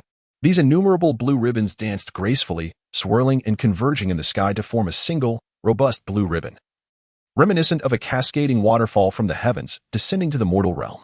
Its final destination was a quaint courtyard, adorned with blossoming peach trees. Located to the north of Cheng Qi. Chapter 148, Radiant Silence. With a gentle creak, Cheng Qi pushed open the bamboo gate before him, instantly enveloped by the fragrant aroma of flowers. Had it not been for the multitude of blue ribbons converging to unveil the peculiar nature of this courtyard, it would have seemed a haven of warmth, elegance, and comfort. A soft breeze stirred the peach tree to one side, casting eerie shadows that resembled the claws of a demon in the darkness. Cheng Qi stepped forward, approaching the 3 wooden houses, and slowly raised his hand to push open the wooden door. In that fleeting moment, his eyes narrowed in astonishment. The exterior of the courtyard appeared antiquated, yet its interior was astonishing. Before her stood Meng Lan, clad in a flowing black gown, poised at the center of the room. Behind her, it seemed as if a radiant sun illuminated her figure, the light piercing through the fabric of her gown, accentuating her tall and flawless silhouette. With her eyes closed, her long, dark hair danced in the air. Atop her head rested a meticulously crafted metallic helmet, adorned with hundreds of intertwining metallic conduits, reminiscent of Medusa's serpentine locks. Streams of blue signals coursed along these conduits, flowing towards the apparatus situated behind Meng Lan. This colossal machine served as the source of all the azure ribbons of light. Like the sun, the brilliance emanating from the device's matrix indicator was dazzling, operating at a high frequency. The air within the room, heated by the machine's cooling system, was almost unbearably warm, leaving one to ponder how long this apparatus had been in operation. Cheng Qi felt a profound sense of shock. The scene before him was not difficult to comprehend. This device undoubtedly possessed capabilities to enhance cognitive function and amplify brainwaves. Meng Lan exhibited certain cerebral abilities. Yet their efficacy fell short. She required the assistance of such machinery to realize her ambitions. This device was the core of control. And the output terminals must surely be those diminutive Shu Ming. As if sensing Cheng Qi's presence, Meng Lan abruptly opened her eyes, revealing 5 blue rings within her pupils. An A-level geneticist. According to legend, achieving a certain threshold in genetic ranking would awaken supernatural powers. Cheng Qi had once believed this standard to be exclusive to S-level and above. However, it now appeared to be contingent upon innate talent, varying from person to person. Meng Lan's abilities manifested early and in a most extraordinary manner. Her abilities manifest within dreams, and now, as Cheng Qi confronts her in reality, she fears she possesses no means of defense. At this moment, Cheng Qi beholds the complete visage of Meng Lan. She is beautiful, exuding a fresh and elegant charm, a noble and ethereal grace. The gaze of Mo is not misplaced. Cheng Qi suddenly remarks, but if he were to learn of this, it would surely sadden him. Sadden him? What cause has he for sorrow? Meng Lan slowly articulates, her voice clear and enchanting, yet laced with a chilling undertone. I have toiled for many years within the Mo family, striving for knowledge, yet I have never found success. He, merely by virtue of his bloodline, possesses a status that rivals that of the core disciples. Cheng Qi purses her lips. Mo, in truth, lacks even a bloodline. Meng Lan's eyes widen. Do you intend to avenge the Mo family? Cheng Qi raises her head, declaring, such a brutal act demands retribution, especially since Mo still owes me money. A soft laugh escapes Meng Lan. I once believed that annihilating every member of the Mo family would grant me the opportunity to become the leader. However, I discovered that the previous leader of the Mo family has endured, seemingly living for centuries, perpetually eluding death, and has ventured into the cosmos, leaving no trace behind. Cheng Qi nods. Mo spoke of him. His name is Mou. Indeed, Mou, Meng Lan replies with a sudden, sorrowful smile. As long as that man exists, I shall never attain the position of leader. Cheng Qi's gaze gradually turns icy. You slaughter the innocent, yet gain nothing in return. Indeed, nothing at all. Meng Lan suddenly revealed a peculiar smile. Thus, I have installed a geobomb within this planet.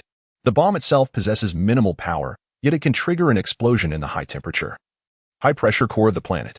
No one can prevent it, and everyone will accompany my heart's demise into oblivion, be they the Mo clan or this. All shall cease to exist. As she spoke, Meng Lan abruptly opened her palm, revealing a small device shaped like a peach blossom. This was not the Shu Ming from before, but rather something resembling a detonator. Let everything be destroyed. Meng Lan said little more, her fair fingers curling as they approached the switch. Her fingers were mere moments away from the mechanism, a fleeting fraction of a second. Cheng Qi's eyes widened in shock, his leg muscles surging with explosive energy as he dashed toward the switch. This was truly a moment of desperate urgency. Cheng Qi could hardly fathom that Meng Lan had prepared for herself a scenario of mutual destruction. She intended to obliterate the entire Tengzhou, to render everything into nothingness. You are dreaming. With his speed reaching its zenith, time appeared to slow for Cheng Qi. He could distinctly see Meng Lan's finger descending in a deliberate manner, only half a centimeter remaining before it reached the switch. The G-force surged, and pain followed suit. Yet, in the next instant, Cheng Qi abruptly felt as though he had collided with a wall. Amidst a shock, his body experienced a brief moment of stasis and obstruction. His eyes widened further, as if captured in slow motion. This was bad. There was no time left. Click. Meng Lan had already pressed the detonator. In a heartbeat, the planet known as Tengzhou experienced a sudden and violent tremor from the depths of its core. The sound of thunderous roars erupted instantaneously. Within the planet's nucleus lay an unfathomable force, one that, if ignited, could not be contained by any existing human technology. No one could reverse this planetary bomb, and all would be reduced to ashes. Cheng Qi had rushed to Dreamland's side, his fingers already grazing the detonation switch.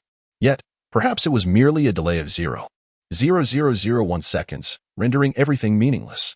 Cheng Qi's expression was one of deep frustration, his chest heaving, arms trembling, as he gazed upon Dreamland's visage. To his astonishment, her smile grew increasingly peculiar, not more frenzied, but rather softer and more serene, evoking a sense of gentle warmth, like a soothing spring breeze. Moreover, there was an unmistakable glimmer of respect in her eyes directed towards Cheng Qi. A sense of conflict surged within him. How could a woman bearing such a smile be the very demon responsible for the massacre of the Mo family's 82 members? Indeed, I possess the ability to manipulate dreams. Dreamland's voice floated softly into his consciousness. I previously made you dream of killing Mo, all the while subtly gauging your resistance. I have confirmed it. You do not wish to slay Mo. Your resistance is formidable.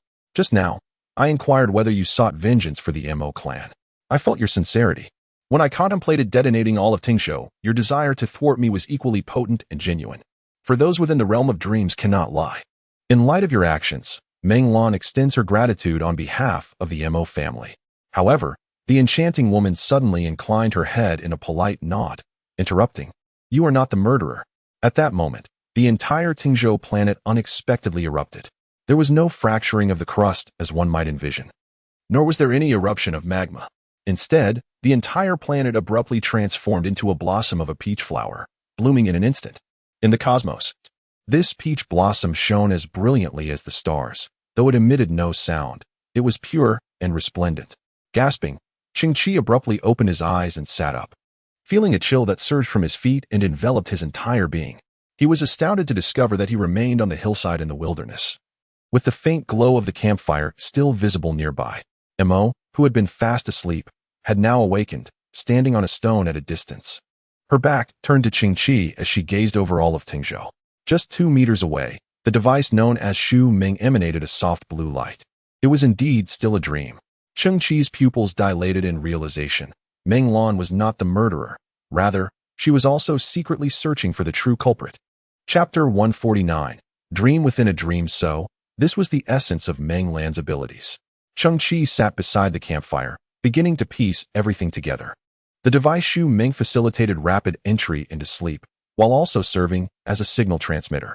Meng Lan, through various large-scale equipment, could enhance her own capabilities, enabling her to enter and even interfere with the dreams of others, albeit with limited effectiveness.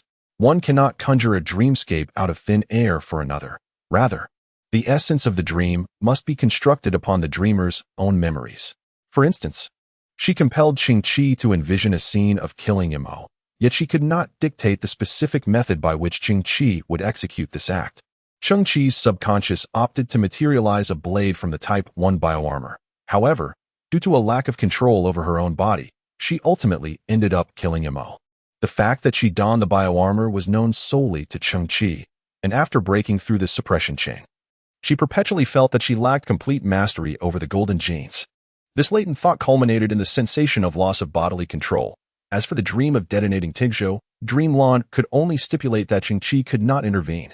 Consequently, in the dream, Cheng Qi encountered an auditory barrier while sprinting at breakneck speed, leading to a near miss. All these elements are genuine facets of Cheng Qi's perception. Such is the nature of human dreams. They are, in all likelihood, intertwined with the reality of the world. For example, if you dream of returning to school only to find it transformed into a hellish purgatory, it is likely due to unfinished assignments. Similarly, if you dream of being trapped in a constricting space, it may reflect your dwindling vacation days. Furthermore, if you find yourself dreaming of an affair with a seductive female colleague, only to be caught and beaten black and blue, it is quite probable that you harbor genuine desires for such an affair, particularly if her husband is a formidable figure. Very well, I shall exercise control over myself, for only in doing so can I discern your true intentions. At this moment, Cheng Qi slowly lifted his gaze, his starkly contrasting eyes fixed upon the heavens. Cheng Qi, awaken! A sharp snap of his fingers echoed. In the depths of the mountains, by the flickering campfire, the slumbering Cheng Qi suddenly opened his eyes, rising to a seated position as he gently rotated his neck. Immediately, he extended his right hand and began to explore behind his earlobe, retrieving a small, intricate black disc. The surface of this disc was adorned with complex electronic patterns, forming the delicate design of a dream catcher. While collecting precious metals from the mud grasshoppers, Cheng Qi, guided by the principle of waste not, sought to preserve and repurpose, thus appropriating several guests' dreams of comfort. Disassembling into primal matter. Commencing synthesis. Human brainwave instant adjustment device 4. Humans possess 4 primary brainwaves, alpha, beta, theta, and delta, each responsible for wakefulness, sleep, efficiency, and suggestive states, respectively. This device facilitates instantaneous adjustment, allowing a shift in human states. Disassembling into primal matter. Commencing synthesis. Dream editing device. 2.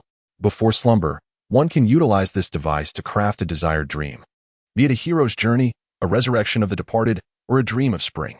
Disassembling into primal matter. Commencing synthesis. V33 Dream Dominion device. 1. One can effortlessly slip into the realm of dreams at any moment, crafting their own dreamscape. Not only can one preemptively edit their dreams, but during the dream itself. An editing interface can be summoned at will, allowing for real-time manipulation of the dream, much like a sovereign presiding over their domain. Furthermore, one can even enter the dreams of others, with the extent of control being contingent upon the strength of the dreamer's dream wall defenses. This device hails from an entertainment civilization of level 3. 8. At this moment, Cheng Qi fumbled with a small black disc in his hand, which was the exhilarating V33 Dream Sovereign device. After encountering Xu Meng, Cheng Qi began to harbor doubts about Meng Lan, surmising that her abilities were intertwined with the fabric of dreams. With a spirit of experimentation, he managed to acquire several Xu Meng devices and combine them, unexpectedly resulting in a miraculous artifact concerning dreams. The level 3. 8 entertainment civilization, by its very name, seems to be perpetually engaged in the pursuit of pleasure and amusement, having transformed the concept of dreams into an art form. Fortunately, this device served as a perfect countermeasure against Meng Lan. Thus, before succumbing to slumber, Cheng Qi adhered the small disc to the lobe of his right ear and meticulously designed a dream. The dream unfolded in 2 layers. The first layer allowed Cheng Qi to adopt a divine perspective, surveying everything from a panoramic viewpoint. The second layer presented a completely unaware Cheng Qi. Upon entering the dream, Meng Lan would be guided to this layer, where she would be at Cheng Qi's mercy. In this manner, Meng Lan would inadvertently reveal her true motives and thoughts, all of which would be laid bare before Cheng Qi in the first layer, enabling him to make a well-informed judgment about her. Cheng Qi unexpectedly discovered that Meng Lan wielded an extraordinary mastery over dreams, layering them intricately. Yet, in this instance, Cheng Qi found himself ensconced within the stratosphere. To put it succinctly, this was a dream within a dream within a dream, an infinite recursion of dreams. Of course, there existed a more extreme possibility. Meng Lan might possess profound cunning, having witnessed Cheng Qi's extraordinary abilities through her dreams, for dreams are but reflections of reality. Thus, she might have temporarily altered her script. For prudence's sake, a final confirmation was necessary. Cheng Qi smiled faintly, pondering, "You consistently invade others' dreams and alter their narratives. What? I wonder, do you dream of yourself?" He pressed the black disc, from which pulsating blue light emanated in the pattern of a dream catcher. Cheng Qi affixed the black disc to his right earlobe and gradually closed his eyes, while Meng Lan interfered with Cheng Qi's dream. She inadvertently revealed snippets of her personal information, such as her dwelling in reality, a quaint courtyard adorned with peach blossom trees. Beneath the tranquil night sky, vibrant bubbles floated above nearly every house in Tigsho, each representing the dreams of its inhabitants. The peach blossom courtyard, too, was graced with a colorful bubble. As Cheng Qi floated in the form of dream essence in midair, he smiled, recognizing that while Meng Lan traversed the dreams of others, she too harbored a dream of her own. Cheng Qi then dove downward, entering Meng Lan's dream. Chapter 150. The valley before him lay in a elongated gorge, its towering rock walls reaching skyward, composed of somber gray stone. Cheng Qi stood at the valley's base, where the soil was a weary yellow, barren of life, and overhead, only a sliver of sky was visible, shrouded in a gray haze. The path ahead stretched endlessly, and not a soul could be seen in the desolate surroundings. Is this the dream of Meng Lan? Oppressive, dim, cold. An endless canyon. Cheng Qi took a step forward, his first thought being that the canyon was interminably long, a waste of time. He gently turned his head toward the upper right corner, where a blue void screen materialized. This was the V33 Dream Master Control Interface, the true system. One step equated to 10 kilometers. Cheng Qi murmured the settings, and the system prompted, "Dream editing complete." Subsequently, as he moved forward, the surroundings instantly transformed into a blur of light and shadow, receding at an astonishing pace. However, after taking a few dozen steps, Cheng Qi realized the canyon still had no end. One step spanned 1,000 kilometers. After walking several steps, the hazy light and shadow persisted, still devoid of a conclusion. Cheng Qi squinted. This was likely an unpleasant memory embedded in Meng Lan's heart, manifested within the dream, potentially signifying infinity. After a moment of contemplation, he summoned the interface and commanded, "One step transcends the endless." Immediately, Cheng Qi took a stride, and the surrounding scenery swirled, as if the world were being turned upside down. When he finally stood still, though the vista remained a canyon, a tattered little girl, around 4 or 5 years old, appeared before him.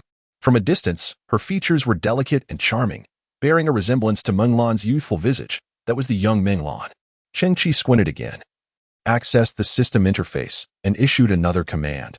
"Under any circumstances, she shall never behold me." Then, he approached the little girl, only to find her standing alone on the ground, solitary and forlorn, her eyes filled with terror.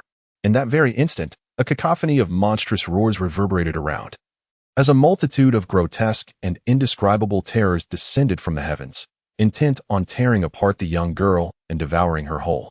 The innocent dream Lan, engulfed in fear, instinctively raised her arms to shield her face. This scene seemed reminiscent of a nightmare from her childhood.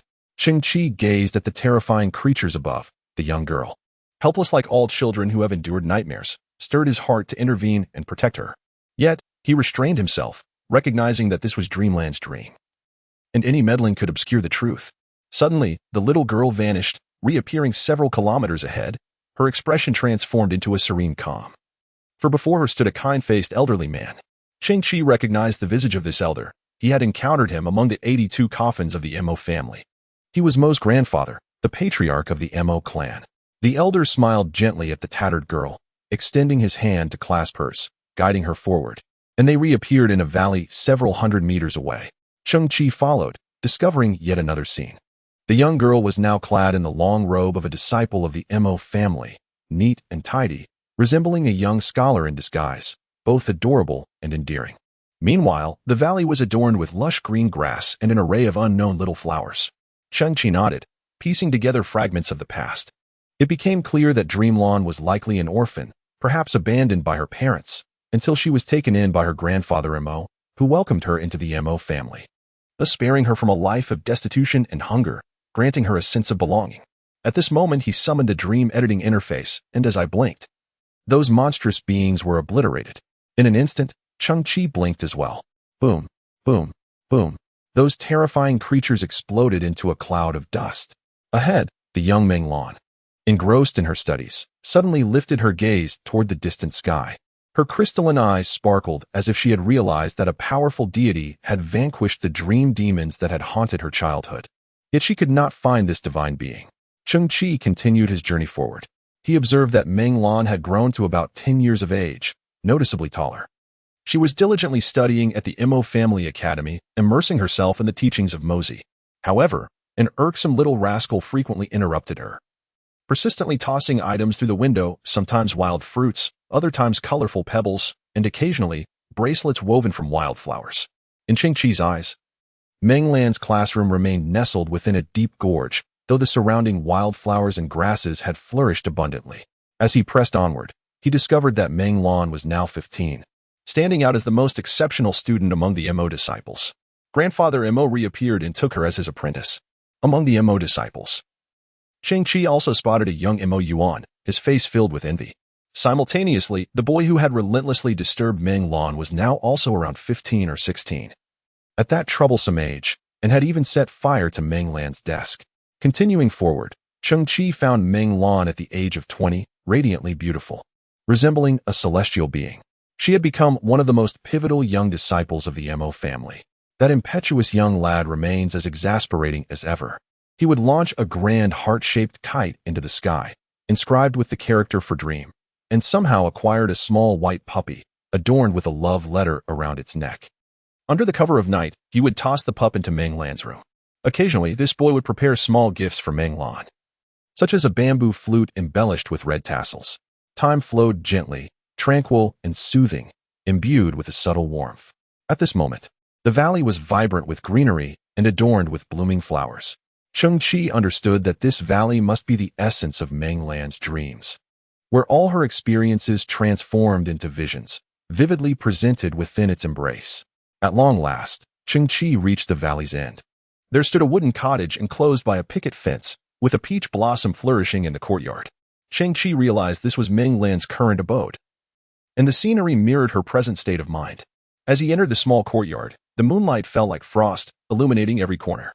Meng Lan, clad in a black dress, stood within the courtyard, her beauty striking, holding the bamboo flute, while a plump, white dog rested at her feet. "Your intentions are not lost on me." Meng Lan suddenly wept. "The letter you sent, I have cherished it deeply. The flute has been my constant companion, and Little Bai has now turned 5. The wild fruits you once tossed to me, I planted them, and they have grown into a peach tree. In my youth, I was devoted to my studies, driven by the fear of disappointing my teacher's kindness. As I matured, I gradually realized you were the son of the Mo family, while I was merely a foreign apprentice. I felt inferior and pitiful, unable to accept everything you offered." Crystal-clear tears, like pearls strung on a broken thread, glided down Dreamland's cheek. "If you were alive, I would never hold back. I would embrace you with fervor and passion." Chapter 151, The Perfect Concealment. Cheng Qi opened her eyes. Dreams are the most genuine expressions of the human subconscious. She is certainly no murderer. In truth, she is tirelessly searching for the real culprit. Moreover, she has harbored feelings for that impetuous young man since her childhood, which blossomed into a youthful infatuation she was too shy to express. To this day, it has transformed into a lingering regret, leaving her to reminisce with tears in her eyes. It is inconceivable that she could harm that irksome young man. Cheng Qi gazed at the flickering campfire before her. Though feeble, it had yet to extinguish. Beside the fire, there was no sign of Mo. He had indeed risen, standing in the distance, gazing towards Tingzhou. It was only then that Cheng Qi realized he had been looking in the direction of that peach blossom cottage. Dreamland truly is a radiant, silent peach blossom. She is filled with gratitude and yearns for love. With the demise of the Mo family, she exerts every effort in secrecy, both to repay a debt of gratitude and to honor the memory of the one who has passed. Cheng Qi furrowed her brows, pondering the identity of the true murderer. Just then, her communicator chimed. This device was a gift from Zheng Beige when she departed from Jin City. It not only enabled long-distance communication, but also possessed a video transmission function. Cheng Qi activated the communicator, and the visage of Uncle Fei materialized before her. "Boss Cheng, I have some new findings. Near the laboratory of Kexius, there happened to be a holographic camera. The city of genetic mutations lay in ruins, and previously, everyone assumed that the camera was damaged. However, I have just retrieved some footage from within. It recorded images related to the customer of the genetic toxin." Cheng Qi's eyes sparkled with intrigue. "What footage?" The first set of images captured the process of the customer retrieving the potion, yet the individual remained unseen, utilizing a tool instead. This was the record from that time. Soon after, a series of video frames arrived through the communicator. Under the crimson nightfall, Kexius stood outside his laboratory, clutching a small genetic potion case, awaiting someone's arrival. Suddenly, a faint green light appeared in the sky, drawing nearer and descending gently before Kexius. As the object came into focus, Cheng Qi's pupils contracted sharply. It was a black biotechnological container, designed for short-distance transport. Cheng Qi had acquired many such containers in the past, and had even synthesized Steel Mama. This type of container was also exclusive to Mo. Mo. A thunderous realization struck Cheng Qi as he glanced at Mo's figure in the distance, then back at the container in the footage. He shook his head, cautioning against hasty conclusions. Anyone from the Mo family could possess such a container. Then, Uncle Fei remarked, "This is the first transaction. But it seems there was an issue with the potion, prompting the customer to come in person. We have also located the corresponding footage." Cheng Qi's heart trembled. The true identity of the customer. In the same dark red night, a small starship gracefully descended upon the ravaged Jin City. At that moment, Kexius appeared pale, evidently having tested a toxin. He hurriedly approached the exterior of the starship to offer his welcome. As the hatch of the starship slowly opened, a figure emerged from the shadows. First, a high-end cane was planted on the landing ramp, followed by a tall silhouette clad in a black suit, who stepped out with measured elegance. This was a youthful man, somewhat pallid, with striking features, seemingly in his mid-20s. He engaged in conversation with Kexius, but due to a partial malfunction of the camera, the dialogue was inaudible. Ultimately, he received a brand new vial of genetic toxin from Kexius. The certainty that it was indeed a genetic toxin arose from the fact that the client, upon opening the box, could distinctly see that the contents were divided into two compartments, clearly labeled empty. The communicator crackled with static, still receiving signals. Yet, Cheng Qi's pupils trembled. The figure of the client was none other than Mo, indisputably Mo. In that instant, Cheng Qi felt as if the ground had shifted beneath him, and an avalanche of overlooked information surged into his mind. I am not my father's biological son. What if Mo had known this information long ago? Now that the Mo family has no male heirs, on the day the truth is revealed, regardless of blood ties, I alone could wield authority over the Mo family. If the truth of my non-biological status were to come to light, and if other male heirs of the Mo family were present, then Mo would undoubtedly lack any claim to inheritance. Cheng Qi, you may distance yourself, you may leave this place. Mo, from the very beginning. He had no intention of involving me. Councilman Liu, I possess your secrets, and there are 2 of them. In due time, I shall present you with certain demands. You will act as I instruct. Mo is prepared to assume control of the family, and is even laying the groundwork for the future. I Meng am but a hound to young Master Mo. Though this statement emanates from Meng, it is indeed a reflection of Mo's manipulation and orchestration. As he paves the way for what lies ahead, Cheng Qi's eyes widened in astonishment. In her quest to unveil the true culprit, Meng Lan utilized equipment to infiltrate the dreams of others. Yet, why was there no glimpse of Mo's dream? Why was it perpetually assumed that he was deceased? There exists but one possibility. Mo has never succumbed to slumber. At that moment, a gasp echoed from the foot of the mountain. Mo Yuan and the others discovered a corpse within the river at the base. Cheng Qi stepped forward, squinting as she peered over the cliff's edge. It was a strikingly beautiful female corpse, pallid in complexion, her eyes wide open, her chest torn asunder, drifting upon the water's surface. Cheng Qi recognized this woman. Her name was Qi Mei, Mo's aunt. Previously, Mo had chosen not to eradicate her, allowing her to depart with the stipulation that she never reappear. Moreover, she was the sole individual unbound by any vested interest in Mo and aware of his continued existence. At that very moment, Chapter 152, Unexpected Developments. In the tranquil mountain forest, unknown wild creatures occasionally flitted about. At this juncture, a grayish-white wolf stood atop the mountain, howling at the sky. Before Cheng Qi lay a steep cliff face. Although not perilous, the drop measures several meters. A common person falling from such a height would likely meet a tragic fate, tumbling and rolling to the brink of death. With a sudden sound, Mo did not push Cheng Qi, but instead placed his hands gently on Cheng Qi's shoulders. I felt I had begun to discern the identity of the perpetrator. Under the cover of night, Cheng Qi gazed into the somewhat shadowed face of Mo, squinting his eyes. Pondering, who is he? Li Bailong, the godly. Mo's eyes flickered with a glint of recognition. Do you recall the tales of Li Bailong's cruelty towards passers-by? That man had once torn open a pit of filth in the ground, and Aunt Qi Mei's corpse bore similar wounds, her chest viciously rent asunder. It was all about tearing. Li Bailong's power lay in destruction. Before Cheng Qi could react, Mo queried, "Did you just attempt to push me off?"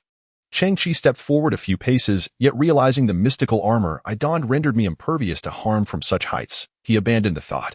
In truth, I departed from the desolate earth 5 days prior. As Cheng Qi approached Mo, he recounted, my understanding of human society remains quite limited. For various reasons. Prior to my arrival here, I had only visited 2 places, one known as the shipwreck ruins and the other, the city of Genes. Upon hearing the word city of Genes, Mo's body stiffened abruptly. Cheng Qi smiled. Surely, you never expected the world to be so fortuitous. Not only have I visited the city of Genes, but I have also met its inhabitants, including Valente, Zhengbeige, and, notably, the adept poison maker, Kexius. Mo's body tensed once more. Cheng Qi has approached, his gaze fixed intently on Mo. The poison within the Mo clan originates from Kexius, a mysterious client who placed an order with him. This toxin is classified into 2 types, A and B. When these 2 toxins are combined, the victim succumbs to a swift and fatal demise. The beverage you previously provided contained only toxin A. Thanks to the gene-locking technology, even if I were to consume it, the consequences would not be dire, and it might even enhance my physical constitution. However, you did not anticipate that I would identify the toxin and even deliver a drop of antidote to you. Of course, none of this disrupts your plans. Yet, what you never expected is that upon discovering the properties of the drugs through Gene City, I would arrive in Tengzhou.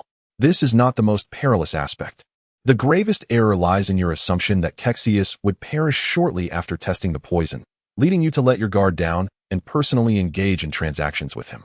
Cheng Qi's eyes widened, blazing with intensity, and all of this was fortuitously captured by a dilapidated camera. Were it not for my provision of a new opportunity to Gene City, all truths would have been forever concealed. Your plan is meticulously crafted, encompassing nearly every conceivable factor. You even ingested the poison alongside others, but ultimately, due to your bloodline, you will survive alone. Thereafter, you could discreetly consolidate power as the sole survivor, gathering all idle forces, and, naturally, eliminate unstable elements such as Qi Mei with ease. However, you have overlooked, particularly, my status as a variable from this wretched earth. Cheng Qi furrowed his brow, asking if there was anything else that required clarification. However, he observed that Mo's expression shifted repeatedly, ultimately culminating in a heavy sigh. I have nothing further to explain, he stated. Cheng Qi tilted his head. Oh, come on. The brothers are still waiting for a twist. There will be no twist, Mo replied, his demeanor resigned. I am merely a client of Kexius. The poison is my custom, and the one who administered it is also me. Cheng Qi cast a sidelong glance at Mo. So you say there can be no twist, and thus there shall be none? He then slowly produced his communicator, which illuminated a screen the size of a hand, displaying a blond man.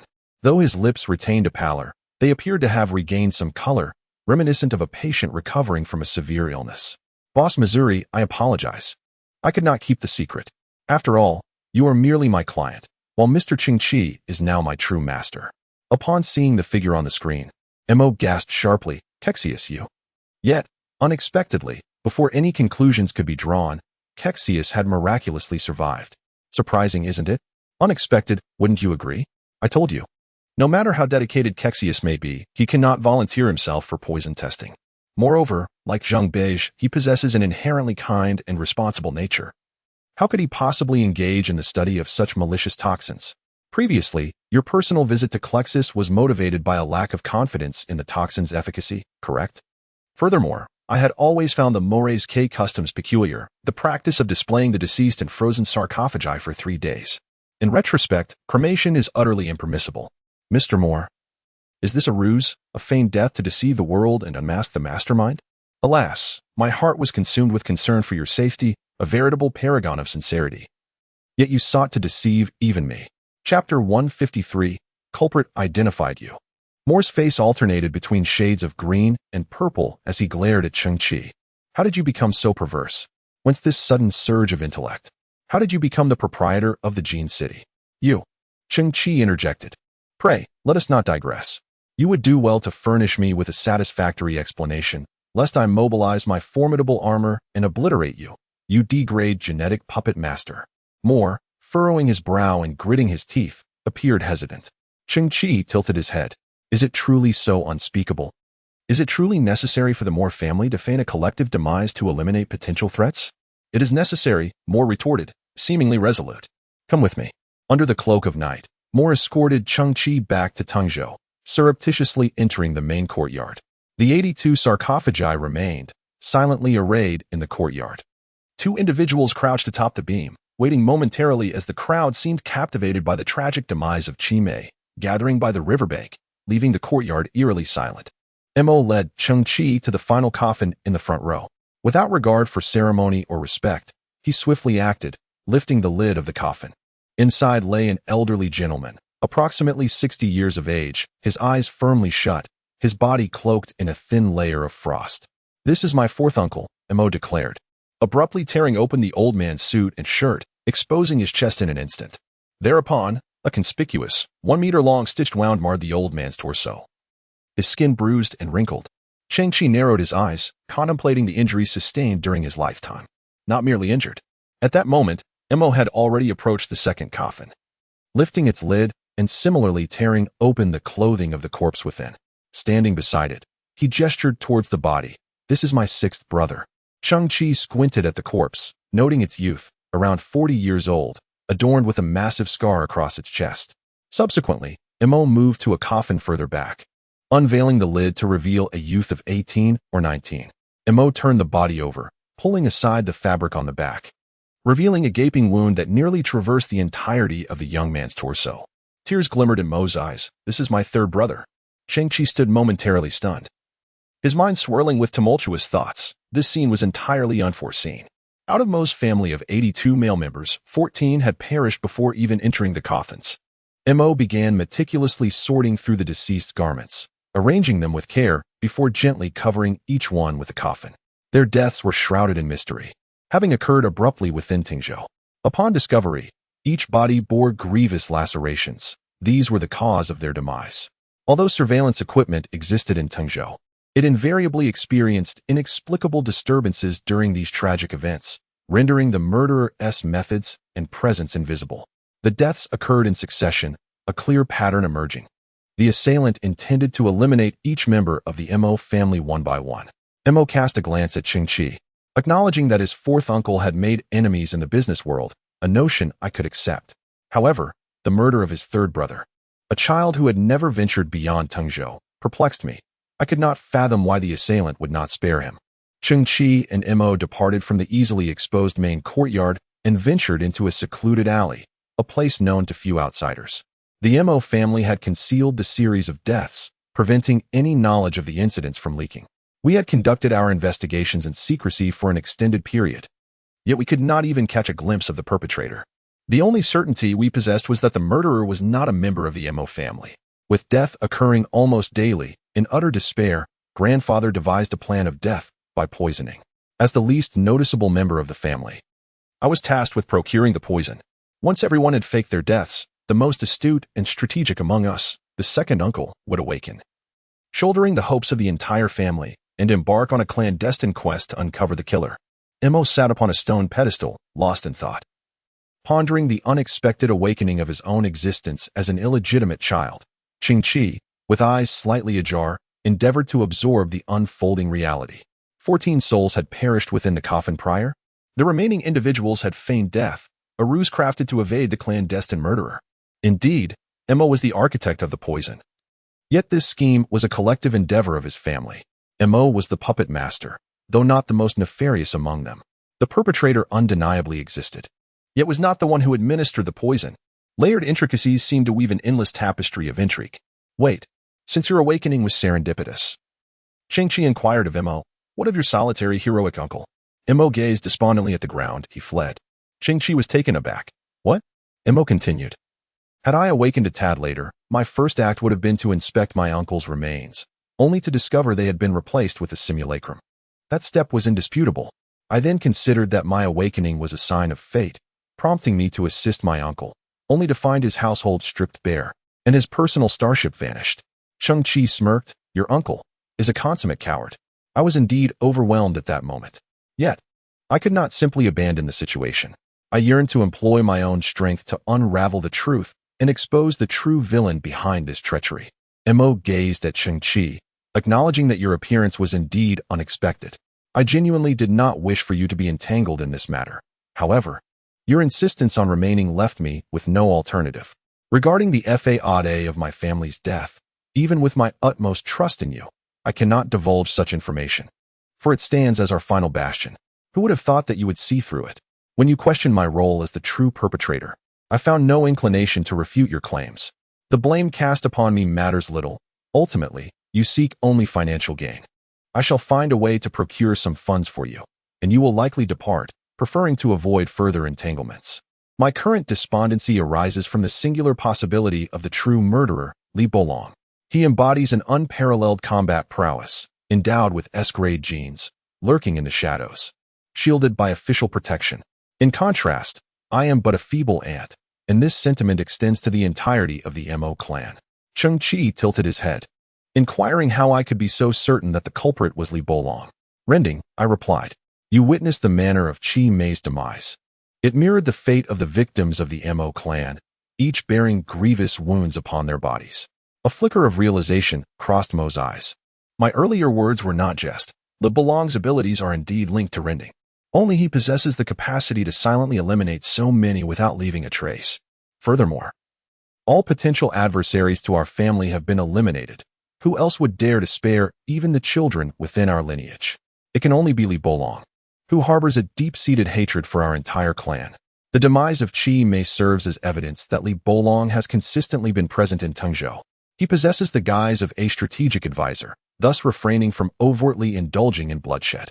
The pupils of Mo quivered ever so slightly. Cheng Qi, should you choose to depart now, it may not be too late. It is not necessarily Li Bolong. Cheng Qi pondered, stroking his chin as he spoke softly to himself. And then he chuckled. This situation has indeed taken an intriguing turn. The entire Mo clan feigned death, placing their hopes upon your second uncle, only to have that fellow flee, while you, the unacknowledged illegitimate child, exert every effort to reverse the tide. Mo bowed his head, seemingly stripped of all confidence, reflecting, I have overestimated my own capabilities. If Cheng Qi squinted, envisioning the moment when the other members of the Mo family awakened to discover that it was none other than Master Mo himself who apprehended the true culprit and resolved the crisis. What expressions would they wear? And surely Master Mo's mouth would twist into a grin that could rival the Nike swoosh. Mo was taken aback, even in such dire circumstances. You still wish to assist me? Is it out of friendship? You truly are not motivated by monetary gain? I am not that noble. Cheng Qi regarded Mo earnestly. I merely desire more. Chapter 154. Conditions. I glimpsed a figure by the river. His physique was robust, emanating an aura of terror. His eyes shone brightly, indicating an extraordinarily high genetic level. Mo Shan stood by the riverbank, his expression laden with profound fear. He very well may be the murderer. At this moment, the lifeless body of Qi Mei was retrieved and laid upon the riverbank, shrouded in a white cloth. This unexpected event sent ripples of shock through the gathered crowd, which included over 30 disciples of the Mo clan, a dozen widows of the Mo family, and nearly 100 guests who had come to pay their respects. They congregated by the riverside, each face marked by terror and confusion as they grappled with the unfolding tragedy. The night was dim and ominous, with the pallid moonlight casting an eerie glow upon the covered corpse, while beneath it, a dark stain of mingled blood and water seeped into the earth, creating a chilling spectacle that sent shivers down spines. Initially, a male member of the Mo clan had succumbed to poisoning. Now, yet another widow had met a similar fate. The guests exchanged horrified glances, murmuring in hushed tones. Ladies and gentlemen, on behalf of all the Mo disciples responsible for the reception, I extend our sincerest apologies, said Mo Yuan, his expression a tumultuous blend of fear and profound remorse. During the reception process, we were remiss in conducting the necessary genetic screenings for our guests. Confusion rippled through the assembly. Genetic testing? What relevance could it possibly hold in light of the heinous murder at hand? Mo Yuan gritted his teeth, his gaze cast downward in shame. Due to a malfunction in the testing apparatus, the results for one high-level genetic individual were delayed. It was only after his arrival in Tingzhou that we became aware of his true genetic classification. The guests, however, did not react with overt alarm for the average person. They were all considered high-level genetic beings. Yet, one among them was classified as an S-level genetic individual. Mo Yuan's words detonated like a formidable bomb, instantly stirring a tempest among the crowd, followed by a series of hushed whispers. Such a high level of ability is exceedingly rare. Even within the vast expanse of the Galactic Alliance, it is a precious existence. Should it be a talent-enhancing ability, he would undoubtedly be a prodigy in a specific domain, and of the highest caliber. If he were to awaken some supernatural power, he would undoubtedly be a formidable combatant. Guests exchanged glances, their initial reaction being to ascertain whether this esteemed genetic individual might stand beside them, and thus forge connections that could elevate their status. I meticulously compared the data within the genetic testing device. Due to data corruption, I could only discern certain details such as height, weight, and hair color. Height, 183 centimeters. Weight, 112 kilograms, approximately 39 years of age. Hair color, deep crimson. Mo Yuan lowered his head, a profound sense of guilt intensifying within him. I was now 100% certain that he was Li Bolong. Hiss. The guests, along with a dozen or so widows of the Mo clan, froze in place. It is him, the most volatile and reckless S-class genetic individual. It is said that when he walks the streets in a foul mood, he is prone to commit murder in broad daylight. Moreover, the Galactic Alliance shows him considerable favoritism, as long as he does not go too far or cause significant repercussions. They tend to turn a blind eye. Wait a moment. A distinguished guest, adorned in an exquisite suit, suddenly spoke up. It is rumored that Li Bolong is the illegitimate son of your esteemed patriarch. Is this truth? Mo Yuan lowered his gaze, his brow furrowed in contemplation. So it was thus. The guest's eyes widened in astonishment. Li Bolong harbored a deep-seated grudge against the Mo family, resenting the actions of the elder Mo. He held a profound disdain for the Mo clan. I comprehended now. All the homicides were intricately linked to Li Bolong. The guest's complexion turned ashen. You incompetent fools have failed to discern his identity. He has infiltrated Tigzhou, concealing himself within its confines. He bears a vendetta against the Mo family and is merciless in his retribution. His clandestine existence is a testament to his desire for subtlety. As long as there is no irrefutable evidence, the Galactic Alliance will remain oblivious. You have provoked an S-class gene user, known as the Godly. The Mo family is doomed. Panic ensued among the guests, with the widows paling to an extreme, trembling in fear. Cheng Qi and the cloaked Mo stood at the rear of the crowd. Mo's expression was grave, an unbidden sense of despair blossoming within him. His hand trembled, causing a scroll to fall to the ground. It was not a secret, but rather a list recently penned by Cheng Qi. Mo felt a wave of helplessness wash over him. This list detailed the rewards Cheng Qi sought, should he succeed in identifying the perpetrator and defusing the crisis facing the Mo family. Mo could not afford to be stingy, and he must fulfill each item on the list. 1. Settle all outstanding payments for the previous high-entropy alloy. The Mo family possesses 10,000 bottles of high-energy protein extract. Additionally, there are 50 units of the A24 nanny robot, with the possibility of increasing the quantity if insufficient, 50 pairs of jet-powered shoes, also subject to increase if needed, and 50 pairs of miniature high-power gravity field adjustment gloves, again, subject to increase if required. The first two items are relatively comprehensible, yet the subsequent entries left Mo in a state of confusion. What on earth are these items? And what do you mean by if insufficient? We can add more. In truth, Cheng Qi exerted considerable effort to restrain himself. To avoid exposing STC, he refrained from listing an excessive amount of demands. For as long as the funding for the first item was secured, subsequent procurements could be made gradually. The items on the list were intended for personal use, and Cheng Qi planned to synthesize them to the highest level. "Hey, I'm not just equipment. I'm incredibly handsome," exclaimed Han Zai. Of course, all of this hinged on Cheng Qi's ability to uncover the true mastermind behind the scenes. Was it the formidable Li Bolong or another shadow lurking in the darkness? Cheng Qi turned to Mo and suddenly spoke. "Wang Kai." "Yes, Wang Kai. Are you out of your mind? Am I to call you by your real name in a crowd filled with prying eyes? What if someone overhears?" Cheng Qi pondered, stroking his chin. "Wang Kai, what exactly is this Li Shen capable of? What does tearing truly entail? Indifferent and helpless, I could only engage in a forced dialogue. The term tear merely serves as a descriptor. I have heard that some S-class gene awakeners possess abilities that may initially appear singular, yet if fully developed, they can yield infinitely varied effects. Take Li Bolong, for instance. His ability may not even relate to tearing. It is possible that his capability lies in remote heating, wherein during combat, he heats the air within his opponent's chest cavity, leading to thermal expansion and contraction, ultimately resulting in the explosive rupture of his opponent's abdomen, creating an effect reminiscent of tearing. It is crucial to emphasize that this is merely my conjecture, and one should not fall into rigid patterns of thought, as Meng reiterated. Cheng Qi nodded, deep in contemplation, singular. Fully developed, infinitely varied, breaking free from conventional thinking. Indeed, Cheng Qi's genetic manifestation was the result of surpassing the inhibition chain, leading to the remarkable overlap of 6 golden halos. Even if it is pancake level, Cheng Qi scoffed. This is a pancake that you, Wang Kai, shall never attain. Chapter 155. The instigator has that Mo Yuan always been in charge of the reception? Cheng Qi's gaze traversed the crowd, settling upon the man standing centrally. Clad in Mo family robe, he exuded elegance and charm, evidently serving as the spokesperson for the Mo clan, facing everything alone. He was a student of the Mo school, having dedicated 20 years to rigorous study, captivated by the philosophies of Mozi, and possessing unique insights. Even as humanity has entered the great cosmic era, he remains resolute in his aspiration to propagate the teachings of Mozi. Do not be deceived by his status as merely a senior disciple. When it comes to the study of Moism, he ranks among the very best in the entirety of Tingzhou. Recall the recent evening study? Senior disciples are afforded their own dedicated classrooms, and for 2 decades, Mo Yuan has never been absent or tardy. Mo feels a sense of injustice on Mo Yuan's behalf.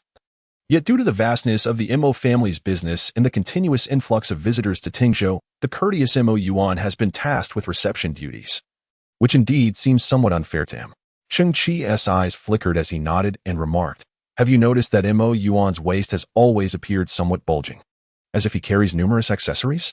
Mo narrowed his eyes in observation, realizing that although Mo Yuan's robe was impeccably tailored, there was a slight protrusion at his waist.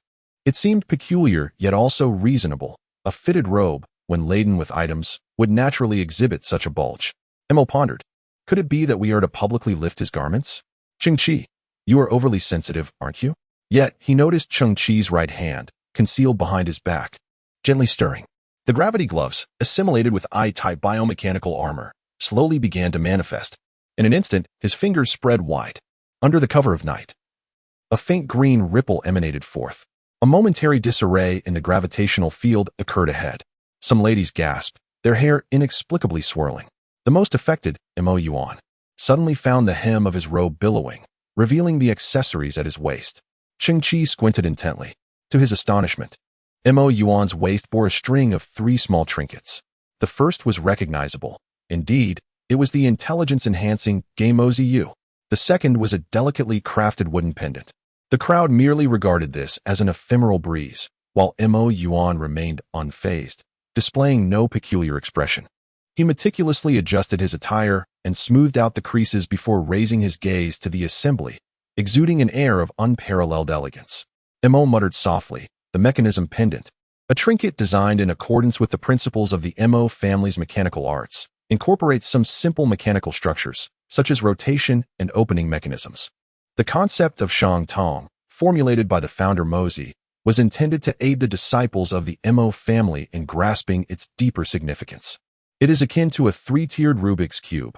Although it may appear straightforward, it encapsulates the essence and principles of Mo's mechanical arts.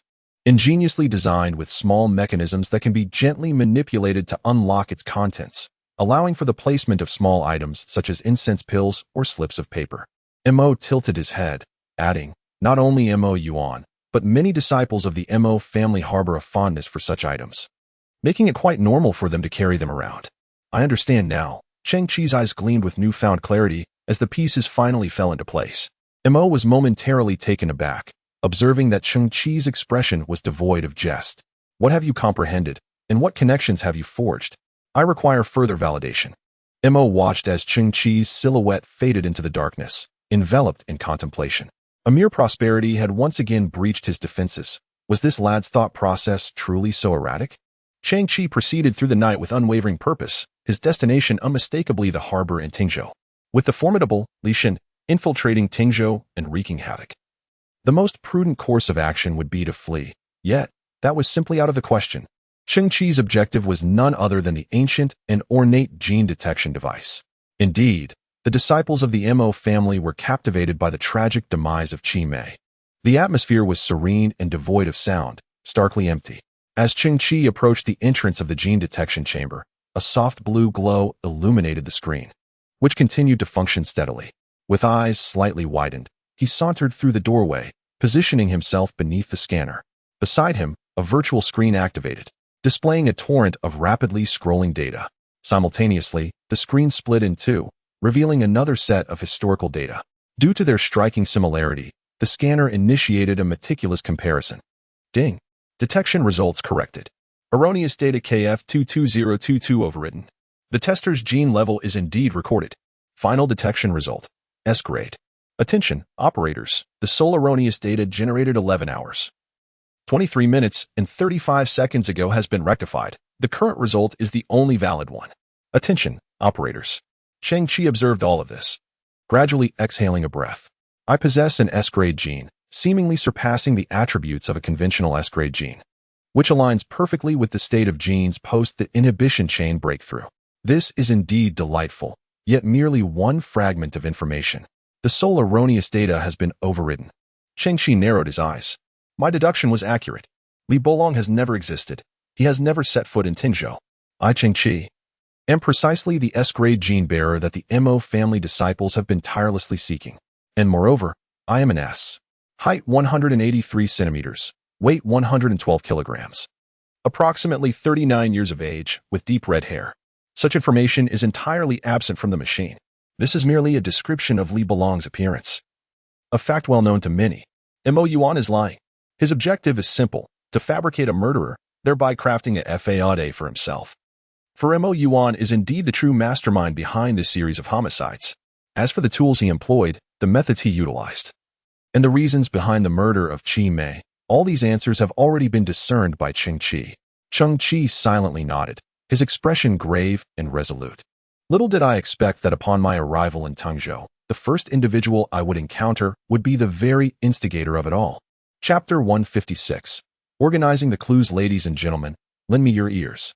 Muon stands beside Qi Mei's lifeless body, his countenance a tapestry of complexity and heaviness.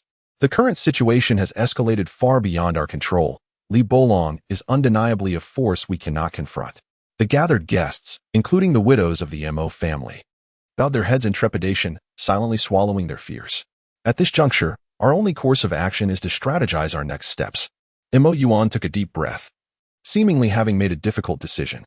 We, the disciples of the Mo family, will subsequently ensure the safe return of all guests. As for the ladies of the Mo family, the widows' expressions turned exceedingly intricate, casting a glance at their homeland, their eyes brimming with reluctance. Yet, upon witnessing the gruesome sight of Qi Mei's demise, they shuddered once more. Should we choose to remain, what awaits us is the indiscriminate slaughter orchestrated by Li Bolong. Mo stands at the rear of the crowd, his brow furrowed in deep concern. Grandfather and the others are on the verge of awakening. Mo, filled with a sense of suffocating frustration, grits his teeth. Before him lies a vast mess, the perpetrator unknown, and he is at a loss as to how to explain it. However, from the center of the gathering, resolutely declares, "We are disciples of the Mo family, and this is Tengzhou in the era of the great universe, the sole stronghold of the Mo school. I shall not depart. Even if peril lies ahead, I will face it with unwavering courage." Well said. I find myself inspired by his fearless resolve and sense of righteousness in the face of death. Then, from the crowd, a youth clad in a scavenger's cloak and inferior protective gear slowly emerges. He proclaims loudly, "I suggest that you, the widows of the Mo family, learn from him, stay put, continue to reside here, propagate the lineage, and further strengthen the Mo clan." Who is this person? What is he saying? His attire seems vaguely familiar. I believe I have seen it in a trivial news report, but the details escape me. The onlookers murmur among themselves, scrutinizing.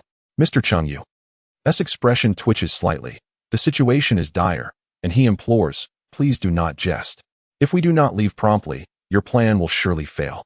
Suddenly, turns to, a cryptic smile gracing his lips, is momentarily taken aback, stammering in shock. What plan do I possess?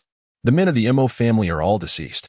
Cheng Qi gazed at Mo Yuan, nodding to himself. So, this Tengzhou is indeed the domain of disciples from the Mo family, is it not? Mo Yuan paused for a few seconds, then smiled wryly, realizing that Mr. Cheng suspected him of wanting to usurp power. He shook his head and replied, "What you do not understand is that I, Mo Yuan, am neither a core disciple nor am I seeking to claim any inheritance. I have already publicly expressed my hope that the widows will take all the Mo family's assets away. In that case, Tengzhou would merely be an empty planet. What could I possibly gain from it?" A guest, grasping the implication, responded, "Mo Yuan, there is no need for you to take such actions. You cannot gain the wealth, nor can you become a leader among the students. Young brother, your assumption is utterly irrational." Mo Yuan looked at Cheng Qi and politely nodded, explaining, "The reason I act this way is solely due to the terrifying nature of Li Bolong." Cheng Qi nodded in agreement, "Precisely because Li Bolong is so fearsome. You lay the blame of murder upon him. Who would dare to investigate further?" Mo Yuan's expression changed. "Mr. Cheng, what do you mean by that?" "Because it is you, Mo Yuan, who is the true perpetrator," Cheng Qi declared, his gaze piercing. "You previously murdered several male members of the Mo family, and tonight, you have slain Qi Mei." At this revelation, the room erupted in chaos. Who exactly was this youth, that he could speak such reckless words? Suddenly, it dawned on someone. His attire resembled that of a scavenger from Earth. Wasn't it against the Galactic Alliance's regulations for scavengers to leave Earth freely? How had he managed to escape? And who had invited him here? The youth in the blue cloak raised his head slightly, gazing towards the figure at the rear of the crowd, cloaked in shadows. "I am Cheng Qi, a friend of Master Mo." "Which Master Mo?" murmured the onlookers, perplexed. The Mo family was extensive, comprising numerous young masters. The illustrious eldest son responsible for trade in the Northern District, and the second son currently vying for the position of commander of the interstellar hub. With such a plethora of talents, to which one was he referring? "Ah, I see the game you play. You require evidence, do you? I possess it." Suddenly, Cheng Qi lowered his gaze and began rummaging within the folds of his cloak. Instantly, the crowd's attention sharpened, Even Mo Yuan, standing nearby, furrowed his brow and instinctively leaned closer. However, Cheng Qi deviated from the expected course. There was no evidence within his attire. Instead, with a swift change of expression, he raised his hand and lifted Mo Yuan's garment. And at the moment of contact with the word Shang Tong Mo Fong, an unusual cacophony echoed from the magic cube. Cheng Qi smiled faintly, his internal deductions becoming ever more resolute. Mo Yuan, startled, quickly stepped back, clutching his garment, his countenance betraying fear. The crowd's gaze shifted, once more catching sight of the ornaments at Mo Yuan's waist. Many recognized these trinkets, such as Mozi Yu and others, delicate crafts born of the Mo school of thought. The unraveling of clues must begin with Qi Mei. Clue 1. The lover of Qi Mei. Cheng Qi chuckled softly and then pointed to the body draped in white cloth upon the ground. Qi Mei, known for her flirtatious nature, had maintained improper relationships with several men. The method by which they communicated their clandestine affairs was a complex code, one that happened to be derived from the intellectual game. Moziyu. Mo Yuan furrowed his brow. Indeed, I carry Moziyu with me, but what of it? Is it not rather far-fetched to accuse me of being the murderer based solely on this tenuous connection? Previously, my friend and I suspected Qi Mei to be the true mastermind behind it all. Cheng Qi spoke slowly, around 9 o'clock in the evening. We concealed ourselves outside Qi Mei's residence to observe her movements. The crowd listened with a hint of confusion. Did this youth truly have companions? Was the typically graceful and dignified Qi Mei truly as he described? The extent of Qi Mei's licentiousness surpassed my imagination. She had arranged encounters with 3 men in a single night. Cheng Qi's gaze swept over the onlookers. She was indeed a master of time management. At 9 o'clock, she met the first man, an hour later the second, and 2 hours thereafter, the third. I found myself puzzled at her eagerness, questioning why the third man would arrive 2 hours later. It was only later that I understood. She needed to wait from 9 until 11 o'clock, 3 hours later, as her lover required time for evening study. Everyone should know that the evening study for the disciples of the Mo family occurs nightly from 9 to 11. Just moments ago, I had deliberately visited the evening study classroom for advanced disciples and discovered that the classroom on the 3rd floor afforded an unobstructed view of Qi Mei's courtyard. This meant that one could simply stand by the classroom window to receive the signals Qi Mei was sending. As he spoke, Cheng Qi turned his gaze toward Mo Yuan. A hint of amusement in his tone. I have heard that the esteemed student Mo Yuan has never been tardy or absent from evening studies in the past 20 years. Chapter 157. An inexplicable flaw. What is all this? Mo Yuan took a step back, perplexed by the absurd connections being drawn. Is this nonsense truly to be attributed to me? I, too, have only just learned today that Qi Mei is such a woman. Cheng Qi chuckled softly. Not long after the conclusion of the evening studies, the lifeless body of Qi Mei drifted down the river.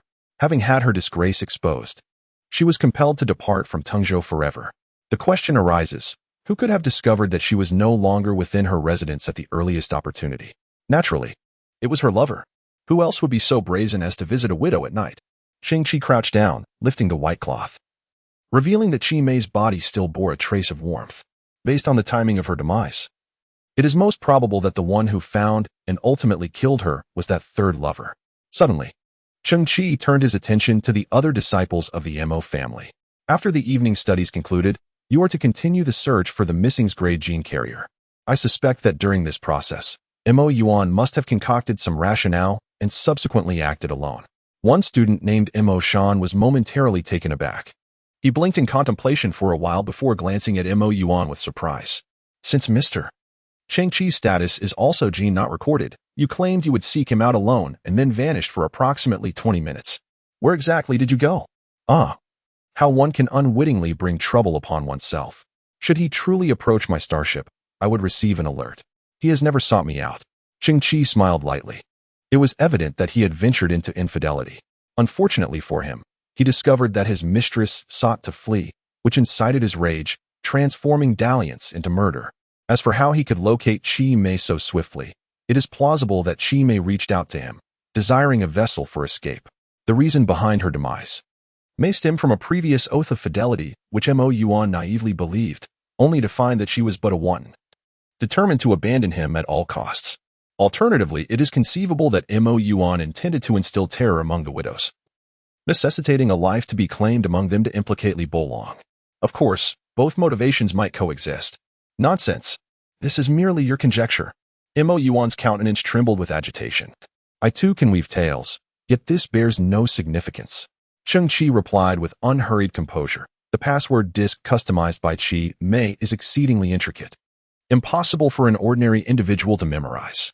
Should one search your residence or your person, it is highly likely that a matrix of letters would be uncovered.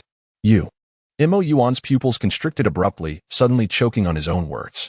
Indeed, these deductions are largely speculative, yet it seems I have struck upon the truth. Cheng Qi observed Mo Yuan's reaction, his gaze flickering. The manner of Qi Mei's death, with her chest torn asunder, mirrored the fate of the earlier deceased members of the Mo clan, indicating that the perpetrator has remained consistent throughout. The crowd was momentarily stunned. Hadn't the male members of the Mo family perished from collective poisoning? What other hidden truths could there possibly be? Such nonsense. Mo Yuan's eyes widened in disbelief. My singular focus was on my studies. Despite being a D-grade geneticist, my talent lay in research. I am utterly incapable of inflicting harm upon others. How could I possibly have slain the 14 males of the Mo family, especially without anyone being the wiser? Their gruesome demise bore the unmistakable signature of Li Bolong, a style I could never hope to replicate. At the rear of the crowd, Mo's eyes suddenly widened upon hearing these words. At that moment, within the central courtyard of the Mo family, the lights of 68 coffins began to flicker, and the transparent lids slowly lifted. Clue 2. Method of murder. Cheng Qi smiled faintly. Upon my arrival in Tengzhou, my mind began emitting peculiar signals, proclaiming its desire for meat. The crowd exchanged bewildered glances, momentarily taken aback. If one craves, so be it. But why articulate that the brain seeks sustenance? I later discovered that in Tengzhou, this modest city was surrounded entirely by verdant mountains and clear waters. Within those mountains resided many creatures meticulously nurtured by the Mo family. Thus, I captured several animals, intending to satisfy my brain's craving.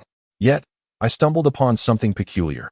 Among the creatures forbidden by the Mo family's orders to be touched, I managed to capture 6 in total.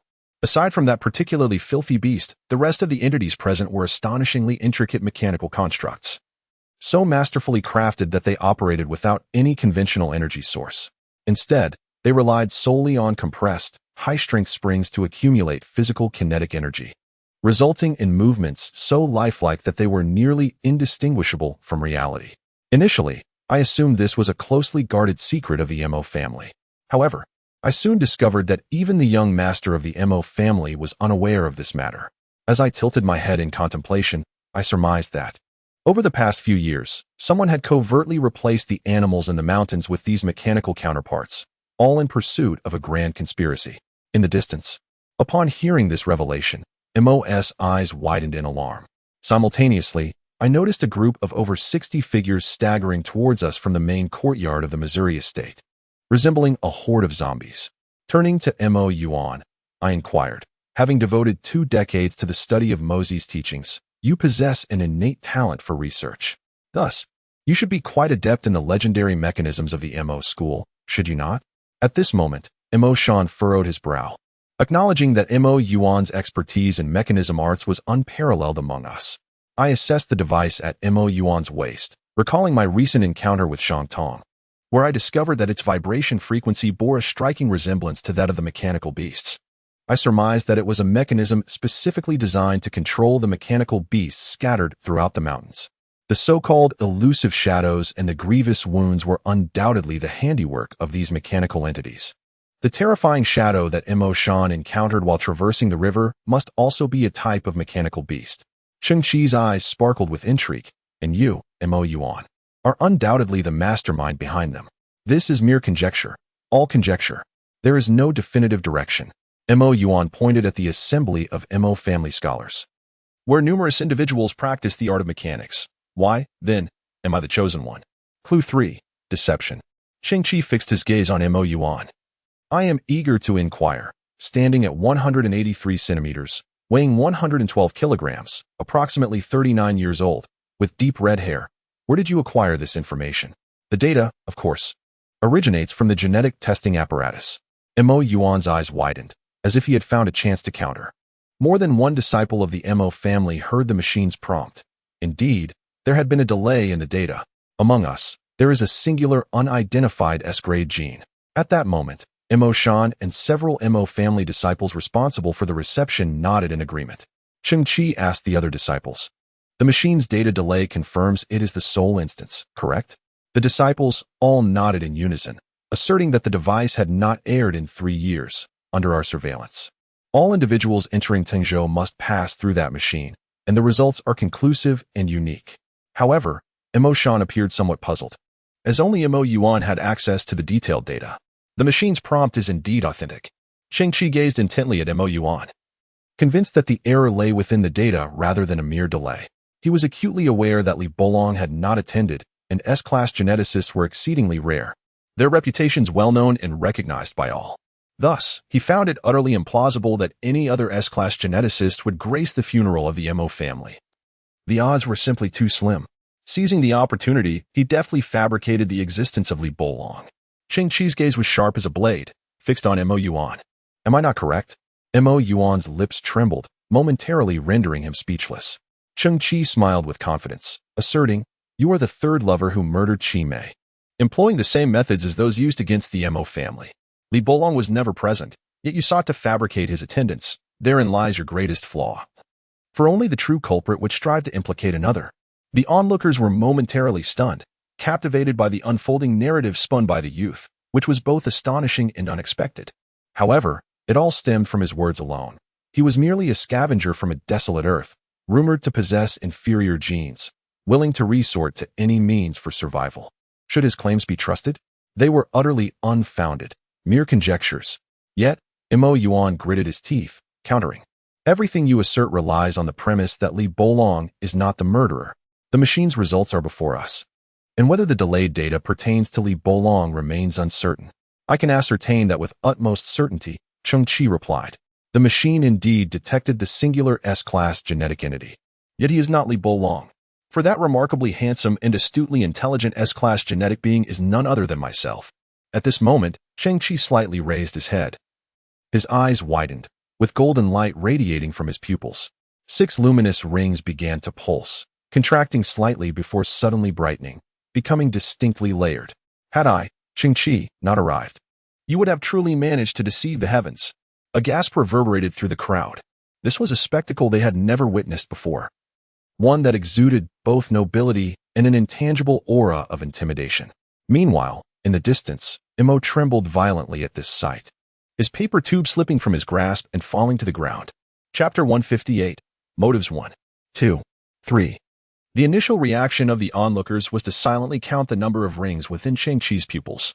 In this era, even without any action, the genetic manifestation within one's eyes could convey an invisible momentum, prompting others to conjure terrifying assumptions regarding one's status.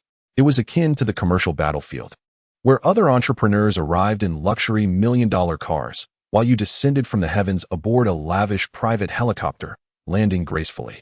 This silently illustrated the disparities in status, strength, and social circles. 6 radiant rings, an S-class genetic entity, an existence that commands reverence akin to towering mountains. As everyone beheld this ethereal and somewhat surreal scene, they were caught completely off guard, their minds momentarily rendered blank. Although many high-ranking genetic entities were present, they were merely of a relatively advanced tier. Most individuals belonged to the E or D class, with the sole exception of the A-class gene holder, Counselor Liu, who has shamefully departed after both an affair and a scandal were simultaneously exposed. Yet, even if he were present, the distinction between A-class and S-class is insurmountable, akin to a vast chasm. The hierarchy of human genetic classification cannot be ascended merely through reckless indulgence in substances. The path to advancement beyond B-class lacks the attribute of accumulation. It is entirely contingent upon innate talent, the predetermined limits of one's potential, and even the whims of fate. Perhaps, regardless of how many years humanity endures or how many billions populate the Earth, the number of S-class gene holders will forever remain a fixed figure. This youth, astonishingly, possesses an S-class gene? Can he truly hail from the wretched Earth? Is it possible for such a remarkable individual to emerge from such a place? Why does his genetic manifestation shimmer in gold? Our understanding of genetics is but a fragment of the vast cosmos, and this golden hue undoubtedly signifies a dimension beyond our comprehension, one that eludes our grasp. This young man, known as Cheng Qi, now that he has attained S-class status at such a tender age, even if he has just recently ascended, his position, connections, and wealth will be immeasurable. An S-class gene holder has no reason to distort facts or frame others in this insignificant realm of the Mo clan. And the personal capabilities and insights of an S-class individual are beyond our wildest imaginings. Thus, it can be inferred that the gaze of the crowd suddenly converged upon Mo Yuan, revealing him to be the true mastermind behind these events. This is reminiscent of the bygone era, where those perched atop the pyramid of success were deemed infallible, their every utterance revered as gospel by countless sycophants. At this very moment, Mo stood there, bewildered. This Vladimir wretch, the golden disk in his eyes was, astonishingly, a halo formed by the convergence of 6 radiant beams. His genetic tier S. The previously peculiar disk in his pupils was indeed strange, yet how could Mo have ever anticipated such a revelation? It was akin to your roommate, who habitually pilfers your hot water just to prepare instant noodles, suddenly transforming into Ultraman. Mo was perplexed and utterly unable to fathom how Cheng Qi had achieved this remarkable feat in that instant. Mo bent down to retrieve a scroll from the ground, meticulously brushing off the dust with his fingers before clasping it in his hand. His eyes then turned a fiery crimson, fixated intently on Mo Yuan. Heh. Mo Yuan suddenly chuckled, his smile an intriguing amalgamation of emotions. He beheld an unexpected scene, and simultaneously, the realization of his own dire predicament dawned upon him. This smile expressed a lament for the transience of existence, as well as the resignation that follows utter defeat. In truth, even if Mo Yuan were to deny it, given Cheng Qi's status as an S-tier genetic individual, the crowd would inevitably initiate an investigation to ascertain whether Mo Yuan harbored a cipher, to determine if his Shang Tong Mo Fon concealed mechanisms, and to confirm whether the beasts of the mountain had been substituted. You surely cannot fathom my motives, can you? Mo Yuanyang raised his head to gaze at Cheng Qi, seemingly unafraid of everything, and displayed a hint of mockery. As a venerable S-rank geneticist, you may grasp everything with ease, yet you fail to comprehend my truly noble intentions. Noble? I must admit, I do have some understanding of that. Cheng Qi regarded Mo Yuan, recalling when he purchased Mosey's travels and discovered that items within Tingzhou required the use of learning points for payment. As a disciple of the Mo family, you have diligently pursued your studies in the past, amassing a considerable amount of learning points, yet selflessly allowing guests to utilize your points freely. This signifies that your singular pursuit is knowledge, with no ulterior motives. Furthermore, your commitment to evening classes for the past 20 years, never absent and never tardy, is a feat unattainable by ordinary individuals. Cheng Qi silently nodded. You are indeed an exceptional scholar, perhaps even an academic zealot. The essence of it all must stem from this, correct? Mo Yuan's eyes widened slightly. As expected of an S-rank gene, I am truly enlightened. Such seemingly inconspicuous factors have been intricately woven together by you. I have heard that enhancements in genetics can lead to alterations in intelligence, and it appears to be true. Cheng Qi shook his head and shrugged, stating, my advancements are not particularly pronounced. Perhaps I am simply born clever. Clever? Intelligence is cultivated through learning and deeper understanding. Mo Yuan Dao. In this era of the grand cosmos, the preservation of the Mo school of thought is indeed a fortunate occurrence. It is a profound blessing for me to be a student of Moism and to delve into its theories. However, Mo Yuan suddenly widened his eyes, gazing at Cheng Qi, raising his hand to point towards the distant Mo family compound. What are the current leaders of the Mo sect, the so-called Mo family, engaged in? While it is true that Mosey advocated for mutual love and mutual benefit, promoting fair trade, what has become of the Mo family now? They have entirely forsaken the pursuit of learning. Their minds are consumed by commerce, fixated on profit and loss, transactions, wealth, and ingratiating themselves with the powerful. The once serene Tingzhou has been tainted by their corruption. And what have we, the students of Mo, become? We have been reduced to mere receptionists, doormen, and the logistical support for the Mo family's commercial endeavors. After dedicating 20 years to mastering the theories of Mosey, what has been the outcome? Is this not Tingzhou? Is this not the Tingzhou named after the homeland of Mosey? This picturesque landscape, this ancient elegance, is it all merely to appease guests? And why must we, the students, suffer such a fate? Why? It is true that I fabricated the arrival of Mo family scion Li Bolong. And indeed it was I who orchestrated his demise, all in an effort to expel the Mo family from Tingzhou. I seek neither the title of the great leader of the Mo school nor the wealth of the Mo family. I ask for nothing else. I strive solely for the tranquility of this realm, for the sake of all scholars, so they may dedicate themselves to their studies. At this moment, Mo Yuan's eyes glowed crimson, and he bellowed in a frenzy. I shall restore the integrity of academia. I shall ensure that the philosophy of the Mo family continues to shine brilliantly across this vast universe. Chapter 159, Mechanized Beasts. Mo Yuan's declaration left the crowd in astonishment. They had not anticipated that the motives of this notorious killer possessed such profound significance. Behind the throng stood Mo, rendered momentarily speechless. Indeed, as a descendant of Mozi, he belonged to the Mo lineage, yet throughout his 20-odd years of growth, he had never earnestly engaged with the teachings of Mo's philosophy. His exposure had been limited to commerce, trade, and wealth, with the concept of performance looming over the Mo family like a colossal ladder, compelling everyone to ascend and compete for greater heights and swifter success. An S-class gene user, is it? Mo Yuan fixed his gaze upon Cheng Qi, his demeanor bordering on madness. It is rumored that you possess a chance of awakening supernatural abilities. I have no path of retreat left, nor do I care for one. Today, I shall defy you, and I am eager to witness the extent of your supernatural prowess. At this moment, Mo Yuan gripped the Shockton Missouri square and the mechanized pendant at his waist. He gently rubbed his right thumb, and the circular pendant suddenly unfurled like petals, expanding in diameter from that of a bottle cap to that of a small compass. Each of the 8 cardinal points on the compass bore an unconventional character, the meaning of which remained unknown to outsiders. Simultaneously, S left hand gripped the Shangtong Mo Fong, his index and middle fingers deftly rotating the cube with astonishing speed, executing the movements with precision akin to a top-tier competitor in a prestigious Rubik's Cube tournament. With a click, the Shangtong Mo Fong was adjusted into a specific sequence, its internal mechanisms producing a series of intricate sounds. As the surface shifted in a complex manner, revealing a small window at the center.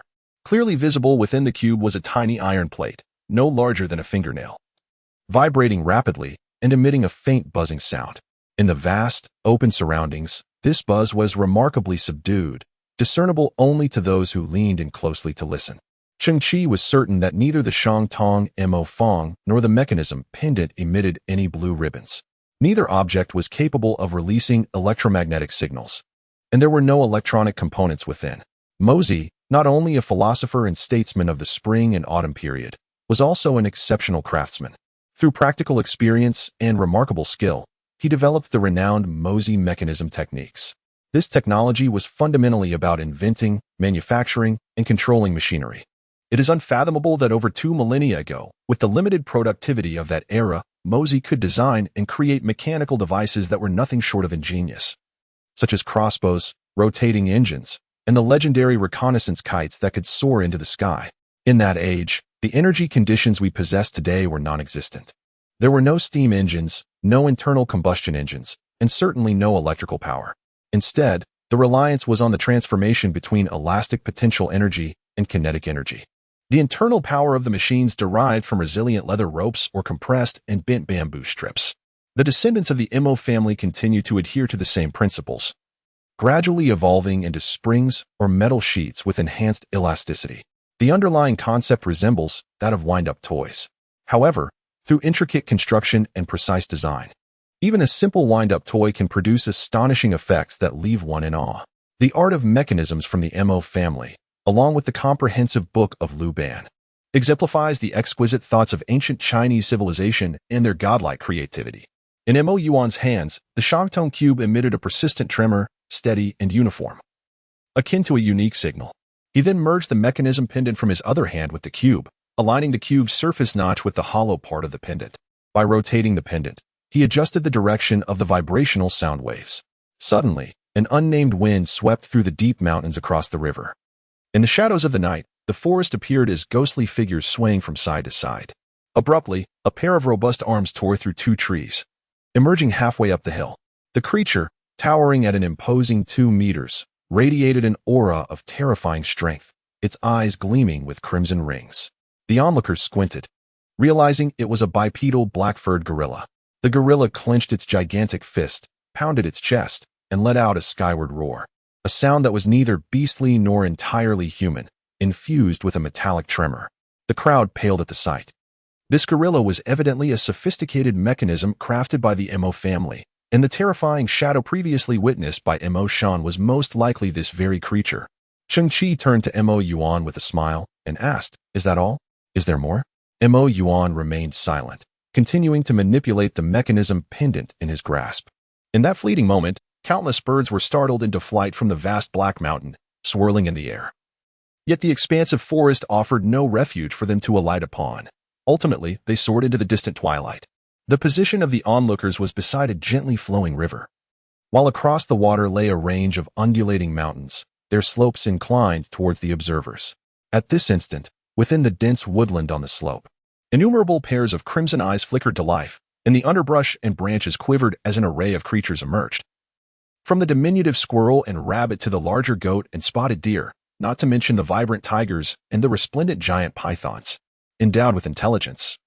They collectively fixed their gaze upon Cheng Qi at the foot of the mountain. With a click, Mo Yuan finally adjusted the mechanism as pendant to its final position, his eyes gleaming with fierce intensity as he regarded Cheng Qi. It was at this moment that the animals exhibited unusual behavior, rising onto their hind legs and emitting howls interspersed with metallic echoes. The mountains rumbled. Suddenly, the entire slope erupted as the animals charged downward in a frenzy. This was clearly not a malfunction, for this state was evident in every mechanical beast present. In an instant, dozens of colossal wild boars surged to the forefront of the beast horde. Their forehooves retracted, curling into their bodies, and then their camouflaged hides were torn from within. Sturdy, precise clasps emerged from the sides of their bodies. Approximately 10 mechanical wild boars converged, their clasps rotating to form a lock akin to a mortise antenna joint. And then they crashed to the ground, creating a substantial base. Meanwhile, an increasing number of mechanical beasts ascended into the sky, their bodies adorned with intricately designed clasps that rotated from various parts. One mechanical beast after another connected through these clasps, stacking higher and higher to form a pillar several meters in diameter, which seamlessly integrated with the base created by wild boars. Simultaneously, in 3 other directions, 3 similar bases were rapidly assembling. The entire spectacle was grand and awe-inspiring. It was estimated that there were tens of thousands of mechanical beasts, their forms intricately configured to ultimately merge into a cohesive unit, with their internal mechanisms perfectly synchronized. Finally, dozens of serpentine mechanical beasts, soaring high above, interlinked to create 2 massive, gnarled antlers. A colossal roar erupted, resonating across hundreds of kilometers. At that moment, on the opposite bank of the river stood an imposing mechanical beast, characterized by 4 hooves, a horse's body, and a dragon's head, crowned with deer antlers. Its height exceeded 80 meters, equivalent to a 30-story building. With a thunderous crash, its colossal hooves, formed from a multitude of wild boars, struck the ground, causing the earth to tremble. The beast's vibrant, multicolored body was composed of various animal disguises. However, due to the assembly process, many areas lay bare, exposing the intricate and sophisticated mechanical structures within: levers, pulleys, gears, drive shafts, and couplings, all crafted from metal with a remarkably high density. In some places, the precision was akin to that of a timepiece. Under the night sky, the subtly rotating metallic components reflected a dark silver sheen, exuding an aesthetic of metallic texture and mechanical finesse.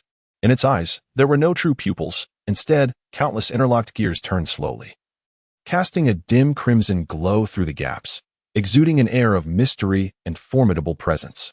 Mo Yuan spoke in a deep voice. The founder of the Mo family, Mozi, devised the first mechanical beast, resembling a young deer with its 4 hooves.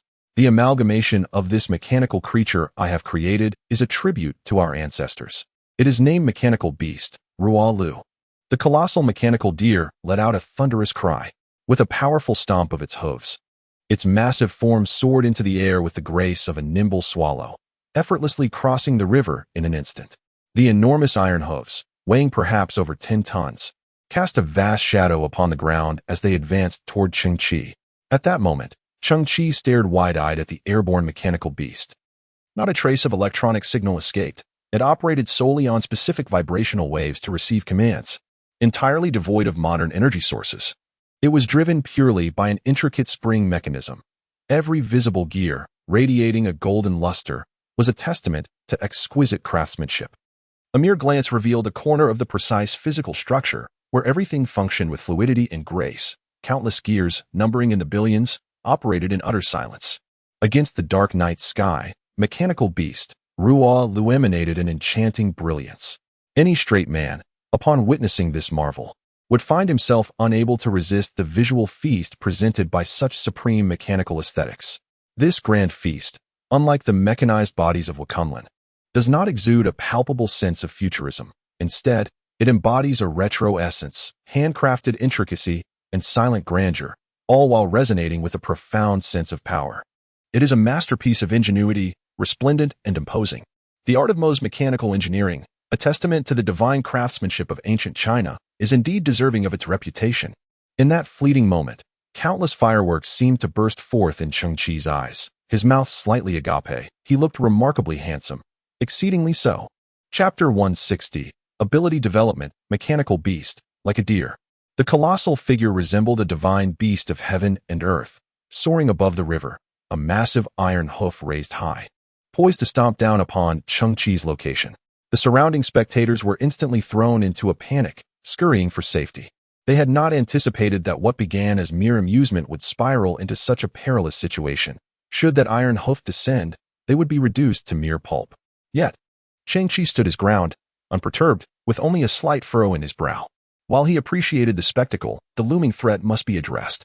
Strangely, Cheng Qi neither summoned his Type 1 biomechanical armor nor transformed his body into a silicon-based state. Instead, his gaze flickered rapidly, as if sensing something. He was about to undergo a test, simultaneously a formidable challenge. At this moment, the abilities of an S-level genetic user may appear singular at first glance. Yet when fully developed, they unveil a myriad of transformative effects. Cheng Qi's thoughts surged, racing like lightning. He glanced at the Shangtong Mo Fong and Mo Yuan's hands. Its voice reverberated, emanating from a small iron piece within its core. Once, during his time on the desolate earth, Cheng Qi endeavored to sell equipment at a favorable price and, in doing so, attempted to repair various devices, acquiring a basic understanding of conventional physics. Hertz, a unit of frequency, denotes the number of periodic changes occurring each second. The small iron piece within the mechanism, measuring approximately 3 centimeters in length and around 1 millimeter in thickness, should resonate at a frequency ranging from dozens to hundreds of hertz. This very frequency creates a resonance effect with certain components inside the mechanical beast, thereby allowing for its manipulation. Let's think outside the box. Cheng Qi squinted his eyes. By harnessing super speed to move swiftly within a confined space, he could indeed generate vibrational effects. If my frequency could match that of the mechanism's iron piece, then theoretically, I could also exert control over the mechanical beast. While Mo Yuan relied on devices, I shall utilize my own body. As mentioned by Mo, the capabilities of an S-class gene may seem singular at first glance, yet with ingenious application, they can yield boundless variations. Vibrations are undoubtedly one of the developmental directions for superspeed. At extreme velocities, Cheng Qi's mastery over his own body remains somewhat imprecise, as though shrouded in a veil, preventing him from becoming a human-shaped vibrating rod. Thus, he confined his movement range to 0.5 meters. A round trip would amount to 1 meter, which corresponds to a single vibration. Considering environmental factors and calculating at a maximum speed of 300 meters per second, the highest frequency Cheng Qi could currently achieve is 300 Hz. He can commence from 0 and gradually elevate this frequency if the mechanism's frequency remains within 300 Hz. There will inevitably be a moment of alignment, rendering his vision highly probable to transform into reality. At this moment, a cacophony of dust suddenly enveloped Cheng Qi's feet. One could discern that his entire being was shifting from side to side, yet his outline grew increasingly indistinct. Cheng Qi, in this instance, was caught in a paradox of pain and pleasure. He felt as though his brain might be reduced to mush, and a sharp ache resonated through his bones. Simultaneously, he sensed that the vibrations along this path might indeed prove viable. Everything within Cheng Qi's perspective had become hazy. The world resembled a high-definition display, yet at that moment, someone was violently shaking this display, blending the scenery into a pool of colors transformed into mere lines. This rapid back and forth was markedly different from a straight sprint, the intensity undeniably overwhelming.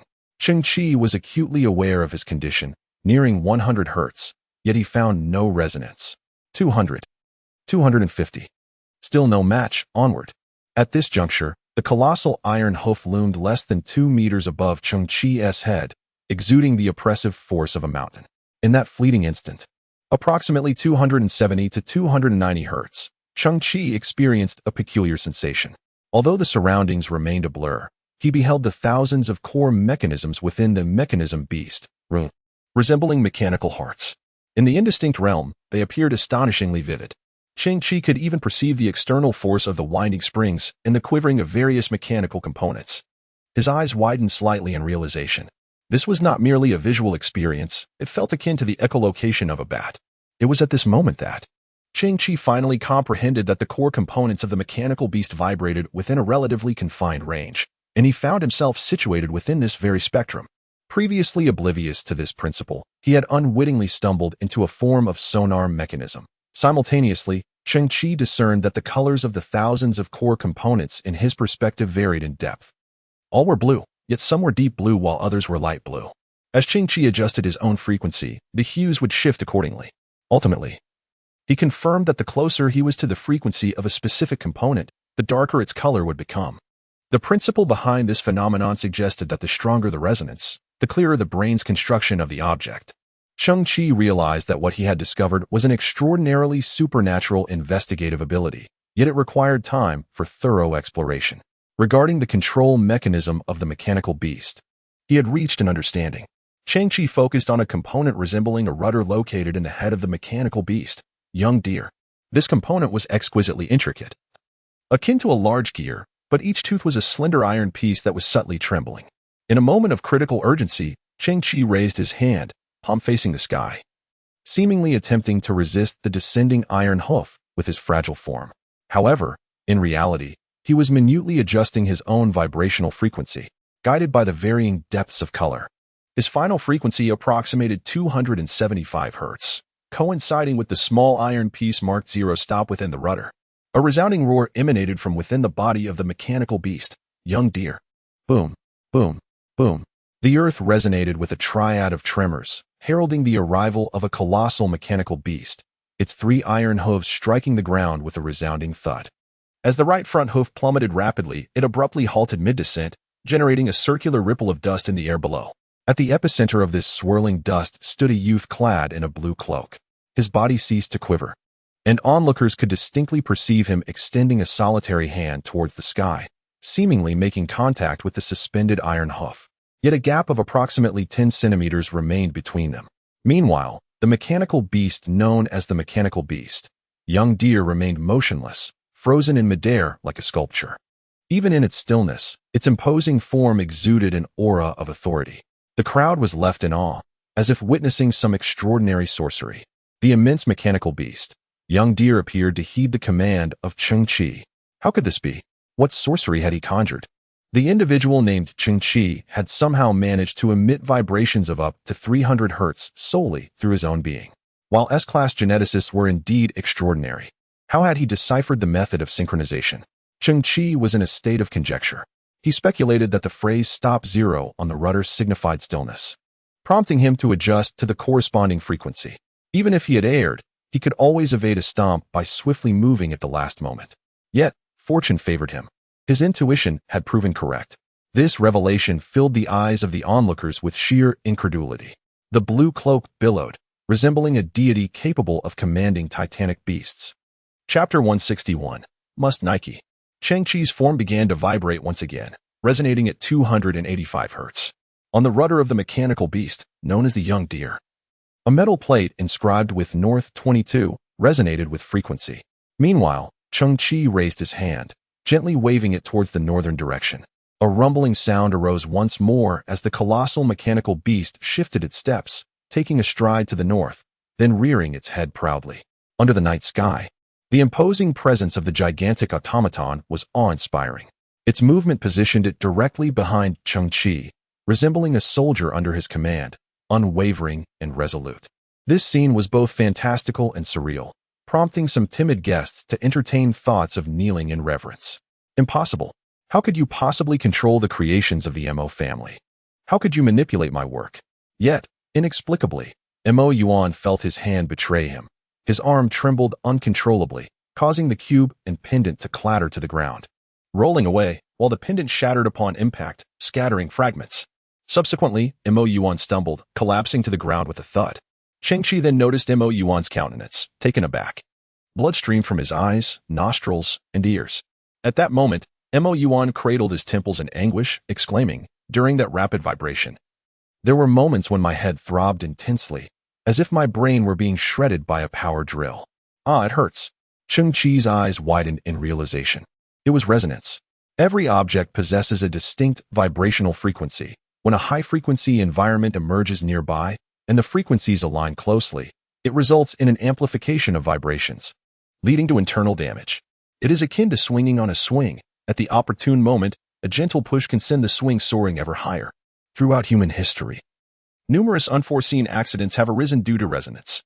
In 1850, at the main river bridge in Angers, France, a regiment of soldiers marching in perfect unison inadvertently matched their rhythmic cadence with the bridge's natural frequency, resulting in a catastrophic resonance that led to the sudden collapse of the structure, claiming the lives of 226 individuals. A similar fate befell the Broughton Suspension Bridge in England in 1831. Furthermore, the human brain possesses its own frequency, approximately 20 to 30 hertz. At this moment, blood oozed from Mo Yuan's facial orifices, indicative of ruptured blood vessels. Cheng Qi was taken aback. Super speed could metamorphose into vibrations, and these vibrations could inflict such harm. If only he could meticulously control his fist, aligning its vibrational frequency with that of a stone. Then, with a single blow, he might shatter the stone without exerting excessive force. Impossible. Why is this happening? Mo Yuan crawled upon the ground, gritting his teeth as he desperately reached for the damaged mechanism pinned in a head. I cannot fail. I must expel the Mo clan from Tingzhou. If I cannot drive them out, I shall eliminate them, leaving none alive. At that moment, a deep, furious shout resonated from the distance. There, 67 figures clad in black suits stood silently under the cloak of Mo Yuan's pupils suddenly constricted.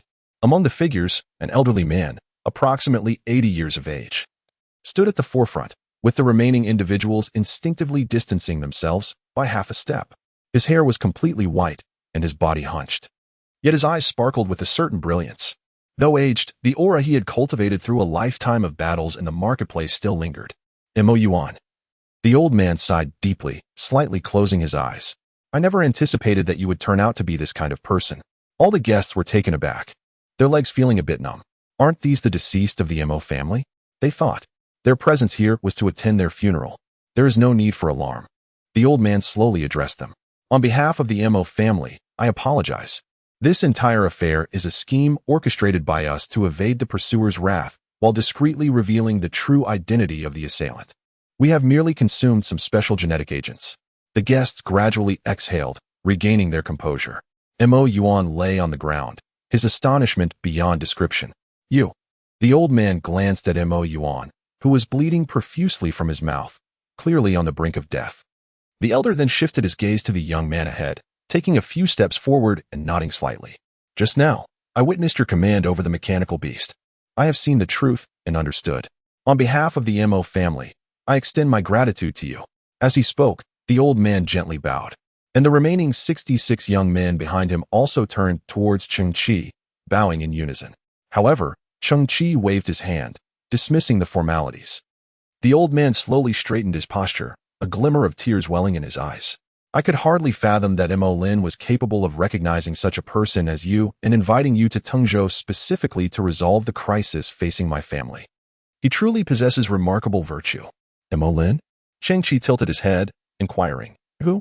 The patriarch of the Mo family, Mo Beishan, paused momentarily, asking, Are you not here at his behest? He is my second son. Oh, that second uncle. Cheng Qi scoffed. He is unworthy. This time, it was Mo Beishan who was taken aback, turning to exchange a glance with his offspring behind him. If it is not Mo Lin, then who could it be? Who else in the Mo family could summon an S-grade gene user? To speak candidly, no one within the Mo family possesses the means to engage an S-grade gene user. For even Mo Beishan himself lacks such connections. They could not even convey a message to them. Previously, could it be? Mo Beishan's expression shifted between suspicion and uncertainty. Could it be the Galactic Alliance? No, that is not it. Cheng Qi raised his head, stating, As I mentioned before, I am a friend of your young master Mo. Which young master Mo? At this moment, Mo Beishan's eyes widened. Mirroring the confusion of the previous onlookers, all sharing the same question, There are numerous young masters in the Mo family. Just then, a figure draped in a black cloak approached the old man, slowly revealing themselves as they removed their cloak. During this process, Mo Beishan's eyes widened further, inch by inch. The cloaked figure nodded slightly. Grandfather, Cheng Qi is indeed my friend. Mo Xiaoxuan. Mo Beishan exclaimed in astonishment. How could you possibly know? At this moment, Cheng Qi perked up his ears. Mo's real name is Mo Xiaoxuan? Goodness, that name is utterly amusing. Even if you were called Mo's son, it would sound far more sophisticated. Mo Xiaoxuan? It hardly aligns with your noble demeanor. Ha ha ha. Cheng Qi couldn't contain himself and chuckled softly. They could not have anticipated that this was the first time Cheng Qi had heard Mo's birth name. Mo felt a twitch at the corner of his mouth, knowing Cheng Qi was mocking him. Grandfather, this time, it was thanks to Cheng Qi's assistance. Mo Beishan, now somewhat astonished, was rendered speechless. He had considered every possibility. Yet he never imagined that this seemingly inconspicuous junior, Mo, would know such a prominent figure. The guests present shared a similar sentiment. When Cheng Qi proclaimed himself as young Master Mo's friend, they had envisioned the eldest or second son, but never this minor character within the family. At this moment, Cheng Qi remarked, Old Master Mo, all 66 of your descendants have awakened to accompany you, yet you have remained oblivious to the absence of one, Mo.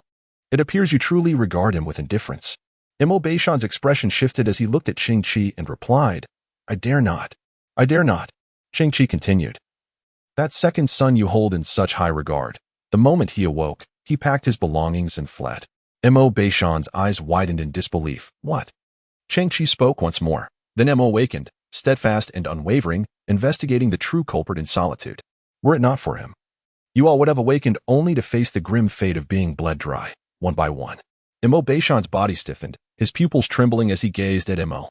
Mo nodded affirmatively, acknowledging that this was indeed his duty, yet the credit belonged to Cheng Qi. Cheng Qi's voice resonated again, in my view. Mo's business acumen is exceptionally remarkable. Throughout our pursuit of the murderer, he employed both benevolence and authority to establish a mining production chain, facilitated connections with Li, and displayed astonishing mathematical prowess. These attributes may be commonplace within your family, yet there exists another quality in him that I deeply admire. Having emerged from the wretched earth, I found that during our transactions, he exhibited neither deceit nor misdirection. Every deal was executed with fairness and justice. Upon the completion of each transaction, he would invariably leave behind gifts, ensuring a delightful experience. He never once treated me differently due to my status as a lowly scavenger. Cheng Qi, arms crossed, observed the somewhat moved Mo and candidly expressed, having lived on the garbage-ridden earth for so long, I have encountered merchants who are all despicable and self-serving. Yet, young Master Mo stands as the sole individual worthy of trust. For reasons unknown, tears welled up in Mo's eyes. Cheng Qi tilted his head towards Mo, stating, I assist him also because he is remarkably exceptional. Mo Beishan, profoundly touched, trembled as he embraced Mo, patting his back and saying, Good child. He paused momentarily. Mo Beishan remarked, Family affairs are quite demanding. My initial intention was to appoint your second uncle as the head of the Mo family, but it appears he is unworthy of such a position. My dear child, I wonder if you would consider alleviating some of the burdens from this old man? Mo's body suddenly stilled, and after a prolonged silence, he trembled and replied, I shall exert every effort. Then, Mo gazed at the nearly breathless Mo Yuan on the ground and furrowed his brow. Grandfather, I believe we have gravely overlooked the significance of the Mo family's culture in recent years. If possible, I wish to promote our heritage while managing the family business, increasing our support for scholars and relieving them of their labor so they may devote themselves entirely to their studies. Mo Beishan nodded slowly, affirming, I heed your counsel. Mo Yuan, his eyes wide open, could not articulate a response as he was barely clinging to life. Mo cast a glance at Cheng Qi and, pursing his lips, said, As for the totemic deer in the mountains, we need not continue our veneration, even if we must. Mo Beishan nodded once more, gazing at Mo with a voice that was both deep and resolute. I shall follow your lead. In that fleeting moment, a flicker of relief appeared in Mo Yuan's eyes. Yet, it marked the final moment of his life, for in the next heartbeat, his head tilted, and he succumbed to the inevitable. Cheng Qi observed Mo with quiet admiration. He elevated him not only because he was genuinely an exceptional individual, but also in anticipation of future rewards. At that moment, Mo had resolved the family crisis, demonstrating his capabilities thoroughly, and was recognized by Mo Beishan as the successor. TSK. With so many fortuitous events converging, that fellow still wears a countenance as impassive as a dead fish, seemingly even more profound than before. Suddenly, a graceful figure emerged from the darkness, dashing toward the crowd. Without hesitation, she ran straight to the front and enveloped Mo in an embrace. Mo's eyes widened in astonishment as he beheld the breathtaking beauty before him, stammering, Menglan. Yet, as Menglan gazed at Mo's face, her autumn-like eyes glistened with tears. With a soft peck, she pressed her lips against his cheek. Mo was utterly bewildered, his eyes bulging to the extreme, as if they might fall from their sockets. Subsequently, he stared blankly ahead, his lips curling uncontrollably into a smile that he could no longer suppress. Ha! Cheng Qi laughed heartily. I told you, after this event. Young Master Mo's mouth must contort into a Nike swoosh. Chapter 162. The Reckoning. As the dust settled, Cheng Qi emerged as the most distinguished guest of the Mo family. The Mo family truly exemplifies the pinnacle of commercial aristocracy, with a meticulous classification of their guests. Upon a visitor's arrival, the level of hospitality is determined accordingly, encompassing the rank of accompanying personnel, as well as the budget for their sustenance and accommodation. Cheng Qi was designated as an S1 level guest by the Mo family. It is said that this is the only S1 level designation in the family's history. Even the head of the Galactic Alliance overseeing Tigzhou has not received such an honor. Henceforth, to navigate the resources of the Mo family, one need only be acquainted with young Master Mo is the sole individual granted access to the Spirit-class starship. The warehouse, with its pure white walls, exudes an indescribable sense of advanced technology, seamlessly devoid of any visible joints or seams. Mo had never encountered such a starship before. Indeed, the S-rank gene users are formidable. This vessel epitomizes Cheng Qi's extraordinary nature. Each S-rank gene user treads a path unimaginable to ordinary individuals. Mo gazed upward, rotating his body as he admired the starship, his thoughts swirling like a tempest.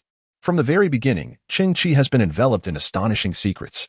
In the desolate environment of garbage Earth, he effortlessly procured vast quantities of high-entropy alloys and, in an instant, discerned the atoxin within a beverage, producing a unique antidote. Moreover, during the Mo family incident, he showcased peculiar technological gadgets on multiple occasions.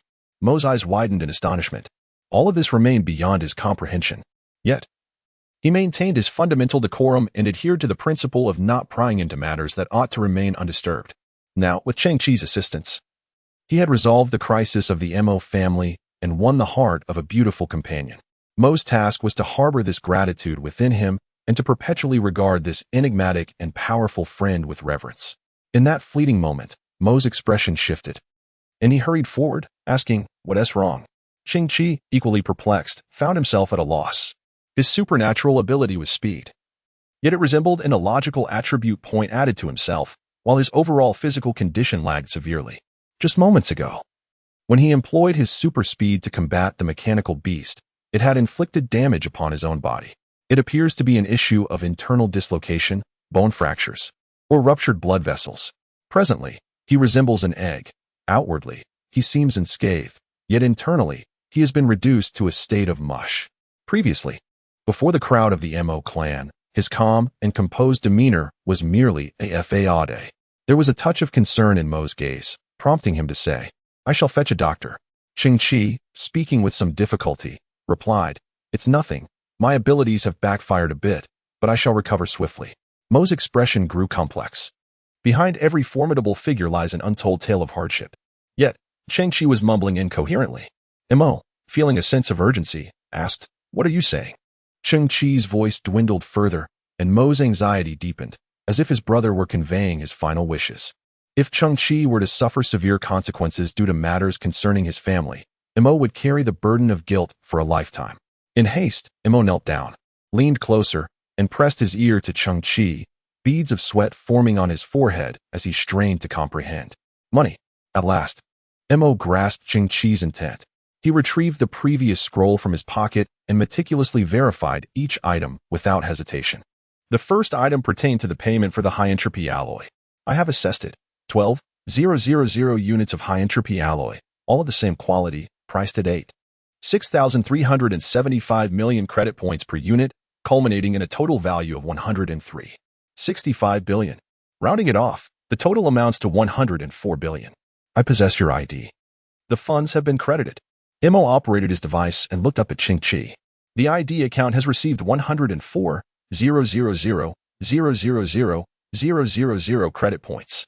Cheng Qi had deliberately set his portable payment system to broadcast the announcement audibly. At that moment, he listened to the celestial sound that surpassed all earthly music, the continuous chorus of zeros. His previously limp body began to inflate like a balloon, gradually regaining its firmness. Finally, his hands pressed against his trousers, his entire form resembling a rigid rod resting upon the cargo box. Such efficiency, such grace. His eyes widened in astonishment. Boss Missouri, your handling of those zeros is truly remarkable, exceptionally generous. In comparison to the assistance you have provided us, this is insignificant. The corners of Mo's eyes twitched. It felt as if Cheng Qi had been on the brink of death just a moment ago, but upon hearing the news of the funds, his injuries seemed to heal by half. To be honest, I have never witnessed such a substantial sum of money. Cheng Qi was almost ecstatic, although he had prepared himself. The instant the funds arrived, he felt a surreal mix of reality and illusion, as if caught in a dream. The amount was staggering, far exceeding anything he could have imagined during his days as a scavenger. It is our family's honor to assist you with this small endeavor.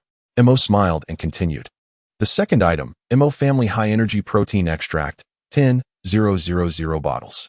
As he spoke, Mo lifted his gaze. The sounds of transporting machinery echoed from outside the cabin, and the cargo door of the Ling-style starship began to open slowly. Amongst a dozen transport machines, neatly arranged high-energy protein extracts were already prepared. Mo waved his hand. Autonomous machinery, precise and orderly, meticulously arranged boxes of goods within the cargo hold of the Ling-style starship. Mo proceeded unhesitatingly, continuing to sift through the inventory.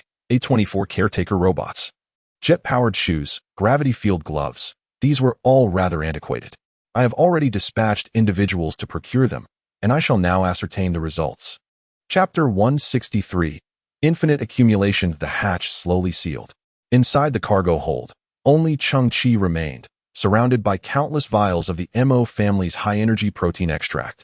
Cheng Qi surveyed the area. There were not merely 10,000 bottles, for Mo must have dispatched all that could be procured, roughly 12,000 in total.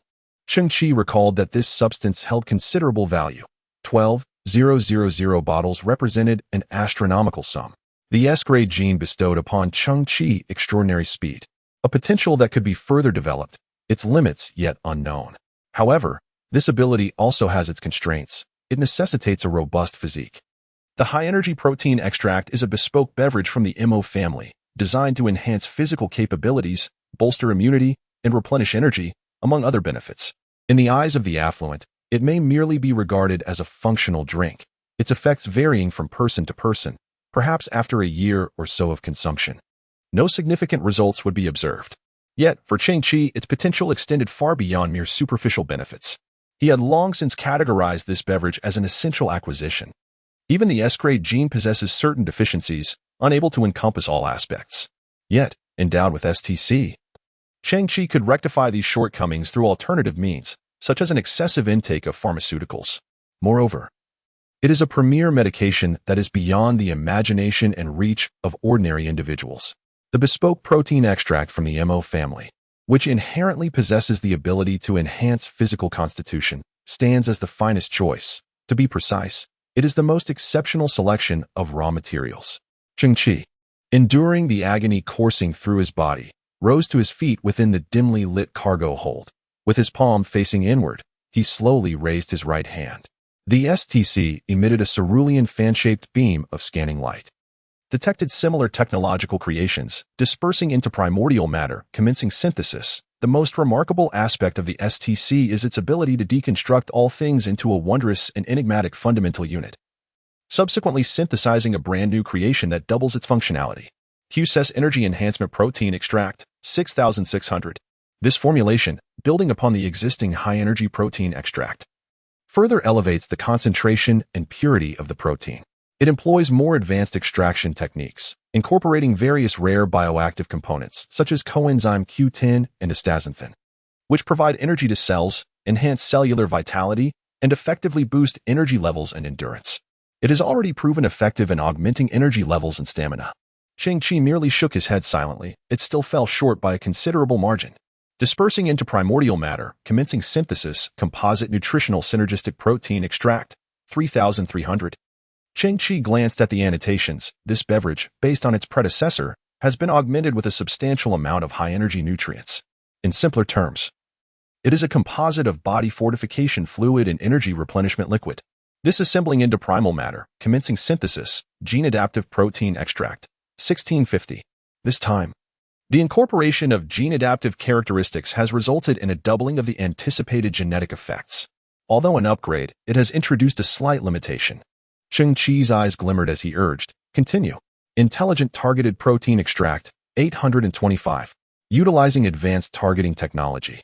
This extract can precisely deliver proteins to the areas of the body that require them. It contains specially processed intelligent biological protein molecules capable of recognizing the demand signals from various tissues and cells within the body, facilitating targeted delivery and supplementation, as well as specific enhancement, with effects 10 to 54 times greater than ordinary protein solutions. This creation originates from a level 3.1 technological civilization. Cheng Qi paused. A beverage utilizing intelligent protein molecules? Indeed, there is nothing unattainable for advanced technology, only that which has yet to be conceived. However, a level 3.1 civilization is nearing its pinnacle. It is likely that another synthesis can be achieved. Disassembling into primal matter. Commencing synthesis. Immortal race's infinite nutrient solution, 412. Cheng Qi hesitated slightly. An immortal race? He had never heard of such a species. Could it be an extraterrestrial civilization? In the distant depths of the cosmos, there exists a species known as the Eternal Clan, humanoid carbon-based life forms that epitomize a civilization beyond human comprehension. Due to their unique genetic composition, their lifespans vastly exceed that of humans, approaching the realm of immortality. Throughout the expanse of time, they have delved into the secrets of biological origins, deciphering the codes of life. They have concocted a nutrient solution by amalgamating 12 advanced life sciences, including high-energy extraction techniques and targeted biological protein technologies, achieving an unparalleled balance and stability in their effects. Upon consuming this nutrient solution, the physical constitution of ordinary carbon-based organisms will be comprehensively nourished, resulting in a uniform enhancement of 0.1 in overall physical strength from the initial baseline. Furthermore, this enhancement is capable of infinite accumulation until a fundamental transformation into a new essence of life occurs. Upon reading this, Cheng Qi felt a tremor run through him. The notion of uniform enhancement and infinite accumulation sounded audacious. While 0 may first appear negligible, the prospect of infinite accumulation is nothing short of extraordinary. Yet, the introduction was not yet complete, and Cheng Qi continued to read further. Ordinary carbon-based life forms may consume this nutritional elixir once daily. Excessive intake renders it unabsorbable. The immortal race is similarly constrained, yet this elixir is of paramount significance to them, regarded as the pinnacle of medical achievement. Given their virtually limitless lifespan, the nutritional solution accumulates astonishingly within their bodies. The adage constant dripping wears away the stone, the saw cuts through wood. A penny a day over 1,000 days amounts to a fortune resonates here. No one knows precisely when the immortal race began consuming this elixir, nor has anyone been able to ascertain the current state of their physical prowess. Cheng Qi, having perused the annotations, inhaled sharply in astonishment. The immortal race is indeed both peculiar and captivating. To characterize their development as merely sneaky would be a misrepresentation.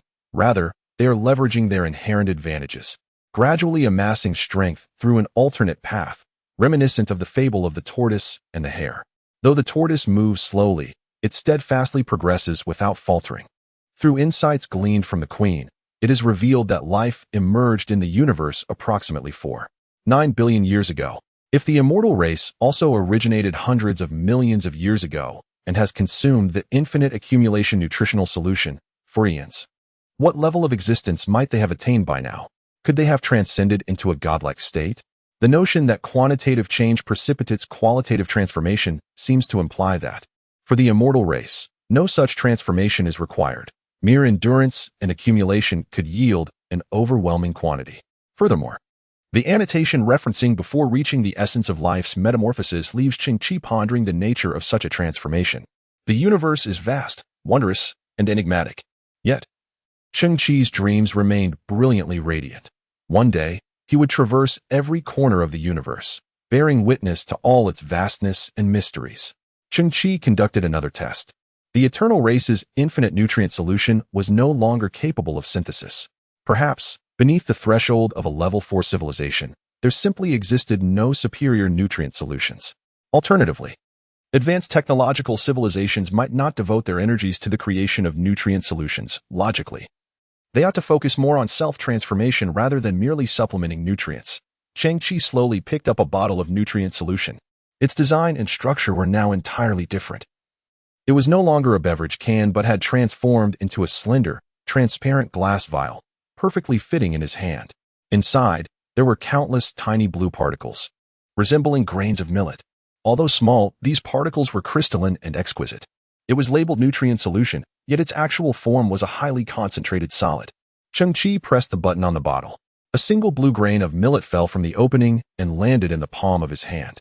Oh, one serving referred to a single grain, and this bottle contained nearly 1,000 such grains.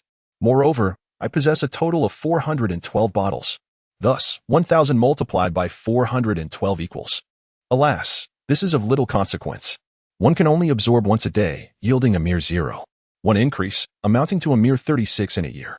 It is likely that an ordinary person, through diligent exercise coupled with supplementary medications, could achieve similar results.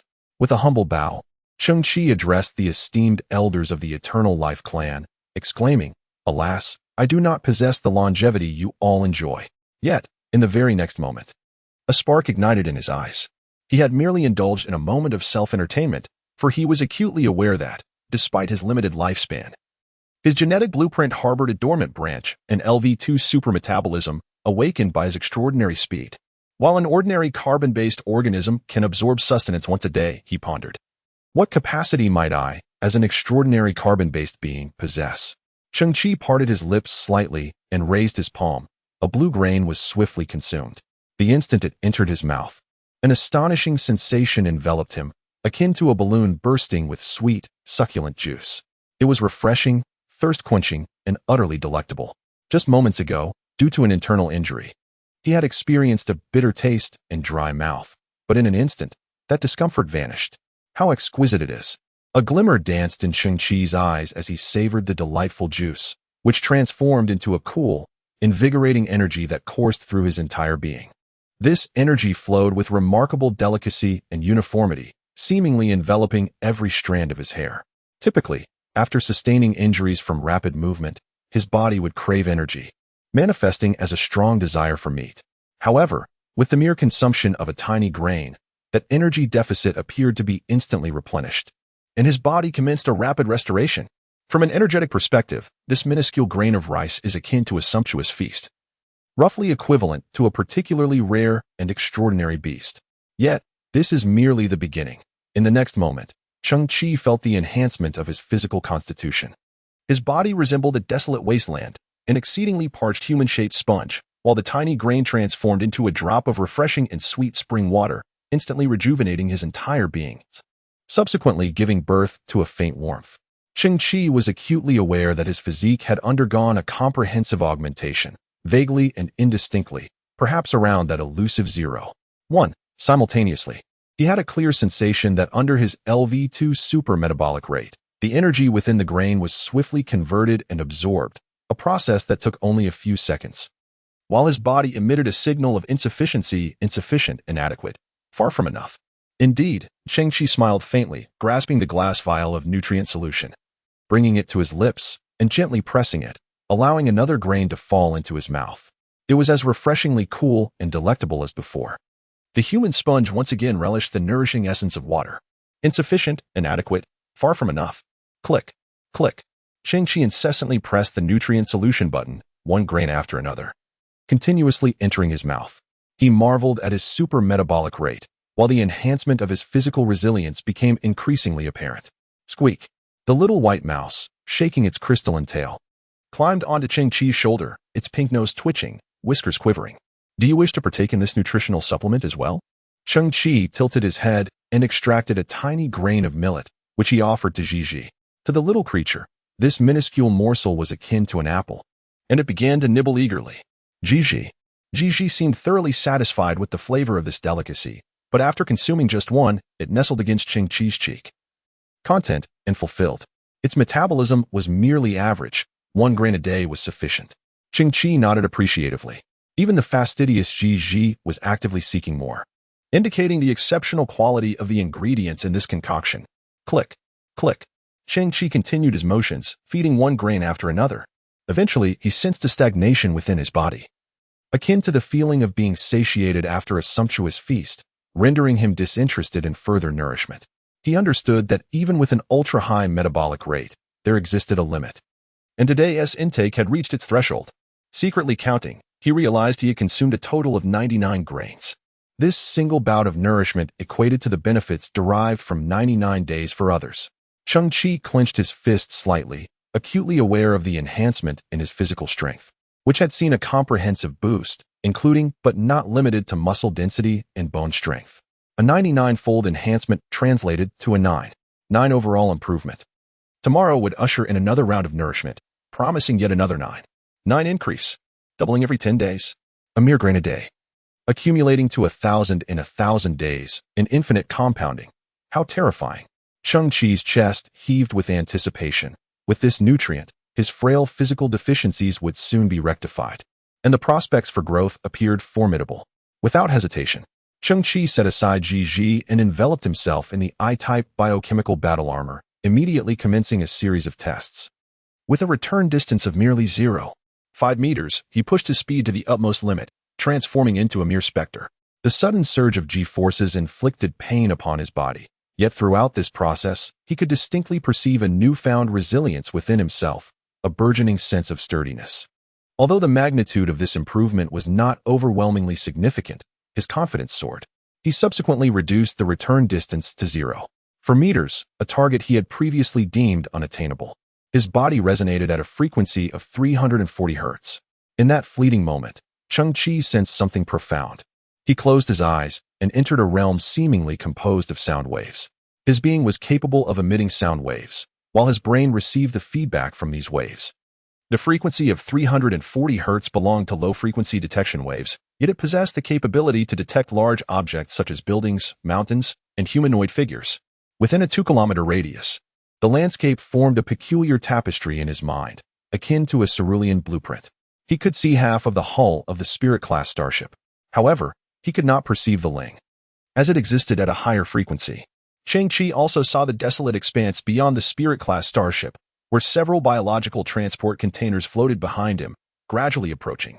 Simultaneously, a new branch labeled LV-1 simulated sonar emerged on the coordinate axis marked superspeed within his exclusive genetic blueprint.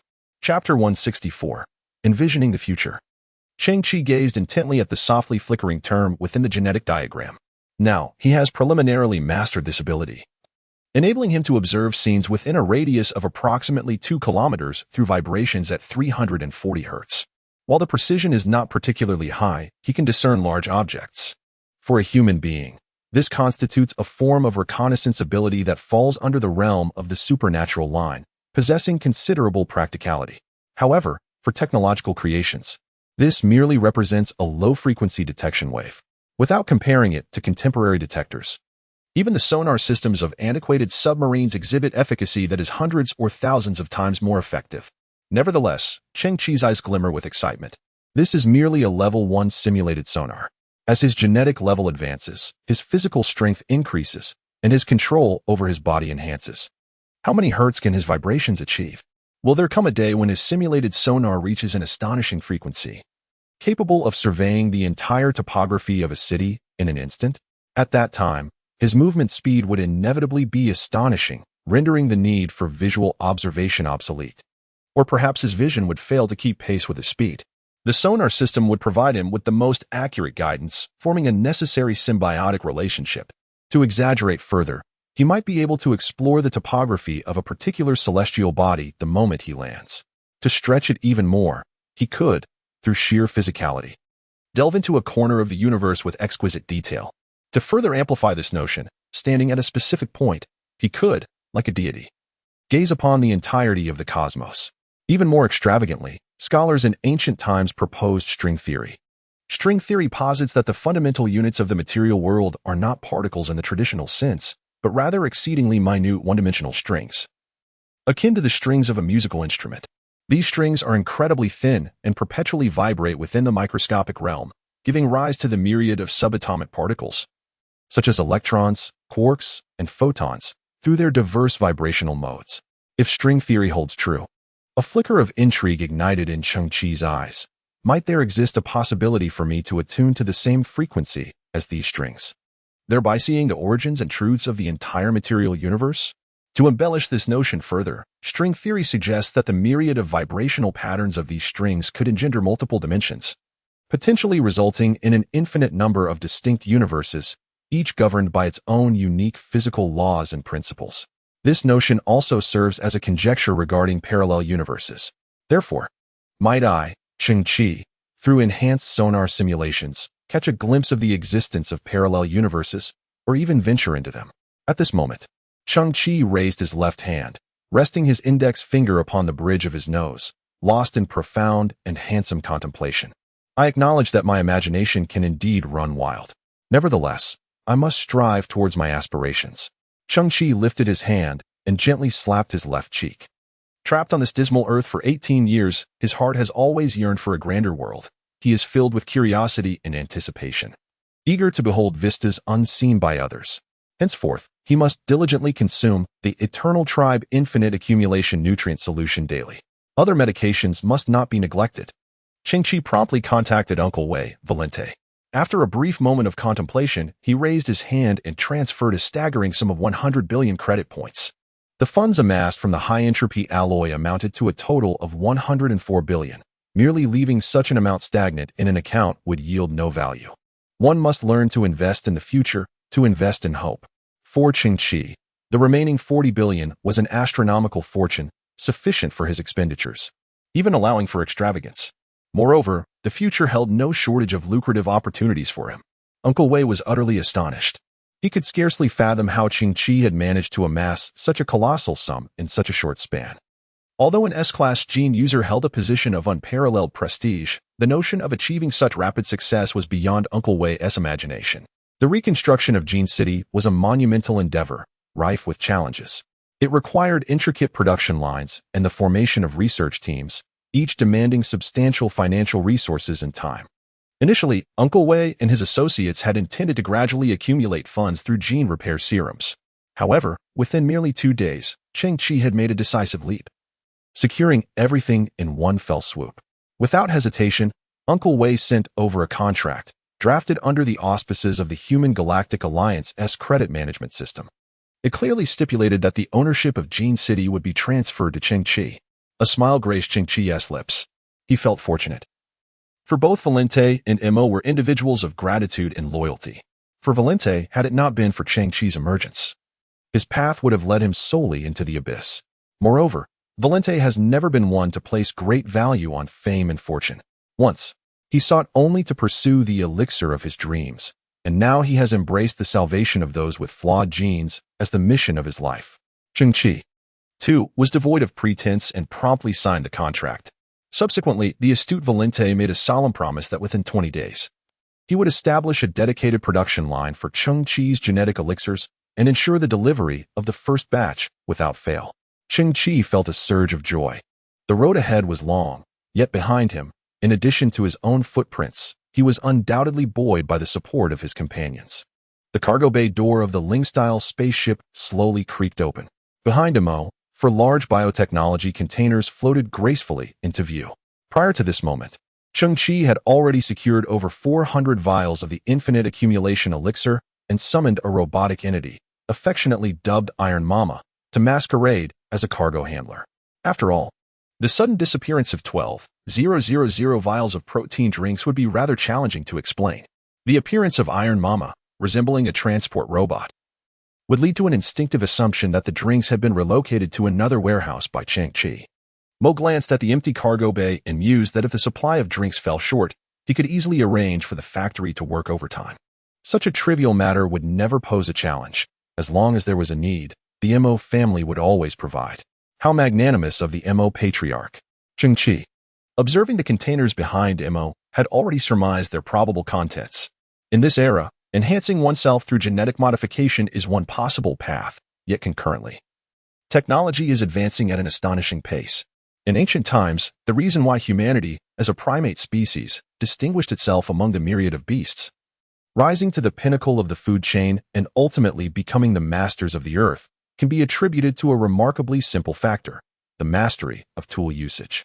Traps and spears enabled the capture of formidable tigers and elephants, while wooden boats and paddles facilitated the crossing of rivers and the voyage into the vast ocean.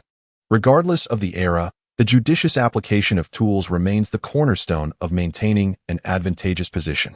While genetics and equipment may represent two divergent paths, it is a choice for the naive. The seasoned individual forges a new trail, embracing both avenues with equal vigor. Chapter 165. The Mysterious Boss with a Scoff. For biological containers lined up behind Mo, and the cargo doors slowly creaked open.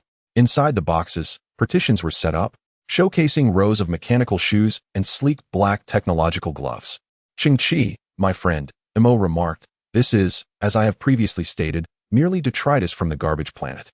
I had previously issued an ultimatum to my family's procurement channels that the items I desired must be acquired, and with utmost urgency. Mo, with a resigned smile, noted that various starships had converged from all directions to transport these goods, incurring passage fees that far exceeded their worth by thousands of times. Thank you. Cheng Qi grinned. Boss Missouri, your influence knows no bounds. Your efforts are commendable. Long live Boss Missouri. There were only 15 pairs of shoes and 13 gloves available, which fell short of your requirements. My team is still in search of more. Mo furrowed his brow, a look of confusion crossing his face. These items were all second-hand, some of which were even inoperable. What purpose could they possibly serve for you? As components, to be disassembled and reassembled.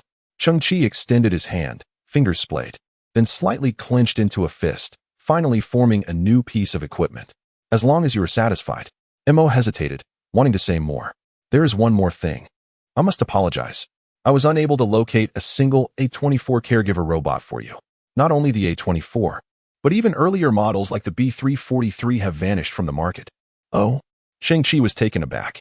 You can find medical waste. Yet you encounter difficulty with a caregiver robot? And do you even use the term vanished? I find it puzzling as well. Mo expressed his bewilderment. I have come across some information. In recent years, a financially powerful and mysterious owner has been persistently acquiring old robots. With a clear demand, they must be caregiver robots manufactured over 20 years ago, no matter the quantity. Oh?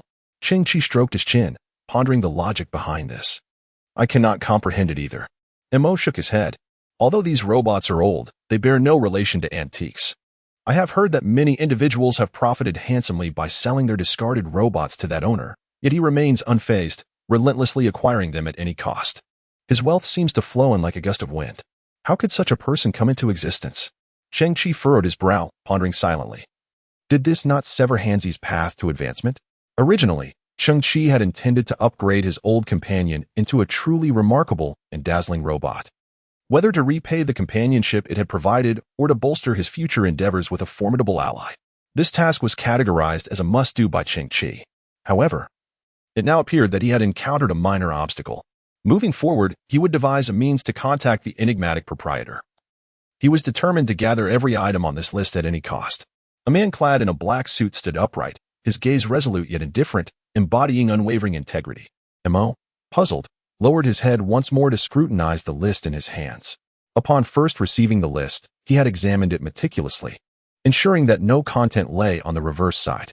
Yet now, he was momentarily taken aback. In one corner of the back of the list, he noticed 7 scrawled characters resembling a dog-ass paw. Mujiguan Batian Eco? What could this possibly mean? Mo gazed at Cheng Qi in astonishment. Did you write this? When did you do so? Hee, Cheng Qi chuckled, before battling the mechanical beast. Young dear, amidst my busy schedule, I hastily penned it on site. It turned out these characters referred to the mechanical beast, albeit written in a hasty manner. Mo grimaced, envisioning the scene, yet everything had transpired so swiftly. And with the twilight enveloping them, he had barely caught a glimpse. With a stern expression, Mo remarked, in such a state, where did you find a pen? Yet, one could see Cheng Qi's eyes brimming with tears as she extended her index finger, revealing a nearly healed wound at its tip, stained with blood. Mo was utterly astonished. Although this was undeniably an act of brazen audacity, it evoked a peculiar sensation, as though one owed her something. Cheng Qi's maneuver was truly remarkable. You desire a mechanical beast. Very well.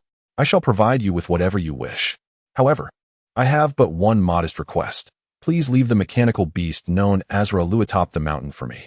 As for the mechanical beast you seek, I shall implore the disciples of the Mo family to fabricate a new one for you. Is that agreeable? Cheng Qi nodded emphatically. Of course it is. Excellent. I shall make the arrangements. With that, Mo turned on his heel, striding purposefully towards the exit of the starship, exhibiting remarkable efficiency without the slightest hint of delay. Inside the cargo hold of the starship, only Cheng Qi remained. Once the cargo bay door closed, she surveyed the equipment before her, rubbing her hands together slightly. Although the quantity was not overwhelming, it was sufficient to ascertain whether she could merge the gloves and shoes to their utmost limit. After removing them, she neatly arranged them, 16 pairs of shoes and 14 pairs of gloves in total. Subsequently, Cheng Qi summoned her Iron Mother. Retrieving the 50 golden egg-shaped precious metal detection robots she had previously acquired from the mine owner, Meng.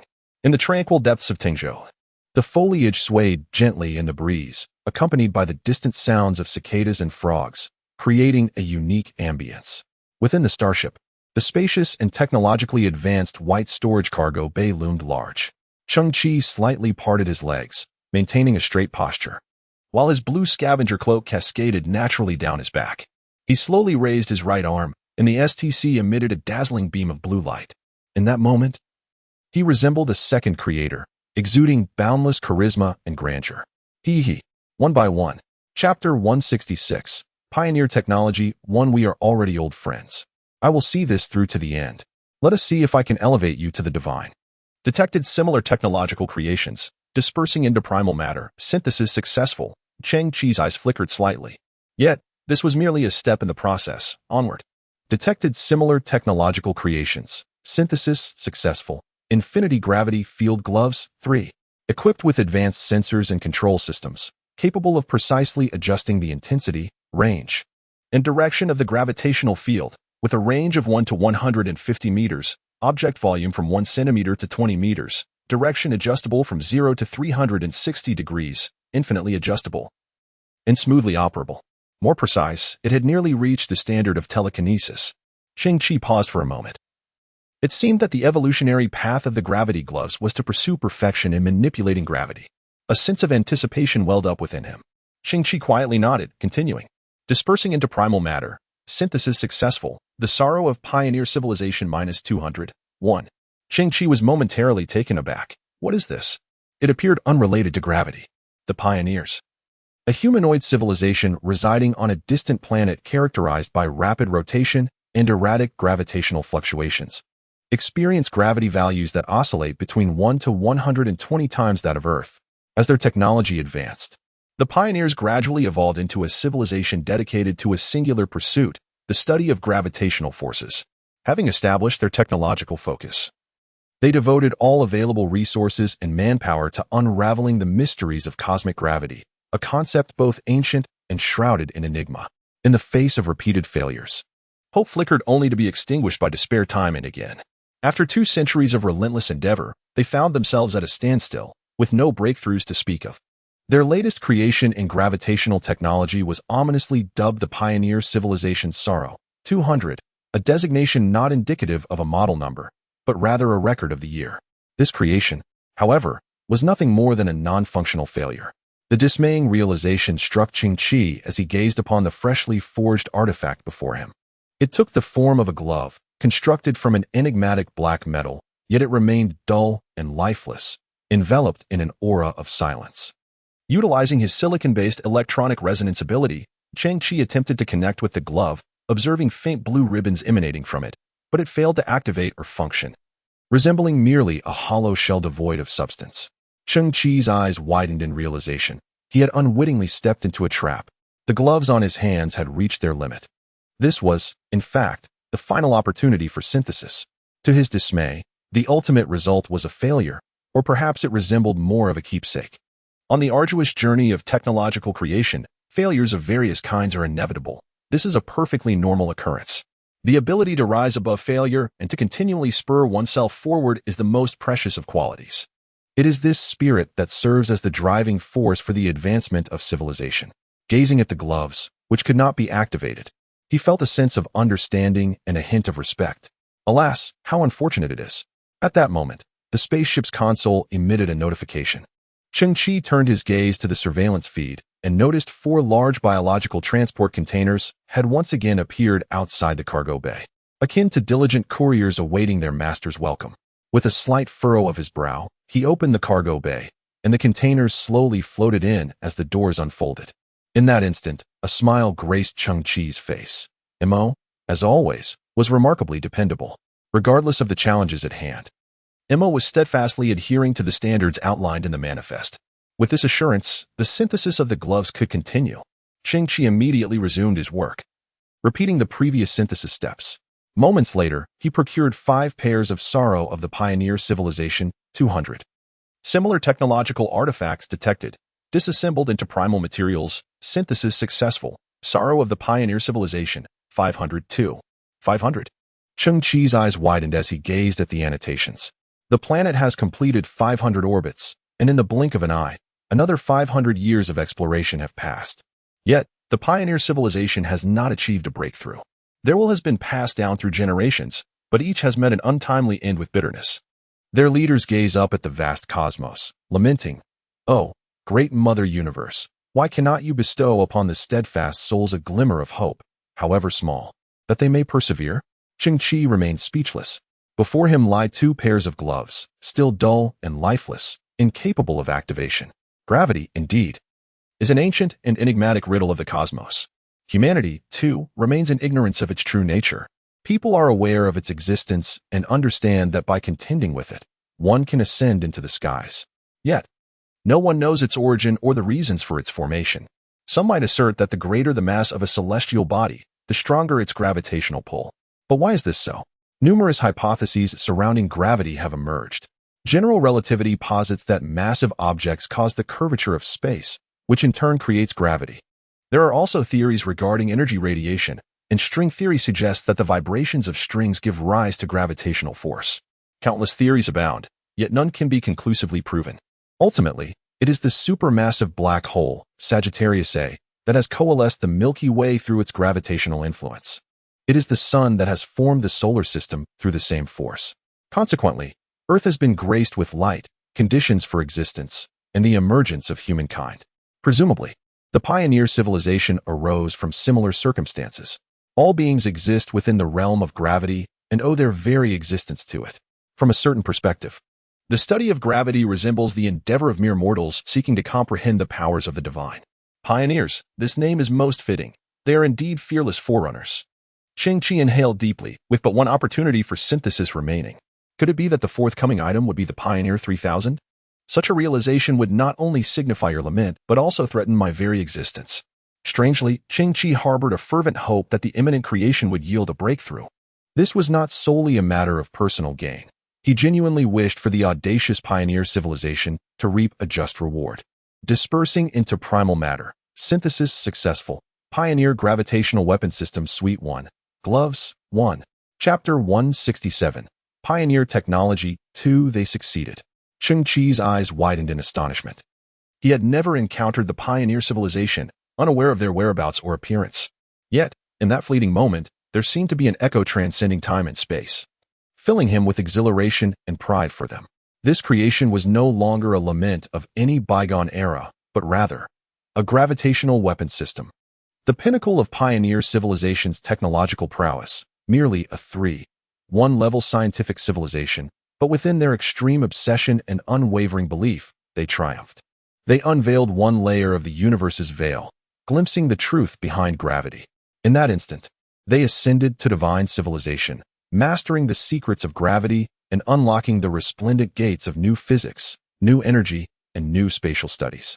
Before vanishing from the physical realm into a mysterious dimension, Cheng Qi's pupils trembled and goosebumps erupted across his skin. This is a true testament to the underdog's rise, a genuine example of surpassing others on a winding path. As the saying goes, a flower represents a world. A leaf embodies enlightenment. Through the synthesis of a seemingly trivial piece of equipment, Cheng Qi glimpses a profoundly inspiring story. As for the notion of divine civilization, Cheng Qi is yet unaware of its true significance, for STC lacks the data to delineate it. It is conceivable that in the time to come, the technological advancements of the pioneer civilization will surge explosively, reaching unimaginable heights. The term divine civilization may specifically refer to super-civilizations of levels 11 or 12. Alternatively, it could signify a civilization that, upon mastering certain cosmic mysteries, is defined by attributes deemed divine. A salute to the pioneers. Cheng Qi silently nods. A child is also a founder of civilization. Although the Qi civilization currently possesses nothing, Cheng Qi cannot help but dream of his own future. Is it possible for me, Cheng Qi, to forge a divine civilization? Certainly, that is a topic for another time. Cheng Qi gazes at the equipment before him. The gloves remain black, with a soft texture. Yet, their even and delicate fabric, coupled with a mysterious matte finish that seems to subtly absorb the surrounding light, silently proclaims their extraordinary nature. The gravity weapon system, the kit. This is Cheng Qi's first experience synthesizing equipment with kit attributes. He slowly dons the gloves, and his first impression is of their softness, fitting comfortably. The surface of the gloves ignites with beams of icy blue light, converging from the fingers towards the wrist, vibrant and imbued with a sense of science fiction. With his fingers slightly splayed, Cheng Qi could sense a gentle vibration emanating from his fingertips. In an instant, 5 swirling ice blue force fields materialized at his fingertips, resembling a miniature cosmic nebula. As his fingers gradually retracted, the 5 nebulae converged into a singular, larger one, existing within the gravitational field at his fingertips. Cheng Qi slowly lifted his head, a glimmer of brilliance in his eyes. As he gazed upon the disorganized array of biological transport containers before him, extending his right hand towards the boxes, he spread his fingers wide, and immediately, a shimmering ice blue glow enveloped the containers, causing them to levitate slowly into the air. With another spread of his fingers, 7 or 8 boxes soared through the air, each darting in different directions. Just as they were about to collide with the wall, they abruptly halted, only to be pulled together under Cheng Qi's command. Stacking into a towering column one moment and rearranging into a pyramid the next, effortlessly maneuvered. Cheng Qi then glanced at the annotations on the gloves. Pioneer Gravitational Weapon System Kit 1. Gloves. He tilted his head slightly.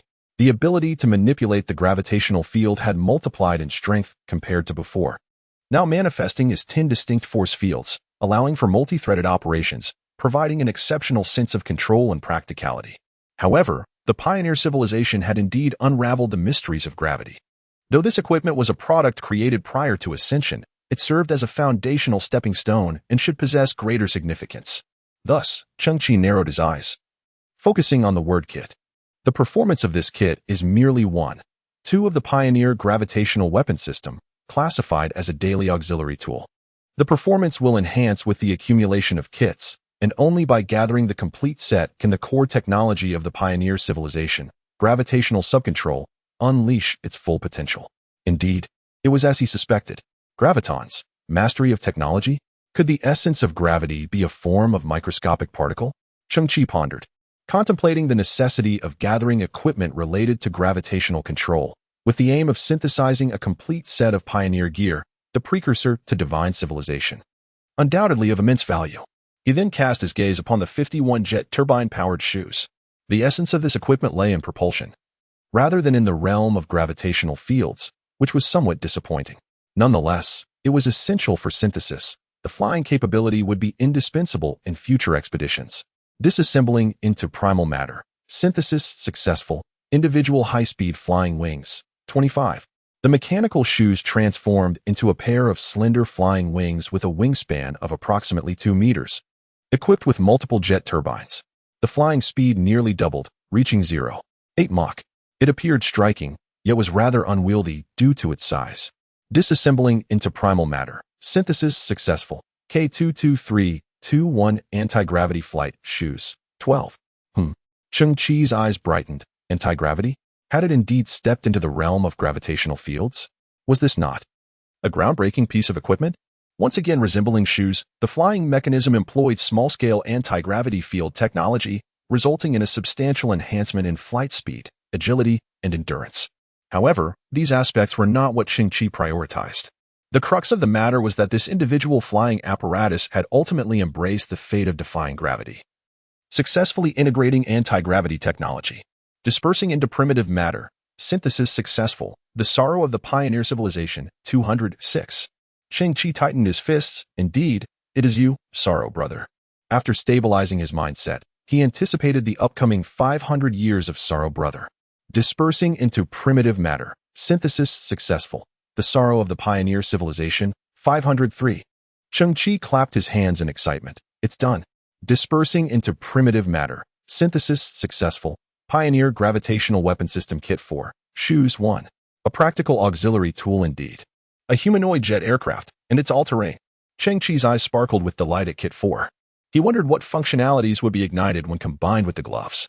Without hesitation, Cheng Qi slowly donned the pair of technologically advanced shoes that emanated a matte black finish.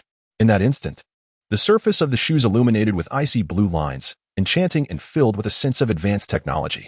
These icy blue beams of light extended from the shoes, resembling some ethereal shadow, gently adhering to Cheng Qi's thighs, gradually ascending until they reached his waist. Meanwhile, the previously worn Kit 1 gloves also released the same icy blue lines, extending along Cheng Qi's arms to his shoulders, then cascading downward, ultimately converging with the light beams emitted from the shoes at his waist. Concurrently, a beam screen emerged from the palm of the gloves, revealing a slightly rotating silhouette, with the feet and hands shimmering with icy blue brilliance. Pioneer Gravitational Weapon System Kit 1 and Kit 4, link established. Energy interchange, energy value increased by 2. 3. Kit 1 gloves, gravitational bomb function activated. Kit 4 shoes, gravitational trap function activated. Chapter 168. New skill within the expansive cargo hold of the Ling-style starship. Cheng Qi was toying with several steel balls. He squinted slightly, using his thumb to flick one of the steel balls forward. Initially, the steel ball flew through the air with ease, but after traveling approximately 5 meters, a small icy blue spherical shield suddenly shimmered into existence around its surface. Buzz. Bang. The diminutive steel ball, imbued with considerable weight, struck the floor of the Ling-style starship. The material of the starship was exceptionally resilient. Yet the collision resulted in significant deformation at the point of impact. Cheng Qi's eyes widened slightly as he tossed the steel balls forward. Bang, bang, bang. The surfaces of the steel balls began to flicker with an icy blue radiance before each one forcefully descended towards the ground. Although small, the steel balls carried immense kinetic energy. Cheng Qi subtly flexed his fingers. This was the unique gravitational bomb function of the Pioneer Gravitational Weapon System, Kit 1, gloves. The maximum volume of the target object was 1 cubic meter, with the force field's detonation time adjustable between 1 to 10 seconds. And it could persist for 3 minutes post-explosion. Cheng Qi had set the gravity on the steel balls to 10 times that of normal. While it would not produce a genuine explosion, the effect was nonetheless formidable. One can easily envision that if one selects an object of sufficient mass and exerts a gravitational force 100-fold its weight, followed by a delay of approximately 3 seconds, then hurling this object towards an unsuspecting adversary would subject them to a burden that life itself cannot endure. At this moment, Cheng Qi glanced down at the ground he had just trodden upon and, with a swift motion, retrieved a small iron canister. Crouching low, he extended his arm forward, causing the canister to roll ahead with a clatter. Suddenly, a circular field of icy blue energy manifested on the ground before him. As the canister entered this zone, a resounding crunch echoed as it was crushed flat by the immense gravitational force, transforming it into a mere disk of iron. This was the functionality of the shoelace trap embedded within his footwear, a gravity trap capable of leaving up to 10 such zones on the ground he had traversed, each with a diameter of 2 meters and a maximum ambush duration of 20 minutes. Should an enemy step into this trap, the gravitational force could surge to a staggering 100-fold, adjustable to any multiple, lasting for 3 minutes. The array of gravity traps before him currently offered a mere 10-fold increase. One can imagine an enemy, blissfully oblivious, joyfully pursuing Cheng Qi with their own flesh and blood, unaware of the hidden 100-fold gravity trap lying beneath their feet. One misstep, and in the blink of an eye, they would be reduced. The second augmentation is Cheng Qi's super speed. Whether setting gravitational bombs or laying gravitational traps, he can accomplish these tasks in the blink of an eye. The same 2 pieces of equipment, when held by others, yield a value and efficiency that pale in comparison to what Cheng Qi can achieve. At this moment, Cheng Qi stood tall, with icy blue light emanating and gently flickering from his shoes and gloves. Suddenly, the light around him began to warp, as if a shimmering mist had enveloped the surroundings. In the next instant, Cheng Qi vanished from the cargo hold. The truth is, Cheng Qi remained in place. His physical attributes had not changed. However, he had rendered himself invisible. This was the set function of the microgravity lens activated by the connection between his shoes and gloves. By altering the gravitational field around the equipment, light and electromagnetic waves bent, evading detection by the human eye and electronic devices. In other words, everything remained intact. Yet the light and electromagnetic waves directed at Cheng Qi either curved around him or altered their trajectory, rendering a true image impossible to interpret. This technique was unlike any visual camouflage or anti-radar technology available on the market. It was a palpable distortion of gravity, exhibiting a bizarre nature reminiscent of the phrase, "great strength yields miraculous results," or the feeling of brute force pushing everything aside. Cheng Qi was equally astonished. The previous gravitational bombs and traps had created isolated fields, completely surpassing the standard gravity of the planet beneath his feet, altering the gravitational acceleration at the same location. Much to the chagrin of his physics teacher, the phenomenon of gravitational lensing is indeed remarkable. According to human understanding, only celestial bodies with immense mass, such as neutron stars or black holes, possess the gravitational strength necessary to distort light. Yet, at this moment, Cheng Qi is merely a diminutive entity. Donning gravitational weapon gloves and shoes, he feels no extraordinary sensations within himself, yet the surrounding light is astonishingly warped. The prowess of the pioneer civilization in manipulating gravity has transcended the confines of human comprehension and definition. Gravity has become a toy in their hands. Perhaps the previously mentioned term graviton is the key to mastering this force. The adage, "the greater the mass, the stronger the gravity," may well be a fundamental fallacy. Tragically, countless human theories are predicated on this misconception. When the truth is unveiled, one can only imagine how many scientists will succumb to madness. Cheng Qi is acutely aware that the abilities he has just witnessed would be regarded as miraculous within the framework of human civilization. However, they are merely auxiliary functions within the pioneer gravitational weapon system. This weapon system resembles an interconnected circuit board, requiring the final piece to unlock its full potential. Only then will Cheng Qi comprehend the true reason behind the pioneer's ascension to a godlike civilization. Fortunately, I have not cast you aside. Cheng Qi cast a glance at the technologically advanced gloves and shoes, his expression flickering with intrigue.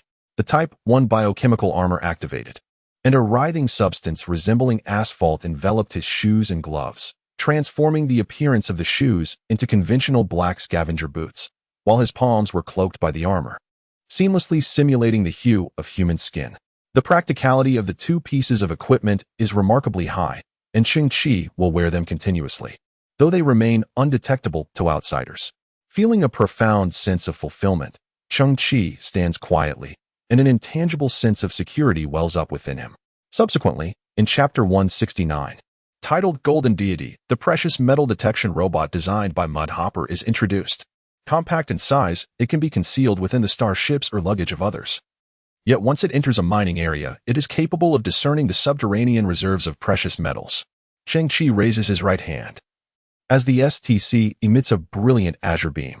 Similar technological creations detected. Synthesis successful. Precision precious metal detection robot. 25. The variety of detectable metals has increased, along with the detection range. Proceed. Synthesis successful. Precision precious metal energy detection robot. 12. This robot can not only detect underground metals, but also identify 12 types of subterranean energy sources, including oil. Cheng Qi shakes his head and continues. Synthesis successful. Underwater exploration robot. 6. Building upon previous capabilities, it now boasts underwater navigation features. This is of great necessity as many celestial bodies in the universe, like the former Earth, are enveloped by vast expanses of water. Yet still, it is not sufficient. Synthesis successful. Universal treasure hunting robot. 3. It has acquired flight capabilities, and even short-distance space travel capabilities. Cheng Qi squints, continuing onward. Synthesis successful. Mechanical deity. Odysseus. 1. This ancient Greek hero, during his protracted journey home, encountered innumerable trials and tribulations. His odyssey was replete with the pursuit of unknown treasures and precious artifacts. such as seeking an opportunity to escape from the cave of the Cyclops and gaining wisdom and strength in his encounters with the enchantress Circe, symbolizing the courageous spirit of venturing into the unknown to obtain riches. The mechanical deity? Cheng Qi paused momentarily, taken aback by the considerable leap in the attributes of his equipment, an unexpected turn of events. Before him stood a golden statue, a male figure with cascading curly hair resting upon his shoulders, bare-chested, adorned with a short skirt of animal hide. In his left hand, he wielded a round shield, while his right hand grasped a longsword. His exposed muscles were solid and resilient, and a golden halo radiated from the back of his head, exuding a divine aura. Odysseus. The golden statue suddenly spoke this name, imbued with an ancient and formidable power, instantly igniting a surge of fierce battle spirit.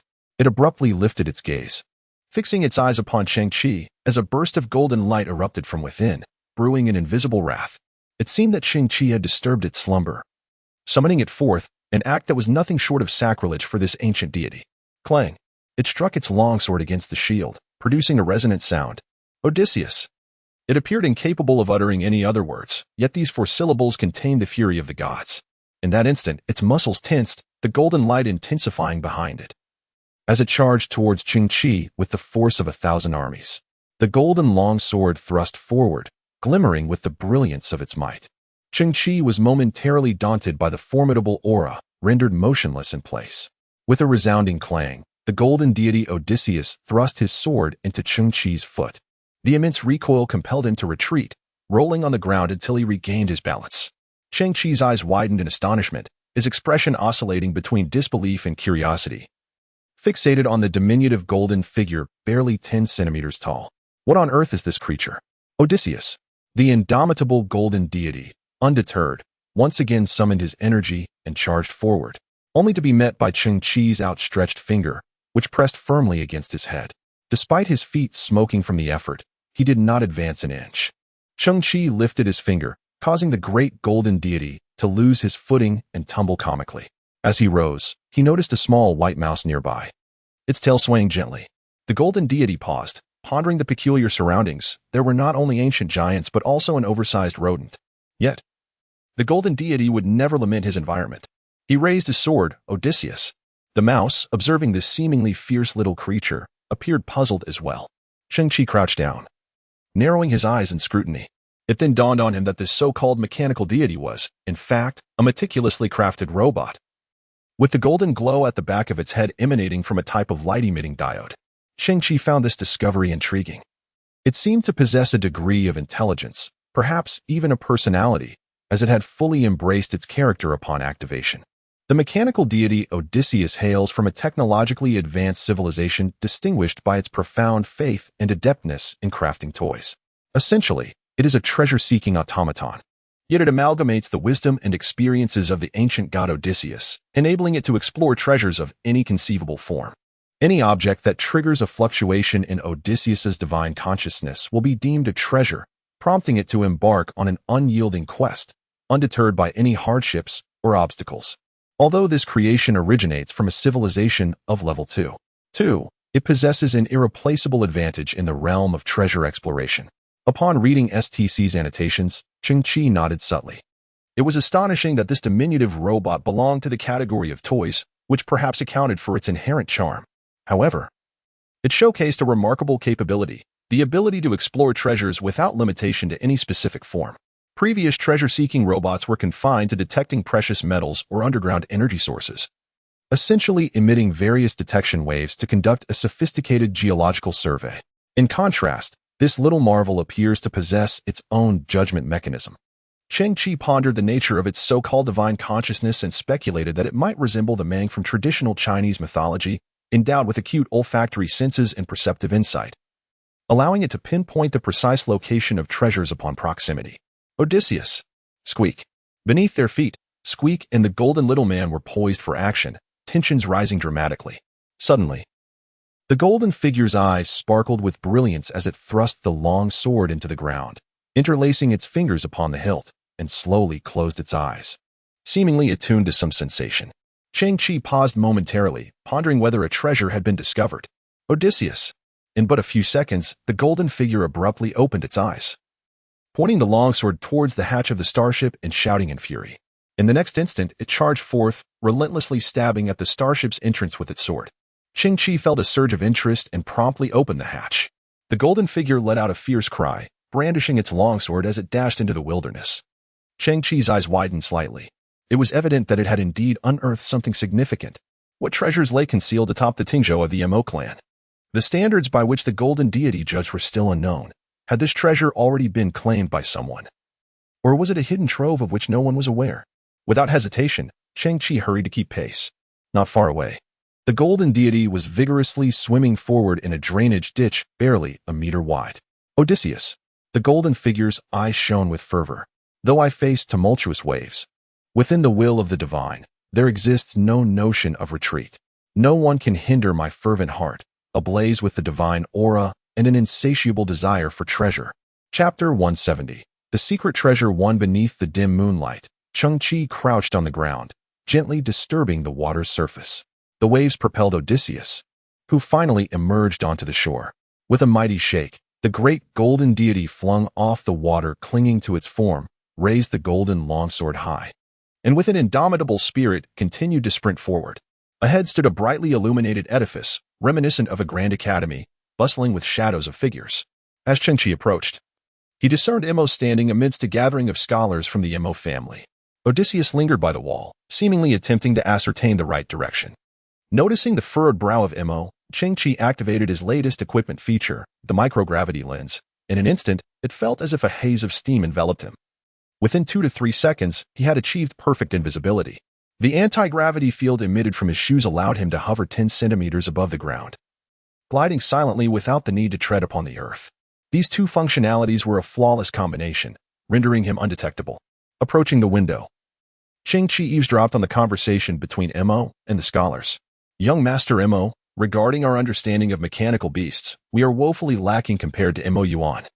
We cannot even grasp the underlying principles. How embarrassing. The speaker, Mo Shan, cast his gaze downward, his countenance flushed with shame. Your request is beyond our current capabilities. Perhaps it will take us 3 to 5 years, or even longer, to achieve it. I pledge to Cheng Qi to bestow upon him a Mo family mechanical beast. I cannot afford to break my promise, Mo said, his brow deeply furrowed. Is the art of Mo family mechanics truly so formidable? Have you not been studying together all this time? Mo Shan's face turned crimson with embarrassment. We have only scratched the surface of our studies.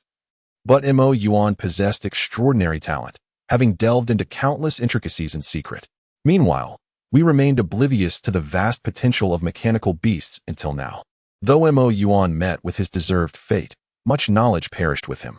Cheng Qi found himself standing before Mo, the sequence of events now clear to him. Apart from Mo Yuan, no one else could possibly create such a splendid mechanical beast. He had never anticipated that Mo Yuan possessed such remarkable talent. It is often said that obsession is a prerequisite for genius, much like the pioneers of civilization. However, Mo Yuan's obsession had become excessive, leading him down a path of ruin. Cheng Qi silently shook his head, resolving not to burden Mo any further. At that moment, Odysseus determined the direction and plunged into the thicket, with Cheng Qi trailing slowly behind.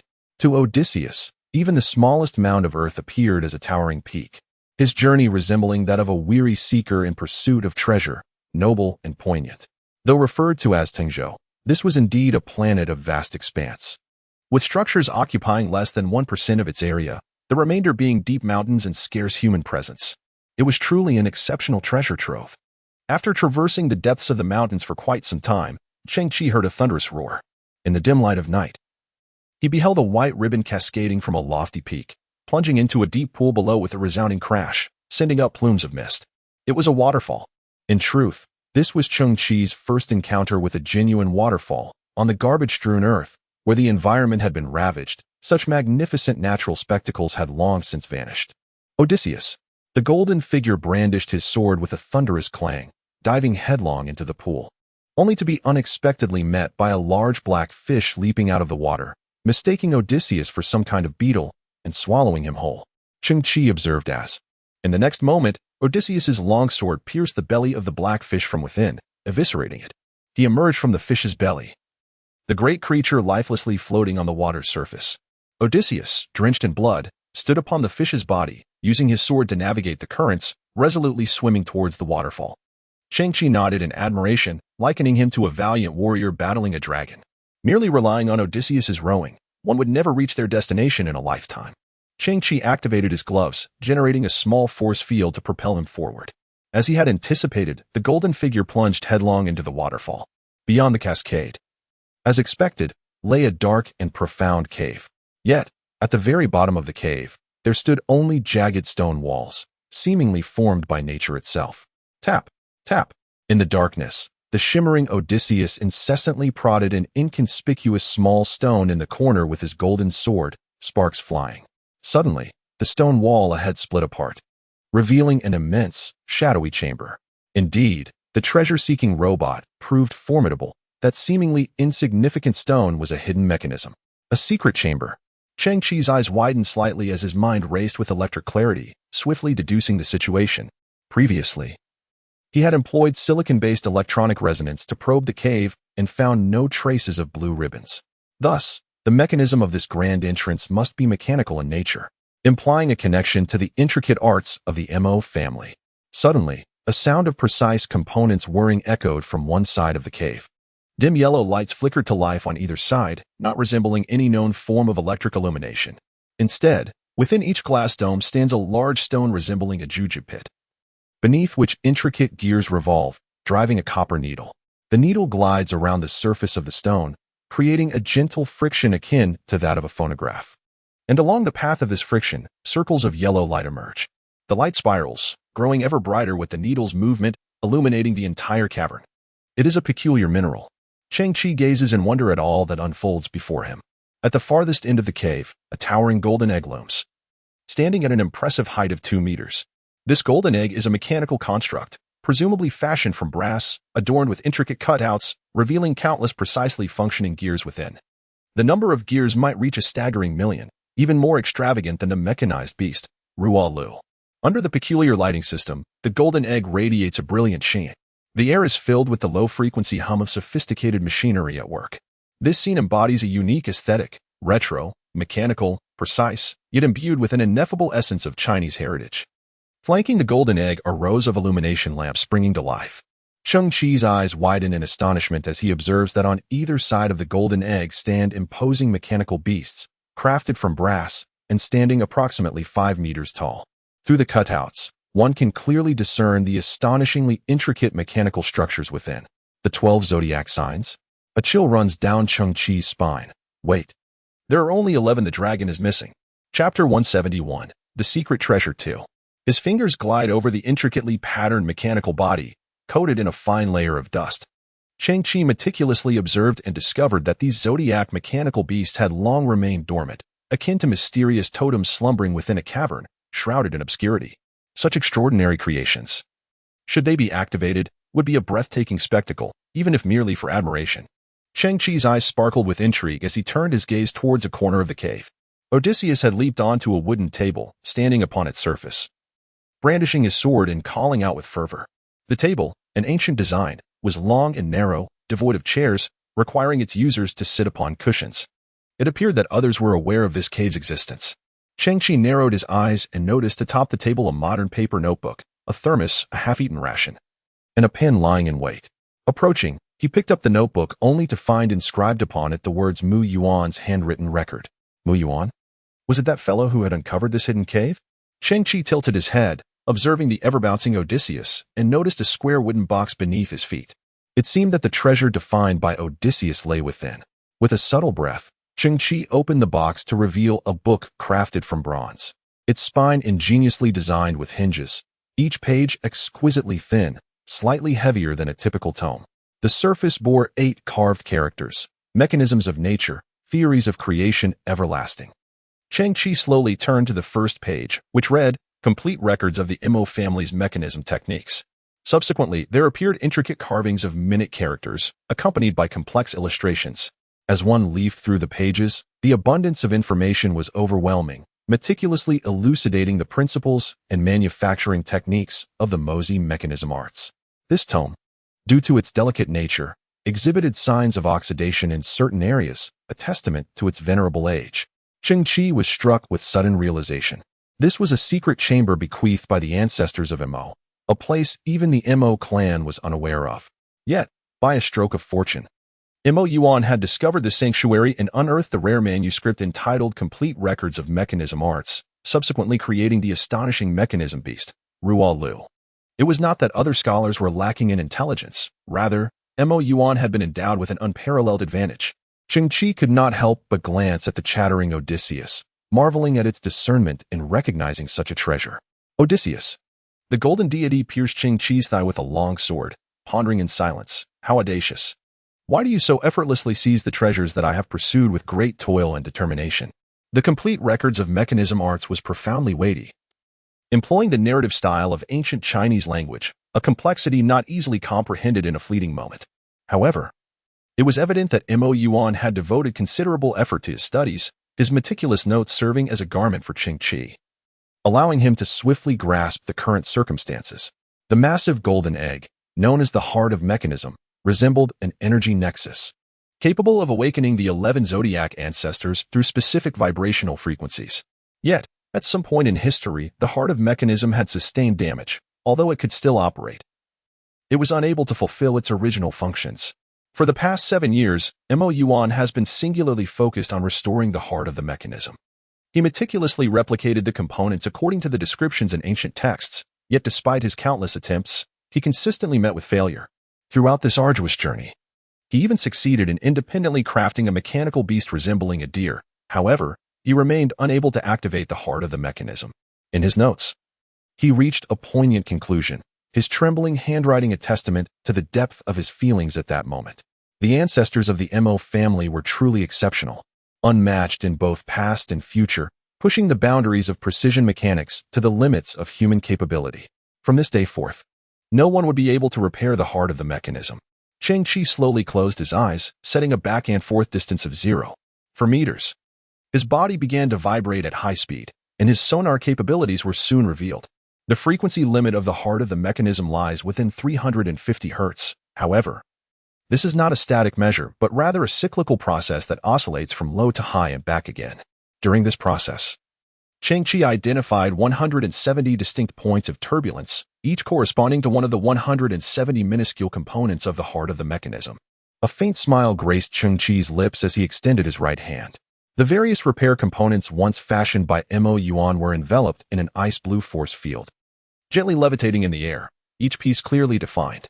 Indeed, the ancestors of the Mo family were remarkable. Yet, my abilities allow me to perceive the true essence of the heart of the mechanism.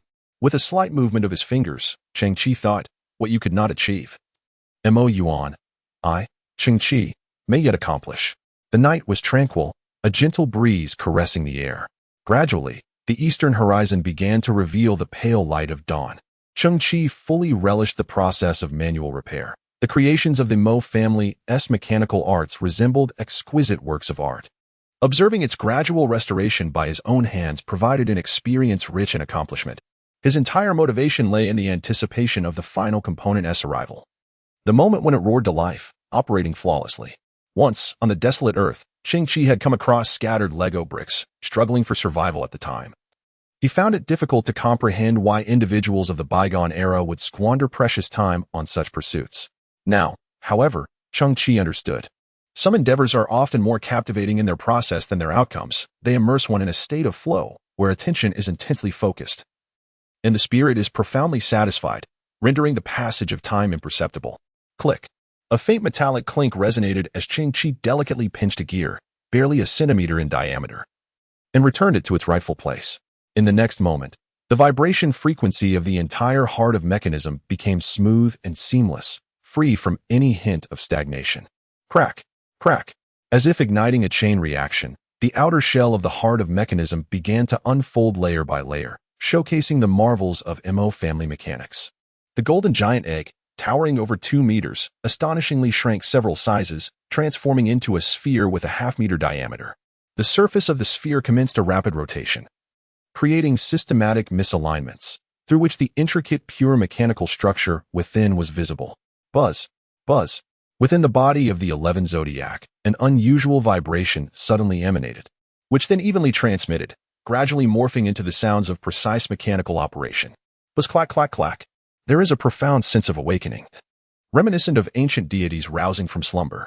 Cheng Qi's eyes widened in astonishment, for it was not merely the 11 zodiac signs that had come to life behind them. A grand portal had once again opened, revealing a vast cavity within a cavity. Cheng Qi was utterly taken aback. What secrets had the ancestors of the Mo family concealed? After steadying his nerves, Cheng Qi ventured into the second immense cavern. He surveyed his surroundings, his pupils trembling as if in the throes of an earthquake. Behind him, the 11 zodiac signs and the heart of mechanisms were in motion, producing a rhythmic clattering of components. In a distant corner of the cave, there seemed to be a ventilation crack allowing a cool breeze to seep in, accompanied by a mournful sound. The amalgamation of these elements created an eerie atmosphere. Before him lay rows of brass grids, each housing a mechanized figure crafted from brass. Yet, they were neither formidable nor handsome. The yellowish light cast upon their faces illuminated a pallid, waxen hue, rendering them ghastly and terrifying. To the far left stood a mechanical infant, seemingly just born. Its eyes still closed. Following it was a half-year-old mechanical child, then 1 year old, progressing to 1.5 years, and subsequently 2 years, 2.5, all the way to 100 years. The final figure, a centenarian automaton, appeared as a hunched, feeble old man, strangely at the age of 25. Where one would expect to find a robust adult automaton, there was only emptiness. Cheng Qi tilted his head, realizing that these grids were not only arranged in rows but also in columns, suggesting, if his body were to suffer damage, there are 20 substitutes prepared for him here. Cheng Qi's pupils trembled. No wonder he is not of the bloodline. Chapter 172. The Origins of Mo 25 years ago. Beneath the statue of our ancestor in Tingzhong at the Missouri-Xiang Square, I stumbled upon a plump, fair-skinned infant. In the main hall, the esteemed head of the Mo family, Mo Beishan, sat in the central chair, surveying the multitude of Mo descendants. Mo was still occupied outside, and apart from him, everyone else was present. It remains unclear whether it was a student or a visiting guest who abandoned him here. Noticing his robust health and resounding cries, I entrusted him to Mo Foam for adoption. Thus, he became my little grandson. Perhaps due to the absence of blood ties, I had unconsciously overlooked him in the past. However, in hindsight, he stands out as the most exceptional child within the Mo clan. I now harbor regret. I do not wish for him to seek out his biological parents. Whether you deem me selfish or heartless, I intend for the Mo family to be his home, his sole sanctuary.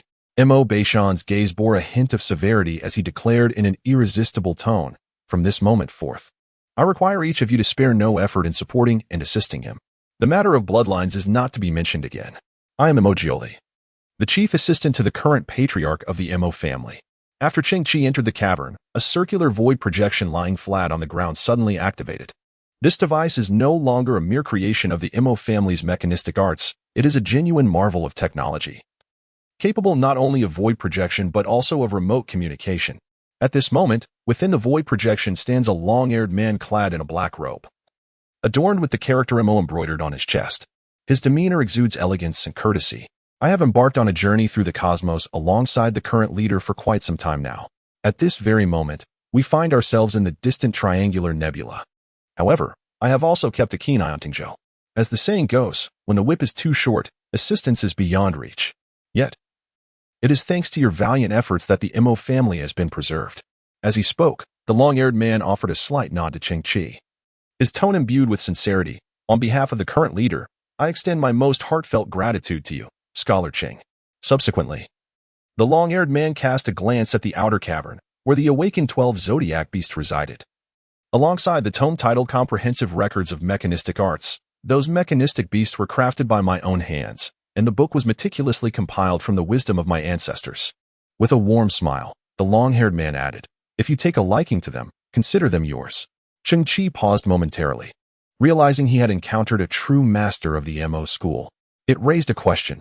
If the first assistant of the current leader possesses such profound depth and broad-mindedness, what manner of being must the legendary current leader, Mo, embody? Mo is my friend, and I certainly cannot stand idly by. Your friend Mo is also a creation of mine. My sole intention is to leave behind a steadfast force for the Mo family after my departure. Naturally, there are elements of experimentation and testing involved in this endeavor. In other words, within Mo's heart resides a sophisticated binary code, capable of independent thought and autonomous judgment. The long-haired man's gaze flickered with intrigue, He was, indeed, the sole embodiment of pure physical artificial intelligence in this world. Cheng Qi suddenly felt a chill emanating from the depths of his soul. He was acquainted with the intricate art of the Mo family's mechanisms. Renowned for their craftsmanship akin to divine creation, yet he had not anticipated such an extraordinary level of precision. The tremors of the metal belonged to the realm of human understanding, yet they soared to heights beyond human imagination. In that fleeting moment, two realizations dawned upon him. Firstly, upon his arrival in Tingzhou for Mo's funeral, he had sensed, through a remarkable and vague intuition, the presence of Mo clad in a cloak. The reason being that within Mo's being lay a computation method reminiscent of electronic life, yet not entirely electronic. Secondly, during Mo's endeavor to decipher Mo's tour, he exhibited a remarkable mathematical prowess, elucidating why he possessed such formidable mental calculation abilities. He was indeed a unique form of artificial intelligence. The long-haired man offered a slight smile, suggesting that there was no need for excessive astonishment compared to the artificial intelligence technology of a friend of mine. This was merely a stark contrast between clouds and mud. Cheng Qi silently shook his head. How could one not be astonished? Mo's exterior was enveloped in an extraterrestrial technology, akin to a biological skin, capable of altering its volume and visage, simulating human physiological states, tears, blood, pain, and the genetic manifestations perceived by human eyes. The long-haired man spoke slowly. Within its mechanical heart, a timed mechanism has been established. Every 6 months, it comes here to transfer its biological skin and mechanical heart to a new body, completing a minor growth. It exists in a passive execution state, devoid of memories regarding these events, and others in Tingzhou remain unaware of this truth. Cheng Qi's eyes flickered slightly, suddenly realizing that Mo was not a living being, a revelation that was somewhat difficult to accept. I hold it in the utmost regard, he remarked. The long-haired man turned his gaze towards Cheng Qi, stating, to you, it is a friend, a companion. It possesses its own thoughts, emotions, goals, and principles of conduct. Why should you concern yourself with its form of existence? Cheng Qi nodded slowly, acknowledging, indeed, silicon-based life is still life. Mo is my friend. The long-haired man smiled and nodded. The current leader is away on a journey, and I too harbor concerns for the future of the Mo clan. As I anticipated, Mo has been growing successfully, gradually fulfilling an irreplaceable role alongside the other bodies I have prepared for it. He surveyed the rows of older automatons resembling a staircase. I have endowed them with greater strength. At 45 years old, they reach their peak, roughly equivalent to the S-class genes defined by humanity. After that, their abilities will gradually decline. It is not I who have charted its life. Only through ample experience can one harness greater power. Upon hearing this, Cheng Qi's eyes widened slightly. S-class genes. Indeed. The long-haired man nodded slightly, harboring no other desires. Firstly, I wish for him to lead a fulfilling life. Secondly, to assist our irresponsible patriarch in managing the Mo family. Cheng Qi's heart was a tumult of emotions. The Mo family's patriarch was exceedingly peculiar, creating automatons to share his burdens. It was merely a different approach to existence. Mo possesses its own identity, and should it choose to forsake the Mo family, I would not intervene. The long-haired man sighed softly, expressing his helplessness. The patriarch, adaptable, had left him racking his brain to clean up the mess. Cheng Qi's expression soured slightly. Your patriarch is rather careless. At that moment, the holographic projection trembled faintly, seemingly affected by some interference. Suddenly, a piercing scream echoed. Jioli, come save me. The long-haired man shook his head in resignation. Here we go. In the final moment, he turned to Cheng Qi, Scholar Cheng. Can you keep this secret for me? Cheng Qi hesitated for a moment, then quietly nodded. Thank you. Though the universe is vast, I look forward to our encounter. The long-haired man bowed, and the ethereal projection gradually extinguished. Chapter 173. Fated enemies within the secret cavern. Only Cheng Qi remained. After learning of Mo's background story, an indescribable sensation stirred within him. The maximum age of an automaton is 100 years, indicating a limit. It is likely that when that time comes, the core of mechanisms within Mo will exhaust its energy, inevitably leading to its natural demise at the age of 100 in an era where genetic science has advanced remarkably. This age no longer represents a limit. With the administration of a sufficient quantity of high-quality genetic agents, this age is akin to what 60 years used to signify in a bygone era. Moreover, the entity known as Mo is, in essence, a mechanical construct, subjected to even harsher conditions than humanity, possessing a predetermined lifespan from the very moment of its birth. Cheng Qi let out a slow sigh. Yet, in the next instant, he abruptly lifted his gaze, scanning the rows of mechanical beings before him, as a somewhat mad idea began to form in his mind. He gradually raised his right arm, and within the dimly lit cave, a beam of blue light, replete with a sense of technological advancement, began to unfurl. Similar technological creations detected. Commence synthesis? In that moment, a spark ignited in Cheng Qi's eyes. Mo, accompanied by several disciples of the Mo family, stood at the docking area in Tingzhou. They gazed upwards, where a peculiar starship, resembling an old carpenter's tool known as Mo, painted in a wood-like finish, was gently descending. Mo felt a sense of exasperation. Why had he arrived at this moment? It was truly vexing. The starship landed smoothly. The hatch slowly opened, extending a wooden ramp. A youth, clad in a coarse, earth-tone linen garment and seated in a wheelchair, gradually descended the ramp. In this contemporary era, the boy presented two peculiarities. First, his attire was of a rough linen fabric, with his sleeves slightly rolled up to reveal a white lining beneath. Second, he wore a pair of black cloth shoes, an ensemble that appeared distinctly out of place against the backdrop of the era's technological advancements. A white towel draped around his neck, seemingly meant for wiping away sweat, served no purpose in an environment where a temperature control system is a fundamental feature of a starship. Equally peculiar was the wheelchair beneath him, crafted entirely from wood, devoid of any metallic components, constructed solely through wooden joinery. The wheels were merely carved from a single piece of wood, lacking even the rubber tires typically used for cushioning. In this era, metal wheelchairs are commonplace, and sophisticated electric models are considered entry-level, with even magnetic levitation wheelchairs in mass production. Yet, this young man utilized his right hand to painstakingly turn the wooden wheels, making his way slowly to stand before Mo. Behind him followed a group of similarly attired men, dressed in coarse brown linen, their skin glistening and muscles well-defined. Mo adjusted his demeanor and smiled. Brother Lulian, welcome to my presence. During the spring and autumn period, your ancestor and mine clashed during Ji Chugong's song, but the outcome has remained inconclusive. The wheelchair-bound youth raised his chin, gazing at Mo, declaring, thus, further words are futile. Let us settle this matter. Mo maintained his smile, replying, Brother Lulian, times have changed. Our families have fostered a cordial relationship and even engaged in trade. So it is time to relinquish such obsessions. Which is superior, the mechanisms of the Mo family or the carpentry of Luban?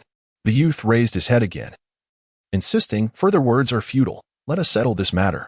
Mo let out a sigh, and to be honest with you, Brother Lulian, my family has encountered some unforeseen turmoil, and I find myself in quite a predicament. I truly lack the energy. During the Warring States period, the culture of the 12 zodiac signs had yet to take form. Your ancestor believed that the dragon ought to be included among the zodiac, while my master found this notion preposterous. The other 11 zodiac signs represent real animals. Why fabricate a dragon? The wheelchair-bound youth remained defiant, asserting that further discussion is futile. Let us settle this with a contest of skill. Mo, feeling increasingly helpless, noted that this was typical of the fellow before him. Brother Lulian, I understand you wish to challenge my Mo family's mechanical beast with your craftsmanship in Luban wood, but to be candid, there is a student in the Mo family named Mo Yuan. Though you of the Mo clan may have neglected the orthodox ways, it does not mean that you have completely forsaken the skills passed down by our forebears. The wheelchair-bound youth persisted in his obstinacy, reiterating that further words are of no consequence. Let us determine the victor. Mo felt exasperated. Brother Lulian, since you have traveled such a distance, why not step inside for a cup of tea? We can take our time. Mosey and Luban were contemporaries, and history favors the worthy. Yet, the young man in the wheelchair remained resolute, insisting that further conversation was pointless. Let us settle this once and for all. Mo stood frozen in place. This fellow, known as Lulian, a descendant of Luban, was reputed to be a once-in-a-century genius. However, the line between genius and madness is perilously thin, and he embodied this distinction vividly. It seemed he was determined to fulfill his ancestors' legacy, insisting on competing with the descendants of the Mo family. He exhibited no excessively aggressive behavior. Rather, he would occasionally visit Tingzhou. Ignoring him seemed somewhat impolite, yet engaging with him led to the incessant repetition of a mere 4 words in a challenge. Brother Lulian, I speak candidly. The Mo family can no longer replicate the intricate mechanisms of our craft.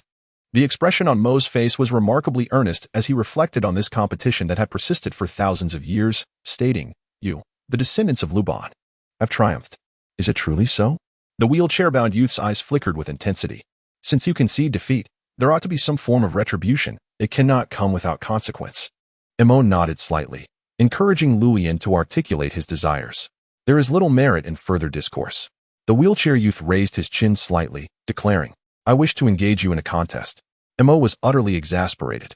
Brother Lulian, do I resemble a humanoid mechanical beast to you? If it comes to that, you may strike me. Rumors suggested that the Mo family's mechanical beasts were mere figments of imagination. For the inventions of your ancestors had stagnated since the era of flying wooden kites. Yet, I refuse to believe it. The Mo family must harbor masters of mechanism. Bring forth such an individual. The wheelchair youth maintained his elevated posture, enunciating each word with determination. I insist on facing him in a decisive contest. I am on the verge of madness. Mo's face contorted with distress. Mo Yuan has passed away, and the remaining scholars can neither replicate the intricate mechanisms nor comprehend the manipulation of the mechanical beast, Ruo Lu. Who among the Mo family remains capable of matching him? Unless. Mo shook his head, acknowledging that he had no right to impose this trouble upon Cheng Qi. Moreover, given the complexity and precision of the mechanical beast, even if Cheng Qi were inclined, he would require a considerable amount of time to study and comprehend it. Furthermore, no one could ascertain what strategies the obstinate genius, Lu Lian, was concealing. After all, this was a contest of mechanical creations. Should Cheng Qi falter, Mo's arrangements would appear exceedingly reckless and hasty. If I do not encounter the mechanical beast today, I shall not depart, declared the wheelchair-bound youth, his chin held high. Behind him, the men, presumably apprentices of the Lu family, collectively emitted a low grunt, their feet seemingly rooted to the ground, ready for a protracted battle. The air fell into a hushed silence, the rustling of leaves whispering in the stillness. Suddenly, a resonant dragon's roar echoed from the depths of Tingzhou's mountains, reverberating through the very heavens. The palpable tremor swiftly reached every ear, sending a shiver down spines and drawing forth beads of cold sweat. In unison, all gazes turned toward the eastern mountains. Faintly, a towering mountain came into view, adorned by a waterfall cascading dozens of meters in height. The shock waves emanated from the waterfall, the clear water swirling restlessly, as if on the brink of ceasing its flow. Abruptly, a massive splash erupted from the heart of the waterfall. A colossal mechanical dragon, forged from brass and measuring several dozen meters in length, soared forth from the waterfall with impressive majesty.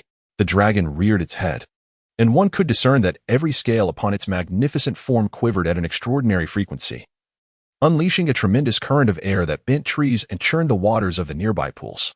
In an instant, the dragon took flight. At this moment, dawn was breaking, with the fiery sun rising from the horizon in the east. A colossal dragon soared gracefully before the sun, its radiant beams casting a splendid golden hue upon its majestic form.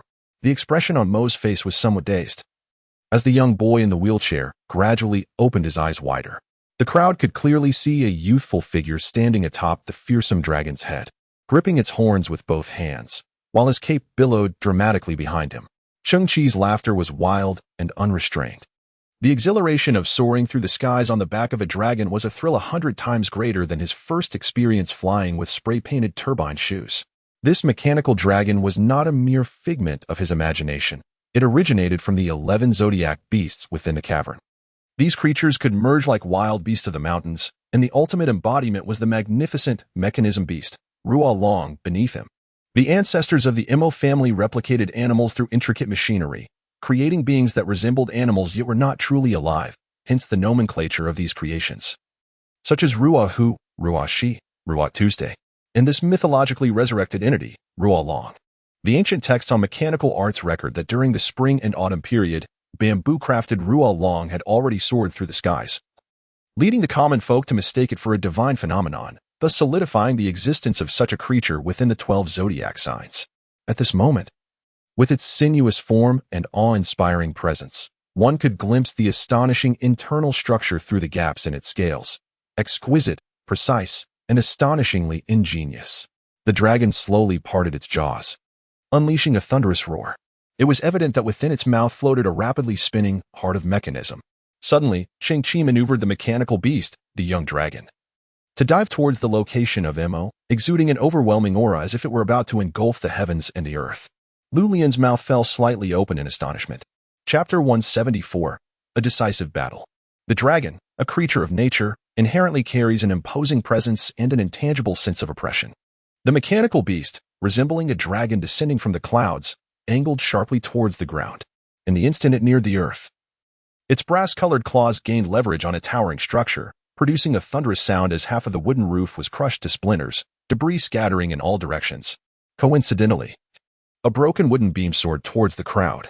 This beam, measuring 3 meters in length and as thick as a bowl at its base, had been cleaved in the center, resulting in a sharp, needle-like tip.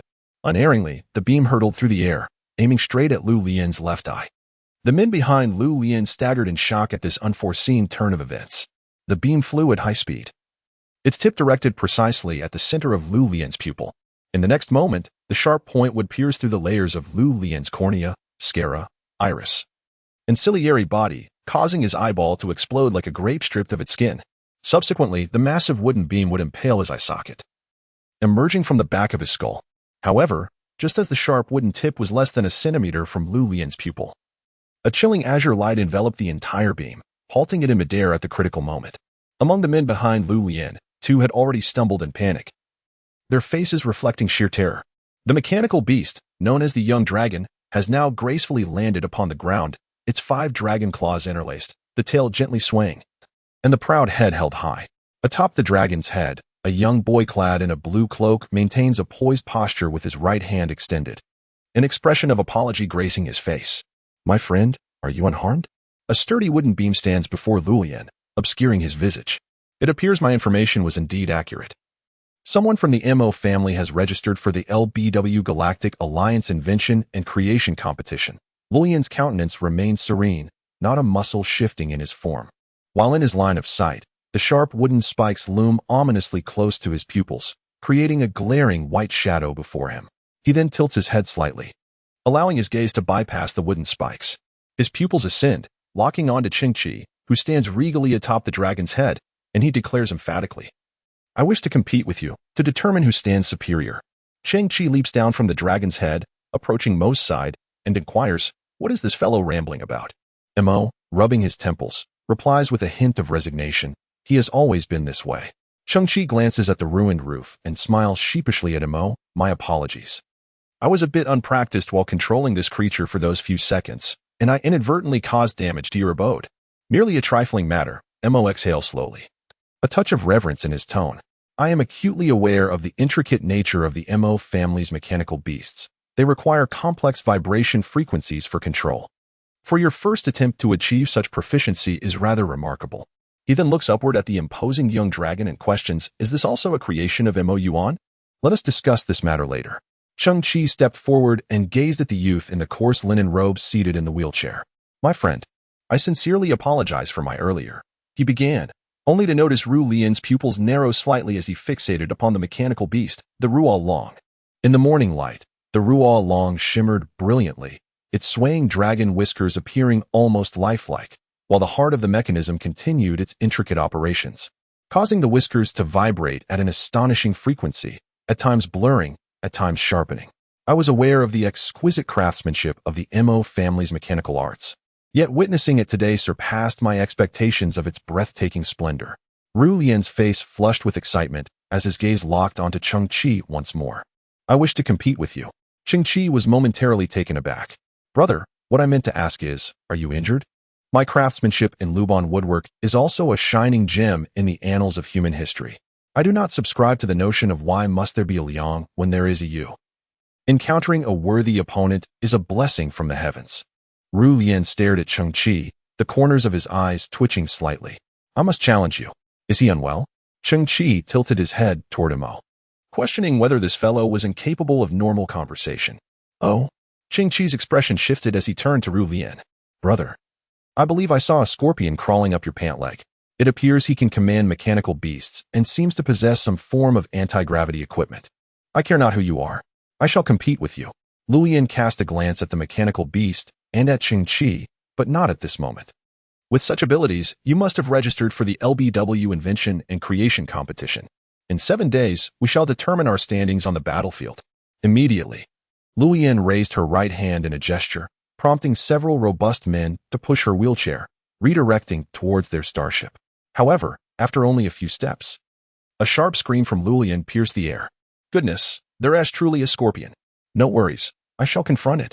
The men were flustered. Master brother, it is unnecessary. Just control yourself, it's merely a scorpion. Cheng Qi and Mo both twitched at the corners of their mouths, bewildered by the absurdity of the situation. Lulian's starship gradually ascended, and in a moment, it vanished beyond the atmosphere of Tengzhou. This individual is far from ordinary. Cheng Qi stroked his chin. Reflecting on the perilous scene moments ago, she remained unperturbed, indicating either an extraordinary psychological fortitude or hidden formidable capabilities. Indeed, she is no simple figure. She is reputed to be the strongest inheritor of the legendary Lu Ban, spanning 5,000 years. Mo gazed intently in the direction Lulian had departed, aware that since birth, he had been afflicted by illness, leaving him paralyzed, with only his neck and right hand capable of movement.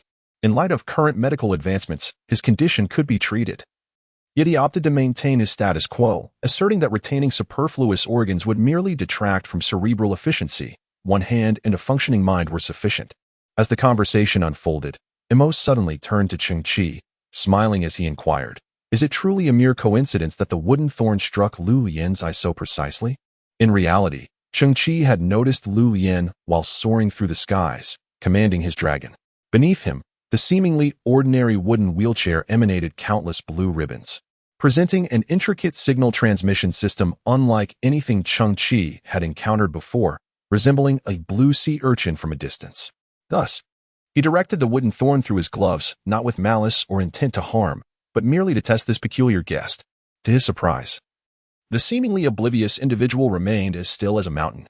Chapter 175. An intriguing future. As dawn's first light broke, the sun ascended from the horizon, bathing the world in golden rays and gently rousing nature from its slumber. Tengzhou, adorned with lush vegetation, already a picturesque locale, now unfolded like an exquisite painting. Cheng Qi and Mo ascended a small hill, surveying the streets below. In such a pristine morning, the air was refreshingly pure, as if filtered, with each breath invigorating the spirit. This place felt like an untouched realm, far removed from the clamor and chaos of the mundane world. Mo brushed off the dew from his shoulders and asked, "Is there something you wish to discuss with me?" Suddenly, Cheng Qi turned to Mo, his expression intricate as he remarked, "I have witnessed the marvels of the Mo family's mechanism arts, truly deserving of the phrase exquisite craftsmanship. The creations are both real and illusory, indistinguishable from one another. I have a friend." Mo furrowed his brow, asking, "Can you speak plainly? Are you trying to frighten me?" "Ha. All right." Cheng Qi laughed heartily, raising a hand and tossing a golden-hued object. Mo caught it from a distance, feeling its substantial weight. Upon closer inspection, he realized it was a book made of brass, inscribed with complete records of the Mo family's mechanism arts. Mo was momentarily taken aback, then began to peruse the pages, his eyes widening in astonishment. "How do you possess this book? The Mo family's mechanism arts are so extraordinary. You must diligently study them with your students in the future. Although, currently, the creations of mechanism arts prioritize aesthetics over practicality. Imagine if we could enhance this technology with modern advancements, such as utilizing higher strength materials, incorporating weapon systems, defensive shields, and interstellar navigation systems, among others." Cheng Qi raised a finger, exclaiming with excitement. Then, the mechanized beasts would embody both elegance and power, undeniably astonishing. Mo paused, contemplating. This seemed to contradict the original intentions of their ancestors, who advocated for universal love and non-aggression. The ancestors' original intent. Perhaps the foremost aim of the Mo family's progenitors was to ensure the enduring prosperity of their lineage. Furthermore, Cheng Qi patted Mo's shoulder, saying with profound significance, "The times have changed. The creations of mechanisms must also evolve." Boss Missouri is overthinking. Cheng Qi smiled, revealing his teeth, "For I have long replicated this book." Mo's lips twitched as he remarked, "You are quite perceptive. And that mechanism beast, Ruo Long, I shall take it with me." Cheng Qi nodded to himself. "For this was a promise made by your ancestor." Mo, clearly skeptical, merely shrugged and replied, "Fine, fine, whatever you say." The two gazed at the scenery below the mountain. As the disciples of the Mo family gradually emerged, preparing for their early morning training, suddenly, Cheng Qi said, "In this world, each of us is the protagonist of our own story, and some protagonists may form their own ensemble. Who knows, I might need that in the future. I've even thought of a name for it, Qi Legion. What a quintessentially dramatic name." Mo wrinkled his nose, You could indeed be even more dramatic. Perhaps one day you might establish a civilization. I have already thought of a name for that as well. Qi civilization. What the heck? Cheng Qi glared at Mo. You seem to know quite a bit, don't you? I know even more, Mo retorted with a smirk. When you acquire a house, it shall be called Qi House. When you obtain a hover car, it will be known as Qi Car, and your parties will be dubbed Qi Party. All right, all right. Cheng Qi took a deep breath and asked, if one day you suddenly find yourself immensely powerful and I happen to need your assistance, would you come? Powerful? An ancient saying goes, a scholar is of no use. It could also be restated as, a merchant is of no use. How can I become stronger? Relying solely on calculations to defeat my opponents on the battlefield? Cheng Qi gazed at the scenery below, quietly nodding. She caught sight of Mo and Cheng Qi, revealing a gentle smile, waving her hand from a distance. Mo's cheeks flushed instantly, and he extended his arm in a greeting towards the woman. Cheng Qi observed the two, taking a deep breath, slightly trembling. He had no intention of divulging the truth about Mo's origins. Perhaps one day, Mo would uncover the reality of her lineage. But that was merely a notion of one day. For now, he stood at a new starting point in life, having just embraced the challenge of managing a family business. An aspiration he had longed for, and an opportunity to prove himself. He had also just begun to sense the affection of his beloved. A mutual pursuit that might be one of life's greatest fortunes. That enchanting love was but a tender sprout newly emerged. If Mo were to discover that she was not human, but rather a complex assembly of metal, perhaps she could endure it. Yet, the dreams of the future would undoubtedly shatter. Cheng Qi did not wish to evade any of this. Having lived for 18 years on a desolate earth, he understood one fundamental truth. Regardless of the harshness of one's environment, humans possess a remarkable capacity for adaptation. However, should hope and expectation fade from the heart, the unseen shield that surrounds an individual may extinguish silently. Any minor upheaval could utterly dismantle one's resolve. In that fleeting moment, Cheng Qi took a deep breath of the fresh mountain air, a smile of hope gracing his lips. Ah, Boss Missouri. What exactly is this MLB Galaxy Alliance invention and creation competition that the one who seeks to compete mentioned? Wait a moment, Meng Lan hasn't gone far yet. Mo, still blushing, continued to greet those descending the mountain.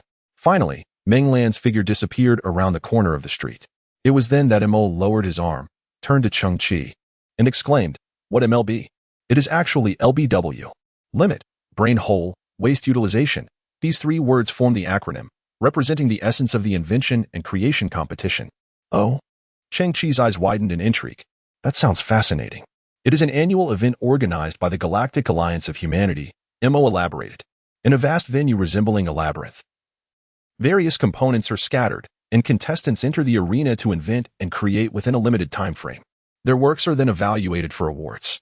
Cheng Qi's eyes sparkled with excitement. It sounded even more enthralling. The competition is held in the Large Magellanic Cloud, within the R136A one-star region, on a terrestrial planet known as City of Radiance. Mo's gaze flickered. Indeed, it is a genuine human space city. Cheng Qi's eyes lit up. Is it a city established by human civilization as we ventured into the cosmic era? Mo nodded affirmatively. Yes. In Cheng Qi's eyes, a spark ignited. I have yet to set foot in such a city. The intrigue levels are at one. Mo continued. That fellow, Lu Lian, is also known for a remarkable inventive genius, whose name seems to be Muon. He will be attending, along with other competitors of similar caliber, all top-tier experts. Muon, that name rings a bell.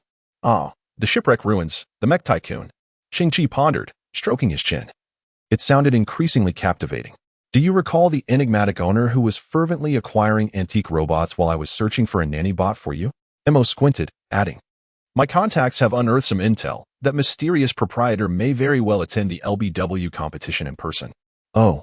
Cheng Qi's eyes widened. That makes it even more intriguing. I have heard that the champion prize for this competition is a fragment of advanced civilization technology.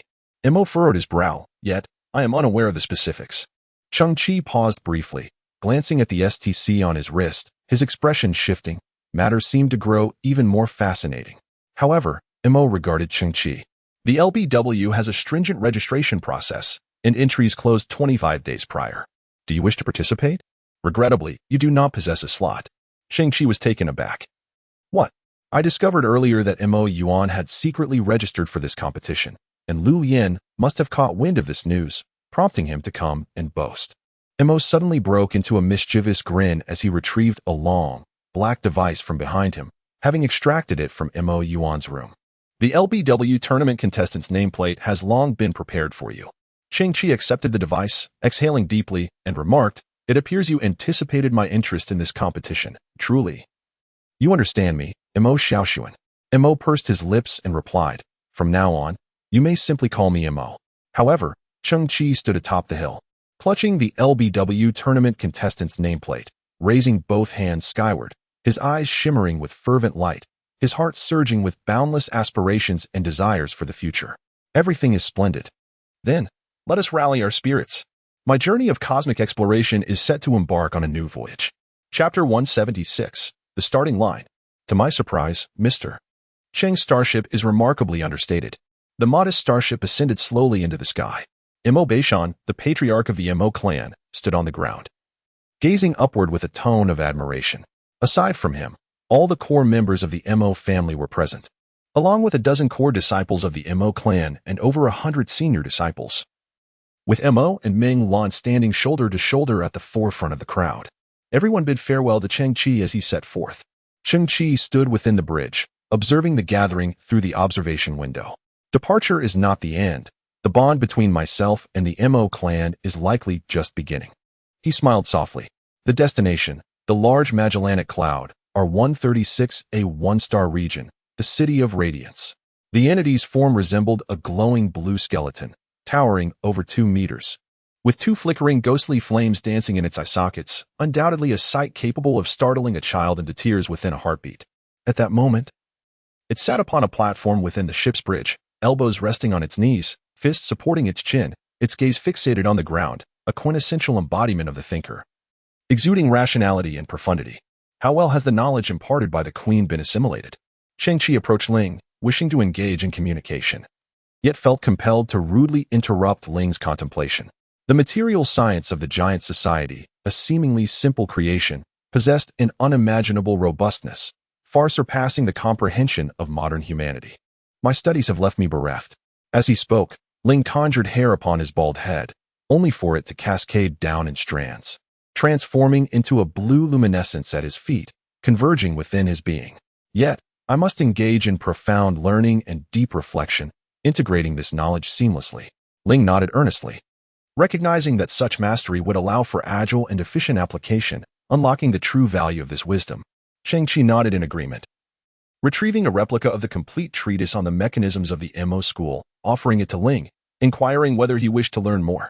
Ling accepted the replica, slowly perusing its pages, the flames of curiosity in his eyes igniting with ever-increasing intensity. How astonishing it is that such intricate structures exist in the world. The manufacturing of its components, the methods of interaction, and the spatial efficiency have nearly reached a state of perfection. This knowledge not only serves to construct mechanical beasts, but its essence can be applied across various domains.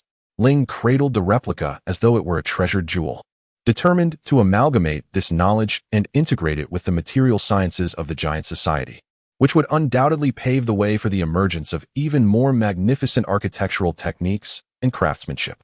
These achievements would undoubtedly become the hallmark of the begging civilization.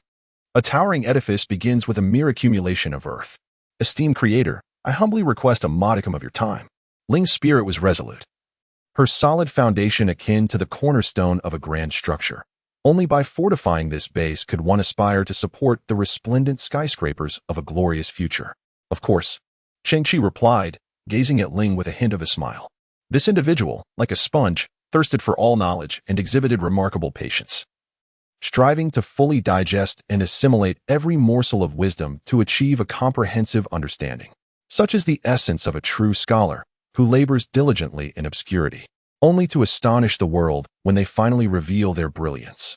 A civilization must possess its own core technologies, as well as its unique habitats and fortifications. All of this necessitates a thinker, a learner, and a strategist to meticulously prepare.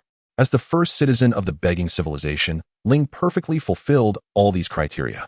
Cheng Qi felt fortunate to have serendipitously acquired the treasures of material science from the giant society and the intricate mechanisms of the Mo family, 2 invaluable domains of knowledge. In another light, these represent the materials and components, the 2 most fundamental elements in the art of construction. Throughout history, no one had successfully integrated these two technologies into a cohesive whole. Such a stroke of luck was indeed fortuitous. Cheng Qi's heart brimmed with anticipation, unable to fathom the ultimate outcome that would emerge. In any case, Qi's civilization was already far ahead at the starting line. As for time, Cheng Qi would certainly not rush Ling.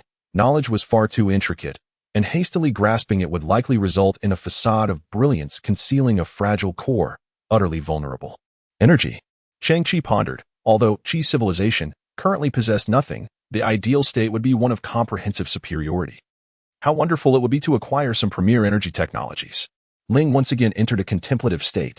Cheng Qi treaded lightly, gradually departing. In a corner of the bridge, Hanzai sat on the ground, leaning against a pillar, utterly bored. This toy was quite antiquated. It had been placed in Hanzai's chest compartment when Cheng Qi first found him, when they departed from the desolate earth. The most precious possession Hanzai was required to bring along, aside from a collection of robotic magazines, was this very robot toy. Cheng Qi had once inquired about its value. Alas, Hanzai tilted his metallic head, while Xiao Qiong continued to stroll about, leaving Cheng Qi alone, lamenting the lack of entertainment. That big blue creature was nothing but a wooden head. The boredom was unbearable. Cheng Qi approached and sat on the ground beside Hanzai, leaning against the same pillar. Together, they gazed up at the ceiling of the Ling-style starship, akin to the time spent on the desolate earth, where they shared a gaze at the overcast sky. Seeking hope amidst despair, Cheng Qi declared, "I will certainly locate more antique robots and upgrade you, granting you a new body to flaunt. Furthermore, I shall create several female caretaker robots, merging them into exquisite beauties with slender waists, shapely legs, and ample bosoms to be your companions." What? Hanzai's eyes sparkled with excitement. That sounds fantastic. Hee hee. Cheng Qi smiled. And not just one female robot. I shall fashion 6 for you. Could it be 8? Hanzai danced joyfully. I adore the number 8. It's so auspicious. Cheng Qi laughed heartily, a trivial matter. At this moment, the Ling-style starship sailed through a desolate and shadowy expanse, nearly 36 million kilometers from the next stargate. Typically, traversing such distances between stargates is rather tedious and protracted. However, Cheng Qi suddenly squinted, his gaze piercing through the immense observation window, surveying the boundless depths of the universe. Before him, a dark wall abruptly materialized in the celestial sphere, exhibiting a subtle inward curve, resembling some form of metal. Its thickness exceeding 100 meters, descending inch by inch. Cheng Qi could not discern the wall's terminus, as its sides had already extended beyond his field of vision. What is that? Cheng Qi rose and approached the forefront of the bridge, leaning slightly forward to gaze upward, where he finally comprehended the entirety of the wall. It appeared to be an enormous black pot, with a diameter of at least 200 kilometers, descending rapidly, casting a colossal shadow and an overwhelming sense of pressure, enveloping the Ling-style starship and the surrounding space for hundreds of kilometers within its grasp. Chapter 177. Flesh and blood of the devourer hiss, rumble. After the colossal black cauldron enveloped the spirit starship, a massive and formidable steel plate extended from its base, astonishingly thick, at least 50 meters wide, reminiscent of the tectonic movements of continental plates, closing beneath Cheng Qi's feet. Originally, this celestial domain was illuminated by the faint light of distant stars. Yet in that instant, all sources of illumination were extinguished, plunging the surroundings into utter darkness, where one could not see their own hand before their face. Suddenly, the top of the cauldron erupted with blinding lights, creating a stark contrast in the enveloping blackness. Following this, nearly 100 gigantic spiral electronic coils emerged from within the cauldron and activated instantaneously.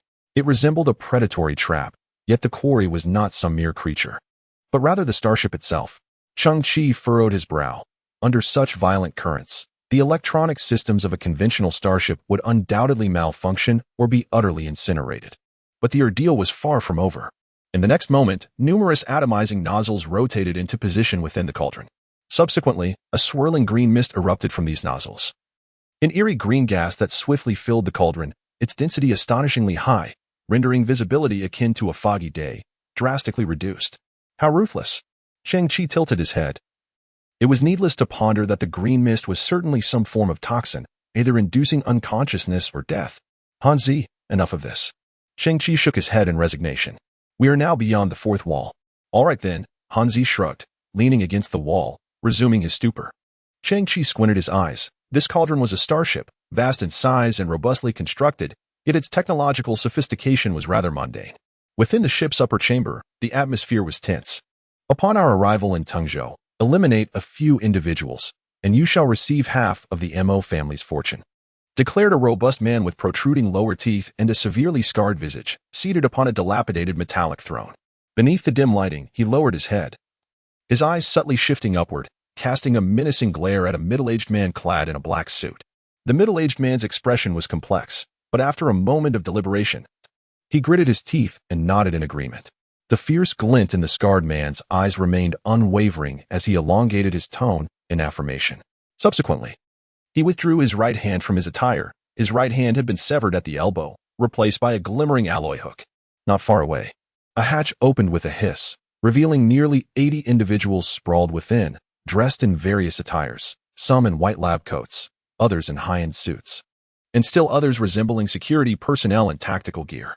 The scarred man extended his right arm, and the metal hook suddenly shot forth, piercing the chest of a man in a white coat with a sickening squelch, instantly staining his garment with crimson.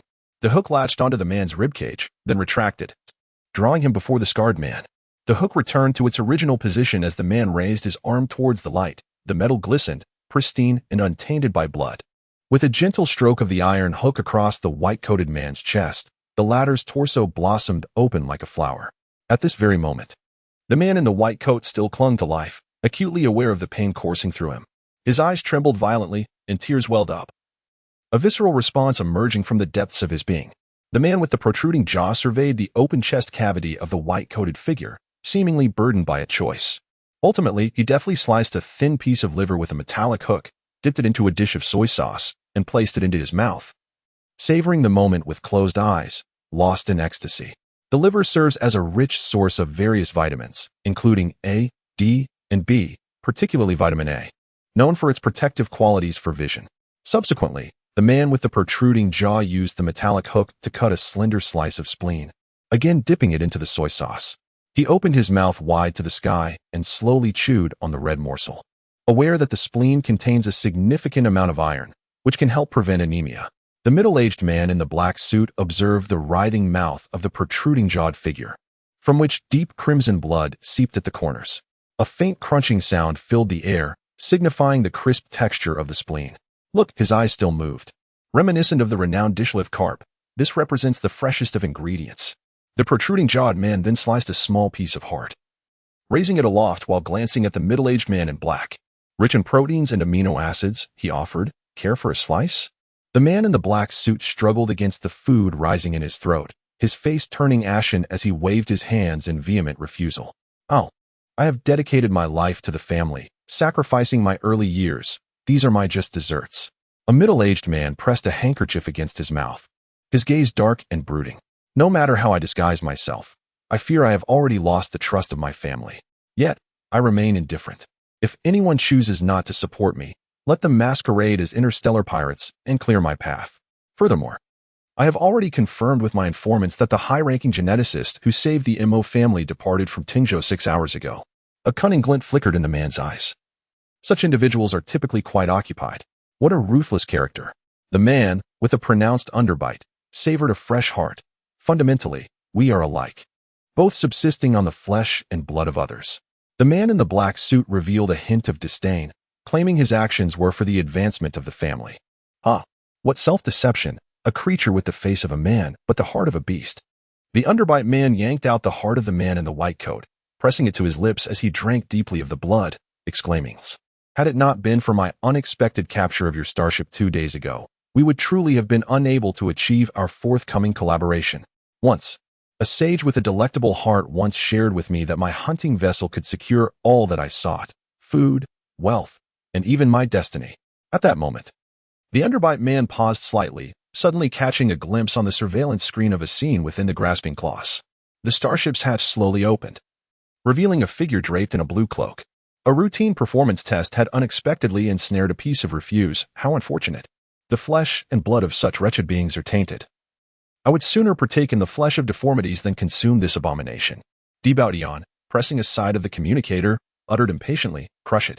Subsequently, he continued to squeeze the heart in his grasp, sipping only a small amount, causing more blood to splatter across his face. a sight both grotesque and terrifying. Meanwhile, Cheng Qi, standing at the airlock of the starship, was startled by a thunderous roar. He then beheld the interior of the great bowl, as it suddenly revealed a dozen enormous metal wheels, their surfaces bristling with a multitude of sharp spikes, accompanied by a seismic tremor. The metal wheels appeared to have already locked onto their target, converging from all directions towards him in the Link-style starship.